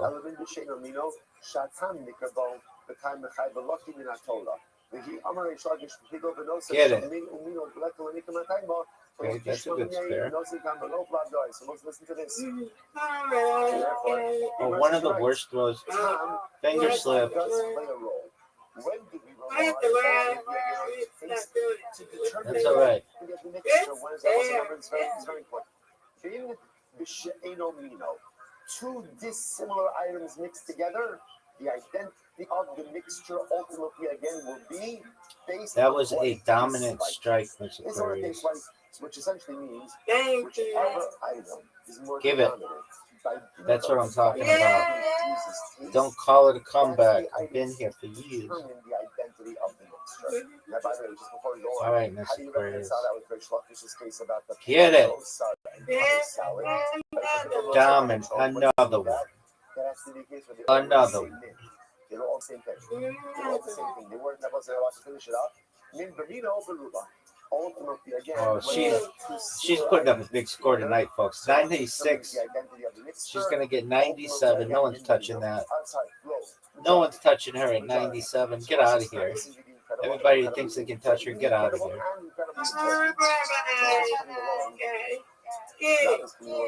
I tried, but nobody's touching that score, Mr. Aquarius. Just unbelievable. Halakha recognizes two types of mixtures. Min benino, which means similar items. Min she'eno mino, dissimilar items. That's okay, but not touching you. You win, I win, I win, you win. Good job. All right, reload. I'm going to try. Carolina taste. Why can't you rely on taste? They have the same taste, the same item. So what do you rely on? Whichever one has the greater majority. Get it. The greater majority, that will determine the identity of the item. Incredible, I'll say. Incredible. One second. The Nisham in the Mino, the Shaino Mino. In the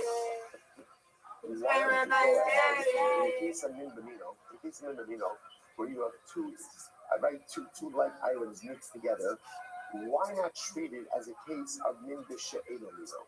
Right now, what does that mean? Watch this. That's very interesting. This ari b'yayin lo also ki'ilu b'mayim. I will say Mishnah. What did our Mishnah say? Our Mishnah said that if you have sacrificial blood mixed with wine, so again, both sides. So remember again, what did our Mishnah say? Our Mishnah said we view the wine as if it's what? As if it's water. So what Now, again, let's sort of point out blood and wine min benino. Why? Now, because remember, we often generally in halacha, whenever you have min benino, you talk about items you're going to taste, right? If you have a taste idea. Obviously, sacrificial blood, you're not. But the idea, the reason why blood and blood benino is because they look the same. So what did the Mishnah say? If you have sacrificial blood mixed with wine, so what do? We view the wine as if it was water. And we would say, in this type of ratio, would the blood still maintain its appearance? If it would, then it's kosher. If it wouldn't, then it's possible. So what do you see from there? We take a case of min benino and we view it as if it was min b'she'eno mino. So why don't we do it every case of min benino like that? So interesting. So the Gemara says, it's not this. My love, Rowan also the yain kilomine. Are we not saying so again? So it's like this. We view the wine as if it was water, and in this ratio, if mixed with blood, would the blood look like blood? If so, then the mixture will be kosher, and if not, then it'll be kosher. So Ugly. Mixture, and Not what I wanted, Mr. Curry. We're gonna get this, no doubt. Oh no. Very bad. No. It really means we view the blood as if it was water, and then we view ultimately again the blood in this ratio is water mixed water would it still look like get it. It doesn't make any sense. All but two. Then ultimately again, what do you mean? Well, then it should say bottle. Say bottle. Furthermore, the get it. Furthermore, says the other place. You gotta do this stuff. This is a totally different case. Now, hold on just a second. Big comeback. Big comeback. Is a mixed case. If the wine itself, if the wine, you win one, I win one. I win one, you win one. Undefeated in bowling, undefeated in friendship. Good job, Arias. Alrighty, man. That's all she wrote. I hope you have a wonderful evening and sleep, and God willing, we'll talk tomorrow. Oh my God, have a good sleep too, okay? Thank you, ma'am. You're welcome, thank you. You're welcome. How do you do it? Actually, let's reverse that. Because the truth is, the easier case in halacha is actually min b'she'eno mino. Two dissimilar items. How do you reckon? How do you deal with a mixture of two dissimilar items? How do you deal with it? Time, taste. That's easy, right? Whichever item exerts the dominant taste, that goes ahead and the ultimate again of the mixture. The complicated one is min benino. Similar items mixed in. So you must, how do you do min benino? How do you deal with it? How do you deal with it? Ultimately roll. It's just it's a numbers game. Whichever item is in the greater study, that's the item that determines the identity of the mixture. The Gemara says, hold up, I have a better way to deal with min benino. How do you deal with min benino? How do you deal with it? It's a min b'she'eno case. And that's what the Mishnah is doing, right? The Mishnah said, that if you have sacrificial blood mixed with wine, what do? The wine as if it's water, and then see how that impacts it. The Mishnah says that in min benino cases, make it into view it if it's a min b'she'eno mino case.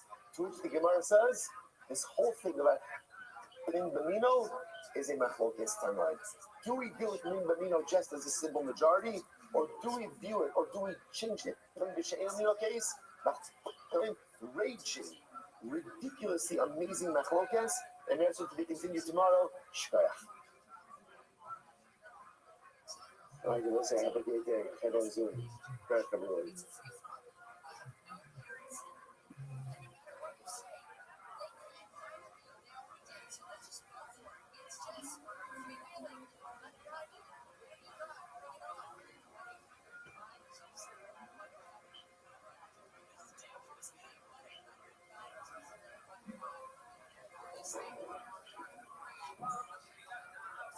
All right, we'll say good morning. Good morning. Let us begin by thanking all of our sponsors for this morning's share. To thank Our Talmud Torah sponsors for the month of Kislev, Habal Limud Tov.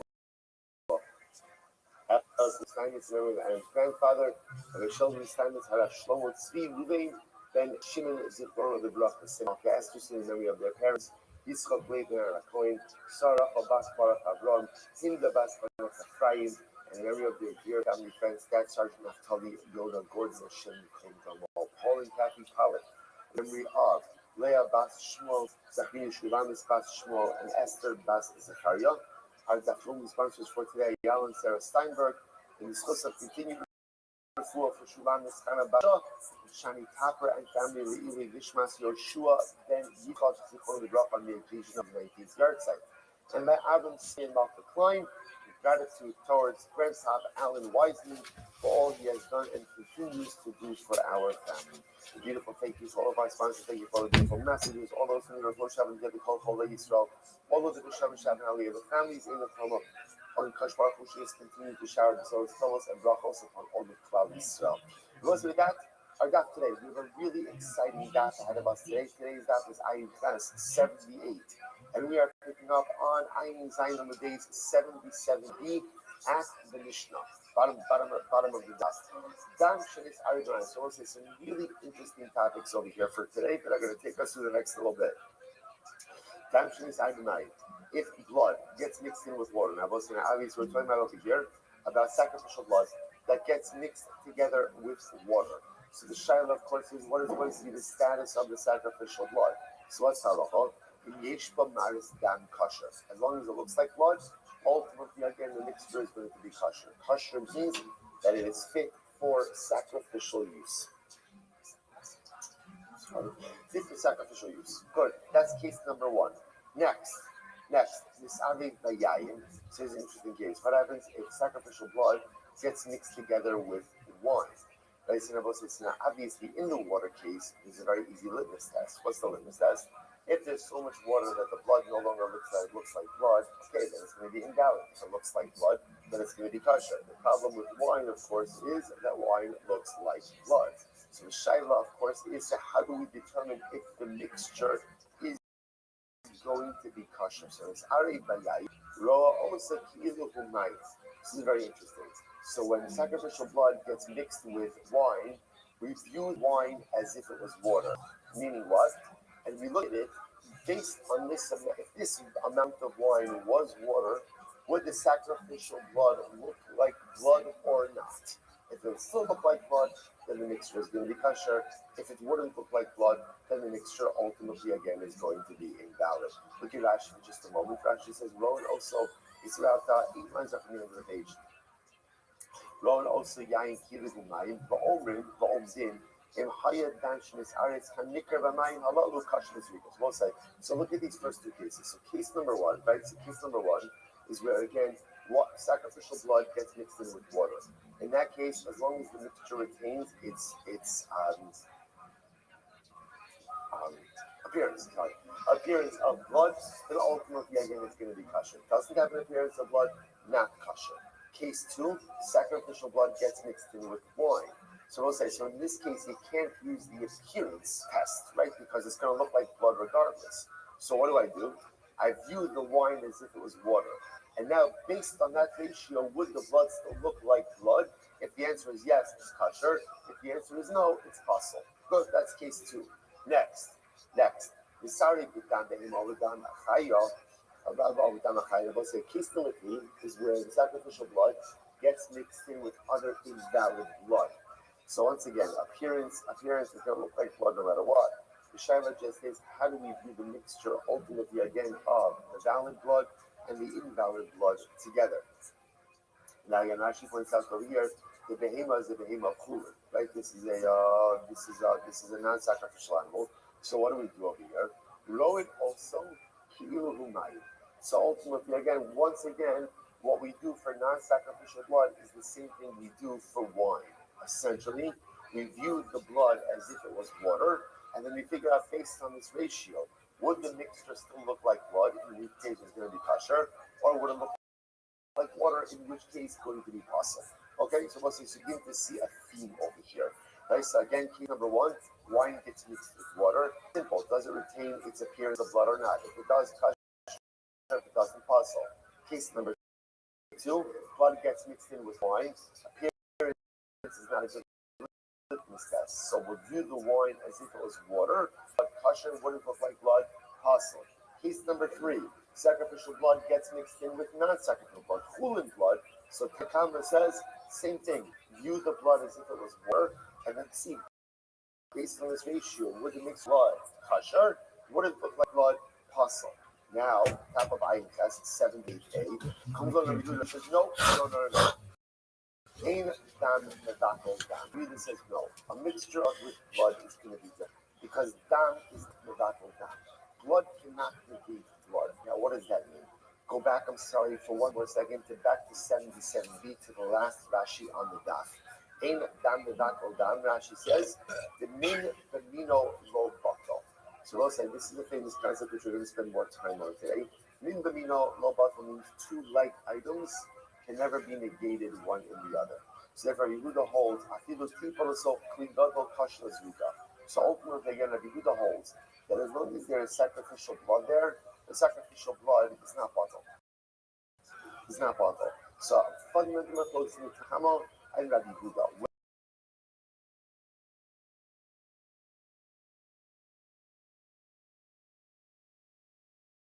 When you have cooling blood, as if it was this amount of water was mixed in, would the mixture still look like blood, in which case it's kosher. It would be so diluted that it would lose its appearance as blood, it would be puzzle. That means says no, ain't down the back or down. Once there's sacrificial blood there, it's sacrificial blood. And no matter how much other blood is there, the sacrificial blood always remains dominant and therefore is kosher. Fascinating. Again, more about that later. Next, this back to 78A, last two words in the first line. So the last word. So I say, so now in this fourth case, this is interesting. What happens is sacrificial blood becomes mixed in with invalid sacrificial blood. Whatever the case is. Right? Rashi says over here, the dam psulin, kigon barova, venirva, or benishkat, putrizmana, or putlin kovo. This is interesting. For example, let's say you have pigol blood, right? So sacrificial blood that gets mixed in with pigol blood. So what's halakha in this case? So in that situation, ultimately, again, yishpok la'ama. What does yishpok la'ama mean? Yishpok la'ama means you have to pour it down the channel. Now again, I will say, so this is actually, take a look at Rashi. Yishpok la'ama, va'afilu hakasher raba alav, v'chein dama kantzis, yishpok la'ama, v'afa pi shedama nefesh raba alav, v'shum gzir v'shum ba. Now we'll say, now what's the amma? We're going to talk more about this a little bit later on in the Gemara. Maybe not today, but later on. So the amma was the channel that ran through the Beis Hamikdash, and literally again, that channel took out certain, we'll call it, for lack of a better term, wastewater, carbonic water, sacrificial remnants out into the Kidron Valley. Again, like I said, we'll talk more about the mechanics of that a little bit later. So interestingly enough, in this last case, something fascinating happens. In this last case, where invalid sacrificial blood gets mixed in with other sacrificial blood, right? So the halacha is the resulting mixture is puzzle. What do you do with it? So the Gemara says, Mishnah says, pour it down the channel and let it flow out into the Kidron Valley. The Danatansis, same thing Danatansis. They're both saying, now what's Danatansis? If you remember again back to the beginning of the Masechta, let's remember again, first step in the sacrificial process, first step, Shchita. Although Shchita is not really an avoda, but Shchita, then Kabbalah. Remember again, by Kabbalah, what are you receiving? Right? The life plus. Remember again, which is the blood that initially spurts out. Obviously, after you slaughter an animal, blood continues to flow out. That blood that continues to flow out is what's called dam hatansis, like residual blood. Residual blood is not What up, Zoo? How are you? For sacrificial use. So therefore, again, so there's two cases over here. So in other words, case What up, number one baby? is where invalid sacrificial blood gets mixed in with valid blood, or dam hatansis. All right, congratulations on becoming a father. With kosher sacrificial blood. In both of these cases, Oh, who's the dad? not usable for sacrificial purposes, yet blood which is usable Quit that. for purposes. And in both of these cases, the remedy is the same. Or the soap cannot be used no matter what. Is this separate than the 1,000 guys she took down? With it or down the drain. Right? According to the channel, we spoke It was about unprotected. All right. So are you jealous? Yeah, why not? Yeah, you're pissed, dude. I can tell.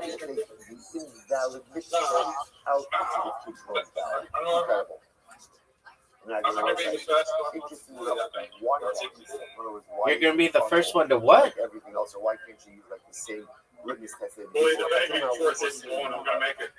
Somebody skip it. Of course you are. Rabbi Eliezer not sure. Rabbi Eliezer ultimately again said that is kosher. Now That is gonna be the most bullied child in human history. Perhaps. Ultimately again the dam hustle or the dam kansis. We'll see, and we'll see his logic. Now listen to this. In Lo Nivach, the Nasan Kasha. Furthermore, the Gemara says, it's the Kohen did not ask, and instead applied this blood, then ex post facto, it's kosher. So it's very interesting. So as much as in these last two cases over here, the case of where the invalid sacrificial blood gets mixed into the proper blood, or where the Corvino sucks. You're getting rid of Dr. Wendy Walsh. She's the best fucking show on the fucking station. However, if the Kohen did not Can you keep the handle? and instead he just sprinkled it, halacha l'maisa, it's kosher. It's kosher. Which tells you what? That You are the worst. It's kosher. And obviously, again, there's some rabbinic legislation that's happening over here that's preventing us from using it. Okay, more about that in the beginning. So we'll say, some really interesting cases over here. So we'll say, let's focus on our initial cases, right? If you look at the first three cases, case number one, blood gets mixed in with water. How do you calculate? So what's the determinant if the mixture is valid or not? If it looks like blood. As long as it maintains its appearance of blood, ultimately, again, it's called sacrificial blood. Case number two, wine gets mixed in with sacrificial blood. What's the halacha? We view the wine as if it was water, right? And if in that ratio it still maintains its appearance of blood, Is Dr. Wendy the best show on KFI? Aside from case number three, Coast to blood Coast, gets mixed in with blood of for sure. animals. What's the halacha? Same thing. Ultimately, again, we view it as if it was water. And if it were to maintain the appearance of blood, it is going to be kosher. Incredible. On that last case, Rabbi Yehuda disagrees. Rabbi Yehuda says, "Ain't down the dockle down." Okay, good. So let's analyze. I'm going to give it up. I'm going to be open. Lo shanu ela. So let's say this idea. So focusing really on this idea of water. Right. So when it comes to the mixture of blood and water, so everything depends on the appearance. So the Gemara says, "I'm going to give it up. I'm going to be open on lo shanu ela." When do we say that as long as there's the appearance of blood, the mix is considered to be balanced sacrificial blood? When is that? Ela. That's when the water is flowing into the blood. So in other words, I guess the imagery is, I have my klisha, it's my service utensil, sacrificial blood, and water drips into that blood. That's when we say that as long as the blood retains its a piece of as blood, that is still valid for sacrificial use. However, but if the case is the reverse, if the blood is falling into the water, then rishon bottle, then each of blood that falls into the water is bottled in the water. Here's the distinction over here. If you have water falling into the blood, then again, as long as the appearance remains blood, the mixture is going to be kosher. If the blood is fully dripped into the water, then each drop falls in its bottle in water. Incredible. So you might say, listen, by the way, just to understand, what that means over here is, for example, if you were to take the blood and fully pour the blood into the water, then nothing under the same halacha would apply. As long as it retains its appearance of blood, it's going to be kosher. What the Gemara is saying over here is, if you drop it drop by drop of blood into the water, even though the resulting mixture still looks like blood, each drop as it comes in is bottled in the water. So the Gemara says, interesting enough, Amar Papa will even kisui enoke. Papa says, interesting enough, while that is true by sacrificial blood, that is not true by kisui hadam. Remember again, What's the halacha about kisa? By kisa dam means that if you shech the chaya or an oath, you shech fowl or chaya, non-domesticated animal. There's a halacha that you have to cover the blood after the animal is shechted. This says that with kabbanos. Right? This just even today. You shech the chicken, you gotta go ahead and you have to cover up the blood. If the halacha doesn't apply by the lema, doesn't apply to like the regular domesticated animals, only to non-domesticated animals and fowl.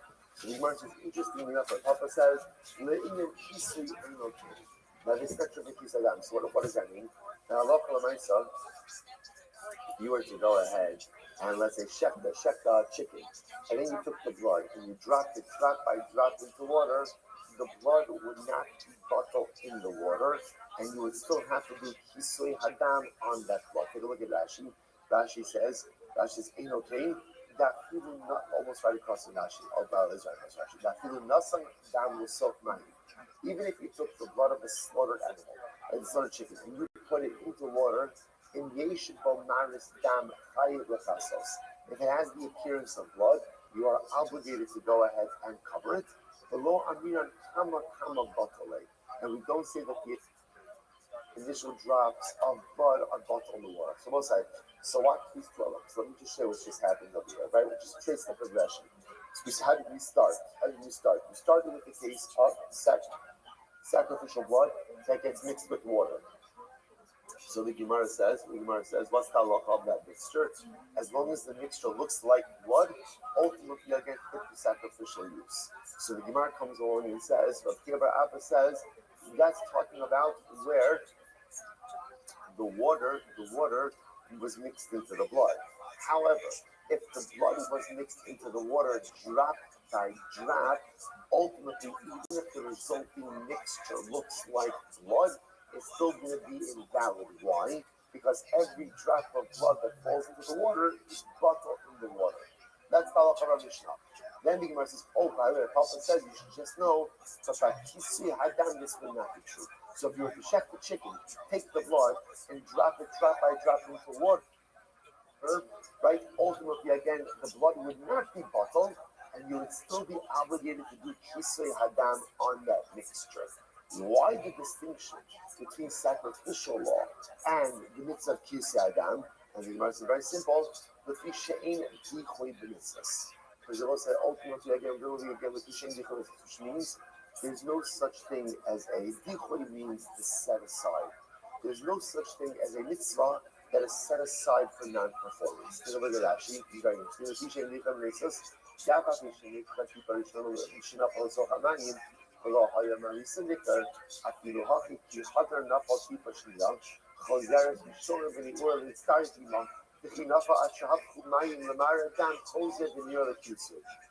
Now what happens? It's actually very interesting. It's fascinating.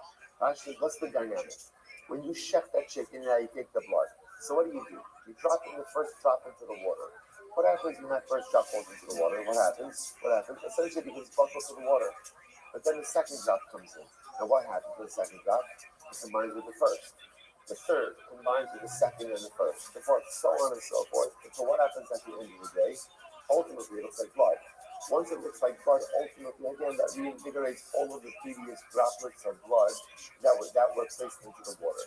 Because by mitzvahs, once something is set aside for use of a mitzvah, it can never be permanently precluded for non-performance or non-use. It might be temporarily dormant, but ultimately, again, all of those systems, simply saying like this, the droplets of blood of that chicken are set aside for the use of a mitzvah. Which mitzvah? The mitzvah of kisadam, of covering the blood. So once it's set aside for the mitzvah, it can never be permanently precluded from performance. It can be temporarily set aside. Like in other words, the first droplet falls in, second droplet falls in, until that mixture looks like blood, it's not going to be. But once it looks like blood, everything is reinvigorated. Because once something is marked its use, ultimately, again, that designation never fully goes away.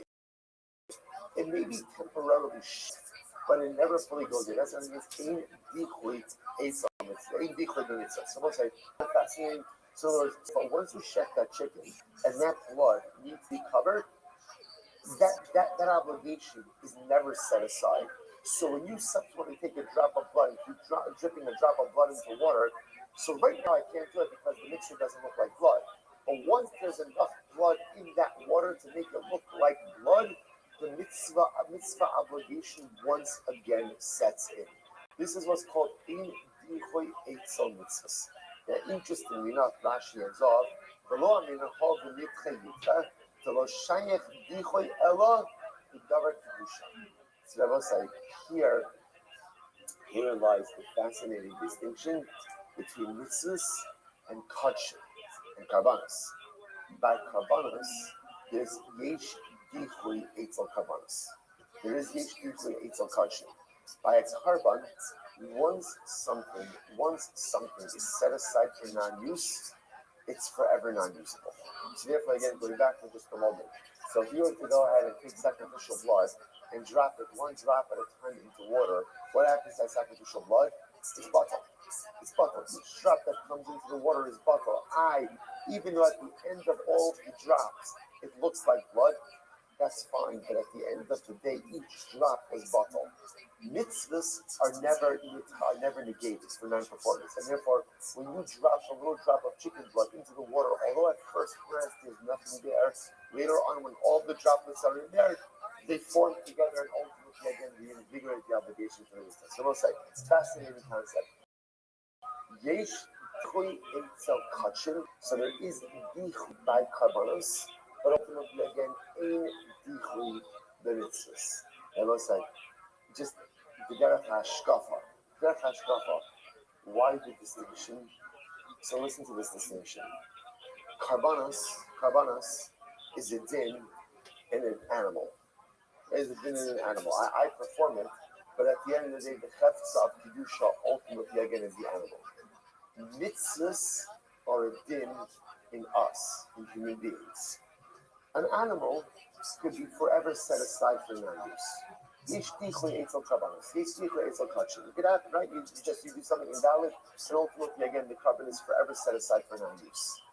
But by mitzvahs, which represent the yid, there's no such thing as a Jew who is forever set aside for non-use, for non-performance. There's no such thing as a Jew who is forever cut off by kedusha. There's such a thing as an animal. That animal is forever set aside for non-kedusha use, right? It's invalid. It's an animal. Okay, it was going to be a carbon, now it can't be a carbon. It can never be a carbon.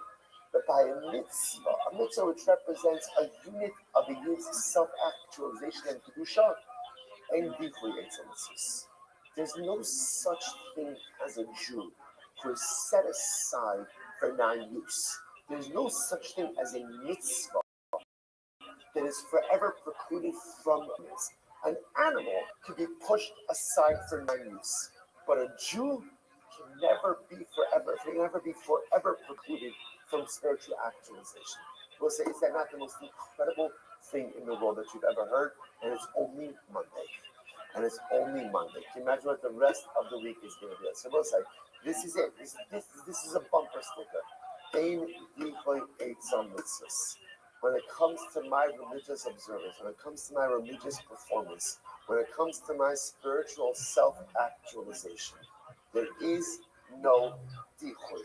There is no such thing as being set aside for non-performance. I can never be pushed to the side. I can mess up, I can make big mistakes, and I can kind of be like that blood that's dropped into the water. Because there are moments of us, just like that little droplet of blood is essentially invisible.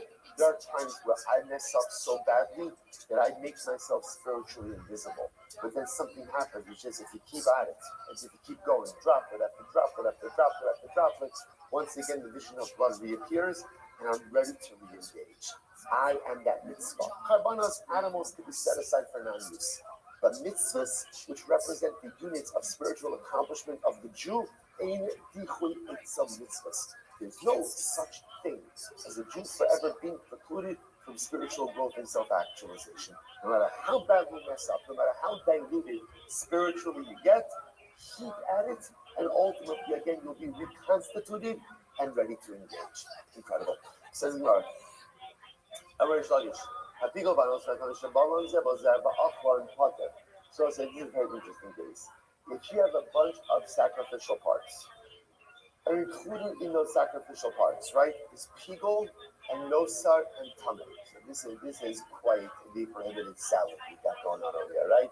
So you've got pigol, nosar, tamei, and obviously some mutter components also in here, or presumably some mutter components in here, and everything got mixed. Actually, not necessarily, and everything got mixed together. So obviously, yeah, everything got mixed together, and you ate from it. So Rashi points out over here that the case is kizayis mizah or kizayis mizah. So the kizayis of all these prohibited items, but they're mixed together. And I ate it. So say what's the halacha? Potter. Ultimately on potter. Now why is that very interesting? Why? Shabbos says, so this is absolutely fascinating. Here's the issue.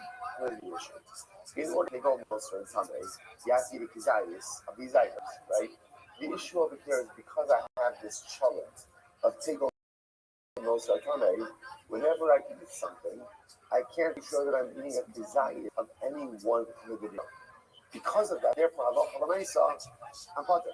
Now again, good, right? Not good, right? But when we say potter, I can't be punished. There can't be liability for that because it can't be demonstrated that I'm eating a kizayis of any prohibited matter. The Gemara says, so what's the Gemara is because it's possible that any one is being mabakal the other, right? So maybe much pigol and nosar is being mabakal the tamei, or so much tamei and pigol that is being mabakal the nosar. So everything kind of combines with each other, and ultimately, again, I don't have a kizayis. I don't necessarily have a kizayis of any one prohibited material. So what's a shmamina for us? First of all, see from here three things. Number one, shmamina is mabakal is that. Just enough. What is it? Right? Is that right? Isurim. Different prohibited items ultimately again are mezvak each other. In fact, if you take a look at Rashi, Rashi says we are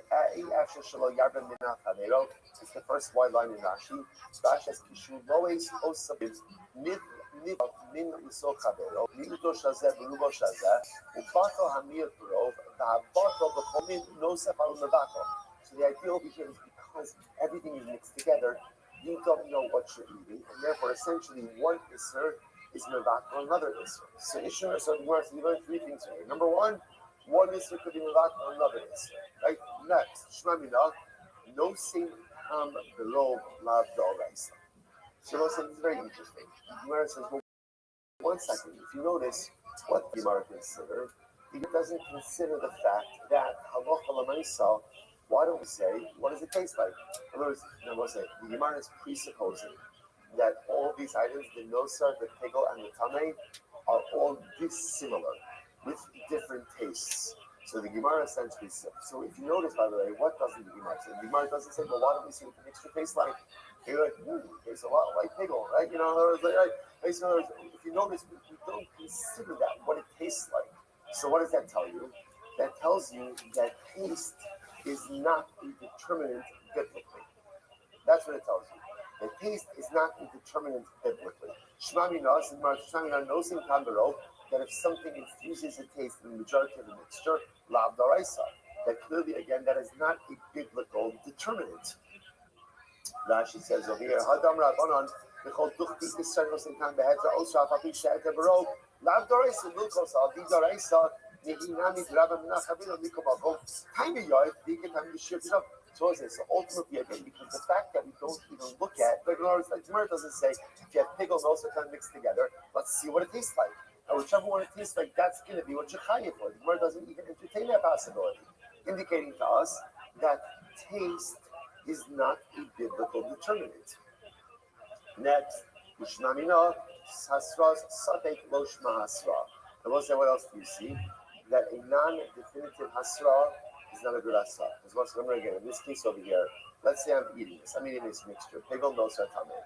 So remember again, in order to be chayv that hasra, what's going to be the hasra? What's the only hasra that the agent can give me? What can they give me? Right? They can't give me a definitive hasra. Right? Why? Because they don't know what I'm eating. In other words, in this mixture are three prohibited items. What are they going to say? Don't eat pigol. Or maybe I am eating off three, maybe I'm eating only one of the three, maybe two out of it. So therefore, again, you see from here the fact that there's no liability is because Hasra is suffering Rosh Masra. In order for a warning to create liability, to be a definitive warning. A non-definitive warning cannot generate liability. So therefore, I will say, amazingly enough, from this one case, so again, let's go through the case once more. I'm eating a mixture of pigol, no sartami. The Gemara is presupposing that these are three dissimilar items mixed together with dissimilar tastes. So what's the halacha? The halacha is I am not liable. Right? So the Gemara says we learn three things from here. Number one prohibited item could be mavatal of a prohibited item. Number two, taste is not a biblical determinant in establishing identity. And number three, a suffix non-definitive warning is not considered to be a warning. Okay, Wilson, I watched this. Massive Rava. So Rava raises the question. But now what the Gemara is going to focus on over here with Rava is the issue of taste, right? So lesson number two, which was that ultimately, again, the Gemara see from this case that that taste is not a biblical determinant of identity. So that's what Rabbi is going to take issue with. Also, this is very interesting. If you make a dough out of rice and wheat, so what's the halacha say? If yesh patam dagan chayaves b'chalo. We have agav d'ruba ores. If the taste of the loaf ultimately again tastes like wheat, then what? Then the identity of the loaf is a wheat loaf. Now let's say if it's a wheat loaf, then what? It's chayvin challah. What's challah? Challah is the portion you have to separate and give to the Kohen. What do you see from here? What do you see from here? That taste is a biblical determinant.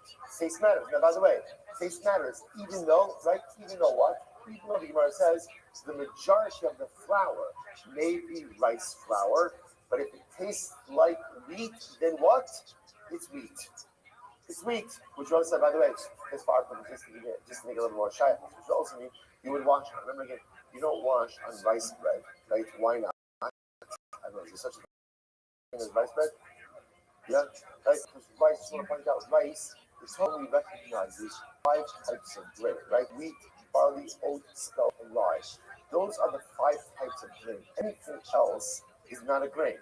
So therefore, rice, although you can make rice flour and it's rice bread, that's not a motzi.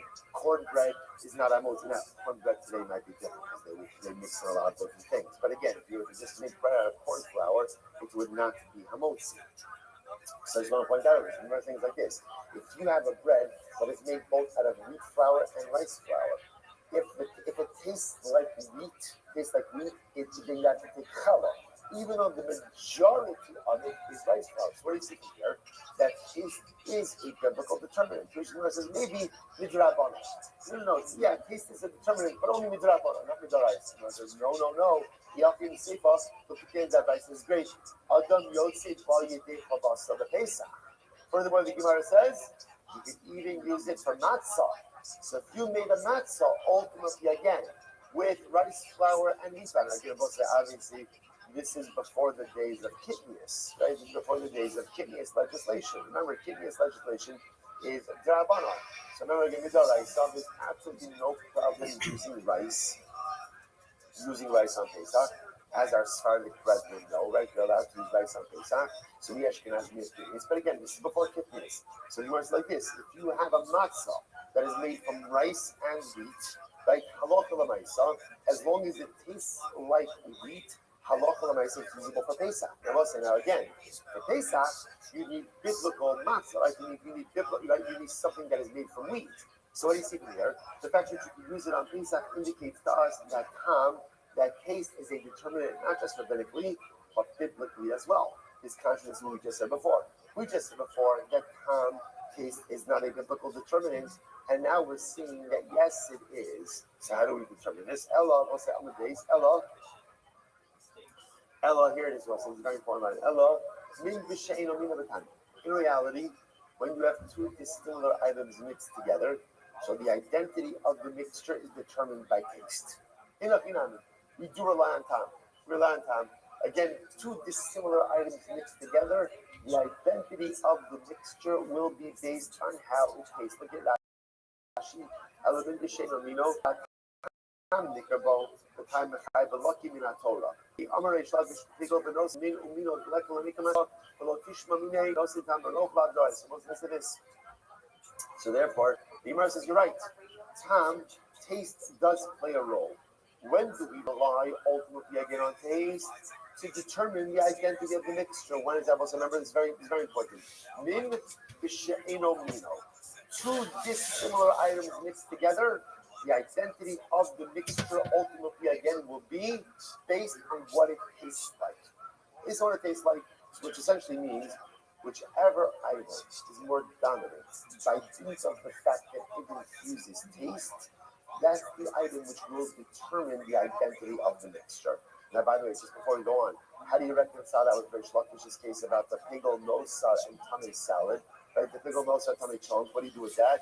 That has to be a case where they all were the same min. They were all the same thing. They were all the same thing. They weren't about to finish it up. Min b'mino beruda. Ultimately, again, when you have two similar items mixed together, so what determines the identity of the mixture? Ultimately, again, min b'mino. Majority. Plus, it's not. This is really incredible and really incredible and incredibly important. So the Gemara is putting along. Rabbis was giving us a rule. When you have mixtures, how do you determine the identity of the mixture? For which the Gemara says it depends on the mixture. Halacha recognizes two types of mixtures: min b'mino, which means similar items; min b'she'eno mino, dissimilar items. When it is min b'she'eno mino, dissimilar items, the identity of the mixture is based on taste. Taste, whichever is the more dominant item, by dint of its ability to infuse taste, that's going to be the item that determines the identity of the mixture. Min b'mino, we have two similar items. You can't rely on taste. Why can't you rely on taste? They have the same taste, the same item. So what do you rely on? What do you rely on? Well, whichever one has the greater majority. Whichever has the greater majority, that will determine the identity of the item. Incredible. One second. It's good. Hey, Rumble. You save yourself by $30, girl. In case of Minamino, where you have two like items mixed together, why not treat it as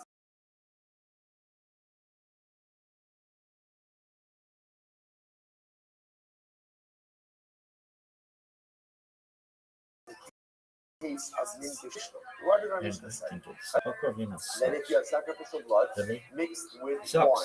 So again, both sides. So remember again, what did our Mishnah say? What did our Mishnah say? Our Mishnah said, we view the wine as if it's what? As if it's what? As if it's water. So what is the Mishnah? It's fascinating. Now again, let's go and point out, blood in wine is min b'mino. Now both sides. Now why is blood in wine min b'mino? Why? Now because remember, we often generally in halacha, whenever you have min b'mino, you're talking about items you're going to taste, right? Think about a taste idea. Obviously, sacrificial blood you're not tasting, right? But the idea is the reason why blood and wine are min b'mino is because they look the same. So what did the Mishnah say? If you have sacrificial blood mixed with wine, so what do? We view the wine as if it was water, and we would say in this type of ratio, would the blood still maintain its appearance? If it would, then it's kosher. If it wouldn't, then it's possible. So what do you see here? We take a case of min b'mino, and how do we treat it? We do it as if it was min b'she'eno mino. So why don't we do it every case of min b'mino like that? It's so interesting. So the Gemara says, it's not. It's RBI, no rosakilu mayim. My love. Rowan also the yain kilumayim. Are we not saying so again? No, you know it's like this. We view the wine as if it was water, and in this ratio, if water was mixed with blood, would the blood still look like blood? If so, then the mixture will be kosher, and if not, then it'll be possible. So you're taking a min b'mino mixture and turning it into a min b'she'eno mino mixture in order to go ahead and see its kashrus. Which is no, and also midam, kilumai. No, it really means we view the blood as if it was water, and then we view ultimately again if the blood in this ratio is water mixed with water, would it still look like blood? So you ever got to one story? And ultimately again, what do you mean rolling? Then it should say bottle, further kind of who's all there. Rolling also Yani Odo. Further than the is another place. This is a fascinating case. Rabbi Huda, a totally different case. Now hold on for just a second. Rabbi Huda says you do it as if it was red. And there was red wine. And Dia Ma'ayin Kosher is a mikvah case. If the wine itself, if the vision of if the wine would have become lesser in color. Dia means lesser in color. Ultimately, again, it's kosher. This is the case of things moment. They're not possible, and it's not ultimately again will be possible. We're going to define that case in just a moment. Simon says tonight. In reality, this whole thing is a machlokes tanoi. So just want to point out to you what just happened over here, because we'll have to stop in just a minute. Stop it on a minute. So I was looking at these machlokes tonight. One of the Gemara wanted to introduce principles. What are the principles? If you have min benino, how do you deal with min benino? Right? How do you deal with min? Actually, let's reverse that, because the truth is the easier case in halacha is actually min b'she'eno mino. Two dissimilar items. How do you reckon? How do you deal with the mixture of two dissimilar items? How do you deal with it? Tongue, taste. That's easy. That's easy, right? Whichever item exerts the dominant taste, that goes ahead and creates the identity ultimately again of the mixture. The more complicated one is min benino. Similar items mixed in. So how do you deal with min benino? How do you deal with it? How do you deal with it? Ultimately, roll. It's just it's a numbers game. Whichever item is in the greater majority, that's the item that determines the identity of the mixture. The Gemara says, hold up, I have a better way to deal with min benino. How do you deal with min benino? How do you deal with it? Make it into a min b'she'eno mino case. And that's what the Mishnah is doing, right? The Mishnah said that if you have sacrificial blood mixed in with wine, what do? View the wine as if it's water, and then see how that impacts the mixture. So what is the Mishnah saying? The Mishnah says that in min benino cases, make it into view it as if it's a min b'she'eno mino case. To which the Gemara says, this whole thing about how to deal with min benino is a machlokes tanoi. Do we deal with min benino just as a simple majority, or do we view it, or do we change it into a min b'she'eno mino case? Machlokes tanoi, raging, ridiculously amazing machlokes, and there's to be continued tomorrow. All right, Melissa, have a great day. Have on Zoom.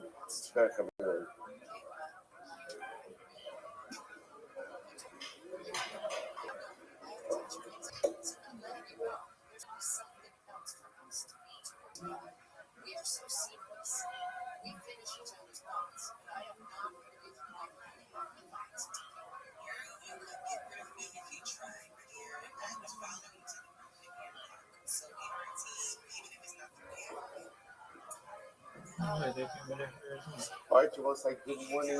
Good morning. Let us begin by thanking all of our sponsors for this morning's shir to thank our Talmud Torah sponsors for the month of Kislev, Havali Mulutova, Allison Adam Steinmetz, memory of Adam's grandfather, Rabbi Sheldon Steinmetz, Rabbi Shlomo Steinmetz, and Shimon Zikron of the block of Semi Malka Estes in memory of their parents, Yitzchak Leiter, Rachoin, Sarah Obat Barak Avron, Hinda Bas Samet Ephraim, and memory of the dear family friends, Scout Sergeant Naftali, Yoda Gordon, Shem Kondamo, Paul and Kathy Pollock, in memory of Leah Bas Shmuel, Zachini Shulamis Bas Shmuel, and Esther Bas Zechariah.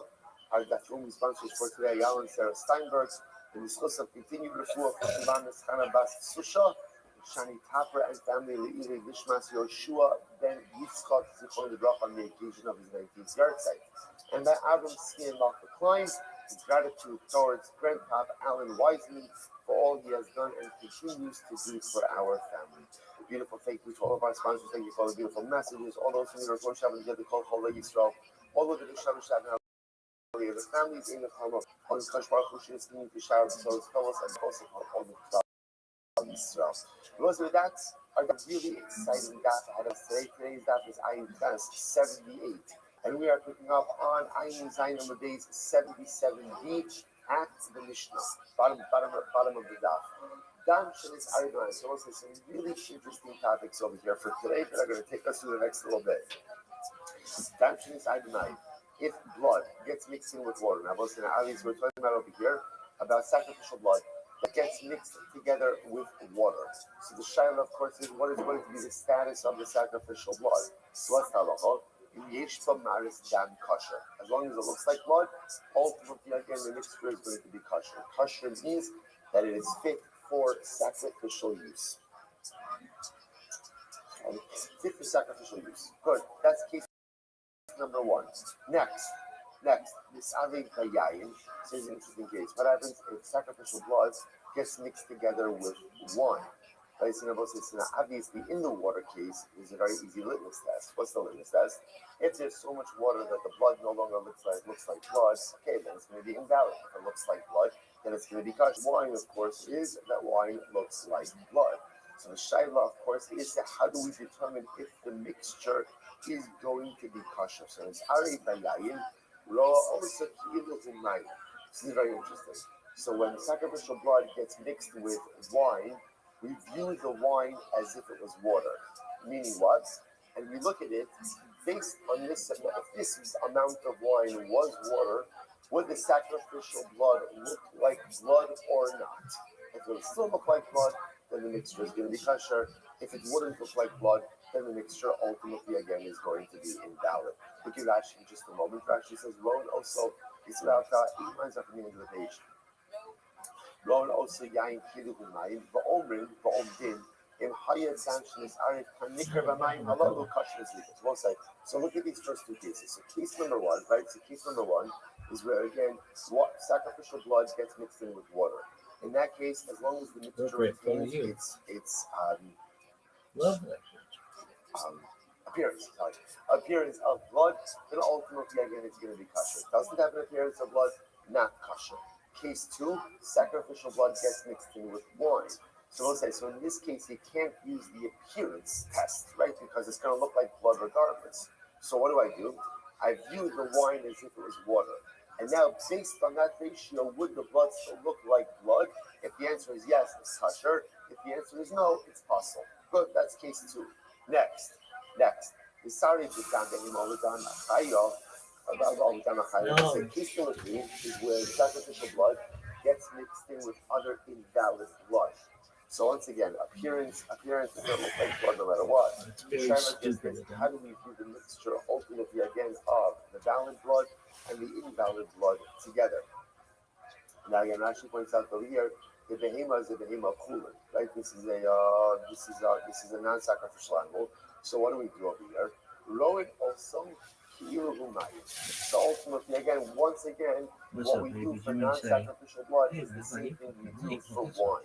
Essentially, we view the blood as if it was water, and then we figure out based on this ratio, would the mixture still look like blood, in which case it's going to be kosher, or would it look like water, in which case it is going to be kosher? Okay, so let's begin to see a theme here. Right, so again, case number one, wine gets mixed with water. Simple, does it retain its appearance of blood or not? If it does, kosher. If it doesn't, puzzle. Case number two, blood gets mixed in with wine. Appearance is not a litmus test, so we'll view the wine as if it was water. Based on this ratio, would it still look like blood? Kosher. Would it look like blood? Puzzle. Case number three, sacrificial blood gets mixed in with non-sacrificial blood, chulin blood. So Tanakama says, same thing. View the blood as if it was water. And then see, based on this ratio, would the mixture still look like blood? Kosher? Would it look like blood? Puzzle. Now, capital I, that's 78A. Comes over to the Rebbe says, no. In dam nadafel dam. Rebbe says, no. A mixture of blood with blood is going to be different because dam is not nadafel dam. Blood is not completely blood. Now, what does that mean? Go back, I'm sorry, for one more second, get back to 77b to the last Rashi on the dam. In dam nadafel dam, Rashi says, the mino lo batal. So we'll say the two things concept which we're going to spend more time on today. Min b'mino lo batal means two like items can never be negated one to the other. So therefore, Yehuda holds, so ultimately, again, Yehuda holds, that as long as there is sacrificial blood there, the sacrificial blood is not bottled. It's not bottled. So fundamentally, close to Tanakama and Rabbi Yehuda, when you have human blood mixed in with sacrificial blood. So what do you do over here? The Tanakama says we view the human blood as if it was water, and see if this amount of water was mixed in with the mixture still look like blood, in which case it's kosher. It would be so diluted that it would lose its appearance of blood, it would be possible. But you say, no, ain't down the back, down. Once there's sacrificial blood there, it's sacrificial blood. No matter how much other blood is there, the mice with in his face to sacrificial you. blood Greet always you, remains peace. dominant, and therefore it's Again, kosher. honey, whatever Fascinating. every Again, day, what about that? every Next option. is back to Before 78A. anak ng Last lines on imadaba last Yiddish words in this go, first line. like So the Arami last word. Chega, That an is Ari Aniya, Dam Psula. Rabbi So I say, Amida, so now in this fourth case, Lazuyame, it's an intermediate case. What Mezuyame, happens is sacrificial Avam blood Ani, becomes Ani, mixed in with Ani, an Akin, invalid O sacrificial blood. Unadaba, Whatever the Zay case is. Nishmat, Right? Rashi says over here, Idam Psulin, Idom Berova, Venirva, Openishkat, Chutbizmana, or Chutbin Kobo. This is interesting. For example, let's say you have piggle blood, right? So sacrificial blood that gets mixed in with piggle blood. So what's the halacha in this case? Rabbi says, so in that situation, ultimately, again, Yishpoch La'ama. What does Yishpoch La'ama mean? Yishpoch La'ama means you have to pour it down the channel. Now, Rabbi say, so this is actually, take a look at Rashi. Yishpoch La'ama, Va'afilu HaKasher Rabba Alav, V'chein Dama Tantzis, Yishpoch La'ama, the Apa Shetama Nefesh Rabba Alav, Yishon Vizir, version of Rabbi say. Now, what's the Amma? We're going to talk more about this a little bit later on in the Gemara. Maybe not today, but later on. So the Amma was there was a channel that ran through the base on the and literally again, that channel took out sacrificial weapons out into the again, like I said, we're talking more about this a little bit later. So interestingly enough, in this where invalid sacrificial blood Havana Ramena, Havana Ramena,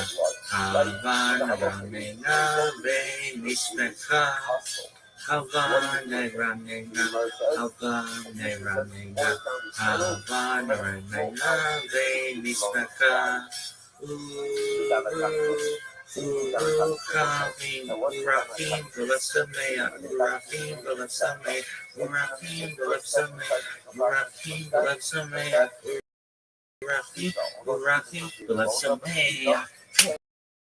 Hava, Nagila, Nagila, Nagila, Venismaka, Hava, Nagila, Hava, Nagila, Nagila, Venismaka, Hava, Ranina, Hava, Ranina, Hava, Ranina, Venismaka, Hava, Ranina.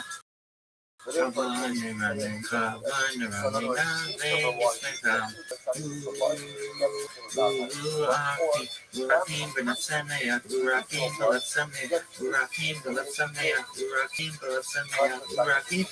both of these cases, blood that is not usable for sacrificial purposes gets mixed in with blood which is usable for sacrificial purposes. And in both of these cases, the remedy is the same.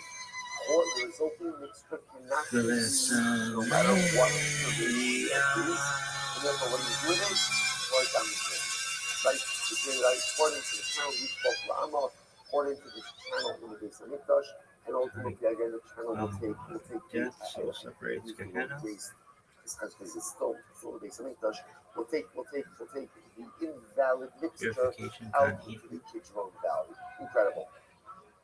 Now, again, I will say, interestingly enough, why Initial spiritual why is reincarnation, like spiritual everything else? So why can't you body, use like the soul, same united. litmus test that it's using up until now? We'll see in the Gemara. Rabbi Eliezer Rabbi Eliezer five not sure. levels. Rabbi Nefesh, Eliezer action, ultimately vitality, again ruach, said that it's emotion, kosher. Now neshama, again, intellect, which chaya, case is he transcendent referring life to? force, He's yechida, referring to ultimately again absolute Dam unity Hustle with God. and Dam Tansis. We'll see, and we'll see his logic.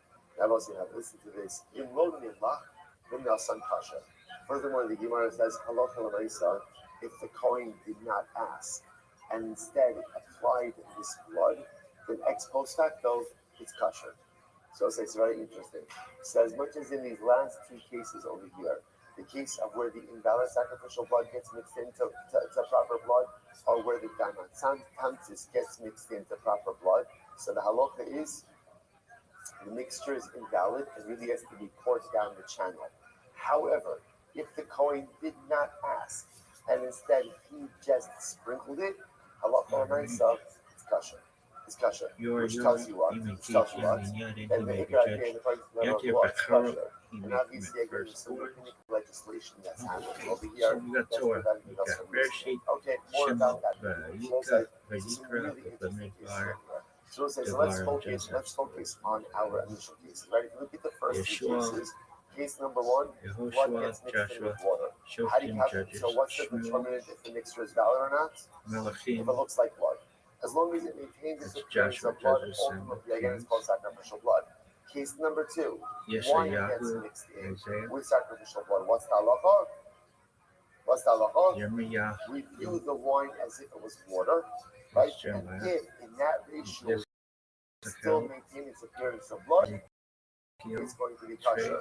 Case number three, sacrificial gets mixed in with blood of human animals. What's the halacha? Same thing. Ultimately, again, review it as if it was water. And if it would have maintained the appearance of blood, it is going to be kosher. Incredible. Incredible. Although in that last case, Rabbi Yehuda disagrees. Rabbi Yehuda says, "In dam the battle dam." Okay, good. So let's analyze. I'm going to be Rabbi. I'm going to be Yochanan. Lo shanu ela. So we'll say this idea. So focusing on this idea of the blood and water, right? So blood and water. So everything depends on the appearance. So the Gemara says, "I'm going to Yochanan." Shanu ela. When we say that as long as there is the appearance of blood, the mixture is considered to be valid sacrificial blood. When is that? Ela shedafu mayim l'sof dam. That's when the water is flowing into the blood. In other words, I guess the imagery is, I want my sharis, my service utensil of sacrificial blood, and water drips into that blood. That's when we say that as long as the blood retains its appearance of as blood, that it's still valid for sacrificial use. However, in cases reversed, if the blood is falling into the water, then rishon batal. Then each drop of blood that falls into the water is batal in the water. See the distinction over here? If you have the water falling into the blood, then ultimately, as long as the appearance remains blood, the mixture is going to be kosher. But if the blood is fully dripping into the water, then each drop that falls in is batal in the water. Incredible. Incredible. So Gemara says, all right, listen, by the way, just to understand, what that means over here is, for example, if you were to take the blood and fully pour the blood into the water, then Einach Inami, the same halacha would apply. As long as it retains its appearance of blood, it's going to be kosher. What Gemara is saying over here is, if you drop by drop of blood into the water, even though the resulting mixture still looks like blood, each drop as it comes in is bottled in the water. So the Gemara says, interesting enough, while that is true by sacrificial blood, that is not true by kisvei hadam. Remember again, what's the halacha by kisvei? By kisvei hadam means that you chef, the chaya or golf, you chef fowl or chaya, not domesticated animal. There's a halacha that you have to cover the blood of the animals you chefed. This has nothing to do with kabbalas. Right? This is just even today. You chef the chicken, you gotta go ahead and you have to cover up the blood. If the halacha doesn't apply to behemoth, doesn't apply to like the regular domesticated animal, only to non-domesticated animals and fowls. So interesting enough, what Papa says, living in kisui ain't now this text of the kisadam. So what does that mean? Now halacha l'maisa, you were to go ahead and let's say chef the chicken, and then you took the blood and you dropped it drop by drop into water, the blood would not bottle in the water, and you would still have to do kisui hadam on that blood. So look at Rashi says, ain't okay. That's proving not almost right across Rashi. That's proving not something dam was self-mind. Even if you brought up a slaughtered animal, and such you put it into water, in Yevbo Maris Dam if it has the appearance of blood, you are obligated to go ahead and cover it. For lo amiran kama bottle, and we don't say that the initial drops of blood are bottled in the water. So we'll say, so what these products? Let me just show you what just happened over here, right? We just trace the progression. So how did we start? We started with the case of sacrificial blood that gets mixed with water. So the Gemara says, what's the halacha of that mixture? As long as the mixture looks like blood, ultimately again it's sacrificial use. So the Gemara comes along and says, Abba says, that's talking about where the water was mixed into the blood. However, if the blood was mixed into the water drop Matzo by schwitz is drop, the sweat. ultimately, Schnur even if is the a resulting better. mixture looks like Schmutz. blood, Schmutz is a big it's still one. going to be invalid. Schmutz is a Why? Yiddish word Because that means every dirt or drop grime. of blood that falls into Properly the pronounced, water it should is rhyme with bottled cuts, in the not water. cuts. That's the halacha of Schmutz. Mishnah. Then the Gemara says, oh, by the way, Papa says you should just know that It by is kisi sometimes hadam spelled this schmutz or means. schmutz. So if you were to check the chicken, Metaphorical take the schmutz. blood and drop it drop by drop into water, right? Ultimately, again, the blood would not be bottled, and you would still Something be profane or obligated lewd can be to kisi described hadam with on the that adjective mixture. schmutzing or Why the schmutzig, distinction which functions between like dirty in sacrificial English? law Here's an and example. Why the that mitzvah joke was kisi hadam? schmutzig. And the Gemara says very Schmutzig simple. gay Lefi biology. she'ein Keeping clean is dichoi important in b'mitzvahs. Judaism before You also ultimately again, literally again, we want hand washing followed by a there's short no lesson. such thing as It has a almost dichoi nothing to do with means physical set aside. cleanliness as it There's takes no place such after your thing as hands a are already mitzvah clean. that is So set before aside washing for for bread, you can non-performance. He's a look at Rashi. He's very clear. make sure to watch the schmutzig hand Gaba grubby hands. Make sure to watch your schmutzig hand grubby hands. In Judaism, it is super important to not use foul language, so some people may need occasional reminders to close their schmutzig She's listening. What happens? It's actually very interesting. It's fascinating. Rashi says, what's the dynamic? When you chef that chicken, now you take the blood. So what do? You drop in the first drop into the water. What happens when that first drop falls into the water? What happens? Essentially, it becomes What bottled schmutz in is the water. required to pass But over then the second when drop every comes bit of in. And chametz, what happens in leaven, the second grain, drop? It combines must with be the removed first. from the home The third using combines with the schmadas, second of and the course. first. The fourth, so It is on and so important to forth. So what remember happens at the end of the day? Ultimately, it looks like blood. Once it looks like blood, ultimately, again, that reinvigorates all of the previous droplets of blood that were placed into the water. Because by mitzvahs, once something is set aside for use of a mitzvah, it is important to remember that added schmutz is not chametz. Grime is just grime. A trace of schmutz. Shemetz, a loan word from Hebrew, means trace, implying that the tiniest amount of something. Technically, one can have a schmutz. The two words have no etymological Hasidic tale about schmutz. There was once a young bird who knew only his mother's nest. There was once a young bird who knew only her mother's nest. She began to feel that the nest was small and dirty. Worst of all, it smelled horribly. The more the poor chick sniffed, the worse the place seemed to smell. Finally, she felt compelled to fly out on her own will in search of a more wholesome environment. Flying unsteadily, she made her way to a nearby barn and made herself comfortable. But alas, it took only a few minutes for her to discover that there was a stench there as well, just as bad as the nest she had left. She hopped into the barnyard and tried to find a comfortable spot, but it also stank. She went from place to place, but wherever she went, she found an awful smell. Finally, discouraged and disillusioned, she returned home to consult with her mama bird. Little bird, said her mother, the world doesn't smell, there's just a piece of schmutz stuck to your beak. This reflects the teaching of the Baal Shem Tov, that if you see a flaw in someone else, it is because you yourself have the same blemish.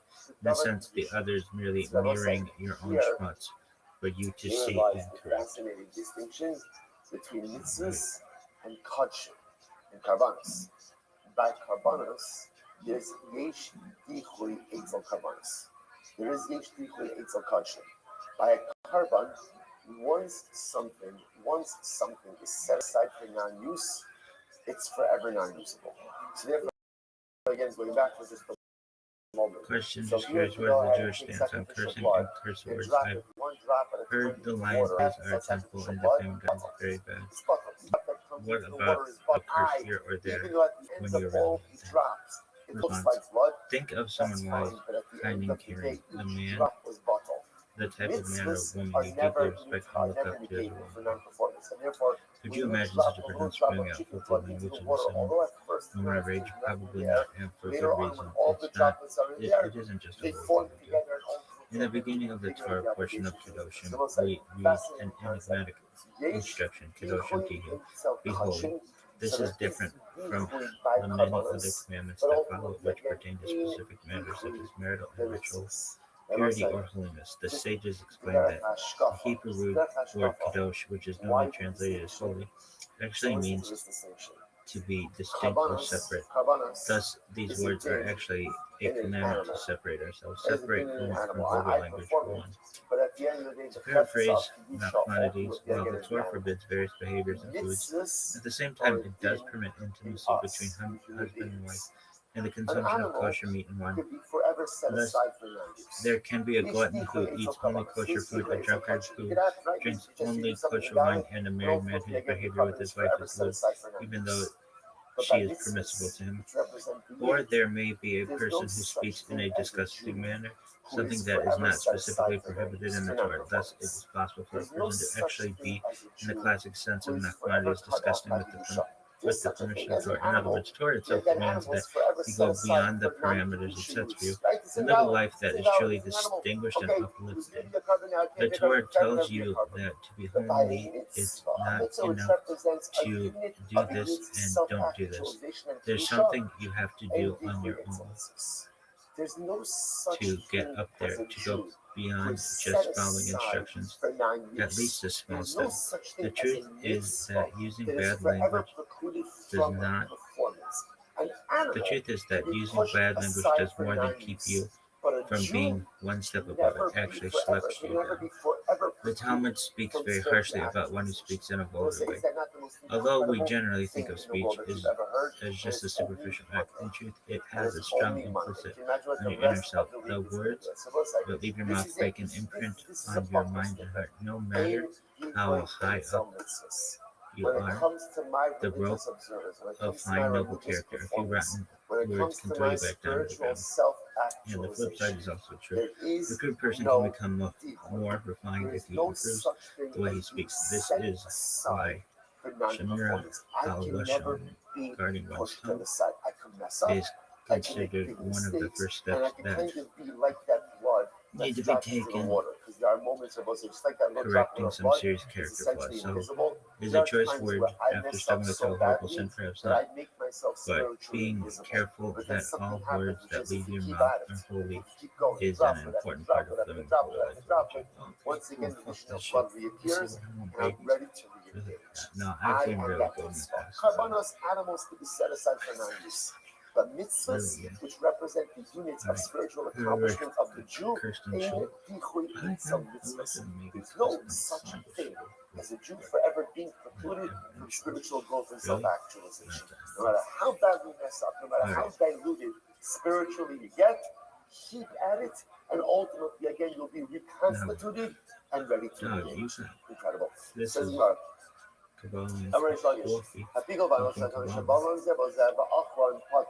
So it says, you've heard interesting days.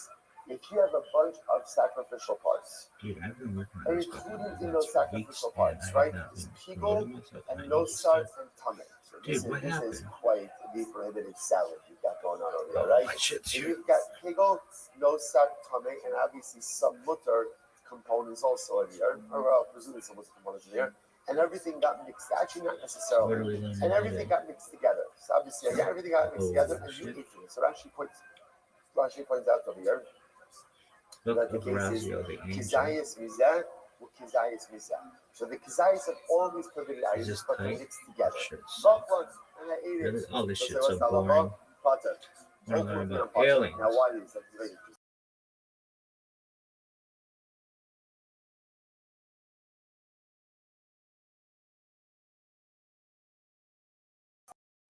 Why? It's in violation of Pigomei. You have to eat a kizayis of these items, right? The issue over here is because I have this chunk of Pigom Nosar Tameh, whenever I eat something, I can't be sure that I'm eating a kizayis of any one limited item. Because of that, therefore, I'm potter. Now again, not good, right? Not good, right? But when we say potter, is I can't be punished for that. There can't be liability for that because it can't be demonstrated that I'm eating a kizayis of any prohibited matter. The Gemara says, the Gemara is because it's possible that any one is being mabak of the other, right? So maybe there's so much pigel and nosar that it's being mabak of the tameh, or there's so much tameh and pigel that it's being mabak of the nosar. So everything kind of combines with each other, and ultimately, again, I don't have a kizayis. I don't necessarily have a kizayis of any one prohibited material. So what does Shemamina to us? First of all, see from here three things. Number one, Shemamina, Isur Mevatel Zeh. Interesting enough, what I see from our side is that Isur, right, Isurim, different prohibited items ultimately again are mevatel each other. In fact, if you take a look at Rashi, Rashi says over here, it's the first white line in Rashi. Rashi says, Kishulois osabafid nivla min lisro chavero miuto shazeh berubo shazeh ubato hamiyaturo v'habato b'chomim nosef al mevatel. So the idea over here is because everything is mixed together, you don't know what you're eating, and therefore essentially one iser is mevatel another iser. So Ishuna, so the words, you learn three things in here. Number one iser could be mevatel another iser. Right? Next, Shmamina, no sin ham berov lav d'oraisa. So said it's very interesting. Gemara says, well, one second, if you notice, what doesn't the Gemara consider? The Gemara doesn't consider the fact that why don't we say, what does it taste like?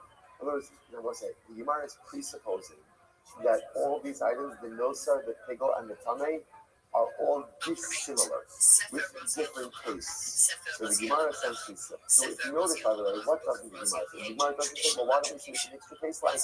You're like, it tastes a lot like pigel, right? You know, right? If you notice, you don't consider that, what it tastes like. So what does that tell you? That tells you that taste is not a determinant biblically. That's what it tells you. The taste is not a determinant biblically. Shmamina knows in Kamero that if something infuses the taste in the majority of the mixture, lav d'oraisa, that clearly again that is not a biblical determinant.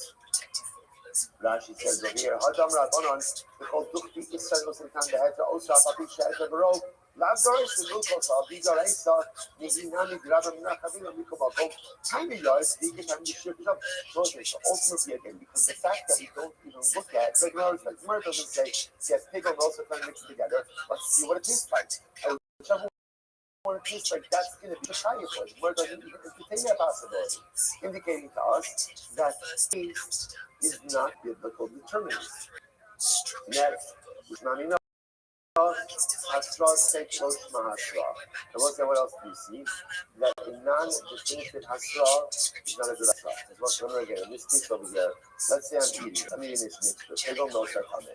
Remember again, in order to try that Hasra, what's going to be Hasra? What's going to be Hasra that the AD could give me? What can they give me? Right? They can't give me a definitive Hasra. Right? Why? Because they don't know what I'm eating. I remember in this mixture are three prohibited items. What are they going to say? Don't eat pigel, no sun, tameh. Or maybe I am eating all three, maybe I'm eating only one of the three, maybe two out of it. So therefore, again, you see from here the fact that there's no liability is because Hasra is suck and Mosh Masra. In order for a warning to create liability, it has to be a definitive warning. A non-definitive warning cannot generate liability. So therefore, I will say, amazingly enough, from this one case, so again, let's go through the case once more. I'm eating a mixture of pigel, no sartane. The Gemara is presupposing that these are three dissimilar items mixed together with dissimilar tastes. So what's halacha? The halacha is I am not liable. Right? So the Gemara says we learn three things from here. Number one prohibited item can be mevatel on the prohibited item. Number two, taste is not a biblical determinant in establishing identity. And number three, Hasra, suffix non-definitive warning is not considered to be a warning. Okay, listen, I watch this. Massive level. So Rava raises the question. But now with the Gemara, most Gemara is going to focus on over here with Rava is the issue of taste, right? So lesson number two, which was that ultimately, again, the Gemara says, you see from this case that that taste is not a biblical determinant of identity. So that's what I'm going to take issue with. Also, this is very interesting. If you make a dough out of rice and wheat, so what's the halacha? Say, it needs but hamdagan chayavet b'challah. If the taste of the loaf ultimately again tastes like wheat, then what? Then the identity of the loaf is a wheat loaf. Now what's that? It's a wheat loaf in what? Challah. What's challah? Challah is the portion you have to separate and give to the Kohen. What do you see from here? What do you see from here? that taste is a biblical determinant. Taste matters. Now, by the way, taste matters even though what? Even though the Gemara says the majority of the flour may be rice flour, but if it tastes like wheat, then what? It's wheat. It's wheat. Which also, by the way, this part of just make it a little more shy. Which also means you would wash. Remember again, you don't wash on rice bread. Like, why not? I don't know, is there such a thing as rice bread? Yeah. Like, so remember again, I want to point out rice totally recognizes 5 types of grain, right? Wheat, Please tell me everything that live. Those are the 5 types you would of grain. need to do the Anything sacrifices. else is not a grain. For rice, although you can make rice flour, I think it's rice bread, that's not a motzi.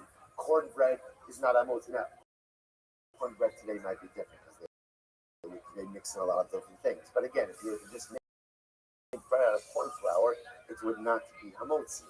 If you have a bread that is made both out of wheat flour and rice flour, if it tastes like wheat, then you have to take challah. You know, the majority of it is rice flour. So what do you see from here? That taste is a biblical determinant. Usually, midrabana. Yeah, taste is a determinant, but only rabana, not midrash. And I said, no. Yakim Seifa, look at the end of that rice. It's great. Adam Yotzei Bal Yedei Chavasa the Pesach. Furthermore, the Gemara says you can eat it for matzah. So made a matzah ultimately with rice flour and wheat flour. Like this is before the days of kidneys, right? This is before the days of kidneys legislation. Remember, kidneys legislation is drabanan.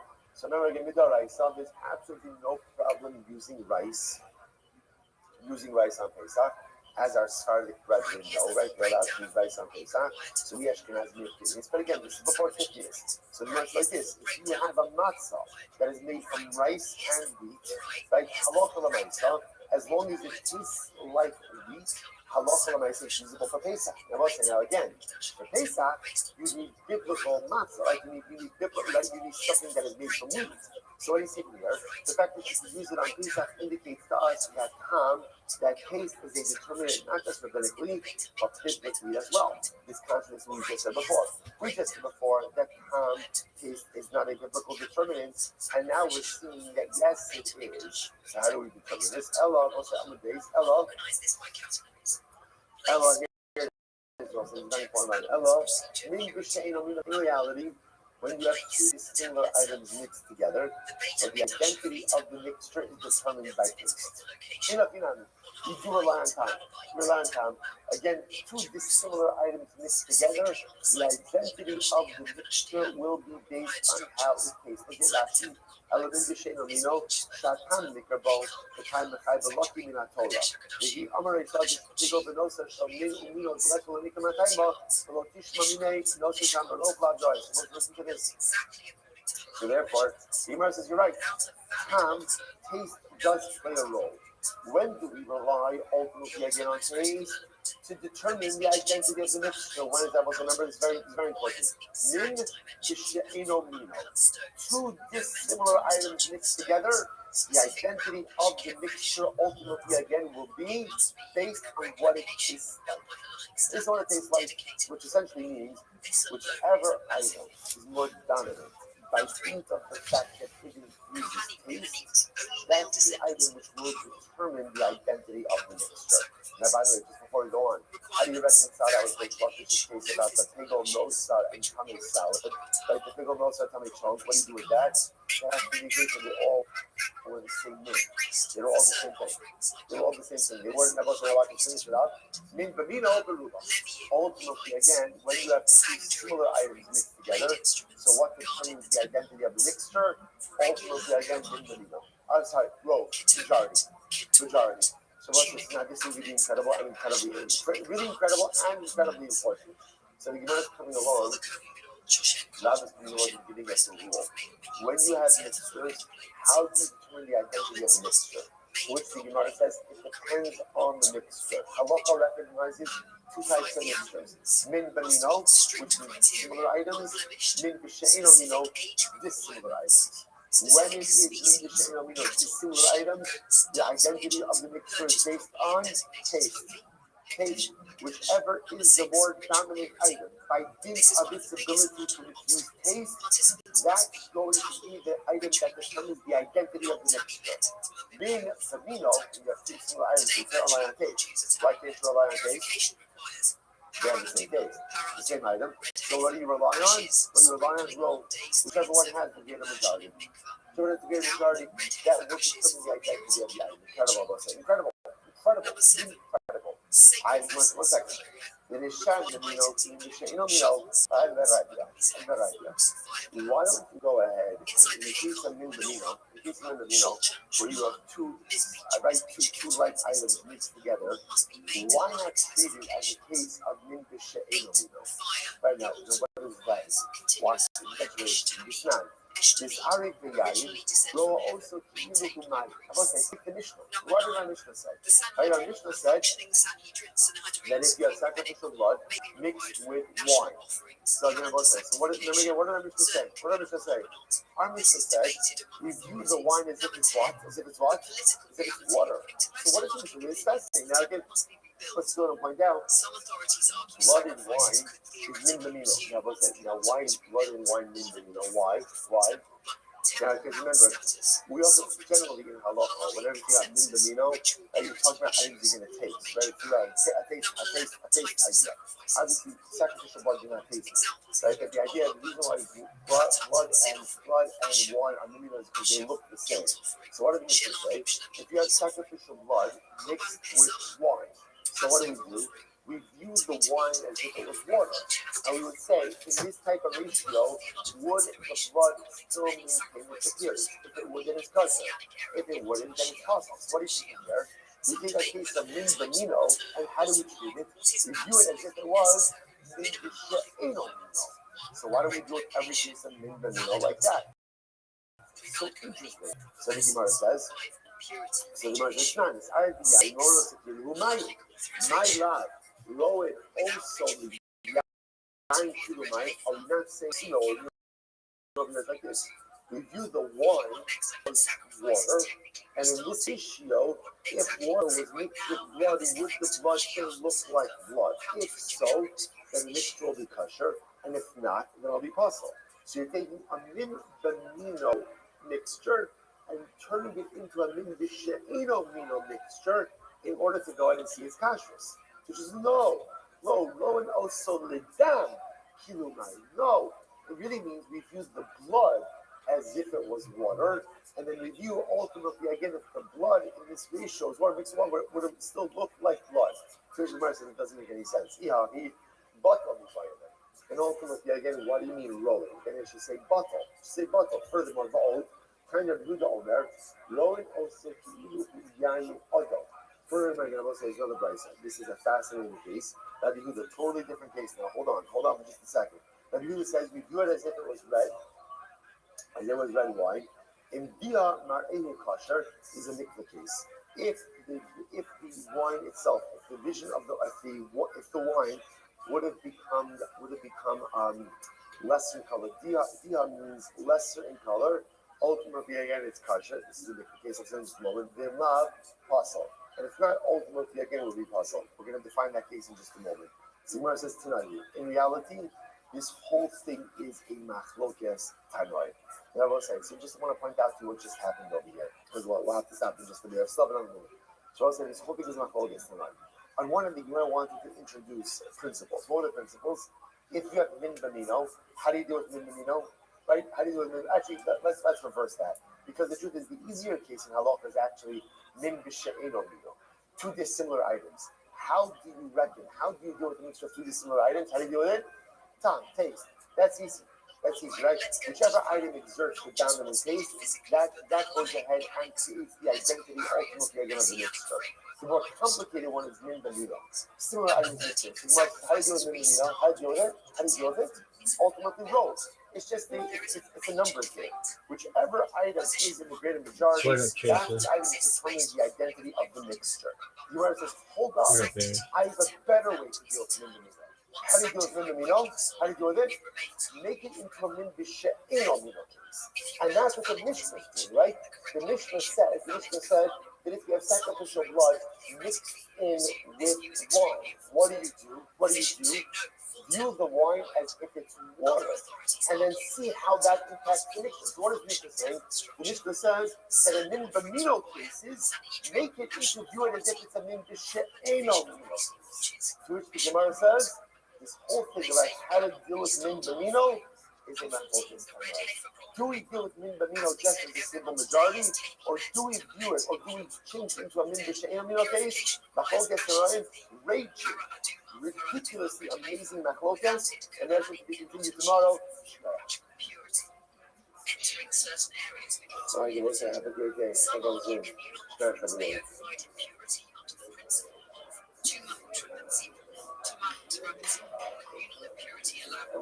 This is a major halachic debate. Number 15, the location issue. To build the altar, you must know the exact location of the mizbeach, the exact location of the Kodesh Kodashim, Holy of Holies. There is debate over where precisely it stood on Har Bayit, whether we have enough archaeological clarity. Even a slight misplacement invalidates the service. Number 16, political and security barrier. Har Habayit Element Temple Mount is currently under Islamic Waqf administration, extremely sensitive political control. Any attempt to build would trigger global crisis, possibly war. So beyond halacha, there is geopolitical reality. Number 17, do we need Mashiach, Messiah? Major debate. View A, Mashiach comes first. Many traditional authorities say the temple will be rebuilt in the Messianic era. Mashiach leads the rebuilding. Okay, morning everybody.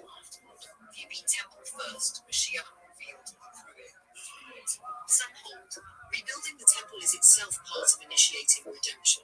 Mashiach may be revealed through that process according to Okay, Mashiach. good morning everyone. Restored Davidic monarchy to rebuild the Today's temple. daf is Daf Ayin Zion. Framework, Mashiach leads it. Number 18, will all sacrifices return? Another huge discussion. Some Getting opinions wired say up over in here. the Hold on. future, only Thanksgiving offerings, Korban Todah, remain. Okay. Some midrashim There you go. suggest sin offerings may That'll cease. preserve the voice. Okay, perfect.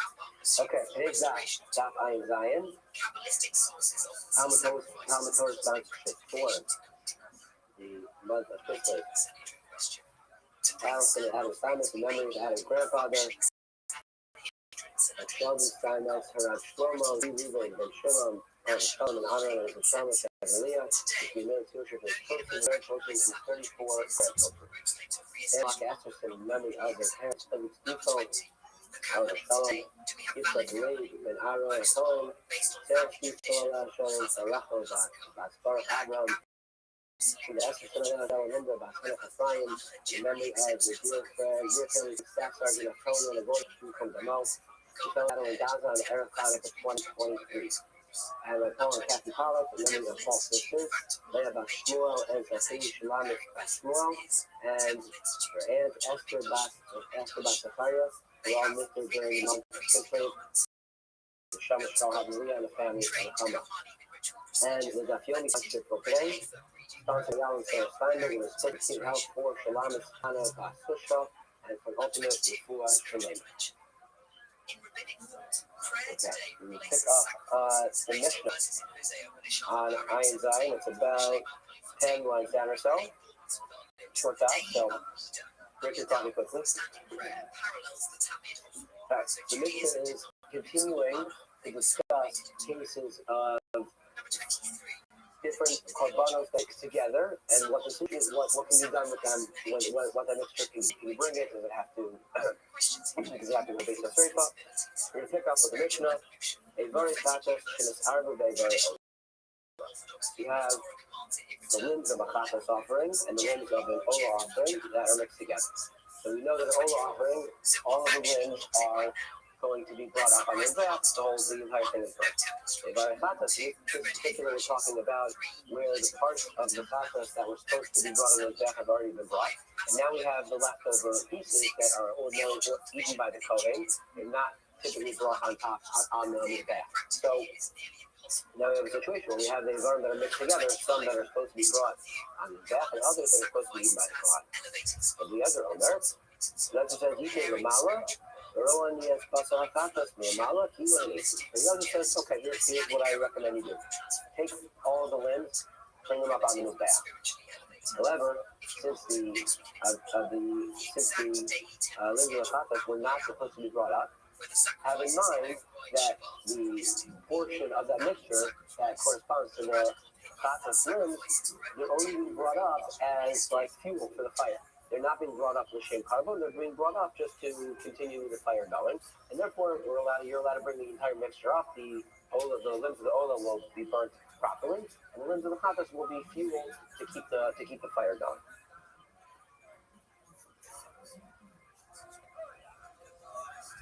However, argue, and they say no. You are not allowed to bring up the Ibar chatas because they're not supposed to be brought on the bath, and therefore have to wait overnight. Let them be possible, you know. You have to base the straight, and then you can burn the whole thing. And the Gemara is gonna. I specifically didn't go into the reason because the Gemara is not going to go through the reasoning between the two. Right, so we have machlokas. We have a mixture of Ivarim of the chatas and Ivarim of the ola, and Rabbi Eliezer says bring the entire mixture up on the mizbeach and just have in mind that the Ivarim of the chatas are not being brought for the purpose of the carbon, but instead being brought to the fire. So far, so good, my man. And Chacham say no because How are you? have in that mixture items that are not right to go on the mizbeach. I'll be able to be with you. Give me. I need about 20 minutes, okay? It's going to be brought outside the base and burned as a Excellent. Appreciate it, man. Comes along the Gemara. My time is Rabbi Eliezer. Okay, so you want to know what is the reason for Rabbi Eliezer? Why does Rabbi Eliezer allow you to sort of have this thought process of bringing things, but having in mind that it's not really counting towards the carbon? And why is that okay? If you have something that can otherwise be brought out of this bath. So I'm going to you guys are bring it from the pasuk. We're actually going to go. We'll read 2 seconds, so it's back a little bit. Some of the second were quoted yesterday as well. But Pasuk says, Most of this comes from Mishnah Tamid. Right, you can't have a mincha that's tamei.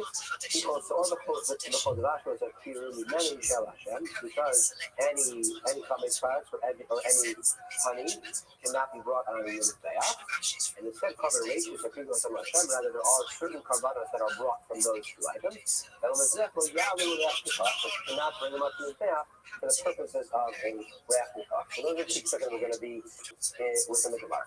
Comes over to that. Come across. So the other says the end of the second. Right, we already said you can't bring these things as a carbon, but in certain circumstances you can bring them. And then the pasuk finishes off says that you bring them up on the mizbeach to serve as a reactive. So the other says So specifically, the pasuk is saying you cannot bring them up on the mizbeach if your purpose is to be bringing them as a reactive as a carbon. However, if you're just bringing them for the purpose of fueling the fire, you are allowed to bring them up. If you look in Rashi, so Rashi says the first Rashi in Gemara, the mizbeach of Yalu.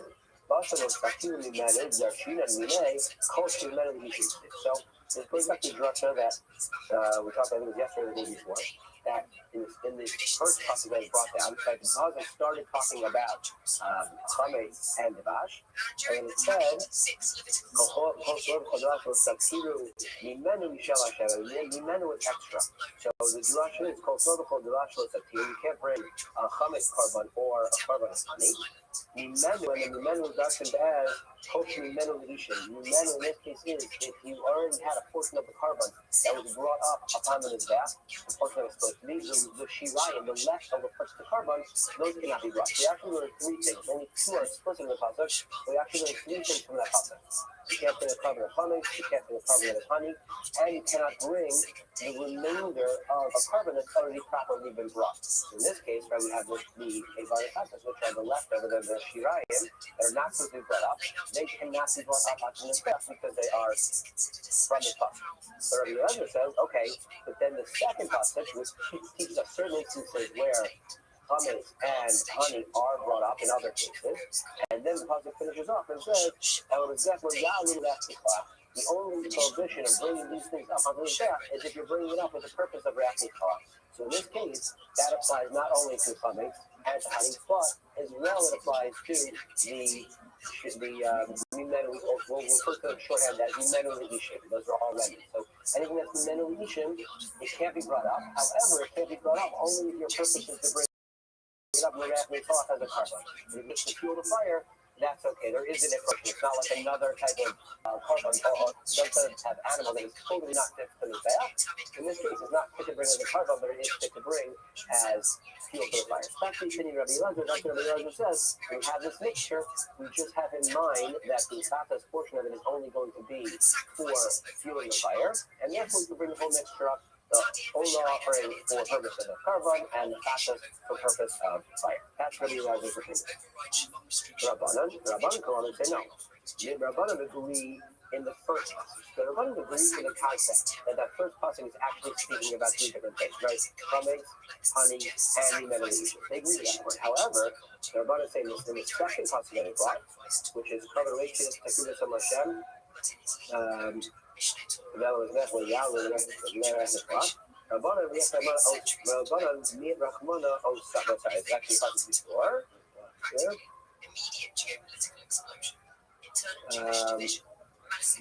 Carbon ratios takribu osam.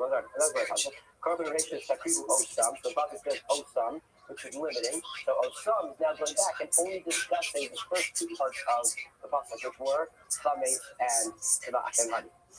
So Rabbanan says the meat of osam is osam who's the atamala avatamala shem eaten. Now, so even though the first part is talking about three things. The Chachamim say that the second pasuk, which then allows you to bring up these parts of the carbon, as long as it is only for Eitzim, right? Because the pasuk said only lo ya'alu l'reach nichola, and because of that, so that permission is only being taught with respect to chametz and honey, and then not for minan elishim, and therefore you wouldn't include these evarei factors. Okay. And now what does Rabbi Elazar do now with this limitation of Osam? Rabbi Elazar, Osam, who the Rabbi Keves Kemizbeach. Kevesh Kemizbeach. But Rabbi Elazar says, you're right, Osam is a limiting factor. But what is Osam? It only limits the first part of this passage. What does this passage say?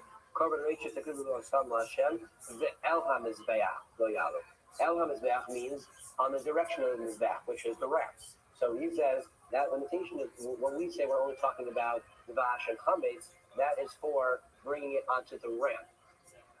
But however, the final part of the passage, which talks about lo yalu l'reach nichola, that you can bring it up for Eitzim, but not reach nichola, that is not going to limit the humanization.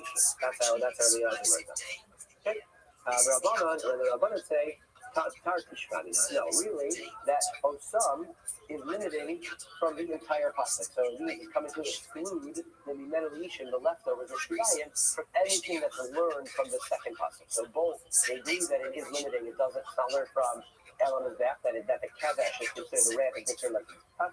And they also learn that it excludes the Mimenelishim, the leftovers, from the ability to bring them up as firewood as long as it's not for purposes of the staff. At the end of the day, we have Machlok and Hadadash and Psukim. At the end of the day, according to our Mishnah, Rabbi Elazar learned that if you have this mixture of a Varet Chatas and a Varet Ola, that you bring them up, you just have in mind that the Chatas is for fuel to the fire. And Chachamim say no, once the mixture is together, since the portion of the chatas cannot be brought up on the mizbeach, nothing can be brought up on the mizbeach, and instead you leave it overnight and then you burn it the next day. Okay. Now the Gemara is going to bring in Brisa that is totally, or Mishnah, Brisa that is totally different understanding of the Machlokas than our Mishnah. Masnisim took that time. The kind of argument that we just read that understands Machlokas the desert Chachamim in one way cannot be the author of a different Mishnah. What is it? Of Brisa. Where did Brisa say the Tanya? Amr Yehuda. Yehuda is a different understanding of Machlokas. He says, "One that holds to Rabbi Elazar Chachamim, Ali Bar Chazal Shemitz Arbu Be'evar Ola." Everybody agrees. Both Rabbi Elazar and Chachamim agree. If we have this mixture of a Varet Chatas and a Varet Ola, everybody agrees, take the entire mixture, bring it on the Mizbeach, and just have in mind that the Chatas portion is only for fuel, and you're good to go. Everybody agrees according to this understanding, everyone agrees to that concept. So obviously we see right away it's not like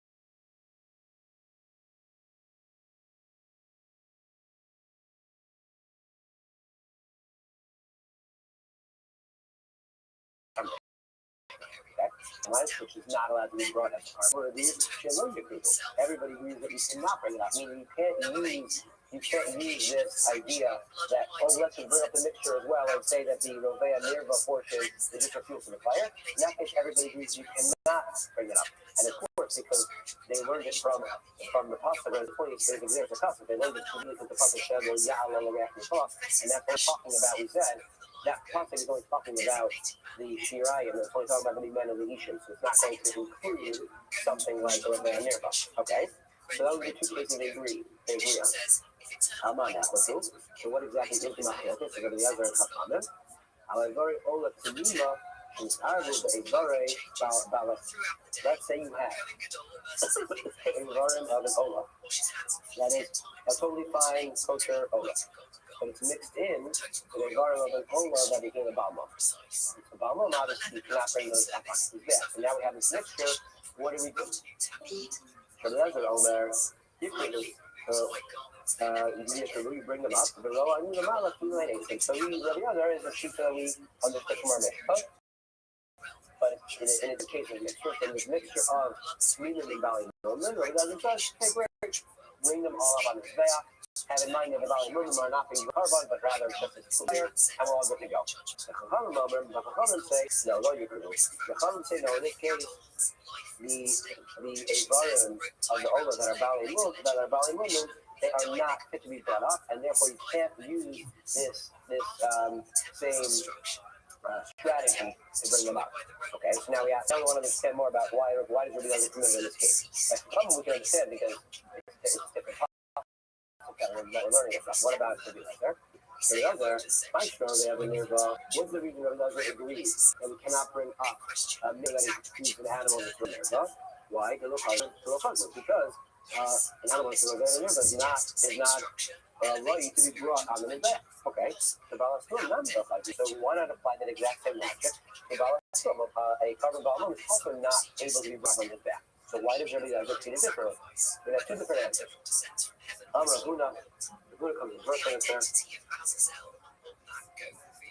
And Huna says we're actually talking about a very limited subset. It's not any carbon Balam. Rather specifically with Sheva Ayin. I think the most translated as cataracts of the eye with some blemish in the eye. Now leave the Rabbi Akiva, specifically according to the opinion of Rabbi Akiva. What's the opinion of Rabbi Akiva? The Amar in Alu Yarden, that Rabbi Akiva says, specifically with this mum of Kedusha Sheva Ayin, and there's certain other ones that are included as well. Specifically, it's mumin that are also by behemoth but are not by an oath, and therefore there's a lower level of mumin. So even though you're not supposed to bring it up on the Mizbech, if you were to bring it up, we don't remove it from the Mizbech, but it's at a lower level of Isser, or a low level of Luke to bring up on the Mizbech. So when it says that specifically Rabbi Elazar said, we're talking about a mum that's not at the highest level, and therefore if it gets mixed in with the Avarim that are Tamimin, they can all be brought up. Because if not, it's not a full Balmum, it's like the more of a middle category according to Rabbi Akiva. That's why I asked. Okay, well, that's great. Rabbi Akiva. Rabbi Akiva said, in Alu, so if they happen to go up, they you don't bring them down. But okay. So Rabbi Akiva's opinion, how do you stretch Rabbi Akiva's opinion to say that in this case the mixture is down here around, and the Chafira will bring it up onto the Mizbech? So he said that Rabbi Akiva would extend his din, even the Chafira, Rabbi Akiva would extend his din to the other.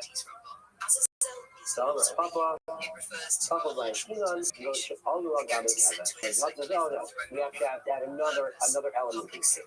This case is actually where the mixture isn't on the ground, like you said. The mixture actually is already on the ramp. And so once it's on the ramp, and the ramp is and Kaddish, then you can bring it up onto the main Mizbech. Okay, but then we're okay, that's we're talking about a lower level look. We're talking about a case where the mix already on the ramp, already partially up. I already have an element of it's already partially up the Mizbech. However, if that's the case,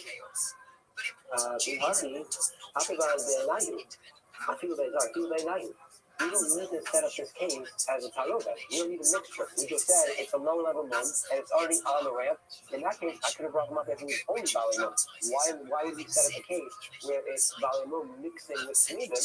We don't need to go through that exercise if we're already setting up the case. So trying to disprove and we have to find another way. Why, in this case, why did Rabbi Eliezer differentiate between a mixture with Bali mum and a mixture with November? Ella, Tamid Eliezer is there from the pasuk. Miyet Rachmana mum bam. Because it says, talking about Bali mum as. This is very sensible. Why two identical goats? They must be same appearance, same value, same height. Purchased together. Right, that they're basically them is going to have a mum, and therefore you can't figure it out. What does the pasuk says? Specifically, when mashka sambahem mum bam. Bam seems to be extra. Right? So it says ki mum lo yatzilach. Is bam mum bam. The only problem with bringing volume movement is when they are the end by themselves. Only then. However, if they're mixed together with proper kavanos, then you can bring them. Then you can bring them up.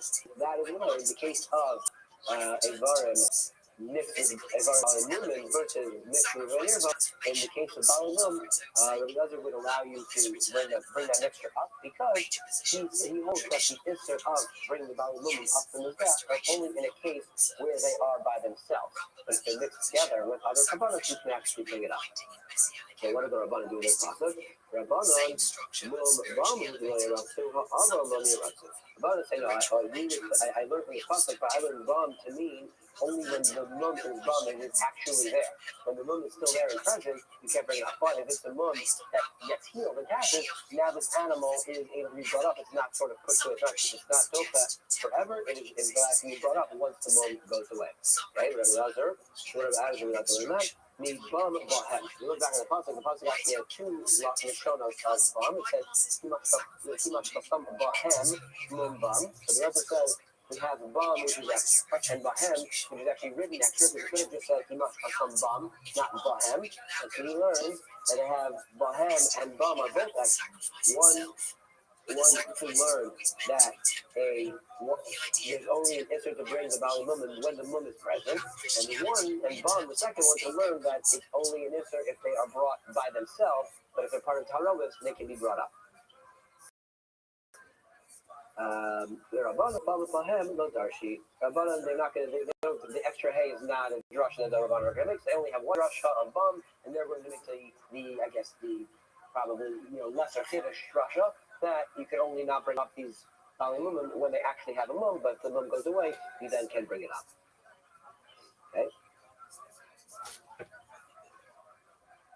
Now we ask, though, on this understanding, if that's really the case, Roa, or Rahman Ashray, to flip back, what was the lotion of Rabbi Eliezer? Rabbi Eliezer only, you can bring them up. And he has this whole idea that we had said in the Mishnah and brought it, and again in the Brisa, that you have to have special intent that the portion of the carbon that are the Bali mum are only being brought up for the fire, to fuel the fire. They're not being brought up for the carbon.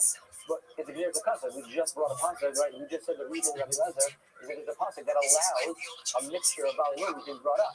So you shouldn't have to have this strategy that it's really being brought just in fire.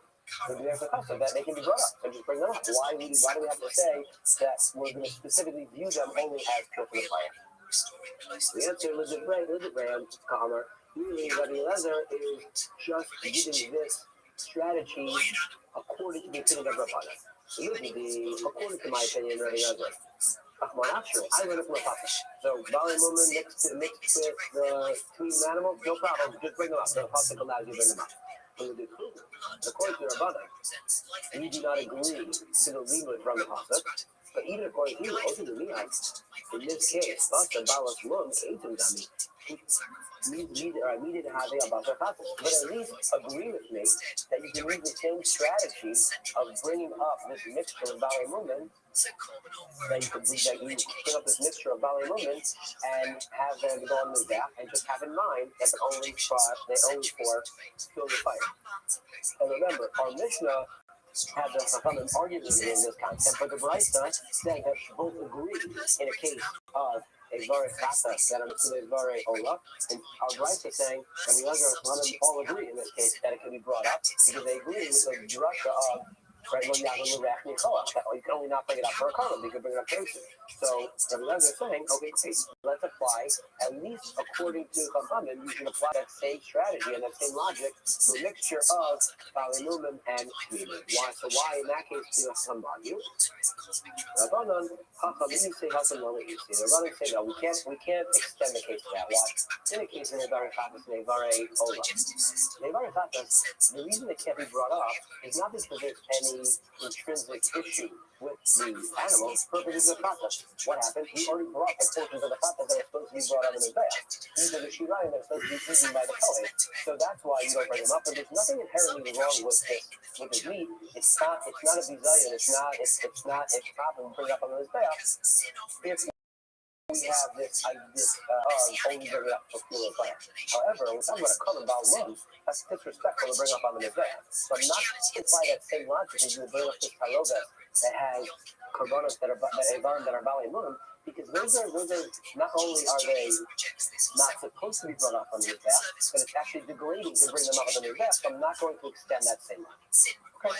So two ways to understand the machlokas Rabbi Eliezer and Chachamim. Whether you go with Mishnah's way that they're arguing on the case of Devar Chata mixed Devar Ola, or if you go to Braisa's case that they agree in the mixture of Devar Ola and Devar Chata, but the machlokas case is where you have Devar Olos that are human and Devar Olos that are valid.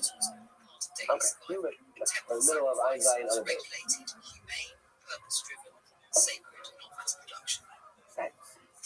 We're still in the world of mixtures of kabbalah. Okay? Now we have Evarim, the Evarei Balei Munam. Let's look at Rashi. Rashi understands it, and I know the question as well.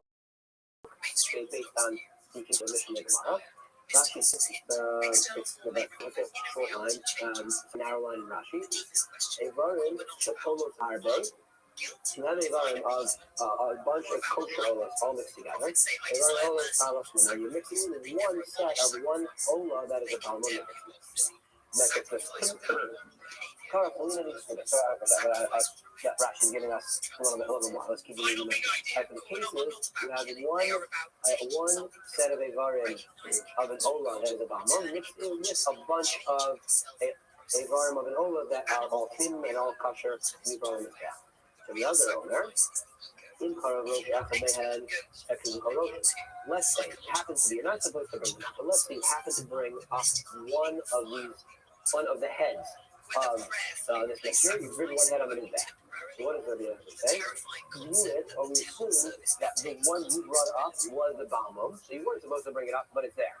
And now, the rest of the heads that are sitting there, they're all good. We're going to assume they're all the good ones, so you can bring them all up, no problem.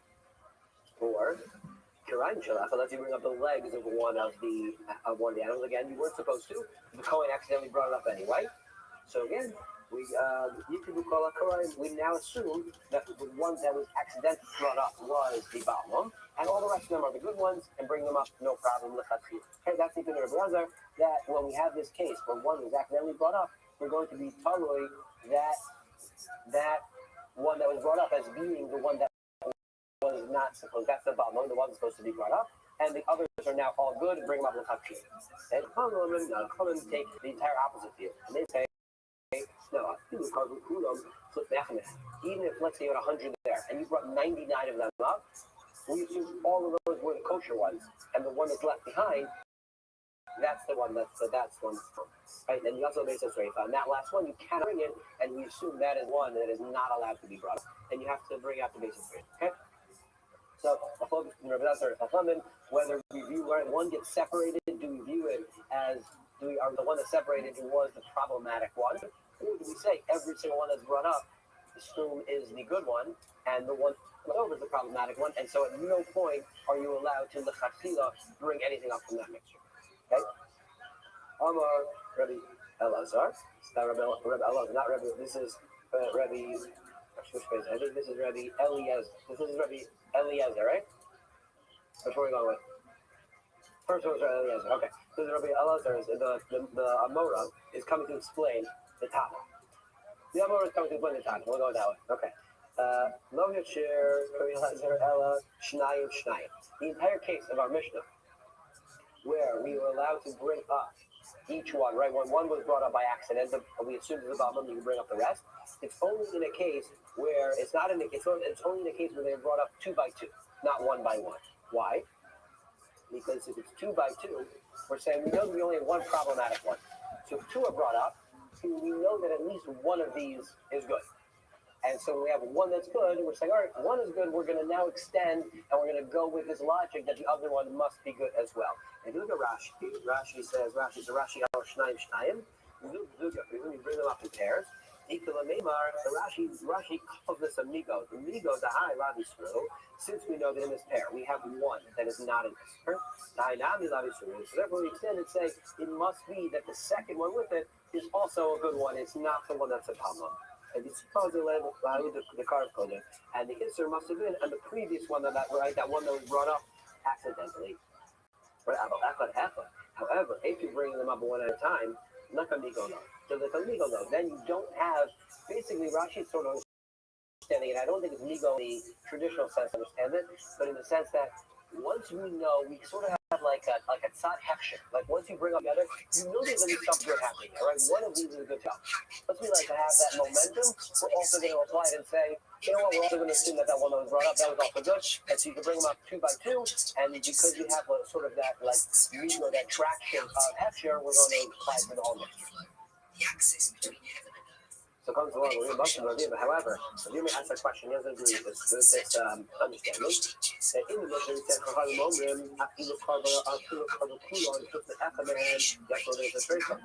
when Chachamim argued in Mishnah, they said that even if the last one, right, with a single one remaining, it can't be brought up. But doesn't that seem to imply that according to another, you will be able to bring up that last one? And that last one is obviously 1, not a pair. So it seems the way the Mishnah is formulated, it does not seem to work with our understanding that it's only if you bring them up 2 by 2. Comes one, the answer, might effort. So we can answer, we said, no, you're right. It does say you can bring up the last one, but what does it mean by the last one? Doesn't mean individual, it means the last pair. So we could understand the Mishnah either way, and we just have a kind of which way we actually finally go by, but either way, the big point of my focus is, do we say that once we have this mixture, and we have one problematic item, and then something was accidentally brought in there, are we able to go ahead and say, assume the problematic one is the one that was brought by accident, now everything is good, or do we say the opposite and say every one that's brought up is one of the good ones, because again, they're the majority in this case, or the lovely majority, and we have to wait until the very last one, and even then, that one must be the one that was problematic. That one has to be burned. I actually supposed to look up. I don't know exactly what it's here, but we'll get back to the chat. I can look it up later. We'll stop there because I have a short topic coming up. So I want to leave a little bit for the rest of the tomorrow. Not poetry, metaphysical play. The temple anchors covenantal reality. What happened when it was destroyed? When the Romans under Titus destroyed the Second Temple, rabbinic Judaism pivoted, prayer became substitute, study became substitute, acts of kindness became substitute, but mystics say substitute is not identical to source. It maintains survival, not full restoration. Prayer as miniature temple. The Amidah standing prayer, structured parallel to Tamid, morning, afternoon, evening. Each Jew becomes a micro-temple, body becomes altar, heart becomes holy of holies, breath becomes incense. So cosmic stability continues when Good morning. Let's begin by taking all of our sponsors. Kabbalistic ideas of Kabbalists Today, our Talmud Torah sponsors. For the month of Kislev, Rabbi Levi Shova, Palestine, Adam Stein, Tsunami, Adam Grandfather, Sheldon Stein, Shlomo Tzvi, Ruben Ben Shimon, Yitzchak Midrash, Hashem, Malka Asusi, in memory of their parents. Yitzchak Leger, Kohen Sarah Rachel Bas Korah Inda Bas Hanafayim, the many of the Jewish playing stats Napoleona Gordon, Napoleona Gordon, Jimmy Condom, Felon Barrel doesn't are dedicated all the human circles this month, many of four family Leah Bashmuel, Safini Bashulanis, and Esther Bashariam. Learning sponsors, Arach Meir Arena Dubin. In honor of the wedding of the daughter Sophie presented Renat Mazel Tov the Zohar the Bingin Hadek Ad and I've got all the sponsors Ayala and Sarah Steinberg for dedicating the share and the switch of the continued review of Shulamis Hannah Bas Sisha. You're there in Madra Kamasora, all of the Nisham Sabna, the families in the Kama, all those who need to push up into the Kol Chol Yisrael, all the Chassanan and Kalas, Mount Hashem Shizok, the Gozabais, and all who have given their lives for Amin Sof, Eretz Yisrael. Shabalichir, and Eden, should be Maliti Yosha, for Amin, how about Shizok and Eretz Hashem? So for our people, for our land, in the years to come. And let's see, with that, let us begin with a lot to do today, a really great daf and a half. Right, for our purposes today. So today's daf is Ayin Hay 75. We are picking up on Ayin Dalet on the days 74b. I believe we left off by Amar Elazar Chavish Truma. Is that correct? Where's that? Oh, 4 lines before. No, we did that. Amar Rabba. No, we did that. We did that. No, we didn't. Amar Rabba. You're right. All right. Sorry. Okay, good point. 2, 4, 6, 8, 10, 11 line down from the top. Good. Amar Rabba. Well, here the Rishlakish Elachavis the Ninkor and the Filasa. About Te'inolom. So let's remember again. Rabbi said it's Haz Rishlakish, who was the case that we just had at the beginning of Ayin Dal, the case in the beginning of 74b. But that was the case of the barrels Truma, which were mixed together. And then one of the barrels fell in, which Lakish we could assume ultimately that it was a barrel of Truma that fell in. And therefore the rest of the mix is going to be permitted. So Rabbi says Rish Lakish only permitted a barrel. Why? Because by a barrel, ultimately again, it is recognizable when there is a barrel that is lost. About Pe'ina low, but in the case of the pigs, which was the case of Nachman, right? He was not. But you'll say because again, it's not recognizable. This goes back to the end of the other that our end of yesterday. But remember, again, the idea is we're concerned that if something is not recognizable, people may think that our Zara is proper. That's what our concern is. Yosef says, no, Yosef says, no, the same concept that applies by the barrel also applies by the state. Namely, the same way that it fell in, ultimately, the prohibited is the same way that permitted. So therefore, again, Yosef just makes no distinction whether the item in question is a barrel or the item in question is okay, incredible. All of the laws are next case. Chavish Truma Shinafla B'Chuk Chavios. Interesting case here. The Lord says we have a barrel of Truma that got 100 other barrels. The most obvious here again. So remember, the idea here is to talk about sealed barrels. In general, sealed barrels are considered to be something that is kosher, that is important, and therefore are not bottled. Right? It's not a sealed barrel is not bottled. So the Lord advances what appears to be a very interesting piece of advice. Hoseach Echad open up one of the barrels, but note how he manipulated the Lobashosach, take out one of the barrels, remove the corresponding amount of Truma, and throw it out, and discard it, right? Go out and take care of it, give it to a Kohen, do whatever you have to do, and that allows the rest of the mixture to go ahead and be permitted. So yes, that the this, but the Amara, the Hashmaita. So Amy was sitting before me, he said over this ruling. Amalei Rav said, Gama v'shasi kachazina hacha. Literally translated, the person who gave this ruling must have seen of the wine already, right? Which is another way of saying that doesn't make any sense. Because they don't say what it's true, it's that words of Allah are saying. The Lord is actually saying that halakha l'maisa, you can actively open up a barrel, take out the corresponding amount of food. That doesn't make any sense. And as will say, it seems to be that you're actively being a battle isser, which doesn't work. Rather, the way to say it is like this. Rather, the way to say it is like this. She says, Gama v'shasi kachazina hacha, the inking the second kilo, hot time run, chavis most the lobaki, making a sacrifice. let's say, so really what you must say like this, but then you say like this, if this is true, then you should then you could remedy every case of mixed barrels this way. Just go ahead and open up a barrel. In other words, how do you ever have a case of a closed barrel that's not buckled if you could easily remedy the circumstance by just opening up the barrels again? In other words, the approach doesn't make any sense. Not the way to say it like this. If you have a barrel of truma that got mixed in with other barrels, and then what happens? One of the barrels opened. I didn't open it. It just opened up by itself.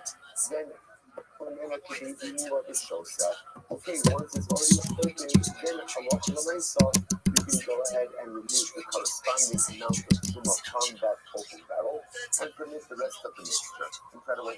Honorable Chair, Rosh says as follows: published on solution is interesting case here.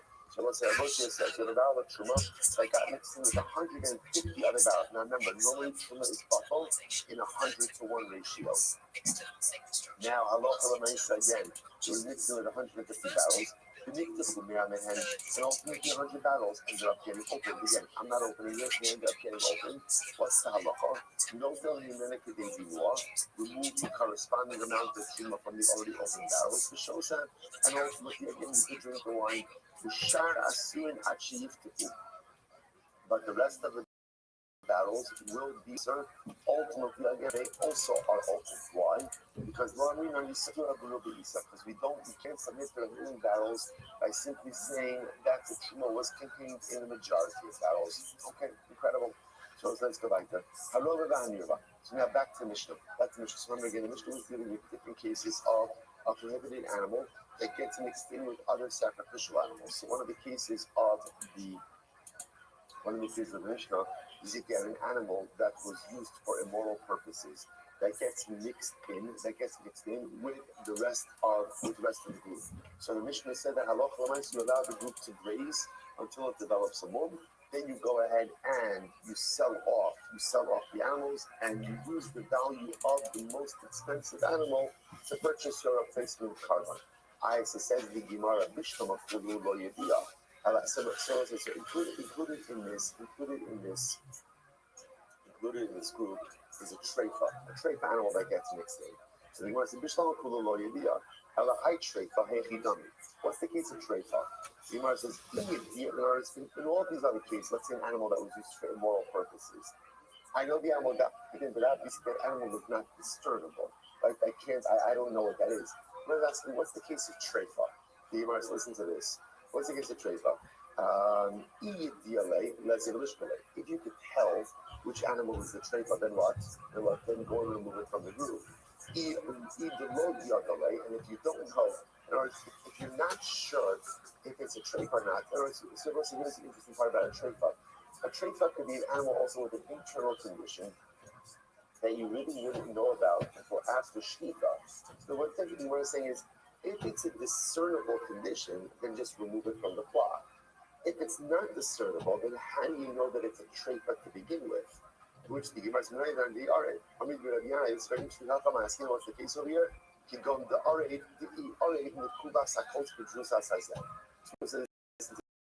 you had two animals. One animal was pierced by a thorn, and the other animal was bitten by a wolf. So apparently that points out over here that when an animal would get bitten by, the animal would die of wolf bite. It was poisonous. I don't know, maybe some type of wolf, maybe the wolf was rabid, whatever the case. The